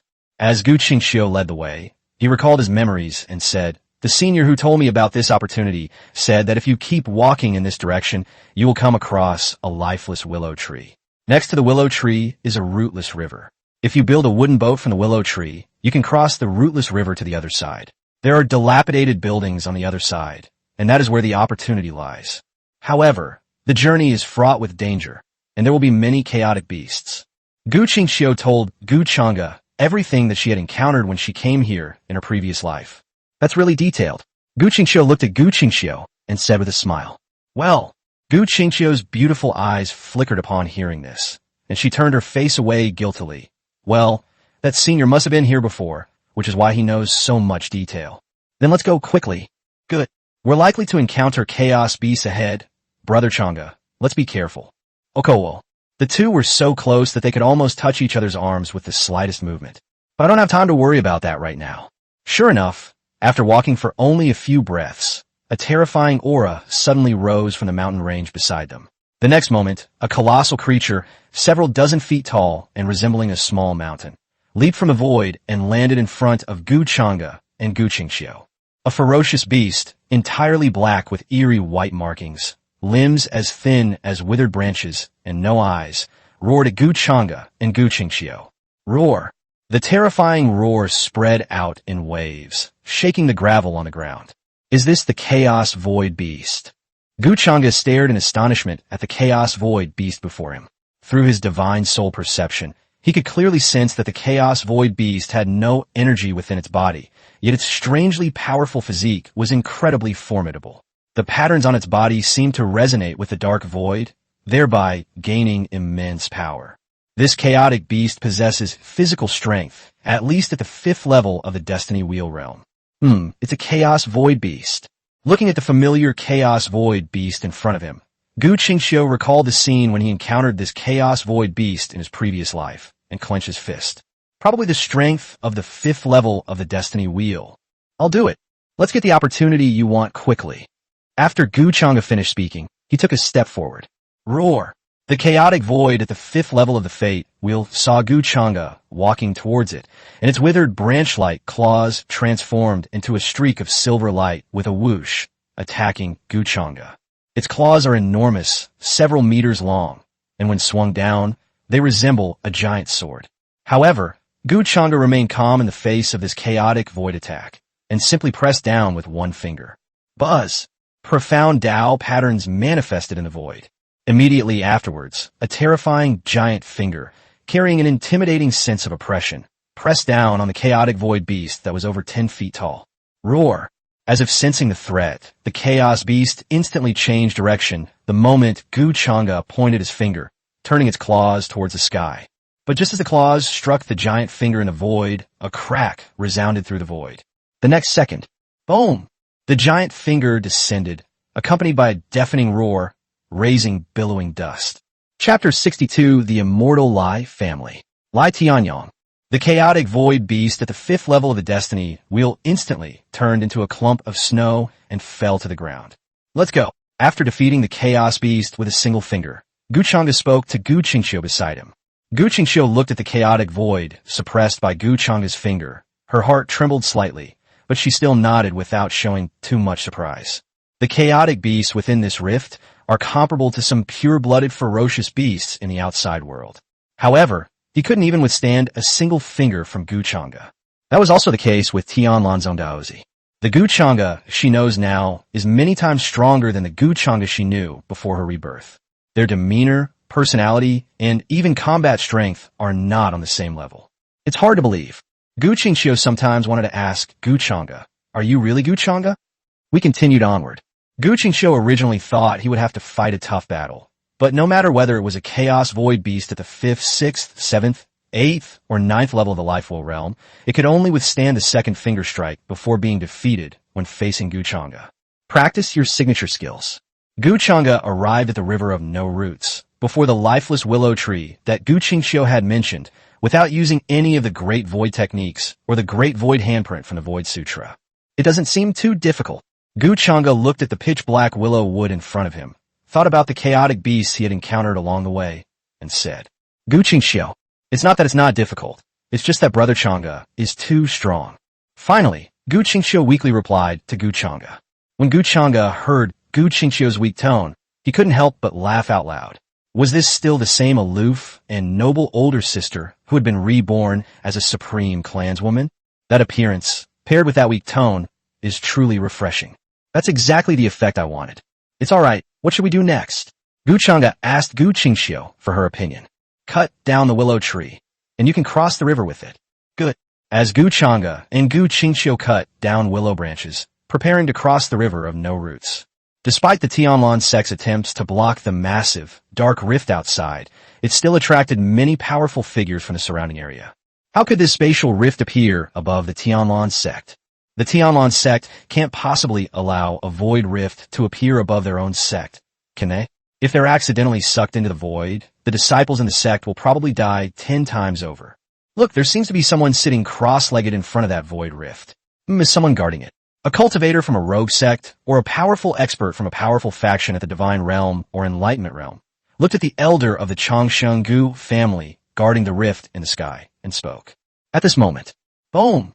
A powerful aura of the 9th level of the Feather Transformation realm suddenly descended from the sky.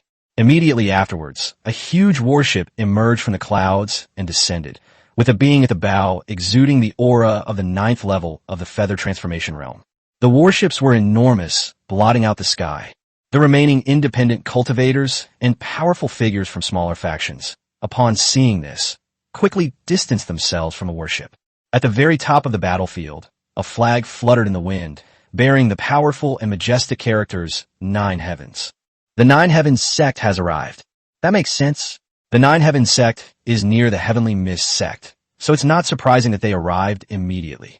9 Heavens sect, standing beside the Tianlan sect, is also one of the top forces in the northern region, and has always been at odds with the Tianlan sect. A spatial rift appeared above the Tianlan sect. Upon receiving the news, they immediately gathered their forces and sailed to the location in warships. After all, it might be an unparalleled opportunity. Haha, an opportunity rift has appeared above the Tianlan sect. I wonder if fellow Taoists of the Tianlan sect may enter to investigate. The sect master of the 9 Heavens sect unleashed his aura and spoke loudly to the Tianlan sect, which had activated its mountain-protecting formation. 9 Heavens sect. Upon hearing the familiar voice, the sect master of Tianlan frowned. Then, looking at the figure sitting cross-legged in front of the spatial rift, his frown relaxed, replaced by a sinister sneer. The Tianlan sect master did not answer the Zhuqian sect master immediately, but instead went to the elder brought by Gu Chengda. Senior, the 9 Heavens sect has always been at odds with my Heavenly Mist sect. They have probably come here because they covet the opportunities that may exist within the spatial rift. If I try to persuade you, it might backfire. Perhaps it will be up to you, Senior, to speak up. It's all right. Elder Gu Hui waved his hand, stood up from his seated position in the void, looked down at the huge warship in front of him, and stared at the 9 Heavens sect master, saying indifferently, I am Gu Hui, an elder of the Longevity Gu clan. 9 Heavens sect, get lost. As he finished saying the word get lost, Elder Gu Hui channeled his spiritual power, causing his voice to form terrifying sound waves that spread for thousands of miles. Gu Hui finished speaking. There was complete silence within a radius of 1,000 miles. Everyone was digesting what Elder Gu Hui had said. Changsheng Gujia? Is it the Changsheng Gu family from Zhongzhou? A family with a longevity lineage has actually come to Tianlan sect? Has Tianlan sect managed to curry favor with a powerful ally? Is it because of that spatial rift above? Could this spatial rift hold some extraordinary opportunity? It's even attracted the attention of the immortal families. Many people were caught up in a storm of thoughts, speculating about all sorts of possibilities, but no one doubted what Elder Gu Hui had said. After all, the title of a family of immortals is not something to be borrowed casually. In the past, There were more than one person or force in the 3,000 Dao domains who intended to use the names of the Longevity Clan and the Immortal Holy Land to seek personal gain. However, the final result is either death and the loss of one's spiritual power, or the collapse of one's power overnight. These are lessons learned in blood. The top powers like the Longevity Clan and the Immortal Holy Land are not to be insulted. Otherwise, they will be purged, and from then on, no one will dare to misuse the name of the Longevity Clan or the Immortal Holy Land. Upon hearing this on the warship, the Nine Heavens sect master's smile froze instantly, followed by a pallor. There are actually people from a family with a long history of immortality here. Hiss! Damn it! Just as the Nine Heavens sect master was thinking this, he suddenly remembered something, glanced into the cabin, and a look of anticipation appeared in his eyes. The Tianlong sect has distinguished guests from longevity families. Doesn't the Nine Heavens sect have one? Although this visit was unexpected, this person is also from a family of immortals. Changshengu Jia. Why isn't the Changshengu family staying in the Central Plains? What are they doing in my northern region? Before the Nine Heavens sect master could speak, a young voice rang out from the Nine Heavens sect's warship. This sound instantly drew everyone's attention. The next moment, on the Nine Heavens sect's warship, a tall figure rose step by step and emerged into the sky. This tall and imposing figure possessed an outstanding presence and handsome features. His blood-red hair fluttered in the wind, giving him an air of unbridled freedom. A flame-shaped divine pattern appeared between his eyebrows. It looks extremely impressive. Who are you? Elder Gu Hui frowned and asked, looking at the person in front of him. Northern region, the Changsheng Lai family, Lai Tianyang. Lai Tianyang spoke calmly, showing no fear in the face of Gu Hui, a 5th-level King Realm expert. Chapter 63, Lai Tianyang wants a sparring match? A true dragon buried in the river. The Central Plains are home to many long-lived families and numerous sacred sites dedicated to immortality. However, this does not mean that all aristocratic families and holy lands are gathered in the Central Plains. There are also some longevity families and immortal holy lands that stay in the 4 regions of the southeast, northwest, and southwest for various reasons. The Lai family of the northern region is one of the 2 great longevity families in the northern region. The northern region is rich in origin stones, and the Lai family patriarch had a connection with the northern region, which is why he settled there. So, it was someone from the Lai family. Upon hearing this, Elder Gu Hui's expression softened, but he still stroked his beard and said calmly, "My Gu family has a prodigy who has been waiting here for an opportunity for a long time. He has already entered to explore, so please do not disturb him, young Master Lai." The onlookers were stunned. Unexpectedly, after the Changsheng Gu family appeared, another young master from the Changsheng family showed up. Moreover, that Gu Hui is actually an elder of the Gu family. A prodigy who can invite an elder to protect him must have a high status in the Changsheng Gu family. Interesting. Could it be that they'll witness a battle of geniuses even before the Flood Dragon ranking and True Dragon ranking are revealed? Who is this Gu family prodigy? Lai Tianyang asked Gu Hui, the clan elder, with interest. I have no comment. I can only tell you that young Master Tianyang's status is not low, and it's not something you can inquire about. Elder Gu Hui said, a slight smile on his face, as if Lai Tianyang had no right to know. Oh, Lai Tianyang immediately laughed. It would have been better if you hadn't said that. It's rare for someone from Zhongzhou to be a guest in my northern region, so I could have turned a blind eye. But since Senior Gu Hui has said so, I'm even more curious about who this Gu family prodigy who entered the rift is. According to the rules of Zhongtian Dao Domain, it's a friendly sparring match between peers, so please don't stop Senior Gu Hui. Upon hearing this, Gu Hui glanced at Lai Tianyang, nodded, and said calmly, Then I hope you won't regret it. Regret? Heh. Lai Tianyang laughed again. In the Central Heaven Dao Domain, no true geniuses have yet emerged to compete, and Lai Tianyang is, after all, one of the most renowned geniuses in the Northern Domain. In the past, someone who became famous before even entering the world could at least be ranked in the top 80 of the True Dragon ranking. Lai Tianyang was one of the peerless geniuses who would be able to enter the True Dragon ranking in the future. Lai Tianyang filtered out some of the weakest geniuses who became famous before entering the world, and who later entered the world but didn't even have any followers. Gu Chengda was unaware of the situation outside. Using his spiritual power to cut down the tree, he raised his hand and grabbed the newly felled willow tree, throwing it into the rootless river. Splash! Water splashed up. The willow would floated steadily on the rootless river. The willow tree is only about half a zhang in diameter. Normally, if it is submerged in water, it should be good if 1/3 of it is exposed. However, this piece of willow would actually floated on the water without sinking at all, which was quite miraculous. However, in the world of fantasy, there are beings that can fly and burrow into the earth, and even reach out to pluck the sun and moon. So, it's not too strange that a piece of wood can float on the water without any spiritual power. Let's go. Gu Chengda leaped onto the willow tree and addressed Gu Qingxiu on the opposite bank. Good. Gu Qingxiu nodded and jumped onto the willow log as well. However, she seemed not to have expected that the willow log would be a little unstable in the water. Under the slight sway of Huang Dongsheng, Gu Qingxiu's body swayed. Seeing this, Gu Chengda reached out and supported her fair arm. Thank you, Brother Chengda. The sudden touch made Gu Qingxiu's cheeks blush slightly, and she thanked him softly. It's all right, let's go to the other side. Once Gu Qingxiu had regained her footing, Gu Chengda released her. With a flick of spiritual power, the willow tree sailed straight towards the opposite bank. Gu Chengda stood in front, looking at the rootless river in front of him. The river was about 30 feet wide, which was pitifully small in a fantasy world. To Gu Chengda's surprise, he possessed naturally divine double pupils, and when he looked at the rootless river, he could only see pitch blackness. Apart from that, the river water was dark and extremely ominous. This river probably holds a great secret, Gu Chengda murmured. There really is a big secret. Gu Qingxiu responded and looked at the rootless river in front of him, saying, the senior who gave me this opportunity said that the rootless river has no roots or duckweed, but contains all the heavens and myriad worlds. It is not strange to see anything on this river. In fact, after Gu Qingxiu broke through to the Emperor realm in her previous life, she wanted to explore this rootless river.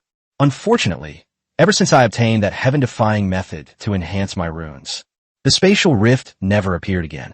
In her past life, she was being hunted down and had no choice but to enter this spatial rift. At that time, her cultivation level was not high, so she could not see anything clearly.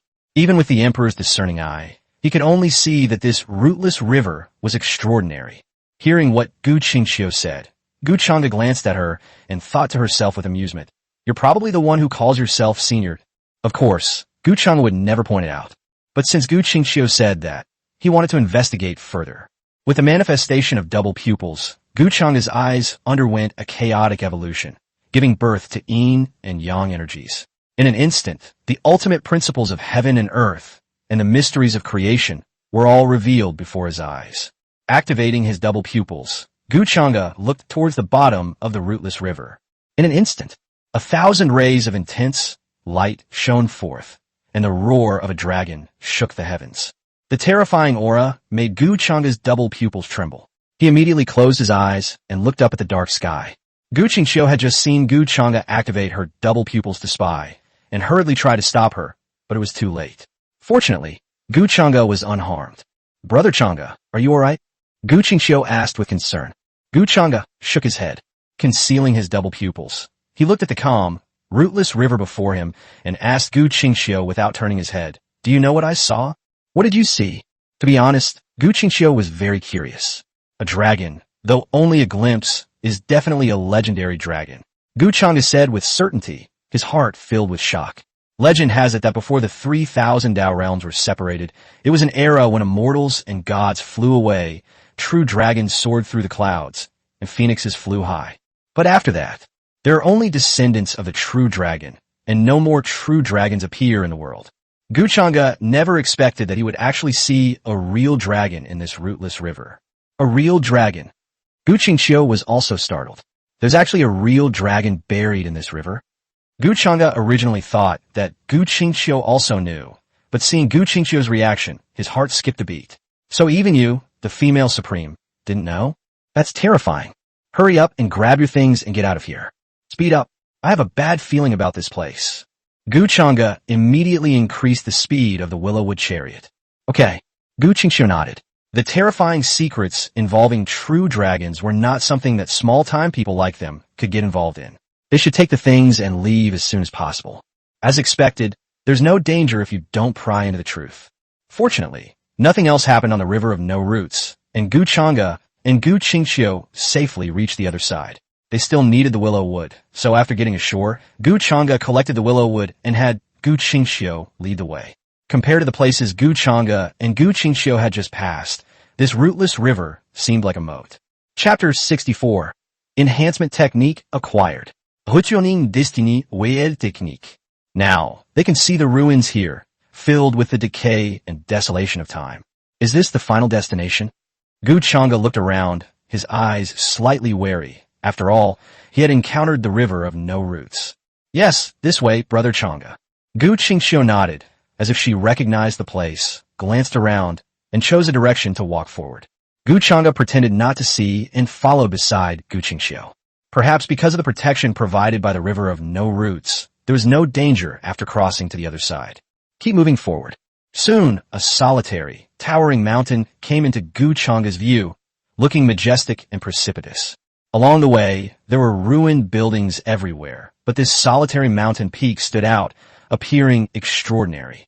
Especially in the darkness all around and the dim sky, the mountain peak seemed to be emitting a faint halo, making it seem extraordinary. Perhaps some secret treasure is hidden within it.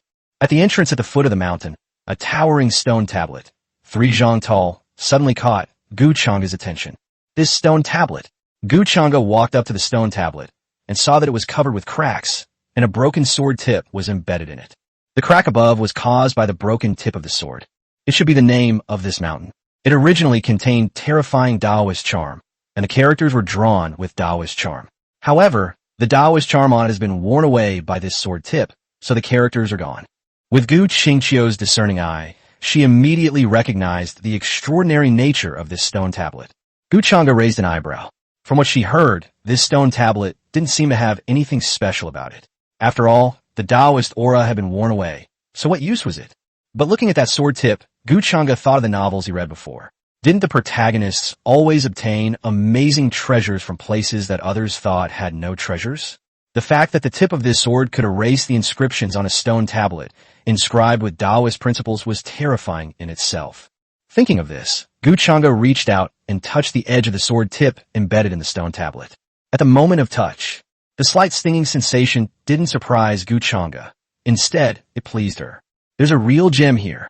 Now, his physical body has been tempered by the divine elephant-suppressing prison force, possessing 40 billion units of power. His physical defense is unmatched among those of the same level. Although he is only at the life will realm, it does not mean that the sword tip is extraordinary. It may pierce through his defense in an instant. Such sharpness would be a supreme weapon for killing even in the life wheel realm. Gu Chang'e removed the sword tip. Only then did they realize that the sword tip was still shining brightly with silver light. The fact that this continent could still maintain this color after floating for who knows how long already indicated how terrifying it was. It looks like this sword tip is a treasure. Gu Chang'e held the sword tip between his fingers, played with it for a moment, and said with great interest. Gu Qingxiu stared blankly at this scene. She had seen the sword tip in her previous life, but she didn't pay any attention to it and went straight to the top of the mountain. Looking at it now, the tip of this broken sword is extraordinary. Even with Gu Qingxiu's current level of knowledge, he can't tell what material it is made of. He never expected this. Indeed, opportunities depend on one's destiny. Although Gu Qingxiu saw that Gu Chang'e had obtained the treasure, she didn't care too much and congratulated Gu Chang'e, saying, "Congratulations, Brother Chang'e, on being the first to obtain the treasure. Little thing, let's go and seize the real opportunity." Good. Along the way, Gu Chang'e and Gu Qingxiu did not encounter any more supernatural phenomena. It wasn't until Gu Chang'e stood atop the mountain and looked at the ancient palace still protected by the array that his interest was rekindled. Is the method of increasing life wheel lines that Brother Tongzi mentioned from here? Upon arriving on this continent, one immediately senses the vastness of time. It is undoubtedly ancient. Yet, despite the passage of countless years, this ancient temple is still protected by an array, truly defying the heavens. How interesting. I wonder what kind of terrifying force originally occupied this place that could possess such a heaven-defying and fate-altering method as the Fate Wheel Enhancement technique. This is just a dust-repelling barrier, not a protective formation. We could go straight in. Gu Qingxiu said to Gu Chang'e. Okay. Gu Chang'e nodded and the two entered the ancient hall. The ancient temple was silent and still, clean and dust-free despite the passage of time, and looked brand new. You can see the entire ancient hall at a glance. The most eye-catching feature is a scroll enshrined on an altar at the very front of the center of the ancient hall. The scroll is simple and ancient, and full of the scent of incense. Besides the scroll, there were several other offerings on the altar, but the items on them have disappeared. It is very likely that it has been lost. But anyone with a discerning eye can see that this is a treasure. Gu Qingxiu stared at the scroll on the altar, a look of daze flashing in her eyes. The thing is still here, but this time it didn't come alone, nor did it come to escape. Instead, it was all peaceful and without any danger. Even the process of risking its life to kill the chaos beast was gone. Seeing Gu Qingxiu in a daze, Gu Chang'e walked to the altar, took down the scroll, and threw it to Gu Qingxiu. Didn't we come here for this treasure? Take it. Gu Qingxiu took it subconsciously. However, when Gu Qingxiu caught the life will enhancement technique, she realized what was going on and shook her head, saying, "This time it was you, Brother Chengda, who made the move, so it's more appropriate for you to have this opportunity. Besides, Brother Chengda, aren't you curious about what's recorded on this scroll?" "Not curious." Gu Chengda returned to Gu Qingxiu, reached out and stroked her hair, and said with a smile, "If you think it's useful, that's fine." Gu Qingxiu was stunned upon hearing this, and her heart began to beat faster again. The emotions surging within her left the female supreme being, who had never experienced such feelings before, at a loss for what to do. After Gu Chang'e gave the life wheel enhancement technique to Gu Qingxiu, the return notification he had been waiting for finally arrived. Ding! The host has gifted the bound target, Gu Qingxiu, the fate wheel enhancement technique. You have triggered a critical hit with a 1000 extra turn. You have obtained the heavenly mandate transformation technique. The Wheel of Destiny, one destiny per lifetime. The Wheel of Destiny, where destiny resides. Even if one doesn't become an emperor, one will still be one. Gu Chang'e was shocked when he saw the returned information in front of him. Heavenly Mandate Phelan. Could this be the true name of the legendary Heavenly Wheel of Fate? The items returned by the system are basically heaven-defying treasures that even top-tier forces like the Eternal Life Clan cannot possess. Coming with Gu Qingxiu to retrieve this fate wheel enhancement technique was definitely the right decision. Heavenly Mandate Phelan. The 9-pattern Wheel of Fate is already considered invincible in the world, so how heaven-defying must the Heavenly Wheel of Fate be? Do you want to claim the reward? The system notification brought Gu Chang'e back to his senses, and he thought to himself, "I won't claim it yet." Gu Chang'e felt something was off about this place, so she decided to go outside before receiving the Heavenly Mandate transformation method. From the introduction of the Heavenly Mandate Wheel, it can be seen that this Heavenly Mandate Wheel must be extremely heaven-defying, and it is probably not so easy to transform into a wheel and sublimate. But that's okay. It's normal to encounter difficulties when building a truly invincible foundation. Chapter 65 Clash of Prodigies. No, you're not a prodigy. Finally, Gu Qingxiu handed the life wheel enhancement technique to Gu Chang'e for a look. Gu Chang'e pretended to look at it, and then returned the technique to Gu Qingxiu. As for why, of course it's no longer relevant. Not to mention that the Destiny Wheel enhancement method can only increase Destiny Wheels with 9 or fewer patterns, and every expense requires top-tier natural materials and rare treasures. Even the most immortal families might not be able to gather enough to increase the consumption of one life wheel. Simply put, this thing seems to have been created specifically for the chosen ones, because if you're not one of the chosen ones, you simply can't collect the materials on it. Gu Chang'e's guess was correct. In her previous life, Gu Qingxiu's foundation was insufficient due to the removal of her supreme bone, resulting in her only having an 8-pattern destiny wheel when she condensed it. This destiny wheel enhancement method helped her condense a 9-pattern destiny wheel. But Gu Qingxiu won't need it in this life. Because her life wheel was already 9-patterned, she came to retrieve this life wheel technique to show Gu Chang'e whether it would be useful to him, but it was obviously useless. Moreover, Gu Qingxiu would feel it would be a pity if this heaven-defying technique fell into the hands of someone else. Before the exit of the chaotic rift, since neither of us needs it, let's hand it over to the family. Gu Chang'e said to Gu Qingxiu beside him with a smile, "This will also improve your status in the family." Gu Qingxiu was about to refuse and have Gu Chang'e hand it over, as it would be a way of repaying some of the favor. But before she could utter a second word, Gu Chang'e made up her mind. It's settled then. Having said that, he stepped out of the chaotic rift. Seeing this, Gu Qingxiu bit her cherry lips, stomped her foot angrily, and followed Gu Chang'e's steps. Even Gu Qingxiu didn't realize that she was now showing such a girlish side in front of Gu Chang'e. Outside world. After Lai Tianyang announced his challenge to spar with the prodigy of the Changsheng Gu family, the news spread, and various powerful figures from the surrounding forces and independent cultivators flocked to the scene. After all, the geniuses haven't entered the world yet, and everyone is still cultivating in seclusion, waiting for the true dragon ranking and the flood dragon ranking to appear. But you're saying that geniuses from immortal families want to spar? This really piqued their curiosity. It's important to know that every immortal family is high above and incredibly mysterious, and the geniuses they cultivate are beyond the imagination of ordinary cultivators. How could they not come to such a friendly competition between such talented individuals? We're on the front lines of gossip. Buzz! The subtle spatial ripples instantly drew everyone's attention. A tall, slender figure in a black robe with gold trim stepped out from the crack.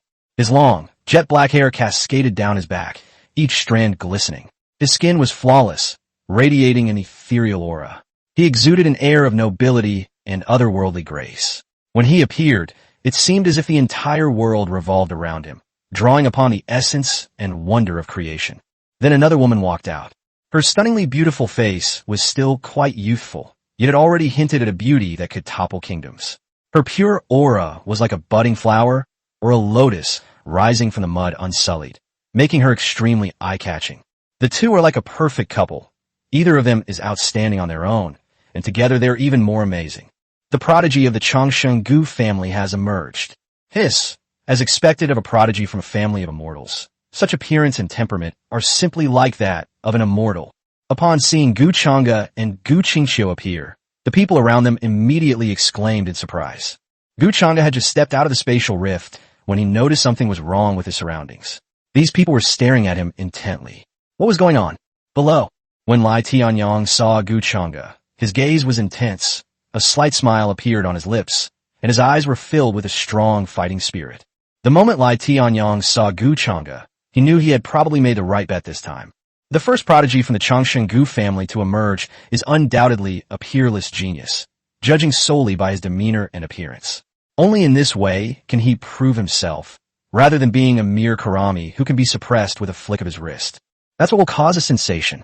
When Lai Tianyang saw Gu Qingxiu, a hint of amazement flashed in his eyes, but he didn't think much else about her.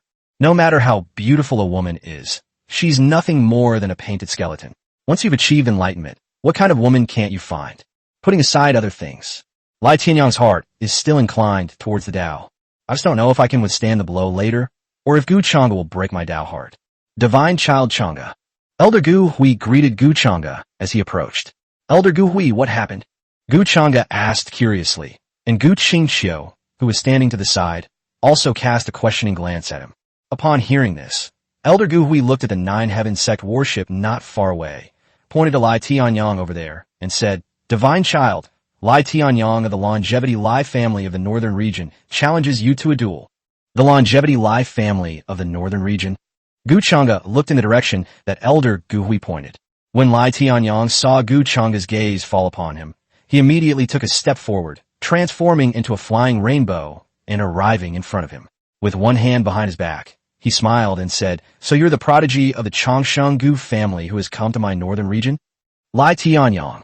Gu Chengda looked Lai Tianyang up and down, then asked with interest, Who is Lai Tianyang to you? Oh, you actually know my brother. Interesting. It seems you hold a high position in the Chengda family. When Lai Tianyang heard Gu Chengda mention the name Lai Xianyang, he was a little surprised. He then replied to Gu Chengda, Lai Xianyang is my brother. He is the divine son of my Lai family. So, it was his younger brother. Gu Chengda nodded. As for why he knew Lai Xianyang, it was naturally because it was said that this person possessed the Great Sun divine body. When he broke through the destiny wheel, the Great Sun phenomenon covered thousands of miles, and the sky was like a second sun. This is how Lai Xianyang became famous. However, having not yet entered the world to compete, Gu Chengda had no idea what abilities Lai Xianyang possessed. Who are you? Lai Xianyang asked Gu Chengda. I'll tell you once you beat me, okay? Gu Chengda smiled. Haha, good. Judging from your demeanor, you must be one of the most outstanding talents of the Chengda family. Our competition among the outstanding talents will help me make a name for myself and solidify my Tao heart. Upon hearing this, Lai Tianyang burst into laughter. The next moment, a terrifyingly hot aura emanated from his body. Even without flames in sight, the terrifying temperature already caused the void to sizzle. A battle of the elite? Gu Chengda glanced at Lai Tianyang, then shook her head. Seeing this, Lai Tianyang's smile froze. What do you mean by shaking your head? However, Gu Chang'e then slowly uttered words that made his face contort with rage. No, you are not a prodigy. Arrogant. Great sun hand. Lai Tianyang roared, his face flushed red, and he struck with lightning speed.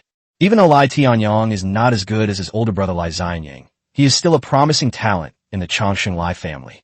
Everyone in the northern region knows his name. Now Gu Chang'e actually said that he is not a prodigy. He had never suffered such humiliation before. Chapter 66 Suppressing with a Twist. The Gu family of immortality has a true dragon. The onlookers were all taken aback by this scene and exclaimed in surprise. It started. I wonder what that Gu family prodigy said that made Lai Tianyang so angry.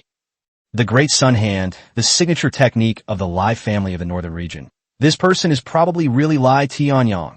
It is rumored that Lai Tianyang's elder brother, Lai Xianyang, is the divine son of the Lai family. His great sun divine body can burn the heavens and boil the seas. When he broke through the destiny wheel, he also caused a great sun phenomenon that covered thousands of miles. It's truly terrifying. This Lai Tianyang is not bad either. Judging from the aura he exudes, even an ordinary transcendent realm cultivator would probably be on the verge of death if he faced this attack. The moment Lai Tianyang made his move, his body emitted a terrifying crimson light. Fiery red Dao patterns appeared above his head, followed by a giant fiery hand, several dozen feet long, reaching out from the Dao patterns and grabbing at Gu Chang'e below. Sizzle, sizzle, sizzle. The Great Sun Hand was terrifyingly powerful. The calm void was like a piece of red-hot iron thrown into a cold water surface, constantly emitting a sizzling sound. Lai Tianyang's cultivation has reached the 9th level of the life wheel realm, and he is just a little bit away from breaking through to the divine realm. If it weren't for the need to nurture the best extraordinary divine power, he would probably already be in the divine realm. In terms of true combat strength, Lai Tianyang is probably even stronger than Lin Xinjian, the Taoist disciple of Tiamat sect. Ordinary cultivators at the divine realm would be no match for him. Unfortunately, he was facing Gu Chang'e at that moment. That's a good move. Gu Chang'e looked up at the giant sun hand reaching for him and took a step forward. The next moment, boom! The great sun hand landed where Gu Chang'e had just been, instantly exploding into a terrifying ball of flame, resembling a great sun in midair. However, Lai Tianyang was not happy, because exclamations could be heard from the surrounding area. Traversing the void. Could it be the Great Void Technique of the Changsheng Gu family? The Great Void Technique of the Changsheng Gu family is indeed terrifying. Even in my Enlightenment realm, I couldn't see how it moved. Gu Chang'e was already standing on the other side of Lai Tianyang, divine light bursting from his hand. You've made a move. Now it's time to see my attack. This Lai Tianyang is quite powerful. He's only one step away from breaking through to the divine realm in the life wheel realm, so he could be considered a half-step divine realm cultivator. Gu Chang'e grabbed it with one hand. 100-foot-tall hand, radiating terrifying spatial fluctuations and dotted with purple starlight, descended from midair like a mountain, pressing down on Lai Tianyang. Void Great Handprint. When Lai Tianyang saw the supernatural power that Gu Chang'e used, his expression changed. In an instant, a giant handprint condensed in the void, without even needing to use a magic seal. This requires at least mastery of the Void Great Handprint. Gu Chang'e looks so young, yet he has mastered the Void Great Handprint and exudes an aura of at least the 5th level of the life wheel realm. All of these things combined, Lai Tianyang instantly understood that Gu Chang'e was definitely a seed in the Changsheng Gu family. However, just as Lai Tianyang guessed that Gu Chang'e was no ordinary person, his expression changed drastically the next second. Because the void handprint that Gu Chang'e unleashed instantly passed through a purple spatial wormhole, and then the purple handprint appeared right in front of him. Oh no! Lai Tianyang's face turned deathly pale. It was too late to stop him. The reason why the Changsheng Gu family was able to stand as one of the top immortal forces in Zhongzhou was because of the terror of the void scripture. With the void handprint and the great void technique combined, killing enemies beyond one's level is as easy as eating and drinking. In addition, with a divine body and supreme treasures, one can easily make one's clansmen stand among the elite. Bang! Lai Tianyang was violently suppressed by the void handprint and fell to the ground. Before everyone's eyes, a purple streak of light plunged into the earth, producing a deafening roar. Below on the earth, the purple void handprint slowly dissipated, leaving behind a 100-foot-deep pit. Everyone present gasped as they watched the scene unfold. Lai Tianyang, The younger brother of the divine son Lai Xianyang from the Chongsheng Lai family, was once a renowned prodigy in the northern region. However, when facing the prodigy of the Chongsheng Gu family, he suppressed him with a single void handprint. Many people shifted their gaze from the ground to look at Gu Chengda, who stood calmly in mid-air. Who is this person? He looks to be only around 18 years old, yet he can suppress Lai Tianyang with one hand. Lai Tianyang is a 9th-level life wheel realm genius, just one step away from entering the divine realm. Even ordinary divine realm cultivators will be defeated by him. The Gu family of Chongsheng has a true dragon among them. Even if this person doesn't become a divine child in the future, he will probably still be among the ranks of the Chongsheng family. The surrounding cultivators gasped in astonishment. Watching the scene from the sidelines, Elder Gu Hui nodded with satisfaction, then looked down at Lai Tianyang with a disdainful smile. Don't regret what you've said. At this moment, it's unknown whether Lai Tianyang regrets it. How dare you, a nobody, provoke the Son of God? Above Tianlan's sect. The sect master of Tianlan wiped the cold sweat from his forehead as he watched Gu Chengda suppress Lai Tianyang, a fellow young prodigy from a family of immortals. What a prodigy! The Chongsheng Gu family's divine son has only just come of age, yet he already possesses such combat power. It's terrifying.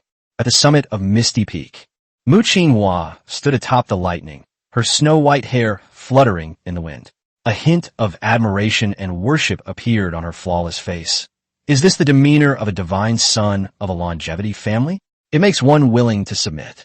The Tianlan sect is probably already quite good in the northern region, but looking at the central Heaven Dao domain, it probably wouldn't even rank among the top. Mu Qinghua is the holy maiden of the Tianlan sect. When the true dragon ranking and flood dragon ranking are opened in the future, she will inevitably have to enter the world to compete. For a woman like her, who is a femme fatale, it is best to find a reliable follower and follow her. Choosing the right followers can not only make the path smoother, but also bring protection. After all, it won't just be human prodigies and ferocious beasts vying for power. Other races will also be involved. But now I'm afraid I don't even have the qualifications to follow the divine child of the long song. We must become stronger. I will break through to the divine realm before entering the mortal world and awaken my divine body. At that time, I will go to find the divine child Chengda and hope to follow in his footsteps. Mu Qinghua's expression was resolute. After spending these past few days together, she has come to realize that Gu Chengda is absolutely the greatest opportunity of her life. Such a peerless genius would be a great regret to miss. It's over. Let's rest at Tianlan's sect for a day, then head home. Gu Chengda looked down at Lai Tianyang, who was crushed in the mud and looked disheveled, and finally turned her gaze to Gu Hui and Gu Qingxiu and called out. More than a month has passed. Ji Ruyu has probably awakened the Yin-Yang divine body by now, but it's unknown whether she heeded her original instructions to have the powerful figures in the clan conceal the strange phenomena. Moreover, after awakening her Yin-Yang divine body, Ji Ruyu will participate in the family's cave heaven trial, while Yi Chun is still eyeing her covetously. As for why Gu Chengda rested for a day at Tianlan sect, it was naturally because he wanted to receive the reward for the heavenly mandate transformation technique. One day later, a shocking piece of news spread throughout the northern region. That was the Tianlan sect in the northern region, where a prodigy from the Chongsheng Gu family of the central region had moved in. Lai Tianyang of the Chongsheng Lai family of the northern region challenged the prodigy of the Chongsheng Gu family, but was suppressed and defeated by him with a flick of his hand. This news spread and shocked countless people. Lai Tianyang was already famous in the northern region before he entered the world of geniuses, so he must have some tricks up his sleeve. Moreover, as a member of a family of immortals, even the most ordinary of him could rival some first-class seed geniuses. Yet, he was still suppressed by Lai Tianyang. In this lifetime, Chongsheng Gujia may possess a true dragon. Chapter 67 The Supreme Treasure, the Dao Wheel. Gu Chengda successfully gave the Destiny Wheel enhancement technique to Gu Qingxiu and returned the Destiny Wheel transformation technique, which was even more heaven-defying than the enhancement technique. On the other side, since his defeat at the Spirit Spring Blessed Land, Yi Chun has had a series of setbacks. No matter what he did, Yi Chun seemed to encounter mysterious resistance, and things never went smoothly. Either things happened ahead of time, or the opportunities he knew about were taken away by others in advance. Especially after offending Gu Chengda in Yunlong City, the news was spread by the owner of the gambling stone shop, and afterwards no one in Yunlong City dared to associate with Yi Chun anymore. They didn't even have a place to live. Left with no other choice, Yi Chun had to move to another major city to live. Yi Chun felt both angry and frustrated by the result. A family that lives forever. One day, even the most powerful and immortal families will have to tremble and crawl at his feet. Guchanga, Yi Chun will remember that. Tianan City. After leaving Yunlong City, Yi Chun arrived in a new large city. It was very close to the Chongqing Ji family. Most importantly, he came here to obtain the opportunity of the Ji family's grotto heaven through a sect.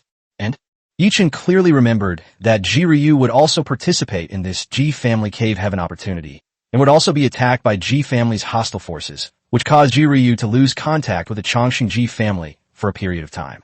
Yi Chun wanted to seize this opportunity to further his relationship with Ji Ryu. This time we must succeed. Water Moon Sect.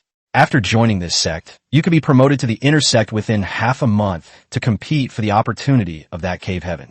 After that, you can travel smoothly with the Ji family. Guchanga probably won't show up this time. As long as Guchanga isn't around, I'm sure I'll succeed. Yi Chun let out a sigh of relief.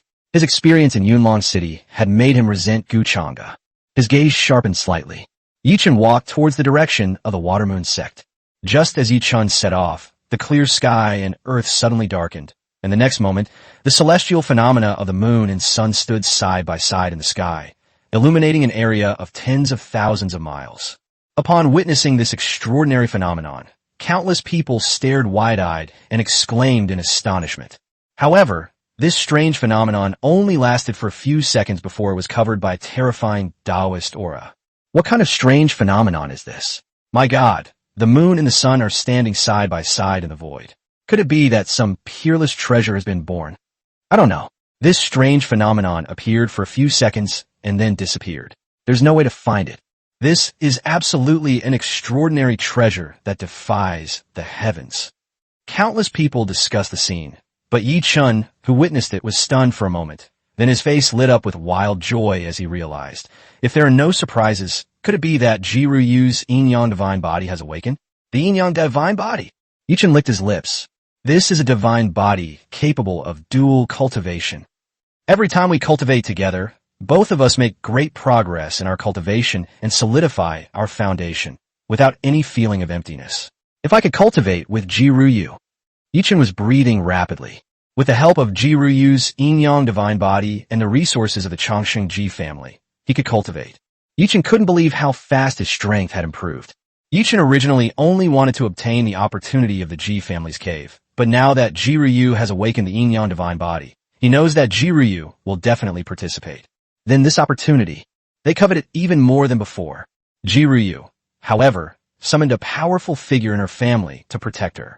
Otherwise, this strange phenomenon would not have only appeared within a radius of 10,000 miles, but would have shocked the central Heaven Dao domain, just like when Gu Chang'e awakened his immortal bones. At that time, some forces will conduct a preliminary investigation. Then you'll know what happened. Needless to say, what follows will be just like the recent fortunes of Ji Ryu that Gu Chang'e found out. Constant troubles. However, the matter has now been resolved. Although it caused a widespread sensation, the Chongqing Ji family was able to cover it up and make the news disappear quietly. The Chongqing Ji family. The yin-yang divine body. Ji Zhao stared intently at the courtyard where Ji Ryu was. Was that yin-yang spirit jade given to you by Chang'e? Ji Hanyuan nodded. That's what Ryu said. Ji Zhao stroked his beard and laughed. Chang'e actually gave the yin-yang spirit jade to Ryu. It seems he likes Ryu very much. Now that Ryu has awakened the yin-yang divine body, coupled with Chang Ji's talent, I think our Chongqing Ji family can continue the marriage alliance with the Chongqing Gu family. Ji Hanyuan agreed with this statement. That's what I thought before too. We should keep the good stuff within ourselves. The Chongqing Gu family now has Chang'e's double pupil immortal bones, plus a supreme bone prodigy. In the future, we will surely reach the pinnacle of the central Heaven Dao domain, and even the 3,000 Dao domains. We need to seize the time to build good relationships now. Ryu would be perfect. Before, when the divine body was not awakened, no conditions could be put forward. Now that Ryu has awakened the yin-yang divine body, this divine body alone is enough to make countless people flock to it. Ji Zhao nodded slightly. In that case, you should contact Shui Dan at the Chongqing Gu family. After all, Chang'e's mother is still the jewel of our Chongqing Ji family. Haha. Upon hearing this, Ji Hanyuan burst into laughter. Ji Zhao also laughed heartily. Gu Chengda was unaware of the changes happening in the outside world. At this moment, his consciousness was immersed in his sea of consciousness, and his soul was comprehending the heavenly mandate transformation wheel method.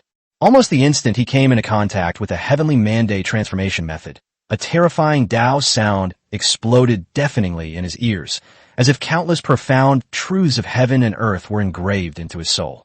If it weren't for the supernatural powers returned by the system, and the fact that all the cultivation techniques were infused and could be mastered instantly, Gu Chengda, with his current cultivation level, would probably have to grind away and comprehend such heaven-defying techniques bit by bit. It will take a very long time, but it's not needed now. The moment Gu Chengda came into contact with the profound meaning of the heavenly mandate wheel technique, countless golden tadpole-shaped characters appeared and disappeared in his sea of consciousness, and then continuously approached his manifested soul body and entered his body. I don't know how much time has passed.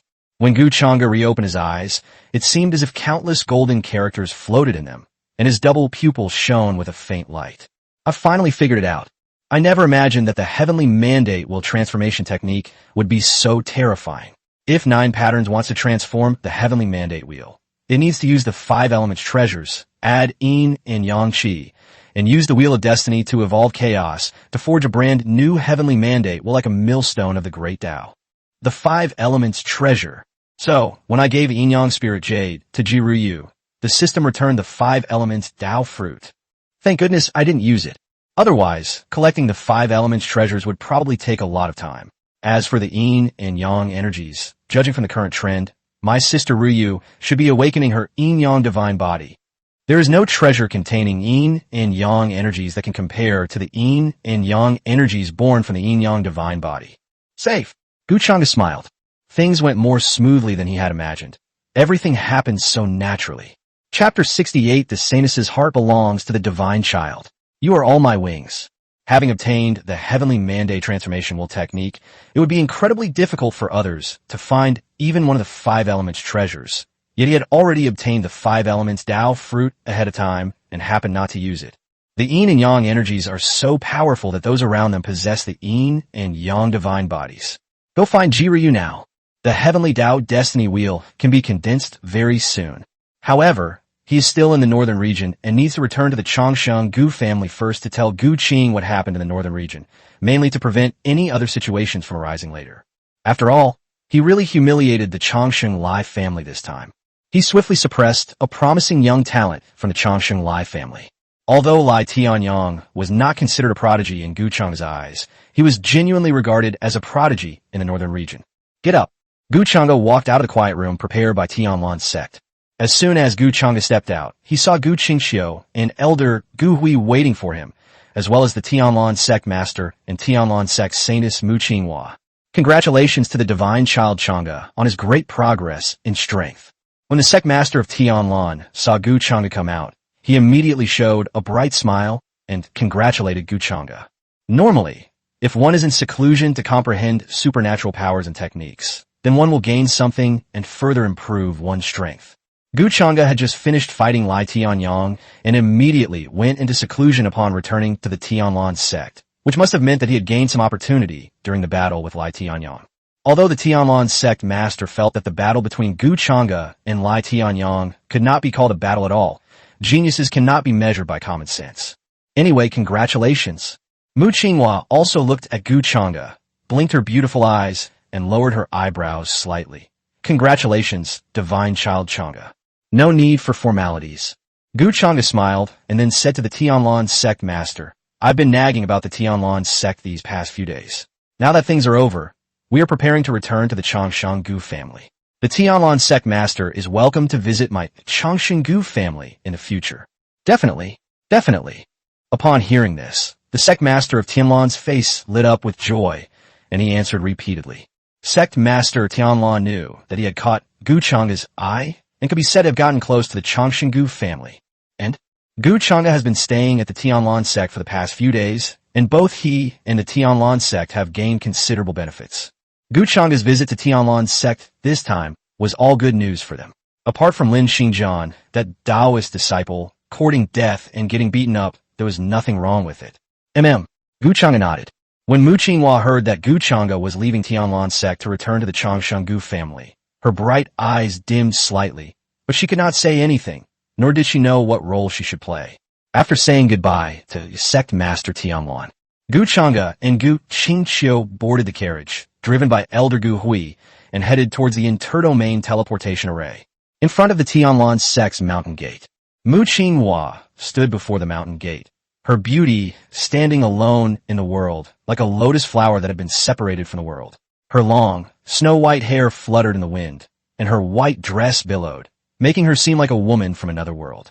This scene captivated the attention of countless male disciples of the Tianlan sect and revitalized their spirits. Little did they know that their dream goddess had already departed with a man.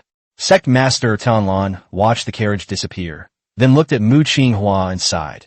Qinghua, we are already incredibly fortunate to have the opportunity to meet a peerless genius like Chang'e Divine Son. Now we have even been invited by Chang'e Divine Son to visit the Changsheng Gu family. Being able to connect with the Changsheng Gu family is already a tremendous gain. We shouldn't have any unrealistic ideas. I know, Mu Qinghua responded softly. I can tell you know all this, but you just don't want to wake up. Mu Qinghua turned around and said calmly to the Tianlan sect master, I'm going to cultivate now, sect master. Once I break through to the divine realm, I want to go to the sect's forbidden area to awaken my divine body. Once I awaken my divine body. Mu Qinghua didn't continue, but sect master Tianlan probably already understood. Foolish child. The Tianlan sect master sighed deeply. He never expected that Gu Chang'e would come to their Tianlan sect and, after spending only a few days with Mu Qinghua, would steal the heart of their Tianlan sect's holy maiden. He initially arranged for Mu Qinghua to interact with Gu Chang'e, but he wanted to do the opposite. Upon returning to the Gu family in Changsheng, Gu Chang'e went to find Gu Qing to explain the matter of the Lan sect tomorrow. When Gu Qing learned that Gu Chang'e had easily suppressed Lai Tianyang, she smiled and nodded. It's all right. Our Changsheng family won't fuss over such trivial matters. Besides, you didn't do anything unfair. It was just that the little brat from the Changsheng Lai family asked for a beating. That's right. What have you been doing in the Changsheng Gu family? You've only been back for a month and only gone out once, and the Changsheng Gu family has already contacted your mother, asking her to take you to visit them more often. Also, Ryu's yin-yang divine body has awakened. Is that related to you? You really can't hide it from father. Gu Chang'e smiled slightly. I gave my cousin Ryu a yin-yang spirit jade, which happens to be suitable for her constitution. Tis, the yin-yang spirit jade. This is an unparalleled treasure. Gu Qing clicked his tongue in disapproval, then looked Gu Chang'e up and down. Seeing Gu Qing scrutinizing her, Gu Chang'e looked at him in confusion. What's wrong, father? It's nothing. It's just that I didn't realize you've grown so much, Chang'e. You're so poised and elegant, with an extraordinary presence. Your looks, your temperament, and your unparalleled talent are truly remarkable. I feel like your luck with women could probably fill a whole peach blossom forest. Gu Chang'e's lips twitched, and then he shook his head. My ambition is to live long, and as for matters of love and affection between father and son, I think it's best to let nature take its course. Okay, let nature take its course. Gu Qing chuckled and said, so what do you think of Ryu? She's awakened the yin-yang divine body now. If you don't know the benefits of the yin-yang divine body, let me tell you. This time, the Changsheng Ji family took the initiative to contact your mother and even asked you to visit them often. They probably have their eyes on you. Why let good things go to outsiders? If you have. Next, Gu Chang'e listened as Gu Qing, like a mother hen, went on and on, explaining the benefits of various yin-yang divine bodies, praising them to the skies. Gu Chang'e finally understood. It's likely that Gu Qing and Ji Shuidan are trying to matchmake her with Ji Ruyu. Ji Ruyu's yin-yang divine body is indeed very fragrant. However, he really didn't have that idea. In this life, he was pursuing immortality. Wait, it seems that falling in love wouldn't be a problem, right? Now, returning the targets bound to the system, Gu Qingqiu is a reborn female supreme being, whose beauty and temperament need no further explanation. The second is Ji Ryu, a daughter of a family of immortals, with a divine body that cultivates both yin and yang, and whose beauty is also unparalleled. It seems that ever since the system returned the money and bound them to me, I've been entangled with them in some complicated way. You're all my wings, right? Thinking of these things for no apparent reason, Gu Chang'e couldn't help but chuckle to herself, then shook her head. Going with the flow is simply going with the flow. We really want to buy it. He won't care. Moreover, from the moment they were bound together, he probably already considered them as women. Chapter 69, The Ancient Yin-Yang Sect. Yin-Yang Grotto Heifeng. The next day, in front of a magnificent and luxurious carriage, Gu Chengda and Ji Shuidan bid farewell to Gu Qing and Gu Qingxiu. Ji Shuidan winked at Gu Qing and said with a smile, "Don't worry, this time we'll probably just chat. There shouldn't be anything else. Go early and come back early." Gu Qing said this, but in reality, the two were exchanging glances, and Gu Chengda, standing to the side, knew without even thinking what they were secretly discussing. He didn't look at Ji Shuidan and Gu Qing, but said to Gu Qingxiu, "When I come back, if you have any opportunities, let's go together. Every time I go treasure hunting with Sister Qingxiu, we have a great harvest." Good. Gu Qingxiu was taken aback for a moment, then nodded. "Both times I encountered Gu Chengda, I indeed gained unexpected benefits." Gu Qingxiu herself doesn't know why she feels this way about Gu Chengda's attitude right now. She feels inexplicably close to him, but also doesn't want to get too close. It's highly likely that they haven't completely moved on from what happened in their previous life. "Then I'm leaving." Gu Chengda waved and got into the carriage. Seeing this, Ji Shuidan, who was talking to Gu Qing, said to Gu Qing, "Whether it works or not depends on Chengda himself. We parents should respect his wishes. Besides, forced marriages are never happy." Okay, we'll do our best anyway." Gu Qing nodded and looked at Gu Chengda's figure. If Chengda and Ruyu can really get together, the relationship between the Chongqing Gu family and the Chongqing Ji family will be elevated to a new level. In this life, the Ji family has the divine king physician Ji Haoyue. If they can get together, it will be a great help to Chengda in this life's competition. In terms of current talent, Gu Chengda is even more terrifying than top geniuses like Ji Haoyue with the divine king body in the 3,000 Dao domains. Naturally, the Chongqing Gu family has higher expectations for Gu Chengda than before. Gu Chengda's minimum future achievement will be that of a quasi-emperor. And he was an invincible quasi-emperor. He is absolutely the most promising candidate to rival the great emperor in this world. "I'm leaving now. I'll contact you if there are any problems." Good. The Chongqing Ji family. Ji Ruyu and Ji Haoyue were standing in a beautiful courtyard. They gazed at the sky, each with their own thoughts in their eyes. "Ruyu, now that you have awakened the yin-yang divine body, our family's divine king scripture is no longer suitable for you. Isn't there an ancient yin-yang sex grotto heaven within the clan? I heard that the inheritance there hasn't been retrieved yet. This should suit you." Ji Haoyue said with a smile. The ancient yin-yang school. In ancient times, it was a terrifying and renowned force that had achieved immortality. However, for some unknown reason, the sect collapsed overnight, and its legacy was scattered.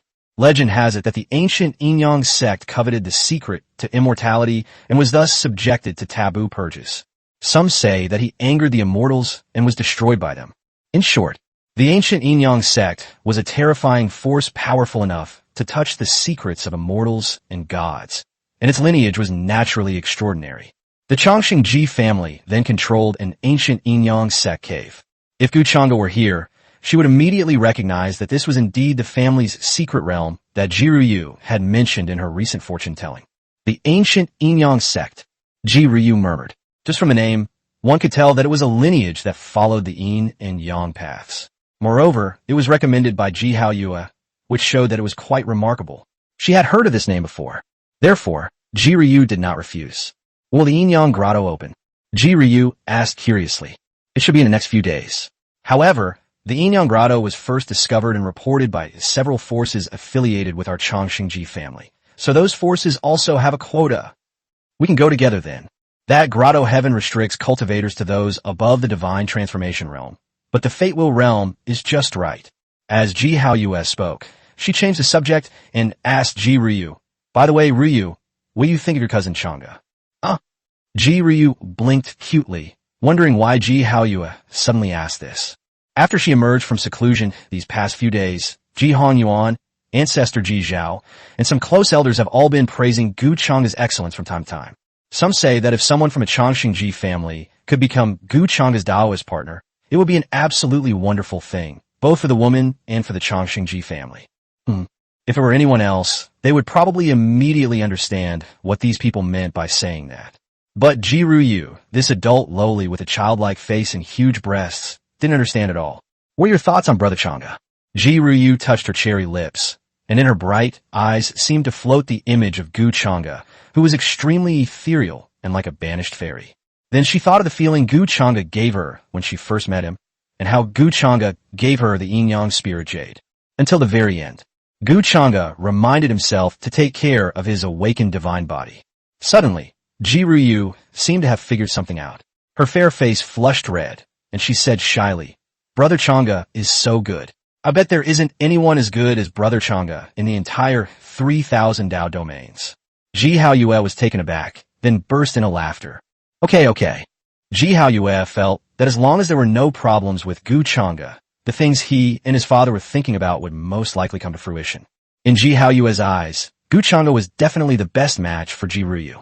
Last time we faced off, Ji Haoyue now fully understands just how terrifying Gu Chang'e's potential truly is.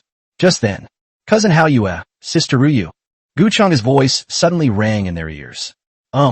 Ji Haoyue and Ji Ruyu were taken aback and immediately looked in Gu Chang'e's direction. Upon seeing Gu Chang'e, Ji Haoyue exclaimed in delight, "We were just talking about you, Chang'e, and I never expected you to suddenly appear." Discussing me? Gu Chang'e approached Ji Haoyue and Ji Ruyu and asked curiously. "Not bad." Ji Haoyue nodded. "What do you think of Ruyu's feelings towards Chang'e?" "She thinks you're very good. By the way, Chang'e, what do you think of Ruyu?"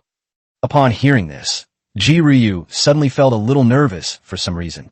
She glanced at Gu Chang'e with her big eyes and nervously rubbed her dress with her small hands. "How do you feel about Ruyu?" "That's great too." "That's good too?" Great, haha.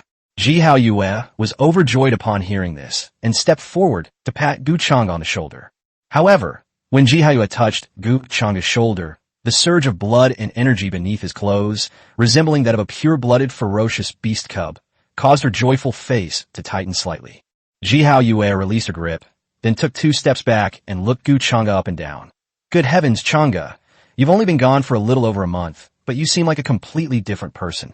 This bloodlust is truly terrifying."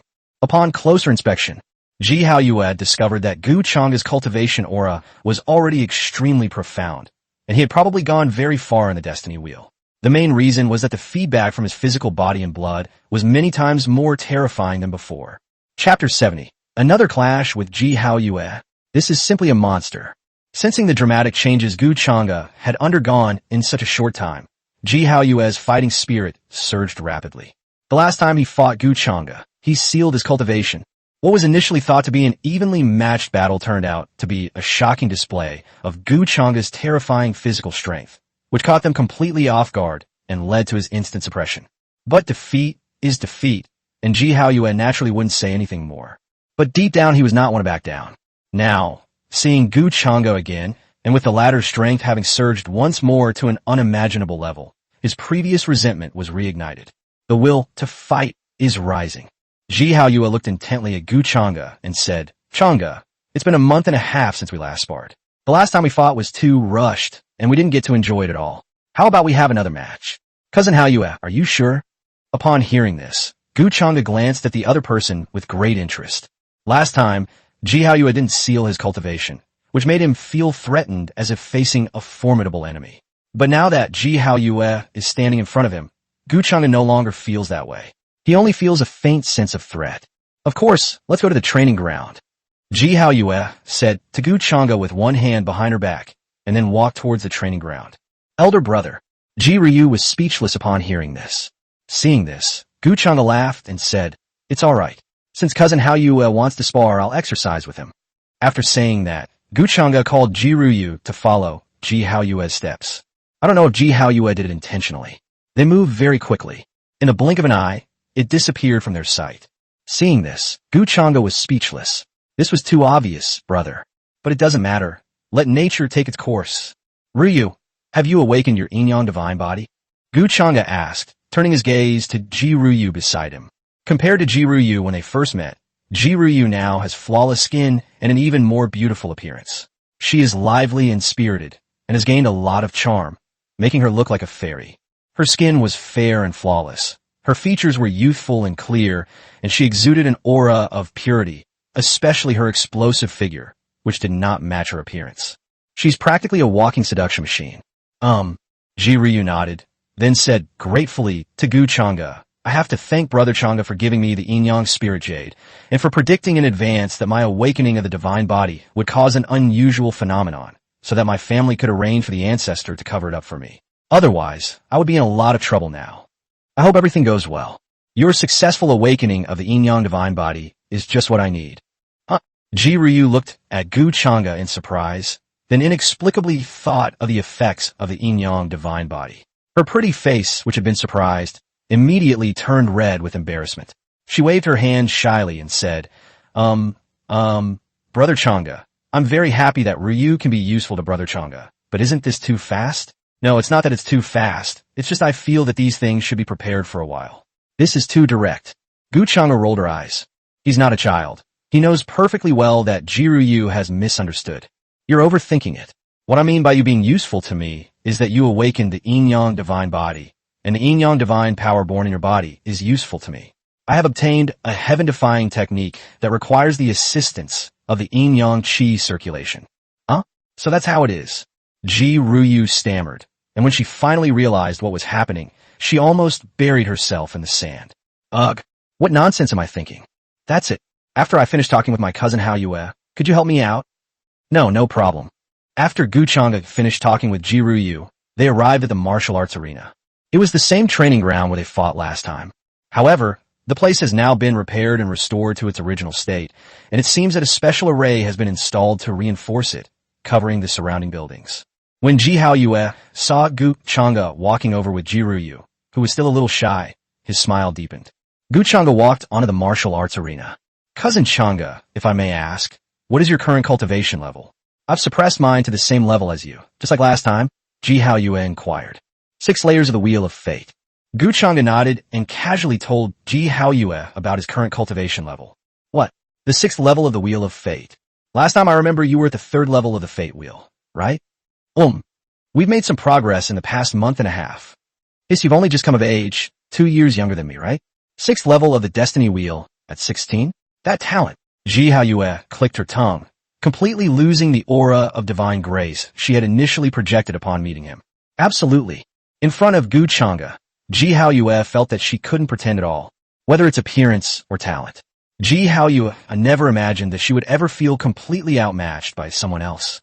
You should know that he is hailed as the most outstanding genius in the Ji family's history of 10,000 years. Born with the body of an awakened God King, he has made rapid progress in cultivation since childhood, and his understanding of techniques and supernatural powers has amazed even the elders of his family. 2 years have now passed. He had already broken through to the divine realm at the age of 20 and awakened the divine king phenomenon. Such talent would be top tier even in the 3,000 Dao domains. But if he comes with Gu Chang'e, then he's utterly pathetic. The opponent is already at the 6th level of the Fate Wheel realm. At this rate of breakthrough, he could probably reach the divine realm in less than a year. A 17-year-old at the divine realm? What the hell? Not to mention the strength of its physical body, which is just like that of a pure-blooded ferocious beast cub. No, even more terrifying than a pure-blooded ferocious beast cub. But most importantly, these are not the areas where the opponent is strong. You must know that Gu Chang'e's true foundation is the ancient and sacred double pupils, and now he has awakened his second talent, the immortal bone. A combination of factors. Ji Hao Yue didn't know how to describe what kind of monster was standing in front of her. Seeing Ji Hao Yue in a daze, Gu Chang'e kindly reminded him, Cousin Hao Yue, I feel you don't need to suppress your cultivation anymore. Let's just spar like this. It's just a friendly exchange anyway. If you don't go all out, it won't be fun. Upon hearing this, Ji Hao Yue snapped out of his daze and shook his head immediately. That won't do. A friendly competition must be fair and just. Since Chang'e, you're at the 6th level of the Destiny Wheel, then I will suppress the 6th level of the Destiny Wheel. After speaking, Ji Hao Yue suppressed her aura to the 6th level of the Fate Wheel. Seeing that the other party was determined to do so, Gu Chang'e let it go. However, he was now wondering how much effort he should put in. Last time, I accidentally defeated my opponent in just a few moves. Now we have to consider the other party's feelings. After all, the Chongqing Gu family and the Chongqing Ji family are very close allies. Chapter 71, The Bright Moon Rises Over the Sea. Ji Hao Yue suppressed her cultivation to the 6th level of the Fate Wheel, then looked at Gu Chang'e and said seriously, Chang'e, when we spar with each other at the same level, don't hold back, otherwise it won't be fun. Good. Gu Chang'e responded. No mercy? If I hold back, I might knock you out with one punch. Since his older cousin has said so, he might as well take it a little more seriously. In the same circumstances, Gu Chengda dares to claim second place, and no one else dares to claim first. Bring it on. Upon hearing Gu Chengda's reply, Ji Haoyue immediately became extremely alert, signaling to Gu Chengda that it was time to make a move. Seeing this, Gu Chengda did not hesitate and took a step forward. Great Void Technique. Whoosh. As if teleporting, Gu Chengda appeared in front of Ji Haoyue in an instant. With his right fist clenched, almost half of the colossal particles within his body roared and thundered, condensing immense power into this fist, as if it were about to twist and shatter the void. Ji Haoyue never expected that Gu Chengda's Great Void Technique would reach such a superb level at such a young age, requiring no hand seals or manipulation, allowing him to instantly traverse the void and arrive in front of her. Ji Haoyue was terrified. She only had time to release her spiritual energy and cross it in front of her to block it. Immediately afterwards, boom! A terrifying shockwave exploded across the training ground. The next second, a figure like a cannonball flew out of the training ground and crashed hard into a building not far away. Bang! The array patterns are appearing. Ji Haoyue slid off the array pattern, knelt on one knee, and her hands trembled uncontrollably. Looking at her trembling hands, Ji Haoyue looked up in disbelief at Gu Chengda, who was standing in the training ground with an embarrassed expression, and exclaimed in shock, "Chengda, your Great Void Technique hiss. This level must be at least at the minor completion level, right? Good. I recently achieved a minor success in my Void Technique." Gu Chengda thought for a moment and looked at Ji Haoyue. Ji Haoyue is numb, and your physical strength has increased several times over compared to a month and a half ago. And that's not all. Chengda, how exactly do you cultivate? Ji Haoyue stood up from the ground. Without a doubt, the sparring match just now has already determined who is better. As the divine son of the Ji family, possessing the body of a divine king, he had no chance to resist Gu Chengda when they faced each other in the same realm. Although Gu Chengda was caught off guard by the Great Void Technique. But the power I felt from that punch. Ji Haoyue understood that even if he activated his divine king body and fought Gu Chengda seriously, he would still be no match for him. Not to mention that this is only the power of the void scripture and the physical body. Gu Chengda also has double pupils, so the immortal bones are useless. Fight with all you might. Under the same level, a genius of his caliber probably wouldn't last more than 10 moves against his opponent. Hiss. After a brief exchange, Ji Haoyue assessed Gu Chengda's strength and felt a chill run down her spine.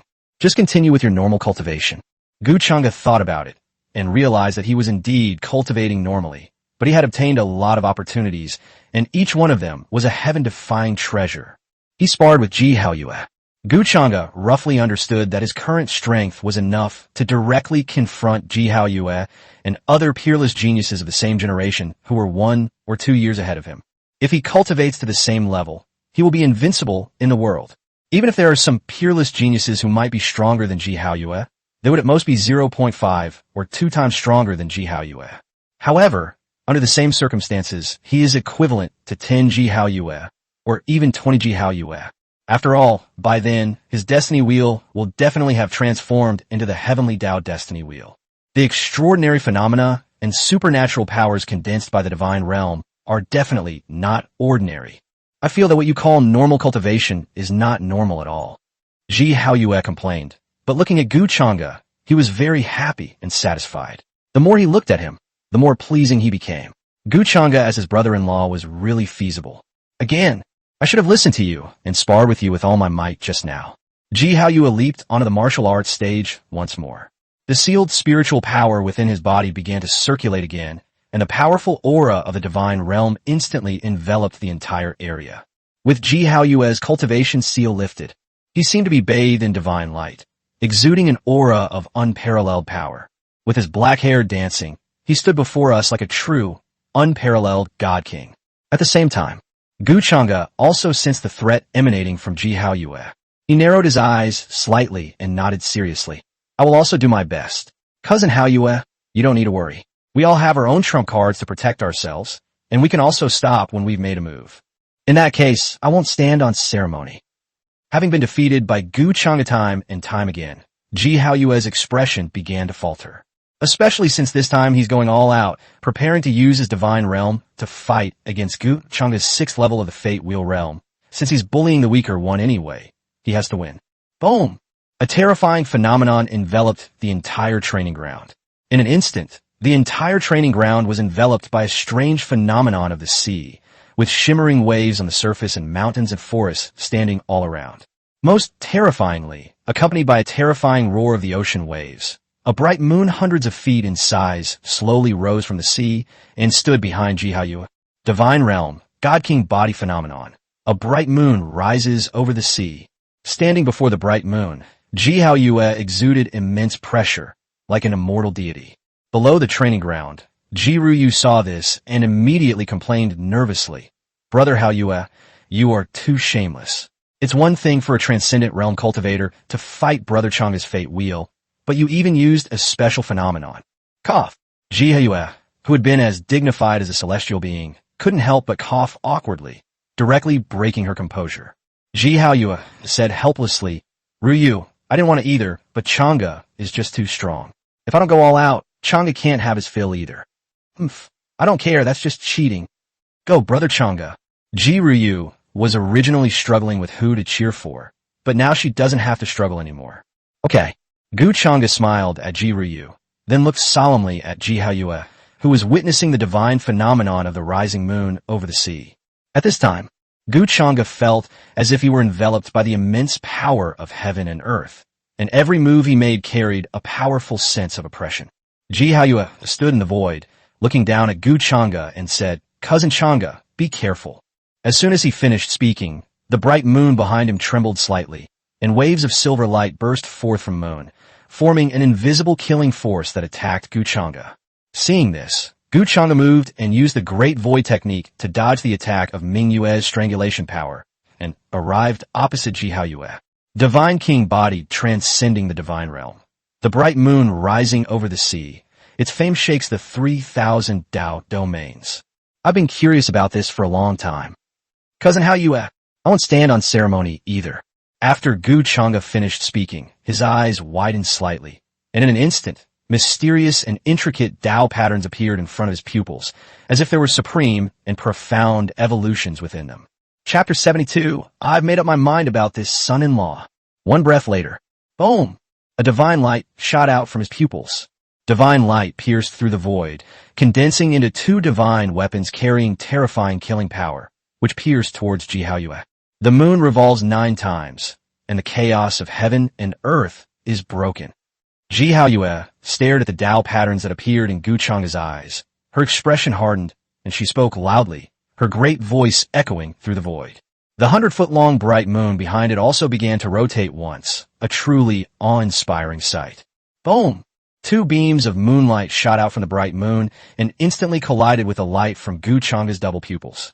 Thump!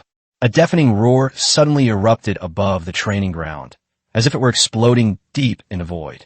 In an instant, spiritual energy surged and rippled outwards, along with fragments of divine weapons condensed from moonlight and divine light. As expected of the God King Body, it shattered the light of my double pupils with a single turn. Gu Chengda seemed to have completely forgotten that Jihaoyue was a transcendent realm cultivator. He was on a completely different level. Gu Chengda, with his double pupils and future vision, had already seen the scene from earlier. He seemed to be in an invincible position, and with a wave of his hand, he attacked a weak spot on Jihaoyue. But even the strongest phenomena have weaknesses. The greatest strength of my double pupils is that they can see through illusions and weaknesses, and see into the future. Void handprint. Terrifying Dao patterns manifested beside Jihaoyue, and a large purple hand emerged from the Dao patterns, slamming down fiercely towards Jihaoyue. Looking at the massive purple hand that seemed to press down like a blanket of the sky, Jihaoyue chuckled. The moonlight, hundreds of feet high, surged behind him, instantly forming a silvery white barrier in front of him. Boom! A giant purple hand slammed onto the silver-white barrier.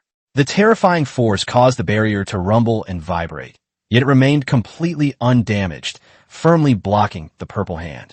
No matter how strong one's talent, without powerful cultivation to support it, it is all in vain. The moon has turned twice. The fight between Gu Chengda and Jihaoyue seemed to be a discussion of the Dao. Amidst their casual conversation, terrifying supernatural powers manifested and attacked their opponent. The entire training ground, now reduced to ruins after Gu Chengda and Jihaoyue unleashed their full power in their battle, was completely destroyed. Even though the surrounding buildings were protected by array formations, many parts of them were damaged. At this time, Ji Haoyue has already used the 9 revolutions of Bright Moon to the 6th revolution, while Gu Chang'e has not used the Immortal Bone. He used all his physical strength, the power of his double pupils, and the supernatural abilities of the Void Scripture. So far, neither side has been able to determine a winner. Ji Haoyue was completely shocked. A tangible silver light rippled from the moon behind him, reflecting off him like an immortal, while the moon behind him seemed to be a real, bright moon in the sky. Chang'e, how many more trump cards do you have up your sleeve? Ji Haoyue asked, both amused and exasperated. He has already mastered the 6th level of Bright Moon technique. If he goes beyond the 6th level, the power beyond that level will not be easily controlled by him. Only in life or death battles will one unleash power exceeding the 6th level. That's about it. Is it almost done? Ji Haoyue was so angry, she almost vomited blood. He's played all his cards, and now he's relying on his last bit of strength as the grand finale. However, judging from Gu Chang'e's tone, he actually had other tricks up his sleeve. But upon closer reflection, Ji Haoyue suddenly realized that Gu Chang'e hadn't actually used his immortal bones in battle. He has always possessed the Void Sutra, a powerful physique, and the ability to rise to prominence through his double pupils. Thinking of this, Ji Haoyue couldn't help but feel a little aggrieved. Forget it, it's about time anyway. Let's stop fighting. If we continue, I'm afraid I won't be able to accept the outcome. The strange phenomenon behind Ji Haoyue slowly dissipated, and she had completely given up on testing Gu Chang'e. No way. That sunk cost is too high. If you damage your Dao heart before even entering the world, you'll probably ruin your future. How could this be? If the fight continues, Cousin Haoyue will definitely win. Gu Chang'e shook his head, and his aura slowly dissipated. The two fell from midair. Seeing this, Ji Ryu came to Gu Chang'e's side and teased Ji Haoyue across from her with her beautiful eyes. Brother Chang'e, you don't need to give my brother face.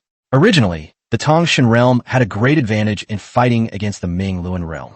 Now that the two are evenly matched, you can say that Brother Chang'e has already won. There is no other explanation. Ji Haoyue rolled her eyes. Upon hearing this, Gu Chang'e flicked Ji Ryu's smooth forehead. He's your brother. Why are you on my side? Who told him to be shameless first? Ji Ryu covered her forehead and playfully stuck out her little tongue at Ji Haoyue, who was rolling her eyes. You still dare to talk? Seeing that Ji Ryu didn't give him any face, Ji Haoyue glared at her, then waved his hand and said, let's go, let's go. I gained a lot from sparring with you this time, Chang'e.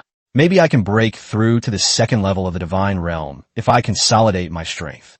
Ryu, you entertain Chang'e. Leave it to me. Ji Ryu patted her chest, which immediately caused a ripple that was breathtaking. Seeing this, Gu Chang'e glanced at it and silently looked away. A wise person watches football without speaking. Next, Ji Ryu entertained Gu Chang'e, while in the void, unbeknownst to the three, Ji Zhao, Ji Hongyuan, and Ji Shuidan stood in the void, looking down at the scene below. Only after Gu Chang'e and Ji Haoyue finished their fight did the three of them reluctantly turn their attention away. Ji Zhao exclaimed, the 6th level of the Destiny Wheel realm is comparable to Haoyue's divine transformation realm. It seems that the Chongqing Gu family is truly about to produce an invincible genius. Sister Shuidan, you have truly given birth to a prodigy for the Chongqing Gu family. Ji Hongyuan said sourly. Ji Shuidan's gentle and beautiful face was also very happy at this moment. Hearing Ji Hongyuan's teasing, she looked at her brother with amusement and said, isn't Chang'e also from the Ji family? Upon hearing this, Ji Hongyuan's expression immediately relaxed. Of course. This time, Gu Chang'e was brought to the Chongqing Ji family to strengthen their relationship. Ji Hongyuan's expression turned serious as he said, all right, Sister Shui Dan's words are enough. I made up my mind about Chang'e. At this moment, Ji Ryu brought Gu Chang'e to the small courtyard they had just been in. Brother Chang'e, I have just awakened my divine body, and it is very difficult to mobilize the yin and yang divine power within my body. If you want to obtain the power of yin and yang, I'm afraid it will be a bit troublesome. At this point, Ji Ryu stammered a little. What trouble is there? Gu Chang'e frowned upon hearing this, then added, if it will harm you, there's no need to rush. We can talk about it once you have fully mastered the divine body. I won't be harmed. Yin and yang are inherently mutually restraining and mutually reinforcing. It will only take a little time to repair my original state. The main problem is that it's very troublesome to remove it. Ji Ryu blushed and said, "The yin and yang forces are supreme. When they appear, they will turn into chaos and nothingness. There are two ways to obtain them. One is dual cultivation, and the other is to pass them through the mouth." Chapter 73, Condensing the Heavenly Tao Wheel. Gu Chang'e was stunned when he heard what Ji Ryu said. He knew that Ji Ryu possessed a yin-yang divine body and that he had given her a yin-yang spirit jade, which had already activated the divine body. Logically speaking, obtaining yin and yang energies should be a natural process. But he never expected that the final step would involve extracting yin and yang energies in this way. Ahem. Gu Chang'e coughed lightly. So that's how it is. Gu Chang'e was about to continue speaking, but she didn't know how to start. As for dual cultivation, that's definitely impossible. With your mouth? How should I bring this up? Just as Gu Chang'e was in a bit of a dilemma, a faint fragrance suddenly entered her sense of smell. Gu Chang'e looked in front of her and saw that Ji Ryu had appeared in front of her at some point.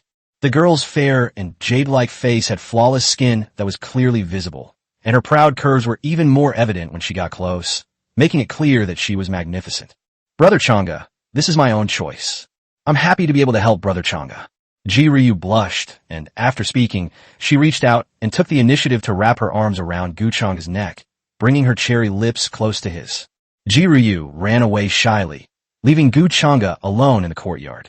Sensing the black and white energies floating above his spiritual sea within his dantian, Gu Chang'e blushed as he recalled the scene from earlier. "I haven't even had a woman take the initiative before. How shameful. Next time such an opportunity arises, I must take the initiative." Soon, Gu Chang'e's romantic thoughts disappeared, replaced by the task at hand. We have now obtained the yin and yang energies and the 5 elements treasures. With a flick of his wrist, Gu Chang'e produced a translucent white jade fruit radiating 5-colored light. The rich power of the 5 elements emanated from the fruit, and inhaling its fragrance was enough to make one feel as if they were floating on air. It was clearly a treasure at a glance. This is the 5 elements Tao fruit that the system returned when it gave Ji Ryu the yin-yang spirit jade. Gu Chang'e originally intended to use it to nourish his immortal bones, but he hadn't used it before because he felt the refining process would take too long, which is why it has come in so useful now. Therefore, everything is due to karma. All the conditions for obtaining the treasures to condense the heavenly Tao destiny wheel have been met. If we don't act now, when will we? Gu Chang'e retrieved the 5 elements Tao fruit, turned around and walked toward the side room in the courtyard. At the same time, he took out the communication jade and told Ji Shuidan, Ji Hanyuan and others that he would be going into seclusion for a period of time. Upon entering the room, a protective barrier was set up. Gu Chang'e sat cross-legged on the bed, regulating her breathing. Once his spiritual energy was stable and his mental energy was complete, the method of transforming the heavenly Tao destiny wheel into a wheel began to appear in his mind. Heaven and earth, all things, are subject to the cycle of creation and destiny. All living beings have a destiny wheel. Some are predetermined by birth, while others are achieved through hard work and effort. The Heavenly Mandate Wheel technique was created based on some insights I gained from observing the chaos at the beginning of time. Gu Chang'e was reading the general text of the Heavenly Mandate Transformation Method when he came across some information that surprised him. I have no idea where the system got these cultivation techniques from. Even the primordial chaos of creation has appeared during the performance. Thinking this, Gu Chang'e continued to review, and after confirming that he had thoroughly mastered the Heavenly Mandate Transformation Technique, he looked inward at his dantian. The Heavenly Mandate Wheel Transformation Method can be simple or difficult to condense the Heavenly Mandate Wheel, mainly by collecting the treasures of enlightenment and the yin and yang energies. The next step was to absorb these treasures into his dantian. With the Wheel of Fate as its core and the 5 elements treasures as its aid, the yin and yang energies evolve into the chaos of creation, thereby obtaining a trace of mysterious power called creation purple chi to nourish and advance. Auspicious purple energy emanates from the heavens. Gu Chang'e's heart pounded as soon as he heard that. They even managed to produce the primordial purple chi. This Heavenly Mandate Wheel technique is simply heaven-defying. It's no wonder that an era can only produce one prodigy of destiny. This primordial purple chi is probably not just about nourishing the destiny wheel for advancement. But now is not the time to think about that. Gu Chang'e suddenly opened her eyes, a sharp glint flashing in her double pupils. With a wave of his hand, Gu Chang'e summoned the 5 elements Tao fruits before his eyes. Open your mouth and take it in. In an instant, the five elements Tao, fruit, entered Gu Chengda's mouth and directly entered his dantian. After the five elements Tao, fruit, entered the dantian, it seemed to resonate with the yin and yang energies surrounding the nine-pattern life wheel, and ripples began to spread throughout the entire dantian spiritual sea. Splash! The sound of ocean waves suddenly came from Gu Chengda's secluded room. At the same time, as he began to cast the heavenly mandate wheel technique, the entire room seemed to be immersed in a sea of Taoist sounds, with deafening murmurs echoing endlessly before being completely isolated by the array. The heavenly mandate transformation wheel technique. Change. Gu Chengda thought coldly to himself, knowing that the time had come to condense the heavenly Tao destiny wheel. Accompanied by the power of his soul, the nine-pattern fate wheel, suspended above the spirit sea, began to slowly rotate. In just a moment, Gu Chengda felt waves of dizziness and stinging pain. However, Gu Chengda remained calm after his soul stood in the spiritual sea. The heavenly Tao wheel of fate was not so easy to condense. It was a matter of life and death. Furthermore, the wheel of destiny is the foundation of a person. Gu Chengda was not surprised at all by the sensations produced by the rotation. He remained unfazed and continued turning the wheel of fate. By transforming the wheel of fate into a Tai Chi diagram, the yin and yang energies can enter the wheel of fate, thereby opening the gate of chaos and allowing the chaotic energy to fill the entire spiritual sea. Then it will be the turn of the five elements treasures to come into play, evolving the four poles and all things, including wind, fire, water, and earth. Buzzing. As the nine-pattern wheel of fate spun faster and faster, Gu Chengda's soul began to twist in pain, but he still gritted his teeth and persevered. Finally, after nearly a quarter of an hour of spinning, the wheel of fate floating above the spirit sea transformed into a yin-yang Tai Chi diagram. Yin and yang energies depart. On the bed in the room, Gu Chengda took out a drop of condensing divine water, opened his mouth, and swallowed it. The next moment, his consciousness sank into his spiritual sea and evolved the wheel of fate once again.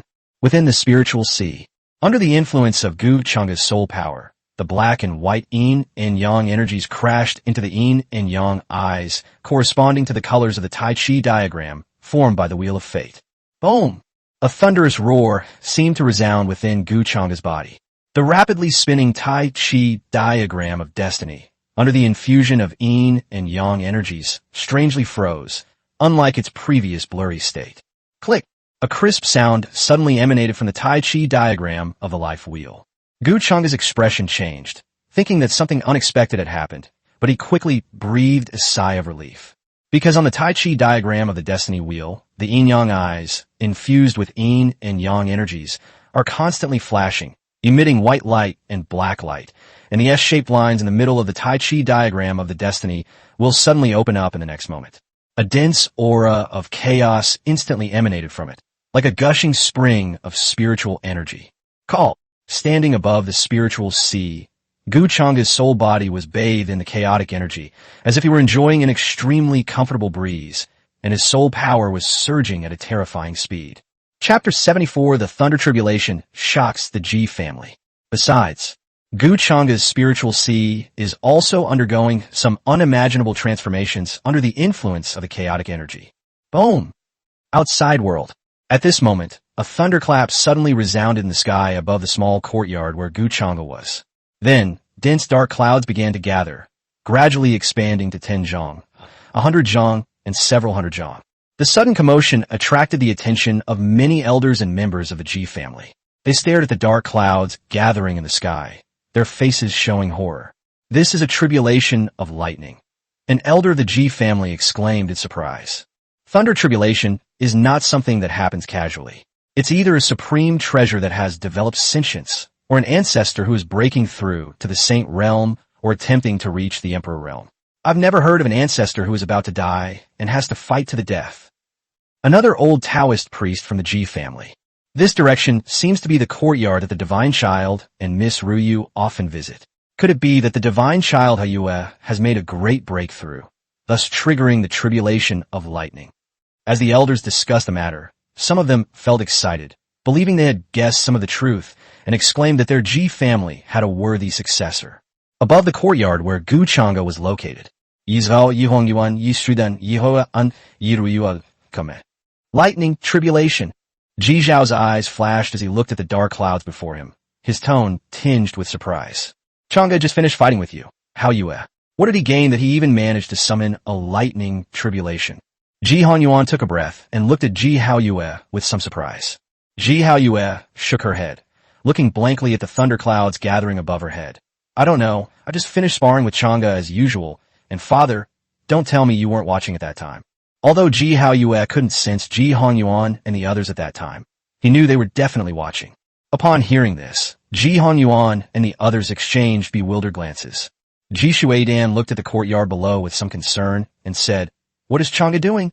He has attracted the lightning tribulation. He said he was going into seclusion, but the seclusion he has done is quite alarming." Ji Ryu, standing to the side, blushed as she recalled what had happened between Gu Changda and herself before Gu Changda went into seclusion, and she felt a strange sense of shyness when looking at Ji Shuidan. However, seeing how worried Ji Shuidan was about Gu Changda, Ji Ryu also stepped forward to remind her, saying, "When that brother Changda was in seclusion, he actually asked me for a wisp of yin and yang qi. Being able to use yin and yang qi must be a great opportunity. I feel we shouldn't worry." As soon as Ji Ryu spoke, she immediately attracted the attention of Ji Zhao, Ji Honyuan, Ji Shuidan, and Ji Haoyue. "Did Changda take the yin and yang energies from you?" Ancestor Ji Zhao asked, confirming the information. Yiruyu nodded. Ancestor Ji Zhao's gaze was intense as he stroked his white beard. Those who can use yin and yang qi are basically either refining a supreme treasure or cultivating a heaven-defying technique. Yin and yang qi are extremely spiritual, and when injected into a supreme treasure, they are likely to give birth to intelligence. It is very possible that the supreme treasure will give birth to intelligence and generate a tribulation of lightning. It is also possible that they are cultivating a heaven-defying technique. Changda is undergoing a heaven-defying transformation, which will lead to the tribulation of lightning. Ancestor Ji Zhao was, after all, very knowledgeable, and he deduced many things by observing the yin and yang energies. Ji Honyuan, standing to the side, felt that this made a lot of sense. Ji Shuidan breathed a slight sigh of relief upon hearing this. If Ancestor Ji Zhao had spoken, there was a 70 to 80% chance that it was true. This tribulation was still a great thing for Gu Changda. Cultivate a invincibility technique. Refine the supreme treasure. Every single one of them is so tempting. They're already this strong. If they could successfully cultivate another heaven-defying technique, or refine a supreme treasure that requires both yin and yang energies. I really don't know how powerful Changda will become when the True Dragon ranking and the Flood Dragon ranking are opened. Ji Haoyue let out a breath, a tremendous sense of urgency gripping her heart. I had already decided not to compete with Gu Changda. However, seeing how quickly the other person was progressing, his Dao heart couldn't help but urge him to improve as well. Ji Haoyue was about to say that she would go back to consolidate the gains from this sparring session so that Gu Changda would catch up with her quickly when suddenly several streaks of light flew over. As the light faded, elders of the Ji family appeared before Ji Zhao and the others. "Greetings, Ancestor Ji Zhao, greetings, Patriarch." The elders bowed to Ji Zhao and Ji Honyuan, then addressed Ji Shuidan and Ji Ryu, saying, "Greetings, Miss Shuidan, greetings, Miss Ryu. Why are you here?" Ji Honyuan looked at the elders with a puzzled expression. The eldest member of the Ji family, a powerful-looking elder who appeared to be the highest-ranking member of the clan and a third-level King Realm expert, stepped forward and said, "Patriarch, we saw the lightning tribulation and wanted to see what was going on, so we came to take a look. It must be the divine child of how you..." Just as this third-level King Realm cultivator was about to ask if it was the tribulation lightning triggered by Ji Haoyue's breakthrough, he suddenly saw Ji Haoyue standing a little behind Ji Honyuan, which startled him. "What is the divine child of Bright Moon doing here?" Question mark. Ji Haoyue looked at the elder with a puzzled expression. "Elder Ji Dao, if I'm not here, where am I?" This elder, at the third level of the King Realm, is none other than Ji Dao, one of the top experts among the elders of the Ji family. His swordsmanship is superb, and combined with the divine king technique, he was once a peerless genius in a Gaia's central heaven Dao domain. The other clan elders who came along were also dumbfounded.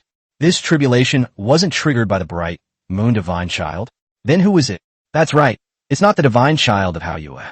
Who else in my Chongqing Ji family has this ability? The elders started discussing again, and then all their eyes turned to Ji Hanyuan.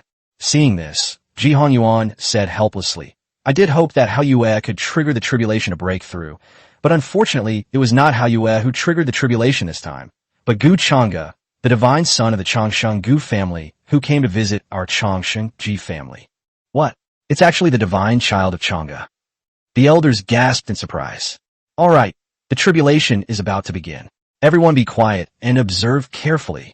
This tribulation of lightning is a manifestation of the rules of heaven and earth. The time when the tribulation of lightning descends is also the best time for enlightenment. If you gain some insight, you may be able to save decades of effort, and it is not impossible to make further progress. Ancestor Ji Zhao spoke up at the opportune moment, pointing out the importance of observing the lightning tribulation. The tribulation of lightning is not only a test for unparalleled geniuses. This is also a significant opportunity for those who wish to witness the tribulation of lightning. Upon hearing this, Ji Dao and the other clan elders immediately became solemn and then quietly looked down at the courtyard. Boom!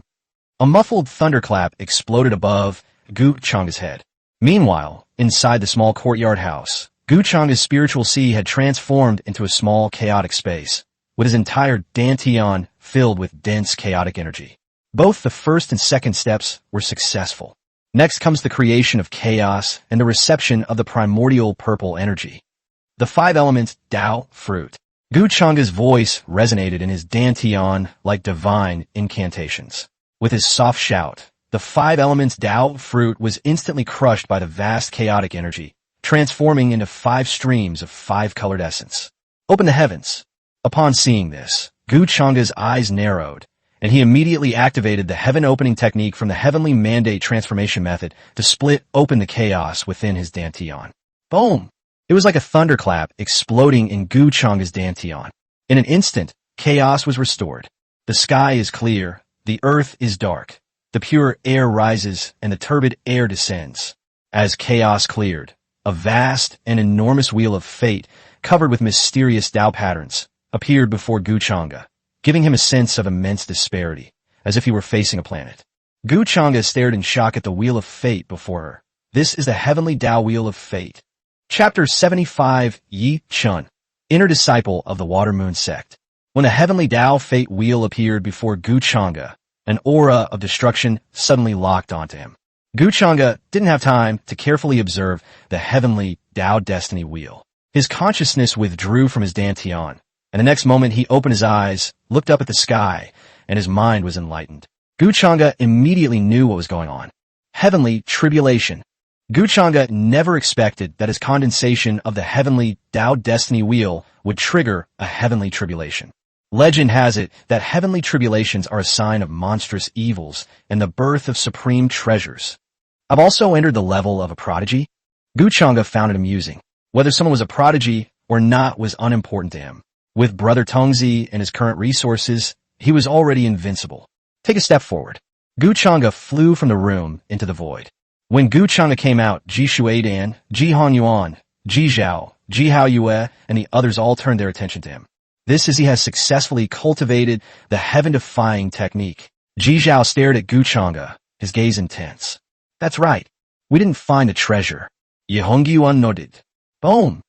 As Gu Chang'e emerged, the thunderclouds in the sky seemed to have found their target, beginning to rumble with thunder, and occasionally, terrifying bolts of lightning would flash and disappear within the dark clouds. The heavenly Tao destiny wheel within Gu Chang'e's body exuded an aura of immortality and holiness. At this moment, his destiny wheel was no longer the same size as before, and it floated above the spiritual sea. Instead, the entire destiny wheel almost completely enveloped the entire spirit sea, and the spiritual energy had changed from its previous clear and bright white to a pale gold, making it look even more extraordinary. As the wheel of fate rotates, ancient and profound Tao patterns densely cover it, as if they were manifestations of the rules of heaven and earth. Boom! The thunderclouds trembled. The next moment, the thundercloud transformed into a spiral shape, and a thick, silver bolt of lightning instantly tore through the clouds and crashed down towards Gu Chang'e. Seeing this, Gu Chang'e raised his hand and threw a punch. More than half of the giant elephant particles in his body roared and burst forth with earth-shattering power. Boom! The fist collided with the lightning, and in an instant, a terrifying surge of spiritual energy spread out. Ji Zhao and Ji Honyuan, who were observing, were not surprised to see Gu Chang'e display his physical strength, because they had already witnessed Gu Chang'e's battle with Ji Haoyue earlier. But while they knew this, the elders of the Ji family did not. Seeing Gu Chang'e actually resist the lightning with his physical strength, Ji Dao and the other elders of the Ji family all gasped in astonishment. It's just the aura of the Lifewill realm. The power of that punch, just now, would probably have seriously injured even an ordinary transcendent realm cultivator. His physical body withstood the lightning tribulation. The divine son of the Chang'e is indeed exceptionally talented. Anyone capable of triggering a tribulation lightning must be a monstrous genius, surpassing even the most outstanding talents. The arrival of the divine son of Chang'e to compete in the mortal world will undoubtedly shock countless people. Indeed, he has already shown such talent before even entering the world. It's hard to imagine what kind of splendor the divine child of Chang'e will display when he enters the world and the true dragon ranking appears. The elders of the Ji family looked at Gu Chang'e, then at Ji Haoyue. They secretly wondered what the outcome would be if Gu Chang'e were to face off against their own divine son. In the same situation, it would be extremely dangerous. However, they had no idea about the previous sparring session, otherwise they wouldn't have had this idea. Boom! The lightning tribulation was even more ferocious. Streaks of silver lightning, carrying a terrifying aura of destruction, struck Gu Chang'e relentlessly, as if tearing through the void. At first, Gu Chang'e could withstand the force with his physical body, but as the power of the lightning continued to increase, he began to use the divine power of the void scripture. It was at this time that Ji Dao and other elders of the Ji family gained a new understanding of Gu Chang'e's strength. At such a young age, barely an adult, Gu Chang'e's mastery of the Great Void technique and the Great Void handprint is probably already close to minor mastery. The degree to which his magic follows his thoughts is nothing short of heaven-defying. Finally, after Gu Chang'e shattered a purple lightning bolt with a single palm strike, the thunderclouds in the sky completely dissipated. At the same time, after shattering the last bolt of lightning, the heavenly Tao wheel within Gu Chang'e's body seemed to undergo some kind of sublimation. The Tao patterns on the wheel became even more ancient and simple, and a single glance was as if one were witnessing the rules of heaven and earth firsthand. Moreover, the function of the heavenly Tao fate wheel also appeared in Gu Chang'e's mind. The heavenly Tao destiny wheel has now solidified, becoming almost as essential to Gu Chang'e's talent and foundation as his double pupils and immortal bones. Compared to double pupils, the supreme bone is in no way inferior. The gluttonous devourer of spirits, golden spiritual power, enlightenment is key. This heavenly Tao fate has actually given me a boost equivalent to almost 3 talents, plus my double pupils and my immortal bones. I'm afraid of my own current level of expertise. As expected of the heavenly Tao destiny wheel that only one person in a lifetime can achieve. Gu Chang'e was overjoyed, while Ji Zhao and the others, seeing that Gu Chang'e had survived the tribulation, wanted to go over and ask him what was going on, but seeing that he was still recuperating, they did not approach. When Gu Chang'e's foundation and strength reached a new level, as expected, Yi Chun displayed a bit of strength and successfully became an inner disciple of the Shuiwa sect. Next, as long as he could obtain a spot in the Yin-Yang cave heaven through the competition, his plan could be said to be half successful. Have you heard? It seems that the Changsheng Ji family also has a prodigy accompanying us to the Yin-Yang cave heaven this time. I've heard about it. Apparently, the elders specifically instructed us to cooperate with that prodigy from the Ji family in our efforts to obtain the cave's inheritance. I wonder if the members of the Changsheng Ji family who will be going to the cave with me will be male or female. If it's a woman, that would be great. Maybe I can win her over with my looks. Junior brother, why don't you take a piss and look at yourself first? If you really are a woman, the women of the Changsheng Ji family are what we envision. They must be peerless goddesses. As Yi-chan listened to the discussions of the disciples around him in the training ground, a disdainful smile curled at the corners of his mouth. These ordinary cultivators, lacking any outstanding qualities, actually dare to covet Jiryu? It's laughable. The biggest winner in the entire Shuiwa sect will be me, Yi-chun. Once he gets a spot, he could go to Yin-Yang cave with Jiryu and then wander around together for 10 or 15 days. Even if Gu Chang'e leaves an impression on her, he will definitely be able to win her over based on his adventures in his previous life. The resources of the immortal family. I really want to get it quickly, so I can improve my cultivation. Next up, Yi Chun will face Matthew. A disciple of the Water Moon sect at the Life Will realm leaped onto the battle platform. He then looked down at the disciples below and laughed loudly. Which one of you is junior brother Yi Chun? Come up quickly, let's finish this quickly. Yi Chun is in big trouble. Yes, we actually faced off against senior brother Matthew. Senior brother Matthew is the 10th most talented disciple on our Water Moon sect's intersect ranking. The disciples below were buzzing with discussion. Upon hearing this, Yi Chun gave a wicked smile. Genius? He's a genius. Chapter 76, I'm the protagonist. Gu Chang'e was unaware that Yi Chun was currently experiencing a classic story of a chosen one who kept a low profile, but then made a stunning debut. At this moment, he condensed the heavenly Tao destiny wheel, passed through the tribulation of lightning, and was quite happy after understanding the function of the heavenly Tao destiny wheel. With the help of the heavenly way and the wheel of fate, his cultivation level will likely increase several times over again. Moreover, in terms of the quality of spiritual energy, due to the special nature of the heavenly Tao destiny wheel, it can absorb spiritual energy and transform it into golden spiritual energy, and the quality of the golden spiritual energy is several times stronger than the quality of Gu Chang'e's previous spiritual energy. To put it simply, it's a direct boost to combat power. If Gu Chang'e would have needed to rely on his immortal bones to defeat Ji Haoyue at her peak without the heavenly Tao wheel of fate, then now, without using the immortal bones, he can solve the problem with just the double pupil divine power and the void scripture. Body elevation is that terrifying. It should be noted that Gu Chang'e is currently only at the 6th level of the Life Wheel realm, while Ji Haoyue has already reached the divine realm and has developed extraordinary abilities. She is also a peerless genius. Chang'e, are you alright? Ji Shuidan flew over to ask with concern when she saw Gu Chang'e open his eyes again. This was her most beloved son, a piece of her own flesh and blood. Fine. Thank you for protecting me, mother. Gu Chang'e smiled at Ji Shuidan. Ji Zhao and Ji Honyuan also came over. They looked Gu Chang'e up and down, their eyes full of admiration and regret. I admire Gu Chang'e's talent, which is beyond imagination and even more terrifying than Ji Haoyue's. Unfortunately, Gu Chang'e is not a true descendant of the Ji family. What kind of heaven-defying cultivation technique did you practice that actually attracted a lightning tribulation? Ji Haoyue asked Gu Chang'e curiously. A heritage that fundamentally enhances its depth and richness. Gu Chang'e smiled and said, it can increase the foundation of the destiny wheel and make it stronger. Gu Chang'e gave a general overview. Although they were close friends, such a trump card was not something to be revealed casually. After all, who knew if, as they grew up, there might be some heaven-defying and terrifying beings who could turn back time? Although Gu Chang'e felt it was unlikely, she was just in case. Increase the foundation of your destiny wheel. Ji Zhao, Ji Honyuan, and the others present were greatly surprised upon hearing this. It is important to know that the Wheel of Fate represents one's innate talent. Many Wheels of Fate are predetermined, and only families with longevity can improve the quality of their Wheel of Fate, but this requires paying a huge price. As for beings like Ji Haoyue and Ji Ruyu, their life wheel is almost 9-patterned, reaching its limit. Gu Chang'e is undoubtedly also 9-patterned.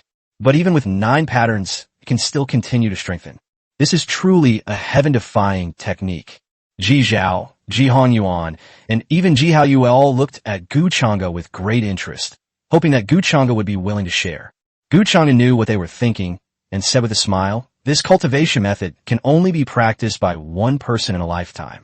It's no use saying it out loud, and you can't hear it anyway. The law must not be lightly transmitted. It's all a lie. Not a single word of it is true. Upon hearing this, Ji Zhao, Ji Honyuan, and the others immediately showed regret. This heaven-defying method does indeed have various limitations, and they have clearly encountered the most annoying one. However, it is precisely because of this that the heaven-defying terror of this inheritance can be highlighted. After chatting with Gu Chang'e for a while, Ji Zhao, Ji Honyuan, and Ji Shuidan left.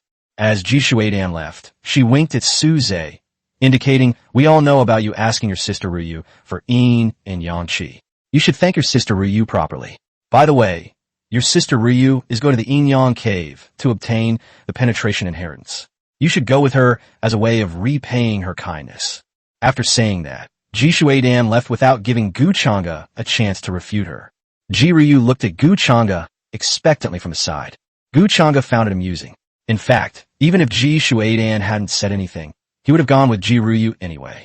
After all, whether it's Yi Chun or saving Ji Ryu, he will go together. Main. The Yin-Yang Cave Heaven is related to the ancient Yin-Yang sect, an ancient overlord-level power.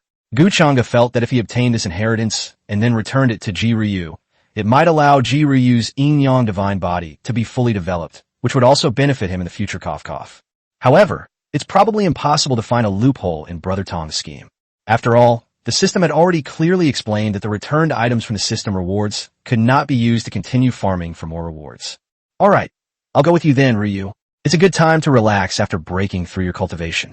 Gu Chang'e smiled as he stroked Ji Ryu's soft hair. Great! The Yin-Yang Cave will open in about 3 days. Let's go together. After Ji Ryu finished speaking, she turned her gaze to Ji Haoyue. Ji Haoyue had originally planned to go along as well. Seeing that Gu Chang'e's strength had improved even further after the sparring session, I suddenly didn't want to go out at all. I'm relieved to have Chang with you. I won't disturb you too any longer. I'm going into seclusion to cultivate. Ji Haoyue's expression was serious and solemn as she waved her hand without leaving a trace. 3 days have passed in the blink of an eye. In the middle, Gu Chang'e tried out the enhancement brought to him by the golden spiritual power, and, as expected, the spiritual power intensity was at least 3 times greater than before. He also tried out the devouring spirit function of the heavenly wheel of fate. This directly created a spiritual energy funnel tens of thousands of meters long. This commotion immediately alarmed the entire Changsheng Ji family. Ji Hanyuan even thought it was some saintly ancestor emerging from seclusion to break through to sainthood, but when he learned it was Gu Chang'e, he was both amused and exasperated, and looked at Gu Chang'e like a monster. Besides, the Watermoon sect has also lost its former tranquility. The main reason is that a terrifying genius has recently emerged in the inner sect, starting from the competition and sparring to obtain the Yin-Yang Cave Heaven quota. This person is like he has a cheat code. He is pushed all the way from 10th place on the inner sect ranking to 1st place. It even alarmed the sect leader of the Shui West sect, who personally accepted Yi Chun as his last disciple. You can say that.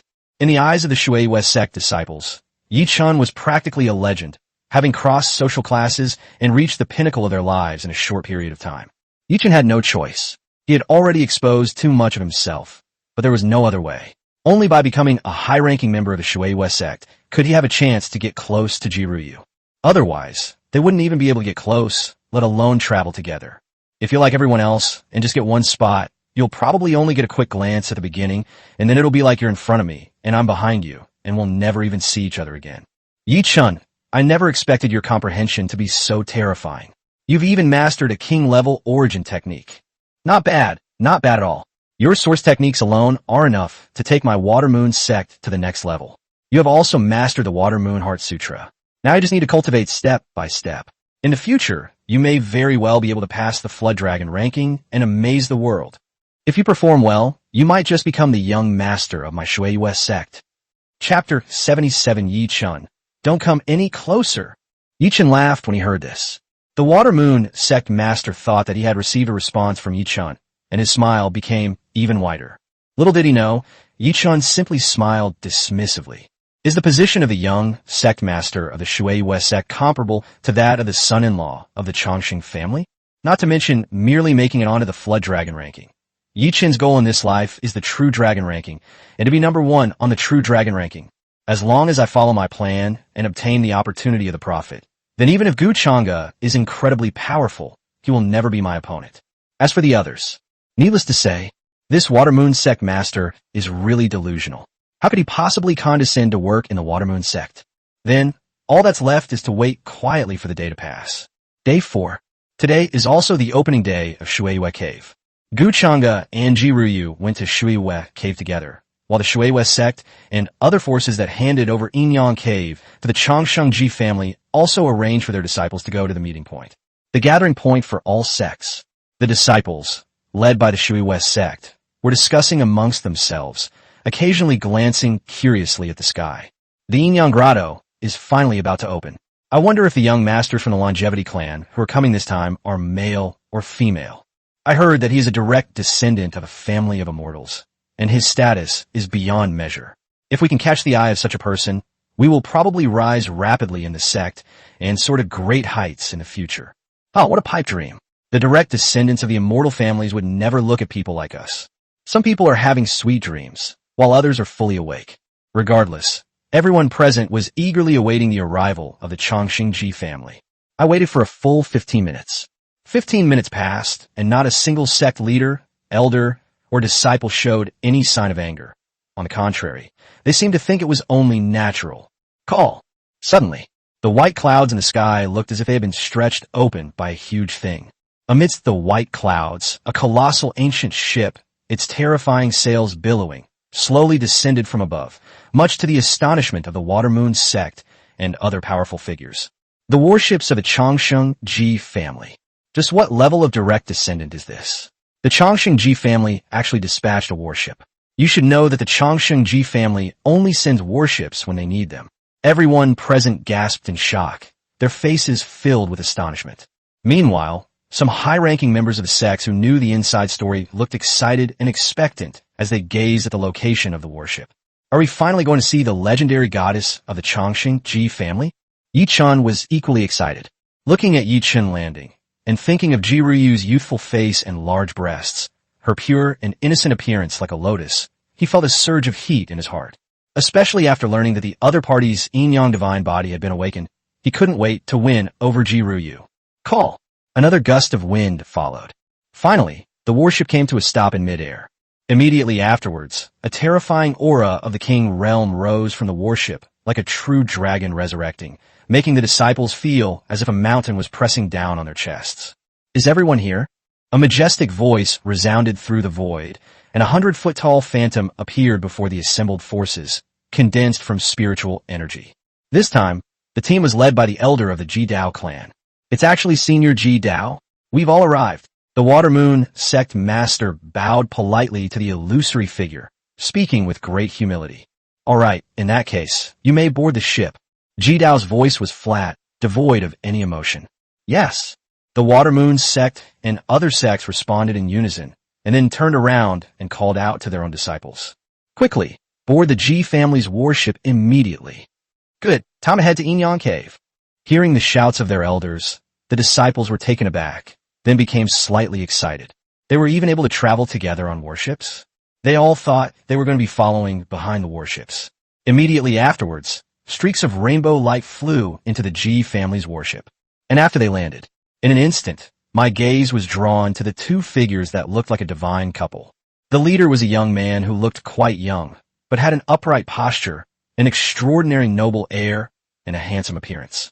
He wore a black robe with gold trim. His long hair was tied up with a gold ribbon, and his eyes seemed to have double pupils, with a deity sitting between them. His posture, with his hands behind his back, was exquisitely perfect. And beside him, a stunningly beautiful young girl with a youthful face and large breasts stood gracefully beside him.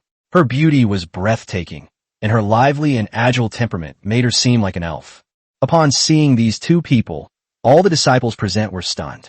So beautiful! A disciple of the Water Moon sect couldn't help but murmur as he looked at Ji Ruyu. That person is also very handsome. Some of the female disciples were also staring at Gu Chang'e with infatuated eyes. Yi Chun followed the Water Moon sect master onto the warship. When he first saw Ji Ruyu, his smile was already beaming. However, when he saw Gu Chang'e standing next to Ji Ruyu, his smile immediately turned dark and even ashen. Gu Chang'e. Yi Chun slowly uttered 3 words, his voice extremely soft, like a cold wind squeezed out from a crack. Yi Chun looked at Gu Chang'e next to Ji Ruyu with disbelief in his eyes. This isn't right. Why is Gu Chang'e here?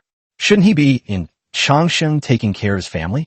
As Yi Chun stared at Gu Chang'e in disbelief, Gu Chang'e naturally noticed Yi Chun as well. Gu Chang'e made no move, but gave Yi Chun a meaningful look, which made Yi Chun, who was in shock, immediately jump and lower his eyes to hide his surprise. Yi Chun's heart pounded. Ever since meeting Gu Chang'e, Yi Chun has felt frustrated at every turn and nothing seems to go smoothly. Gu Chang'e was also present on this trip to Yin-Yang Cave. Damn it! If we fail again this time, we will kill this kid even if it costs us a lot. So what if he has double pupils? He's just a genius who hasn't grown up yet. Once you get that item, Anyone below the king realm who self-destructs will die. Gu Chengda was unaware that Yi Chun had already set his sights on her and was determined to kill her. Even if Gu Chengda found out, she would probably scoff at it. A mere rogue cultivator. Can he compare to my own brother Tongzi and myself, who has double pupils and an immortal bone? Seeing some of his disciples making a move, the Water Moon sect master quickly warned them. You must not disturb or offend those two. They are nobles from the Chongqing family. The woman is Ji Ruyu, the daughter of Ji Hongyuan from the Chongqing Ji family. I don't know the person beside her, but judging from his demeanor, he is very likely Ji Haoyue, the divine son of the Ji family. You must not seek death. The same situation occurred in other sects. The gazes that had been fixed on Gu Chengda and Ji Ruyu suddenly intensified. Although it was obvious from the first glance that the two were of noble birth, having the sect leader confirm it made them even more tempted. Chapter 78 Assassination Attack. Why is there an extra Gu Chengda? While everyone was secretly plotting their own schemes, Ji Ruyu frowned under the intense gazes around her, especially after a fleeting moment when a familiar look caught her eye and she spotted Yi Chun. Huh, Brother Chengda, look, that looks like the person we saw at the Spirit Spring Blessed Land before. Ji Ruyu gestured for Gu Chengda to look at Yi Chun. Gu Chengda had already noticed, and he nodded. It really is him. What's he doing here? Judging from his formation, he seems to be a disciple of the Water Moon sect. Ji Ruyu recalled what happened in Yunlong City last time. This Yi Chun was obviously not a good person. He actually provoked Gu Chengda, and the way he looked at her was also wrong. Ji Ruyu always felt that Yi Chun had some ulterior motive towards her. And what's with this persistent, haunting feeling? Who knows? Ignore him. Gu Chengda glanced at Yi Chun and then looked away. He knew exactly what the other party was up to. He just wanted to say one word. Dream on. For the rest of the time, Gu Chengda and Ji Ruyu traveled with disciples from other sects. However, many strange things happened in between. Those sect disciples would spar from time to time, trying to show off their skills, or some female disciples would deliberately get very close, trying to display their charm and hoping to attract Gu Chengda's attention. It's a pity. Neither Ji Ruyu nor Gu Chengda paid any attention to these things. The two chatted and laughed, making the female disciples envious of Ji Ruyu and the male disciples envious of Gu Chengda. Yi Chun gritted his teeth, especially during the sparring match, where he did not hesitate to offend the top geniuses of several sects, defeating them one by one and inflicting minor injuries. His goal was to attract Ji Ruyu's attention. As a result, he became famous and was noticed by many people, but Ji Ruyu didn't even glance at him. All that effort for nothing. Yi Chun thought to himself, fine, so you only have eyes for Gu Chengda. Huh? What do I lack compared to Gu Chengda? Isn't it just that I was born with a good background? Yi Chun felt a surge of displeasure. However, he quickly felt relieved, and a sinister smile appeared on his face. Never mind. Anyway, soon the enemies of the Chongqing Ji family will probably make their move. The thought had just crossed Yi Chun's mind. The next moment, boom! Several terrifying beams of light from the array instantly rose up from around the Ji family's warship. A beam of light pierced through the clouds. In an instant, the sky darkened, and a terrifying power of heaven and earth appeared all around. Not only that, but even space itself became incredibly stable, and some commonly used treasures for breaking through space and protecting life disappeared. Not good. Ji Dao sat upright on the top deck of the warship. As the array beams shot into the sky, he suddenly opened his eyes, a flash of sword intent in them, and shouted. In the blink of an eye, the elder of the Ji Dao clan charged into the sky from the highest level of the warship. His terrifying sword intent, mixed with the might of a king, instantly swept across the heavens and earth. The sound of swords clashing could be heard endlessly between heaven and earth. It was as if he would cleave the sky and cut the earth in the next second. Ji Dao glanced at the formation and her heart sank. The formation was so profound that even he, a king realm expert, couldn't see through it. Moreover, it had the effect of imprisoning the void, so the opponent was probably prepared this time. Who is it? The elder of the Ji Dao clan looked around warily and shouted, I am Ji Dao of the Chongqing Ji family. You have attacked my Chongqing Ji family? Aren't you afraid of being punished by my Chongqing Ji family? As the elder of the Ji Dao clan spoke loudly, he secretly transmitted his voice to Gu Chengda and Ji Ruyu. Chengda divine child, Miss Ruyu, I will break a crack in this formation in a moment. You should escape immediately. The rest of you are at the mercy of fate. Upon hearing this, Ji Ruyu looked at Ji Dao with concern. Elder Ji Dao. Gu Chengda nodded, then looked at the surrounding formations. With all the abilities he had inherited from the Origin Heaven book, Although he didn't know the name of the formation in front of him, Gu Chengda could easily see the weaknesses of these formations. Unleash the origin god's sense and double pupils. We need to break through the formation. It's not difficult. However, Gu Chengda didn't want to be exposed so quickly because he wanted to find out who was behind the attack on the Chongqing family. He wanted to use this as bait. The other sect leaders, elders, and disciples around them also panicked. They never expected that someone would dare to attack the Chongqing family. How is that possible? Yichen was overjoyed. He then quietly approached Jiruyu and Gu Chengda. He figured that as long as he found the right opportunity to leave with Jiruyu through a corner of the broken formation, being chased down would be a natural consequence. Pity. There's just one more person in the middle. Gu Chengda, damn it. As soon as the elder of the Ji Dao clan finished speaking, 3 auras of the King Realm appeared around them. They were shrouded in divine light, making it impossible to see their faces. However, the aura they exuded was no weaker than that of the Ji Dao clan elders. He is clearly a top expert in the King Realm, comparable to the heads of longevity families and the lords of immortal holy lands. Haha, it's your Chongqing Ji family that we're killing. That's right. Once we deal with you, you old devil, we'll offer your Ji family's Yin-Yang divine body goddess to our young master. Kill. The terrifying power instantly shattered the surrounding void, and the spiritual energy emitted mournful cries. Upon hearing this, the elder of the Ji Dao clan's face darkened, and a terrifying killing intent rose from his body. You are all courting death. How dare you covet my Ji family's goddess? Boom! A terrifying sword intent surged forth, even momentarily disrupting the operation of the Great Formation. In an instant, a dazzling blade of light instantly pierced through the void and landed in a corner of the Great Formation not far from Gu Chengda and Jiruyu. Boom! The earth shook violently, and the sky shattered.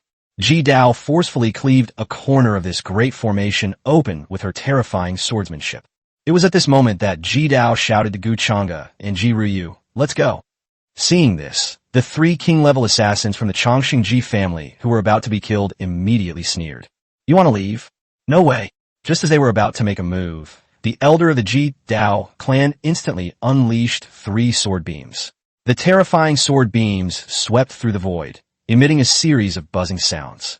The elder of the Ji Dao clan truly deserves to be called the pride of Gaia's generation. With a single strike, even these 3 King Realm experts, whose cultivation level seemed similar to Ji Dao's, felt their hair stand on end and had no choice but to abandon their attack on Gu Chengda and Jiruyu. Let's go, Gu Chengda said to Jiruyu beside him upon seeing this. Jiruyu nodded. The 2 immediately flew towards the corner of the Great Formation that Ji Dao had broken through. Seeing this, Yichen quickly followed. Meanwhile, the Water Moon Sect Master and others were also watching the situation unfold. When they saw Ji Dao cut open a corner of the Great Formation, they were overjoyed and roared with excitement. Quick, hurry up and catch up. Everyone, get out of this formation as soon as possible. Gu Chengda, Jiruyu, and Yi Chun successfully broke free from the formation. However, the Water Moon Sect Master and the others who were a step behind were not so lucky, because in that short moment, the 3 King Realm experts who were fighting Ji Dao were able to free up their hands to deal with them. Chapter 79, The Son of a Pure Blood Yazi. Boom! A terrifying surge of spiritual energy erupted, and in an instant, a gigantic hand, hundreds of feet long, slammed down on a group of disciples and elders from various sects who were trying to escape the formation, with Gu Chengda and Jiruyu. The next moment, bang! It was as if something in the void had exploded. A sound like dumplings being dropped into boiling water echoed, accompanied by screams of agony. Sensing the movement behind him, Yi Chun, who had been taking a step closer to Changgu and Jiruyu, accelerated his escape even further. Gu Chengda and Jiruyu have already left the formation. Upon seeing this, the powerful expert at the King Realm who made the move said in an unhappy tone. Jiruyu and the person next to her ran out, along with a disciple from a small sect. It's all right. Another expert at the King Realm, after being sent flying by direct clash with Ji Dao, said, Young master is outside. Those people can't escape. Ji Dao, having overpowered the last king-level expert she had fought, was enraged upon hearing their conversation. What kind of forces are you, daring to attack and kill my Chongqing Ji family's goddess? You're courting death. Snort.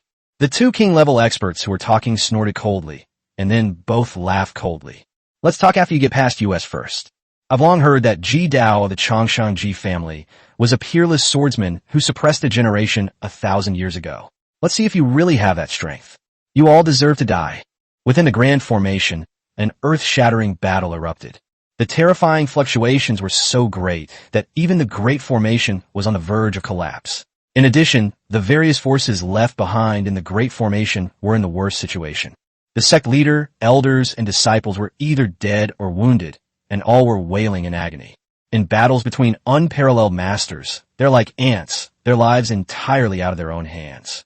The cultivation levels of Destiny Wheel, Divine Connection, Enlightenment, and Ascension would likely make someone a powerful figure in the outside world. However, in the eyes of King Realm experts, especially those from longevity families and immortal holy lands, they were truly like ants, easily destroyed with a wave of their hand. Gu Chengda and Ji Ryu escaped the Great Formation. In reality, there's no need to escape. Whenever Gu Chengda faces mortal danger, his protectors can be killed by these people with a wave of their hands. However, the protective path is not a trump card, but only a precaution. If the protectors have to intervene in everything, even the most terrifying prodigies and the most talented geniuses will not be able to grow up. Even if one eventually achieves profound cultivation, one is nothing more than a decorative vase. Brother Chengda, that guy we were talking about before, has been following us. Ji Ryu said to Gu Chengda, gesturing behind him. Yes, I've found it. Gu Chengda nodded and then stopped, as did Ji Ryu. Yichen already knew that following Gu Chengda and Ji Ryu out of the formation, how could he not be detected by the two of them?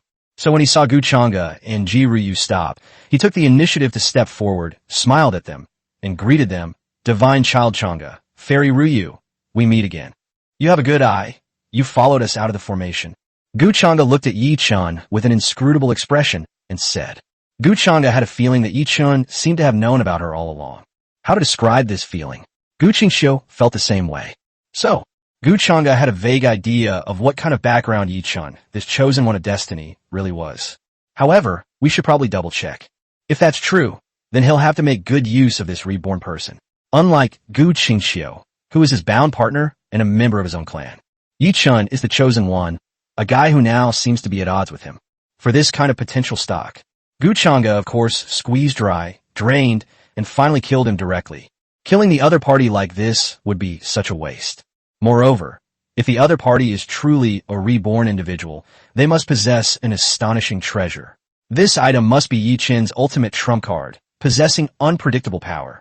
If we really want to kill them, we must be fully prepared to leave them with nowhere to go, but to wait for their death. Yichen felt uneasy under Gu Chengda's gaze, as if all his secrets had been seen through.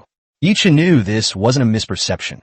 He guessed that Gu Chengda was secretly using her double pupils to observe him. Suppressing his unease, he smiled and said, I already knew that the Divine Son Chengda and Fairy Ryu were extraordinary. In dangerous situations, of course, I have to follow you to survive.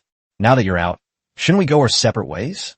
Gu Chengda showed no respect to Yichen and directly ordered him to leave. Upon hearing this, Yichen's smile froze. Ji Ryu, standing to the side, remained unmoved, supporting all of Gu Chengda's decisions. In particular, driving away Yichen, who clearly had ill intentions, was the most correct choice. This Yichen's mind raced. How could he possibly perform if he wasn't with Ji Ryu? Damn it. Why did Gu Chengda have to be here of all people? Yichen finally came up with an explanation, a trace of lingering fear appearing on his face as he said, Divine Child Chengda, we are all refugees now. Those who attacked us just now were obviously after Fairy Ryu, and they might have their eyes on you too.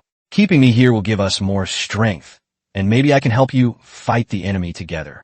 Sorry, I don't need it.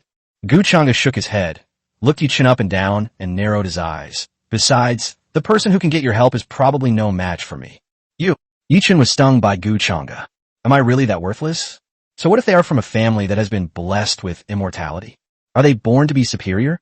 He's a reborn being, and he possesses the rebirth stone, a priceless treasure. Just give me time. Yichen's breathing quickened, and his eyes became bloodshot. He would fight Gu Chengda later, and it wouldn't matter if he revealed some of his trump cards. He was going to vent his anger properly. However, just as Yichen was about to make a move, suddenly a light, flirtatious voice came from the side, accompanied by an aura of dominance. Oh, the elder said that the goddess of the Ji family escaped. I thought you had already run away. I didn't expect you didn't run away. Instead, you're chatting here. They're like flowers in a greenhouse, completely unaware of any sense of crisis. This was accompanied by a light, flirtatious voice. The next moment, a tall, slender figure appeared, with black horns on his head, scarlet eyes, and an aura of domineering evil emanating from him. He resembled a red-eyed dragon man. The son of Yazi. Li Ya, second tone, Xian. Xian stepped forward, speaking as he stared intently at Ji Ruyu, his eyes filled with greed. Chapter 80. Xian was crushed to the point of disbelief. Feeling uncomfortable under Xian's gaze, Ji Ruyu eventually hid behind Gu Chang'e, staring at him with disgust. When Yi Chun saw Xian appear, he was both surprised and angry. The surprise was that Xian appeared. In my past life, Ji Ruyu should have been fleeing for her life at this time. Being angry is, in this life, there is an extra Gu Chang'e, and judging from the aura that Gu Chang'e has shown before, she may not be inferior to Xian. Moreover, he was very displeased with the way Xian looked at Ji Ruyu. Ji Ruyu was Yi Chen's chosen one. Are you the young master that the assassins mentioned? Gu Chang'e looked Xian up and down, raising an eyebrow as she asked. That's right, who are you? Why are you following Ji Ruyu? Upon hearing this, Xian withdrew his gaze from Ji Ruyu and instead looked at Gu Chang'e, raising his eyebrows slightly. Judging from Gu Chang'e's demeanor, one can tell that he, like Ji Ruyu, is an extraordinary person. He might even be a prodigy of the Ji family. Thinking of this, Xian looked at Gu Chang'e curiously and asked, Could you be Ji Hao Yue? No. Gu Chang'e shook her head and replied with a smile. I am Gu Chang'e. Gu Chang'e. Xian repeated the 3 words, feeling a vague sense of familiarity.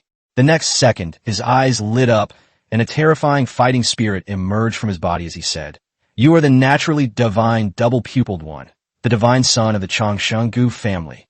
Gu Chang'e? Gu Chang'e nodded. When Xian saw Gu Chang'e nod to confirm his identity, the wicked smile on his face deepened. Good, good, good. I've long heard of the power of the ancient double pupils, but I've never had the chance to witness it. This time, I never expected that not only could I capture the goddess of the Ji family's yin-yang divine body, but I could also defeat a double pupil prodigy. Once this news gets out, my name will surely resound throughout all races. Gu Chang'e looked at Xian, who exuded a strong sense of adolescent delusions, and her lips twitched almost imperceptibly. This person is really confident. However, Gu Chang'e was also a little curious about Xian. In Ji Ruyu's recent fortune-telling, it seemed that Xian's clan was a pure-blooded, ferocious beast force. She wondered what kind of force it was. Who are you? Gu Chang'e asked Xian in return. Xian didn't reveal his name directly. Although he spoke sternly, he was still wary of Gu Chang'e. After all, the other party is the divine son of an immortal family. He might possess some extraordinary treasure that can save his life. If Gu Chang'e were to spread this news back, it wouldn't be good for his clan's strength. Xian sneered.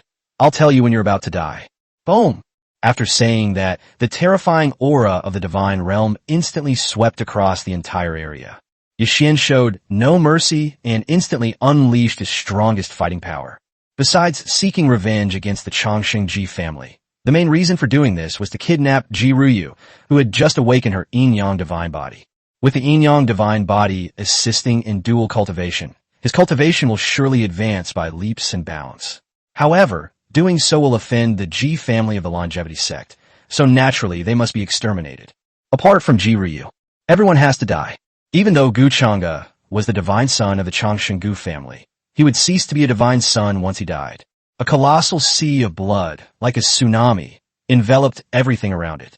Gu Chang'e, Ji Ruyu, and Yi Chun were like a small boat in this sea of blood, about to be swallowed up by the crimson waves at any moment. Boom! The sound of the waves was deafening. The next moment, Xian stood atop a sea of blood tens of feet high, his feet surrounded by mountains of corpses and a sea of blood. The intense killing intent almost froze the void itself. Kill! Xian unleashed a strange phenomenon, conjuring a blood-red hand several meters long that resembled a mountain of corpses and a sea of blood, which swept towards Gu Chang'e alone. Upon seeing this, Ji Ruyu was about to step forward and join Gu Chang'e in the battle. However, Gu Chang'e pressed Ji Ruyu behind him. He stepped forward, his back to Ji Ruyu, and laughed. You don't need to lift a finger. This guy is even a bit weaker than your cousin Hao Yue. Roar! A deafening roar shook the heavens and the earth. The next moment, Gu Chang'e unleashed a punch. The terrifying physical power erupted, and the power of blood and chi soared into the sky. At this moment, Gu Chengda seemed to transform into an ancient giant elephant, unleashing a punch that instantly shattered the bloody hand that Yuxian had struck out with terrifying force. When Yuxian saw this, his blood-red eyes widened, and the arrogant expression on his face instantly froze. What? Yawan roared in disbelief. He's going all out now. How could Gu Chengda possibly break through his defenses so easily? How could that be? He was the peerless prodigy of the Yazi clan, the pure-blooded son of the Yazi, yet his attack was so easily neutralized by Gu Chengda. In the past, even a rogue cultivator at the 9th level of the divine realm would cough up blood and fly backward with this move. Not bad. With a single punch, Gu Chengda shattered the blood hand and looked at Yuxian standing on a sea of blood, saying, "You don't need to tell me who you are. I could tell from your attack that you're from the Z clan, right? They say the Yazi clan is vengeful and will never forget a grudge." Looks like he really lives up to his reputation. He really is vengeful. It seems that the Chongqing Ji family has a great deal of enmity with your Yazi clan. But I never expected you would actually try to kidnap the goddess of the Ji family. Yuxian snapped out of his shock and looked at Gu Chengda with a grim expression. Aren't you double pupils? Why do you possess such terrifying physical strength? Who told you that people with double pupils can't cultivate their physical body? Gu Chengda glanced at Yuxian, his eyes revealing double pupils, and the next moment his body radiated bursts of immortal light, his Taoist voice deafening. As if a deity were descending upon him, he walked step by step into the sky above the sea of blood, standing in opposition to Yuxian. But you said you couldn't let me stay. Then I can't let you stay even more. Since the other party had decided to kill, Gu Chengda had no intention of holding back. Rather, it's more accurate to say, he never intended for the other person to leave alive. A prodigy from another race. They deserve to die. Haha, your physical strength is indeed beyond my expectations. But do you think you can capture me with just your physical strength and double pupils? You're really something. Yuxian still wanted to mock Gu Chengda. However, Gu Chengda didn't give him a chance at all. Great void technique cast. In an instant, Gu Chengda had already arrived beside Yuxian. Gu Chengda's sudden appearance startled Yuxian, who immediately stepped back, but the next second he felt a hand grab his neck. Wrong. They really were caught off guard. A large purple hand gripped his neck tightly. Why do you feel it's impossible? Who gave you the courage to think that way? Gu Chengda's double pupils were as still as a deep sea, as calm as an ancient well, making Yuxian's hair stand on end. But Yuxian snapped back to his senses in an instant and roared, "Gu Chengda, how dare you humiliate me? Open the gates." Chapter 81 Sepressing Yasuan. Yuxian slapped the large purple hand that was gripping his neck. Bang! A transparent aura spread out, revealing the immense power that had erupted from it. Click! The purple handprint instantly shattered into countless fragments and dissipated. Taking advantage of this opportunity, Yuxian leaped and directly increased the distance between himself and Gu Chengda. Gu Chengda did not continue to make a move, but instead put his hands behind his back and looked indifferently at Yuxian, who had distanced himself from him. Seeing Gu Chengda's imposing appearance from behind, Ji Ruyu's big eyes were filled with admiration. Ji Ruyu felt that Yuxian was not much weaker than her brother Ji Haoyue, but he was instantly suppressed when facing Gu Chengda. Whether it's speed, temperament, or imposing presence, Yixuandu was instantly defeated. So handsome. Ji Ryu was happy, but Yi Chen's face darkened. Looking at Gu Chengda showing off and Ji Ruyu's overjoyed expression, Yi Chen couldn't help but grit his teeth. Damn it. Why did you have to show off? If you have the ability to defeat him, why don't you just kill him? With your abilities, you must not be afraid of the Yazi clan's reckoning. Yi Chen couldn't wait for Gu Chengda to kill Yuxian. In that case, the Yazi clan will definitely seek out the Chongqing Ji family, and the Chongqing Gu family will settle scores. This can be considered a major enemy of the Chongqing Gu family tree. The enemy of my enemy is my friend. However, Yi Chen noticed that Gu Chengda was confronting Yuxian and Ji Ryu was all alone. He felt that now was the perfect opportunity for him to make his move. This thought, Yi Chen's eyes lit up, and he immediately looked at Ji Ryu, transmitting his voice and saying, "Fairy Ryu, the divine son Chang'e is currently fighting an enemy, and there may be other enemies around. I have a natural sense that I can sense that there is still danger lurking around. If this continues, if you encounter danger, Fairy Ryu, it may distract the divine son Chang'e. Why don't you tell the divine son Chang'e that we should retreat first, and he can follow later?" Ji Ryu was focused on watching Gu Chengda fight when she heard the voice beside her. She frowned and looked at Yi Chen. Based on Yi Qin's impressions and the words he spoke, Ji Ruyu immediately added him to her mental blacklist. My brother Chengda is fighting a powerful enemy to protect me. This guy actually wants me to abandon brother Chengda and run away first? You are a treacherous and despicable person. Don't assume others are like you, okay? This person is truly disgusting. Ji Ruyu inwardly complained, completely ignoring Yi Qin's telepathic message, and still nervously looked at Gu Chengda. When Yi Qin saw that Ji Ruyu looked over after he sent a telepathic message, he was overjoyed. If Ji Ruyu were to travel with me. However, before Yi Qin could even imagine what would happen next, Ji Ruyu withdrew her gaze. And as she did so, Yi Qin wondered if it was just his imagination, but he sensed a hint of killing intent in her eyes. She looked at him as if he were a dead man. Jade Fairy, did you hear that? Yi Qin suppressed the strange feeling in his heart and continued to question Ji Ruyu. Pity.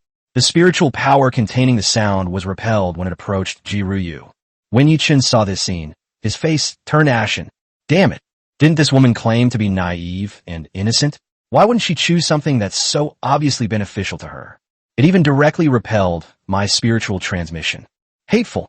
While Yi Qin was transmitting his voice to Ji Ruyu, Gu Chengda, whose control over the spiritual energy of heaven and earth had reached an extremely terrifying level, subtly raised the corners of his mouth, glanced at Yi Qin, and then looked away. Opposite to Gu Chengda, Yi Qin thought about how he had been momentarily distracted when facing Gu Chengda's pressure, and his chest burned with rage. Good. As expected of someone born with double pupils and possessing the void scripture of the longevity Gu family, I have truly experienced the void technique. He saw through my weakness in an instant and unexpectedly stood in front of me to humiliate me. This grudge, I'll report it right now. Yi Qin knew that what he had just witnessed had cast a shadow over his heart, and it was very likely that it would develop into a demon in his heart. Therefore, Yi Qin sought revenge on the spot, wanting to clear away this shadow. Just because he's a year or two older than me and has some talent, does he think he's invincible among the younger generation in the 3,000 Dao domains just because he broke through to the divine realm? Revenge. It also depends on whether you have the ability. Gu Chengda's double pupils became visible, and the next moment, dense void fluctuations appeared around his body. With a wave of his hand, a large purple handprint instantly emerged from the void, reaching out towards Yi Qin. As Yi Qin gazed at the massive void handprint descending upon him, he roared, and a blood-red barrier immediately appeared above his head. The giant handprint landed on the blood sea barrier, immediately unleashing a series of towering waves, and terrifying waves of blood-red energy spread outwards. A bit of talent? Huh, you really dare to say that. I see your cultivation is only at the 6th level of the life wheel realm. What makes you think you can fight me, a transcendent realm expert? Blood sea true form. Boom! Yi Qin waved his hand to shake off the massive void handprint that Gu Chengda was pressing down on. He then formed a profound hand seal, and with a series of terrifying Dao patterns spreading across the sea of blood, a 100-foot-tall, blood-red giant instantly stood behind him. Yi Qin had already unleashed his innate divine power, using extraordinary phenomena to create a blood body, and every move he made contained terrifying power that shook the heavens and the earth. Boom! The 100-foot-tall crimson giant stomped on the ground, instantly crushing a section of land. Clench your fist and unleash a powerful punch. The giant, hundreds of feet tall, leaned down, creating an oppressive atmosphere that was almost suffocating. Faced with such a terrifying attack, Gu Chengda merely raised her eyes slightly and arrived in front of Yi Qin in a single step. Get out of my way! Yi Qin was not surprised to see Gu Chengda use the Great Void technique to arrive in front of him. He condensed the power of the blood sea into a blood fist and blasted it out, trying to knock Gu Chengda out and into the attack range of the blood sea giant. Oh! Gu Chengda chuckled, raised his fist, and the giant elephant particles roared as he unleashed his punch. Thump! A terrifying aura of blood instantly enveloped Gu Chengda and Yi Qin. It was at this very moment. The blood-red giant that Yi Qin had condensed transformed directly into streams of blood-red torrents, surging into the area where Gu Chengda and Yi Qin were, forming a space that resembled being enveloped in blood. Brother Chengda! Ji Ruyu exclaimed in surprise upon seeing this scene. Yi Qin was overjoyed to see this. Alright, that's it. Kill Gu Chengda inside. Yi Qin, in your past life, you were among the top 30 on the True Dragon ranking, the 29th True Dragon Prodigy. Although Gu Chengda is 5th, he hasn't fully matured yet. You can definitely take down this guy. However, Before Jiryu's voice had even faded, the thought had just crossed Yichen's mind. Bang! The sea of blood suddenly exploded. The next moment, a figure fell from the sea of blood, crashing heavily to the ground and raising a cloud of dust. Jiryu's heart tightened at the sight, but she was stunned when she saw who had fallen. Because this person was actually Yixian? Chapter 82, the Quasi-Saint Protector of the Yazi clan.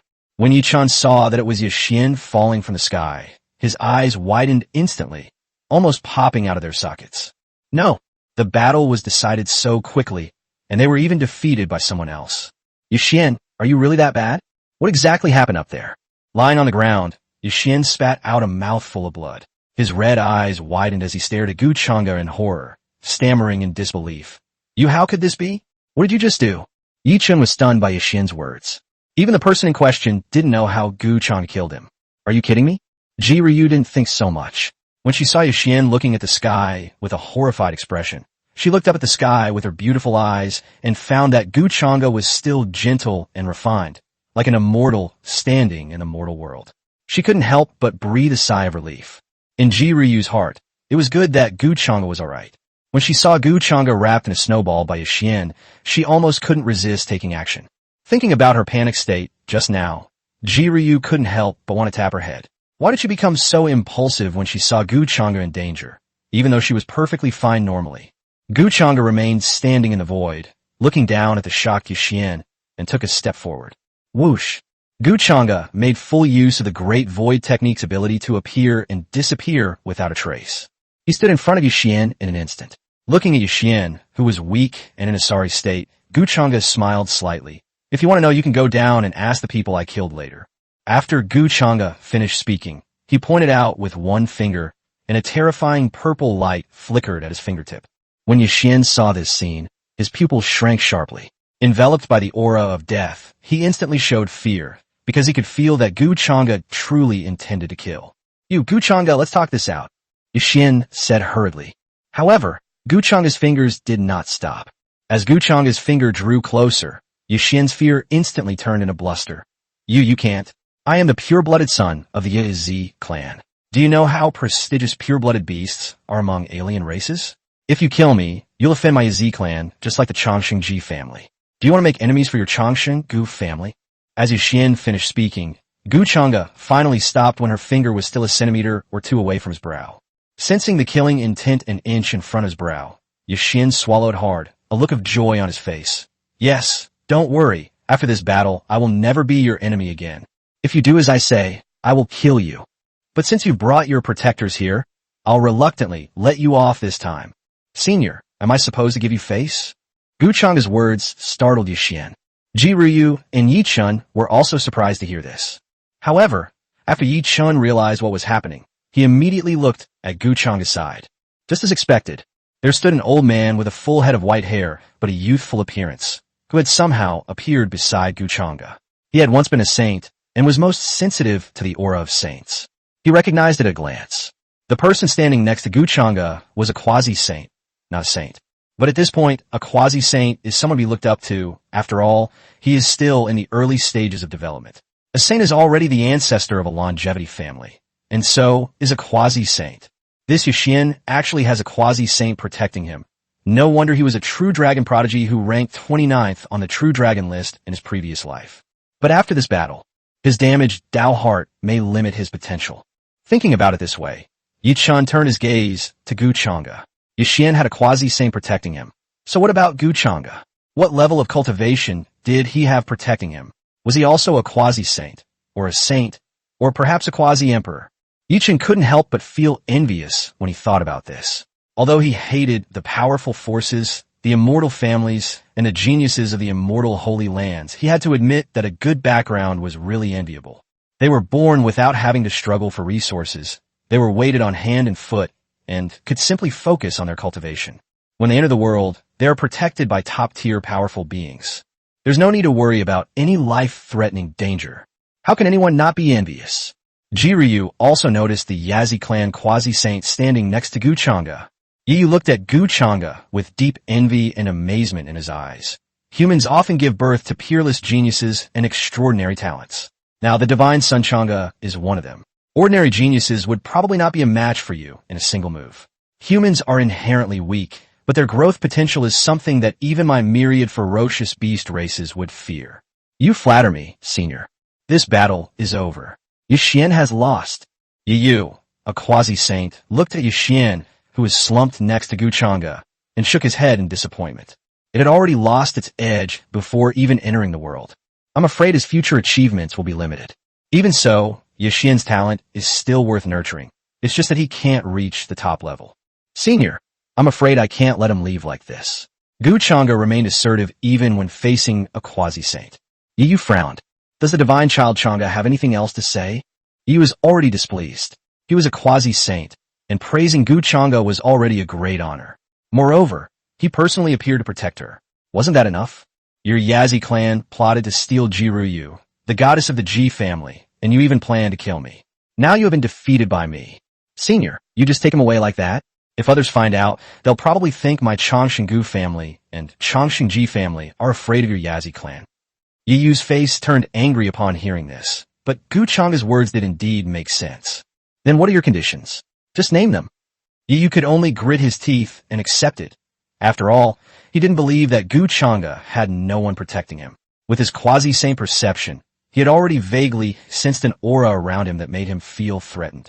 Make him swear an oath to heaven that he will bow down and make way for me in the future, and will never again lay a hand on the goddess of the Ji family. You Yazi clan are forbidden from attacking the Chongqing Ji family again. Chengda spoke calmly, but the content of his words was quite explosive. Yichen's expression was quite interesting. How can you expect a pure-blooded Yazi prodigy to bow down and make way for you? Goodness, that's insane. The Yazi clan is born to kill, is vengeful, and is incredibly arrogant. Chengda is probably going to be dealt with by this quasi-saint protector next. Haha. Jiryu was also stunned, but she was very touched. This is not only about protecting ourselves, but also about helping the Chongqing Ji family. Yu sneered. Chengda divine child, do you think the conditions you proposed are possible? Who in the 3,000 Dao domains doesn't know that my Yazi clan never submits to anyone? If we can't stand it, we'll fight each other. You're only defiant because you haven't encountered someone who makes you fear them. Do you submit or not? Chengda looked at Yixian. When Yixian saw Chengda's disdainful look, his head immediately felt like it was going to explode. But Chengda's next words froze the hot blood in Yixian's mind. If you're not convinced, I will kill you on the spot. Even if you, a quasi-saint protector, are here, it will be of no use. Chapter 83, who said they would let Yixian go? Yixian dared not speak. Yu, the quasi-saint, standing to the side, immediately turned pale. This Chengda actually threatened his own protector right in front of him. Isn't that too presumptuous? Chengda. Just as Yu was about to speak, a terrifying aura suddenly enveloped him. The awe and fear were like the might of heaven. It felt like an ancient mountain was pressing down on me. Even with his quasi-saint cultivation, when facing this aura, Yu felt as if he were looking up at the heavens, gazing at a figure whose back he could not see. There are only two possibilities in this situation. One type is a saint above the quasi-saint level, and the other type is a quasi-emperor. But regardless of which one, they're both entities that I am far from being able to contend with. They were in the wrong in this operation and couldn't claim any moral high ground. Even if they were killed, they would probably only be able to rage in a helpless manner. A bead of cold sweat appeared on Yu's forehead, and he felt a twisted, painful ache in his heart. Damn it, how did I end up with a Chengda? What about me? Chengda glanced at Yu indifferently. Seeing this, Yixian was furious, but he didn't know how to vent his anger, because there was another being watching him from the shadows. At the same time, Yu only hoped that Yixian would be shameless, soften his stance a little, and then just run away after he had a fit. But before this thought could even settle in my mind, Chengda's next move immediately made his eyes widen. It seems you're very dissatisfied. Since that's the case, don't blame me. I should have killed you anyway. Chengda waved his hand, and a giant handprint in the void grabbed Yixian's head. No! Yixian was about to speak when his head exploded. This sudden turn of events left Yu completely dumbfounded. Yichun and Jiruyu, who were standing nearby, were also completely taken aback by Chengda's sudden attack. Actually, Chengda never intended to let him go. Are you kidding me? He'd already risked his life for himself, yet he still managed to get the other person to swear an oath and run away? He did that just now only to lower the guard of this quasi-saint protector. After all, with Gu Chengda's cultivation level, it would be difficult for him to kill the person he wanted to protect under the gaze of a quasi-saint. It's very difficult. After all, no matter how talented Gu Chengda is, he is only a person with the 6th level of the life wheel realm. Good, well done. Haha, the Gu family of Changsheng. Gu Chengda will surely be targeted by the Yazi clan. Yi Chun was overjoyed to see this scene, especially when he looked at Yu, the quasi-saint protector. He hoped that Yu would kill Gu Chengda on the spot in his rage and leave him with no place to bury his body. Yu was stunned for a moment, then a surge of rage filled his chest. You're asking for death. Boom! A terrifying aura of a quasi-saint, like a true dragon awakening, caused the void to tremble and the sky to darken.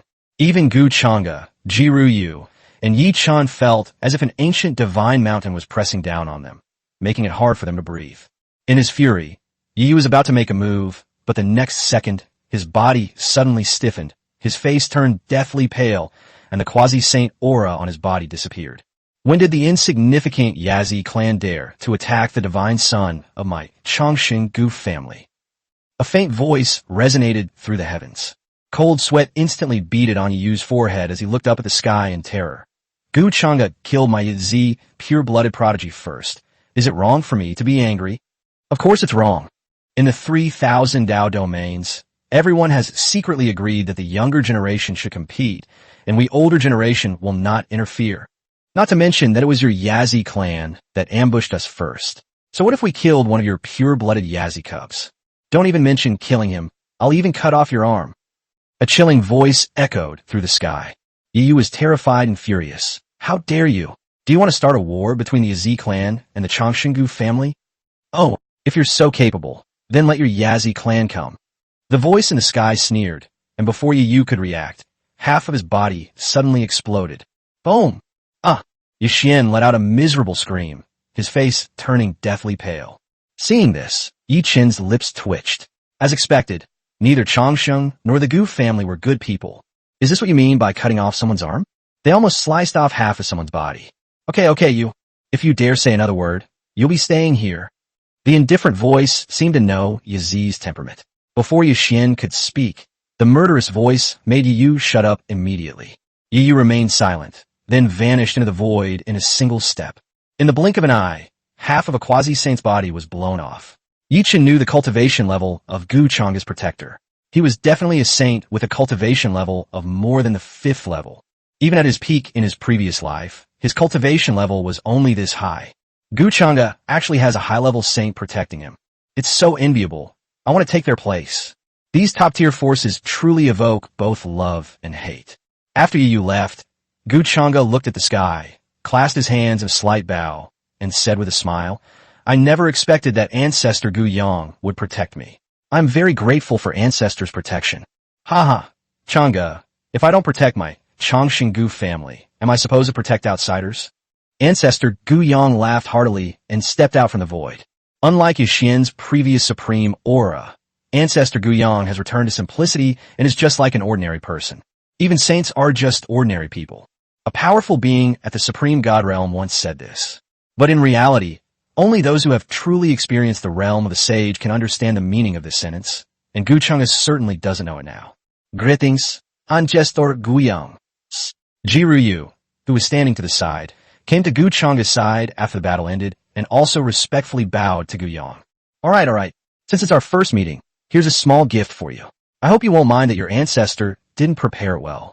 Ancestor Gu Yang looked at Jiru Yu as if she were his future daughter-in-law, and directly took out a jade pendant with yin-yang spirit fish swimming around it. This yin-yang swimming fish jade pendant is a small item that I found during my travels, and it fits you perfectly. It can autonomously transform spiritual energy into yin-yang spiritual energy, accelerating your refining speed. It can also store yin and yang spiritual energy, allowing you to fight for longer. It also has the effect of calming the nerves and protecting the body. Here you go. Gu Yang, the patriarch, handed the yin-yang swimming fish jade pendant to Jiru Yu. Seeing this, Jiru Yu looked at Gu Chengda, who nodded and smiled. Just accept it if Ancestor gives it to you. Alright.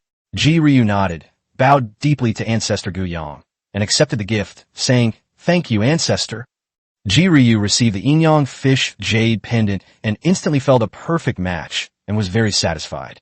After presenting the gift to Jiryu, Patriarch Guyang looked at Guchang again, his eyes slightly narrowed as he smiled and said, "I thought you would let Yuxian go, but I didn't expect you to suddenly make a move. If I let Yuxian go, the ancestor will probably be very disappointed." Guchang smiled faintly. Chapter 600 Ye Chance Shamelessness. Protagonist style, humiliation. Guyang nodded upon hearing this. Of course, my Changshingu family has never been afraid of trouble, nor will it fear any power. If you let that pure-blooded Yazi son go this time, I will doubt that I have misjudged him. But your intervention at the end was completely unexpected. Is it because you wanted to be absolutely certain that you took that action that seemed like you were going to let the other party go? After Guyang finished speaking, he looked completely certain. Really, Guyang was right. That's right. After all, the cultivation level of a quasi-saint is far beyond what Chengda can reach right now. I know that I must have protectors behind me. If the other party makes a move, the ancestor will naturally not stand idly by. And I killed him by surprise, before the other side's protector could react. For example, even the patriarch was surprised. Guchang's words made Guyang burst into laughter. Exceptional talent. Remain calm and composed in the face of adversity. Moreover, they treat their fellow clansmen with gentleness and courtesy, creating a very harmonious relationship. This is simply the best candidate to lead the Changshingu family. Sure enough, my judgment was correct. I didn't choose the Changshingu family's divine son just because of his amazing talent. There were assessments all along. All right, I won't bother you young people any longer. You should head to the Inyang cave heaven first. Guyang chuckled, then turned to look at the large formation behind him. Inside the great formation, the aura of a quasi-saint outside was earth-shattering. Ji Dao and the others had long since stopped fighting and were now focused on the development of the situation. Upon seeing Yuzhuan, the holy protector, appear, Ji Dao's expression changed, and he prepared to take out the jade talisman to summon an ancestor incarnate. However, when Guyang revealed his aura and locked onto Yu quasi-saint, Ji Dao felt relieved. At this moment, Guyang's gaze seemed to pierce through the great formation, landing directly on the three Yazi clan king-level experts surrounding Ji Dao. Not good. The three Yazi clan king-level experts felt a chill run through their bodies, as if they were being stared at by the Grim Reaper. They cried out in horror and immediately transformed into rainbow light and fled. Pity. Guyang looked at the three of them, and after a flash of profound Dao patterns in his eyes, their bodies exploded on the spot, without even a chance to utter a sound. Seeing Guyang kill three King Realm experts with a single thought, Guchang's eyes flashed. Saint-level experts are indeed terrifying. I really hope I can reach that level soon. After dealing with the three King Realm experts, Guyang's figure disappeared into the void. Ji Dao arrived at this moment. I must thank the divine child Chengda this time. Ji Dao said gratefully to Guchanga. It's all right. It's all thanks to our ancestor. Guchanga shook his head. Ji Dao exclaimed in amazement. I never expected that the divine child of Chengda would have a sage protecting him. It's truly terrifying even. Ji Dao stopped there and didn't continue. Ji Haoyue, Yu, and other peerless geniuses were merely quasi-saints protecting the Dao. After all, there are quite a few quasi-saints in various immortal families and holy lands, but the number of saints who come after them is less than a third of that of quasi-saints. Each one represents the family's heritage. The deployment of a sage to protect the Dao 24 hours a day is extremely rare throughout the history of these 3,000 Dao domains. Those who can be personally protected by a sage are either young emperors or monstrous geniuses above all others. Guchanga was clearly among them. The Changshingu family has placed a heavy bet on Guchanga. This was a family decision. I didn't expect it either. Guchanga smiled. That concludes our discussion. This battle resulted in heavy losses for the various sects that followed the Changshinji family. The Water Moon sect master was almost caught in the crossfire and died on the spot. Ji Dao summoned the disciples of various sects and said, "This is an undeserved disaster for you. After this trip to Inyang Cave Heaven is over, my Changshinji family will do its best to compensate you. Pills, divine weapons, and cultivation techniques will be provided. You don't need to come with us this time. You may leave on your own." The Water Moon sect master and the others nodded repeatedly. It would be best to get compensation and not have to deal with it. Although many people were lost, compared to the compensation from the Changshan family, the loss of a few people was completely acceptable. Those caught in the crossfire were simply unlucky. However, While the sect leaders, elders, and disciples of the various sects were happy, Yichun was not. Because his journey ended here? No. What about the Xinyu? Imagine walking with a goddess and sparks flying. At the very least, there's the opportunity to showcase one's masculinity and broaden one's horizons. Everything is gone. Gu Chengda, it's all Gu Chengda. Yichun was numb. His gaze, which had initially been filled with anger and shame, had now turned into resentment and malice. Yichun knew clearly that Gu Chengda was like his nightmare. Wherever he went, Gu Chengda's appearance would inevitably bring him bad luck. Even so, Yichun can only endure it for now. Otherwise, he might anger Gu Chengda and die without a burial place. Chengda Divine Child, Ryu Fairy, I possess the divine power to explore supreme treasures, which can help you too find the inheritance more quickly in the Yin-Yang Grotto. Yichun dared to recommend himself. Yichun shamelessly spoke up. From initially urging Ji Ryu to run away with him, to now seeing that she couldn't keep up, he shamelessly started recommending himself. This made Gu Chengda look at Yichun with new respect. Goodness, you really have no shame. Upon hearing that Yichun had actually introduced him to Gu Chengda and Ji Ryu, and that he possessed such a rare treasure-hunting ability, the Water Moon Sect Master was overjoyed. This apprentice I took on halfway through my career is really outstanding. No need, Gu Chengda said indifferently, glancing at Yichun. Yichun didn't expect Gu Chengda to refuse so decisively. Joke. He didn't decisively let his colleagues covet his woman. Only an idiot would do that. Fairy Ryu. Yichun looked at Ji Ryu, his eyes filled with anticipation, hoping that Ji Ryu would agree. I'll listen to Brother Chengda. Ji Ryu glanced at Yichun and answered indifferently. Yichun panicked immediately. Was there no chance left? I really do possess a heaven-defying treasure-hunting technique, yes. The Water Moon Sect Master, who was standing to the side, was quite pleased to see Yichun introduce him at the beginning. But when he saw Yichun shamelessly clinging to Gu Chengda and Ji Ryu, his face darkened. Damn it! Even the most important people have clearly refused, yet you still shamelessly offend them, as if they have no temper at all? If either of these two powerful figures were to become angry, they could easily send a quasi-saint to wipe out the Shui West sect. Yichun hadn't noticed that the Water Moon Sect Master and the Water Moon Sect disciples' faces were getting darker and darker. Just as he was about to show off his magic techniques, the other sect elders and disciples finally couldn't help but complain. Where did this country bumpkin come from? How dare he offend two distinguished guests? Is he out of his mind? Quickly, whose disciple is this? Drag him away. Don't let him embarrass us. The remaining 4 sects and 2 clans can't afford to lose face like this. Chapter 85 I Will Kill You, Gu Chengda. Upon hearing the surrounding noises, the Water Moon Sect Master's face darkened even further. However, considering that Yichun's talent was comparable to that of some powerful Taoists, and that he also knew origin techniques, he still stepped forward. You unfilial disciple, since this young master and Miss G do not want to take you along, why don't you know when to back down? Come back quickly. The Water Moon Sect Master came to Yichun's side and berated him harshly. Then, looking at Gu Chengda and Ji Ryu, his expression instantly turned into a smile.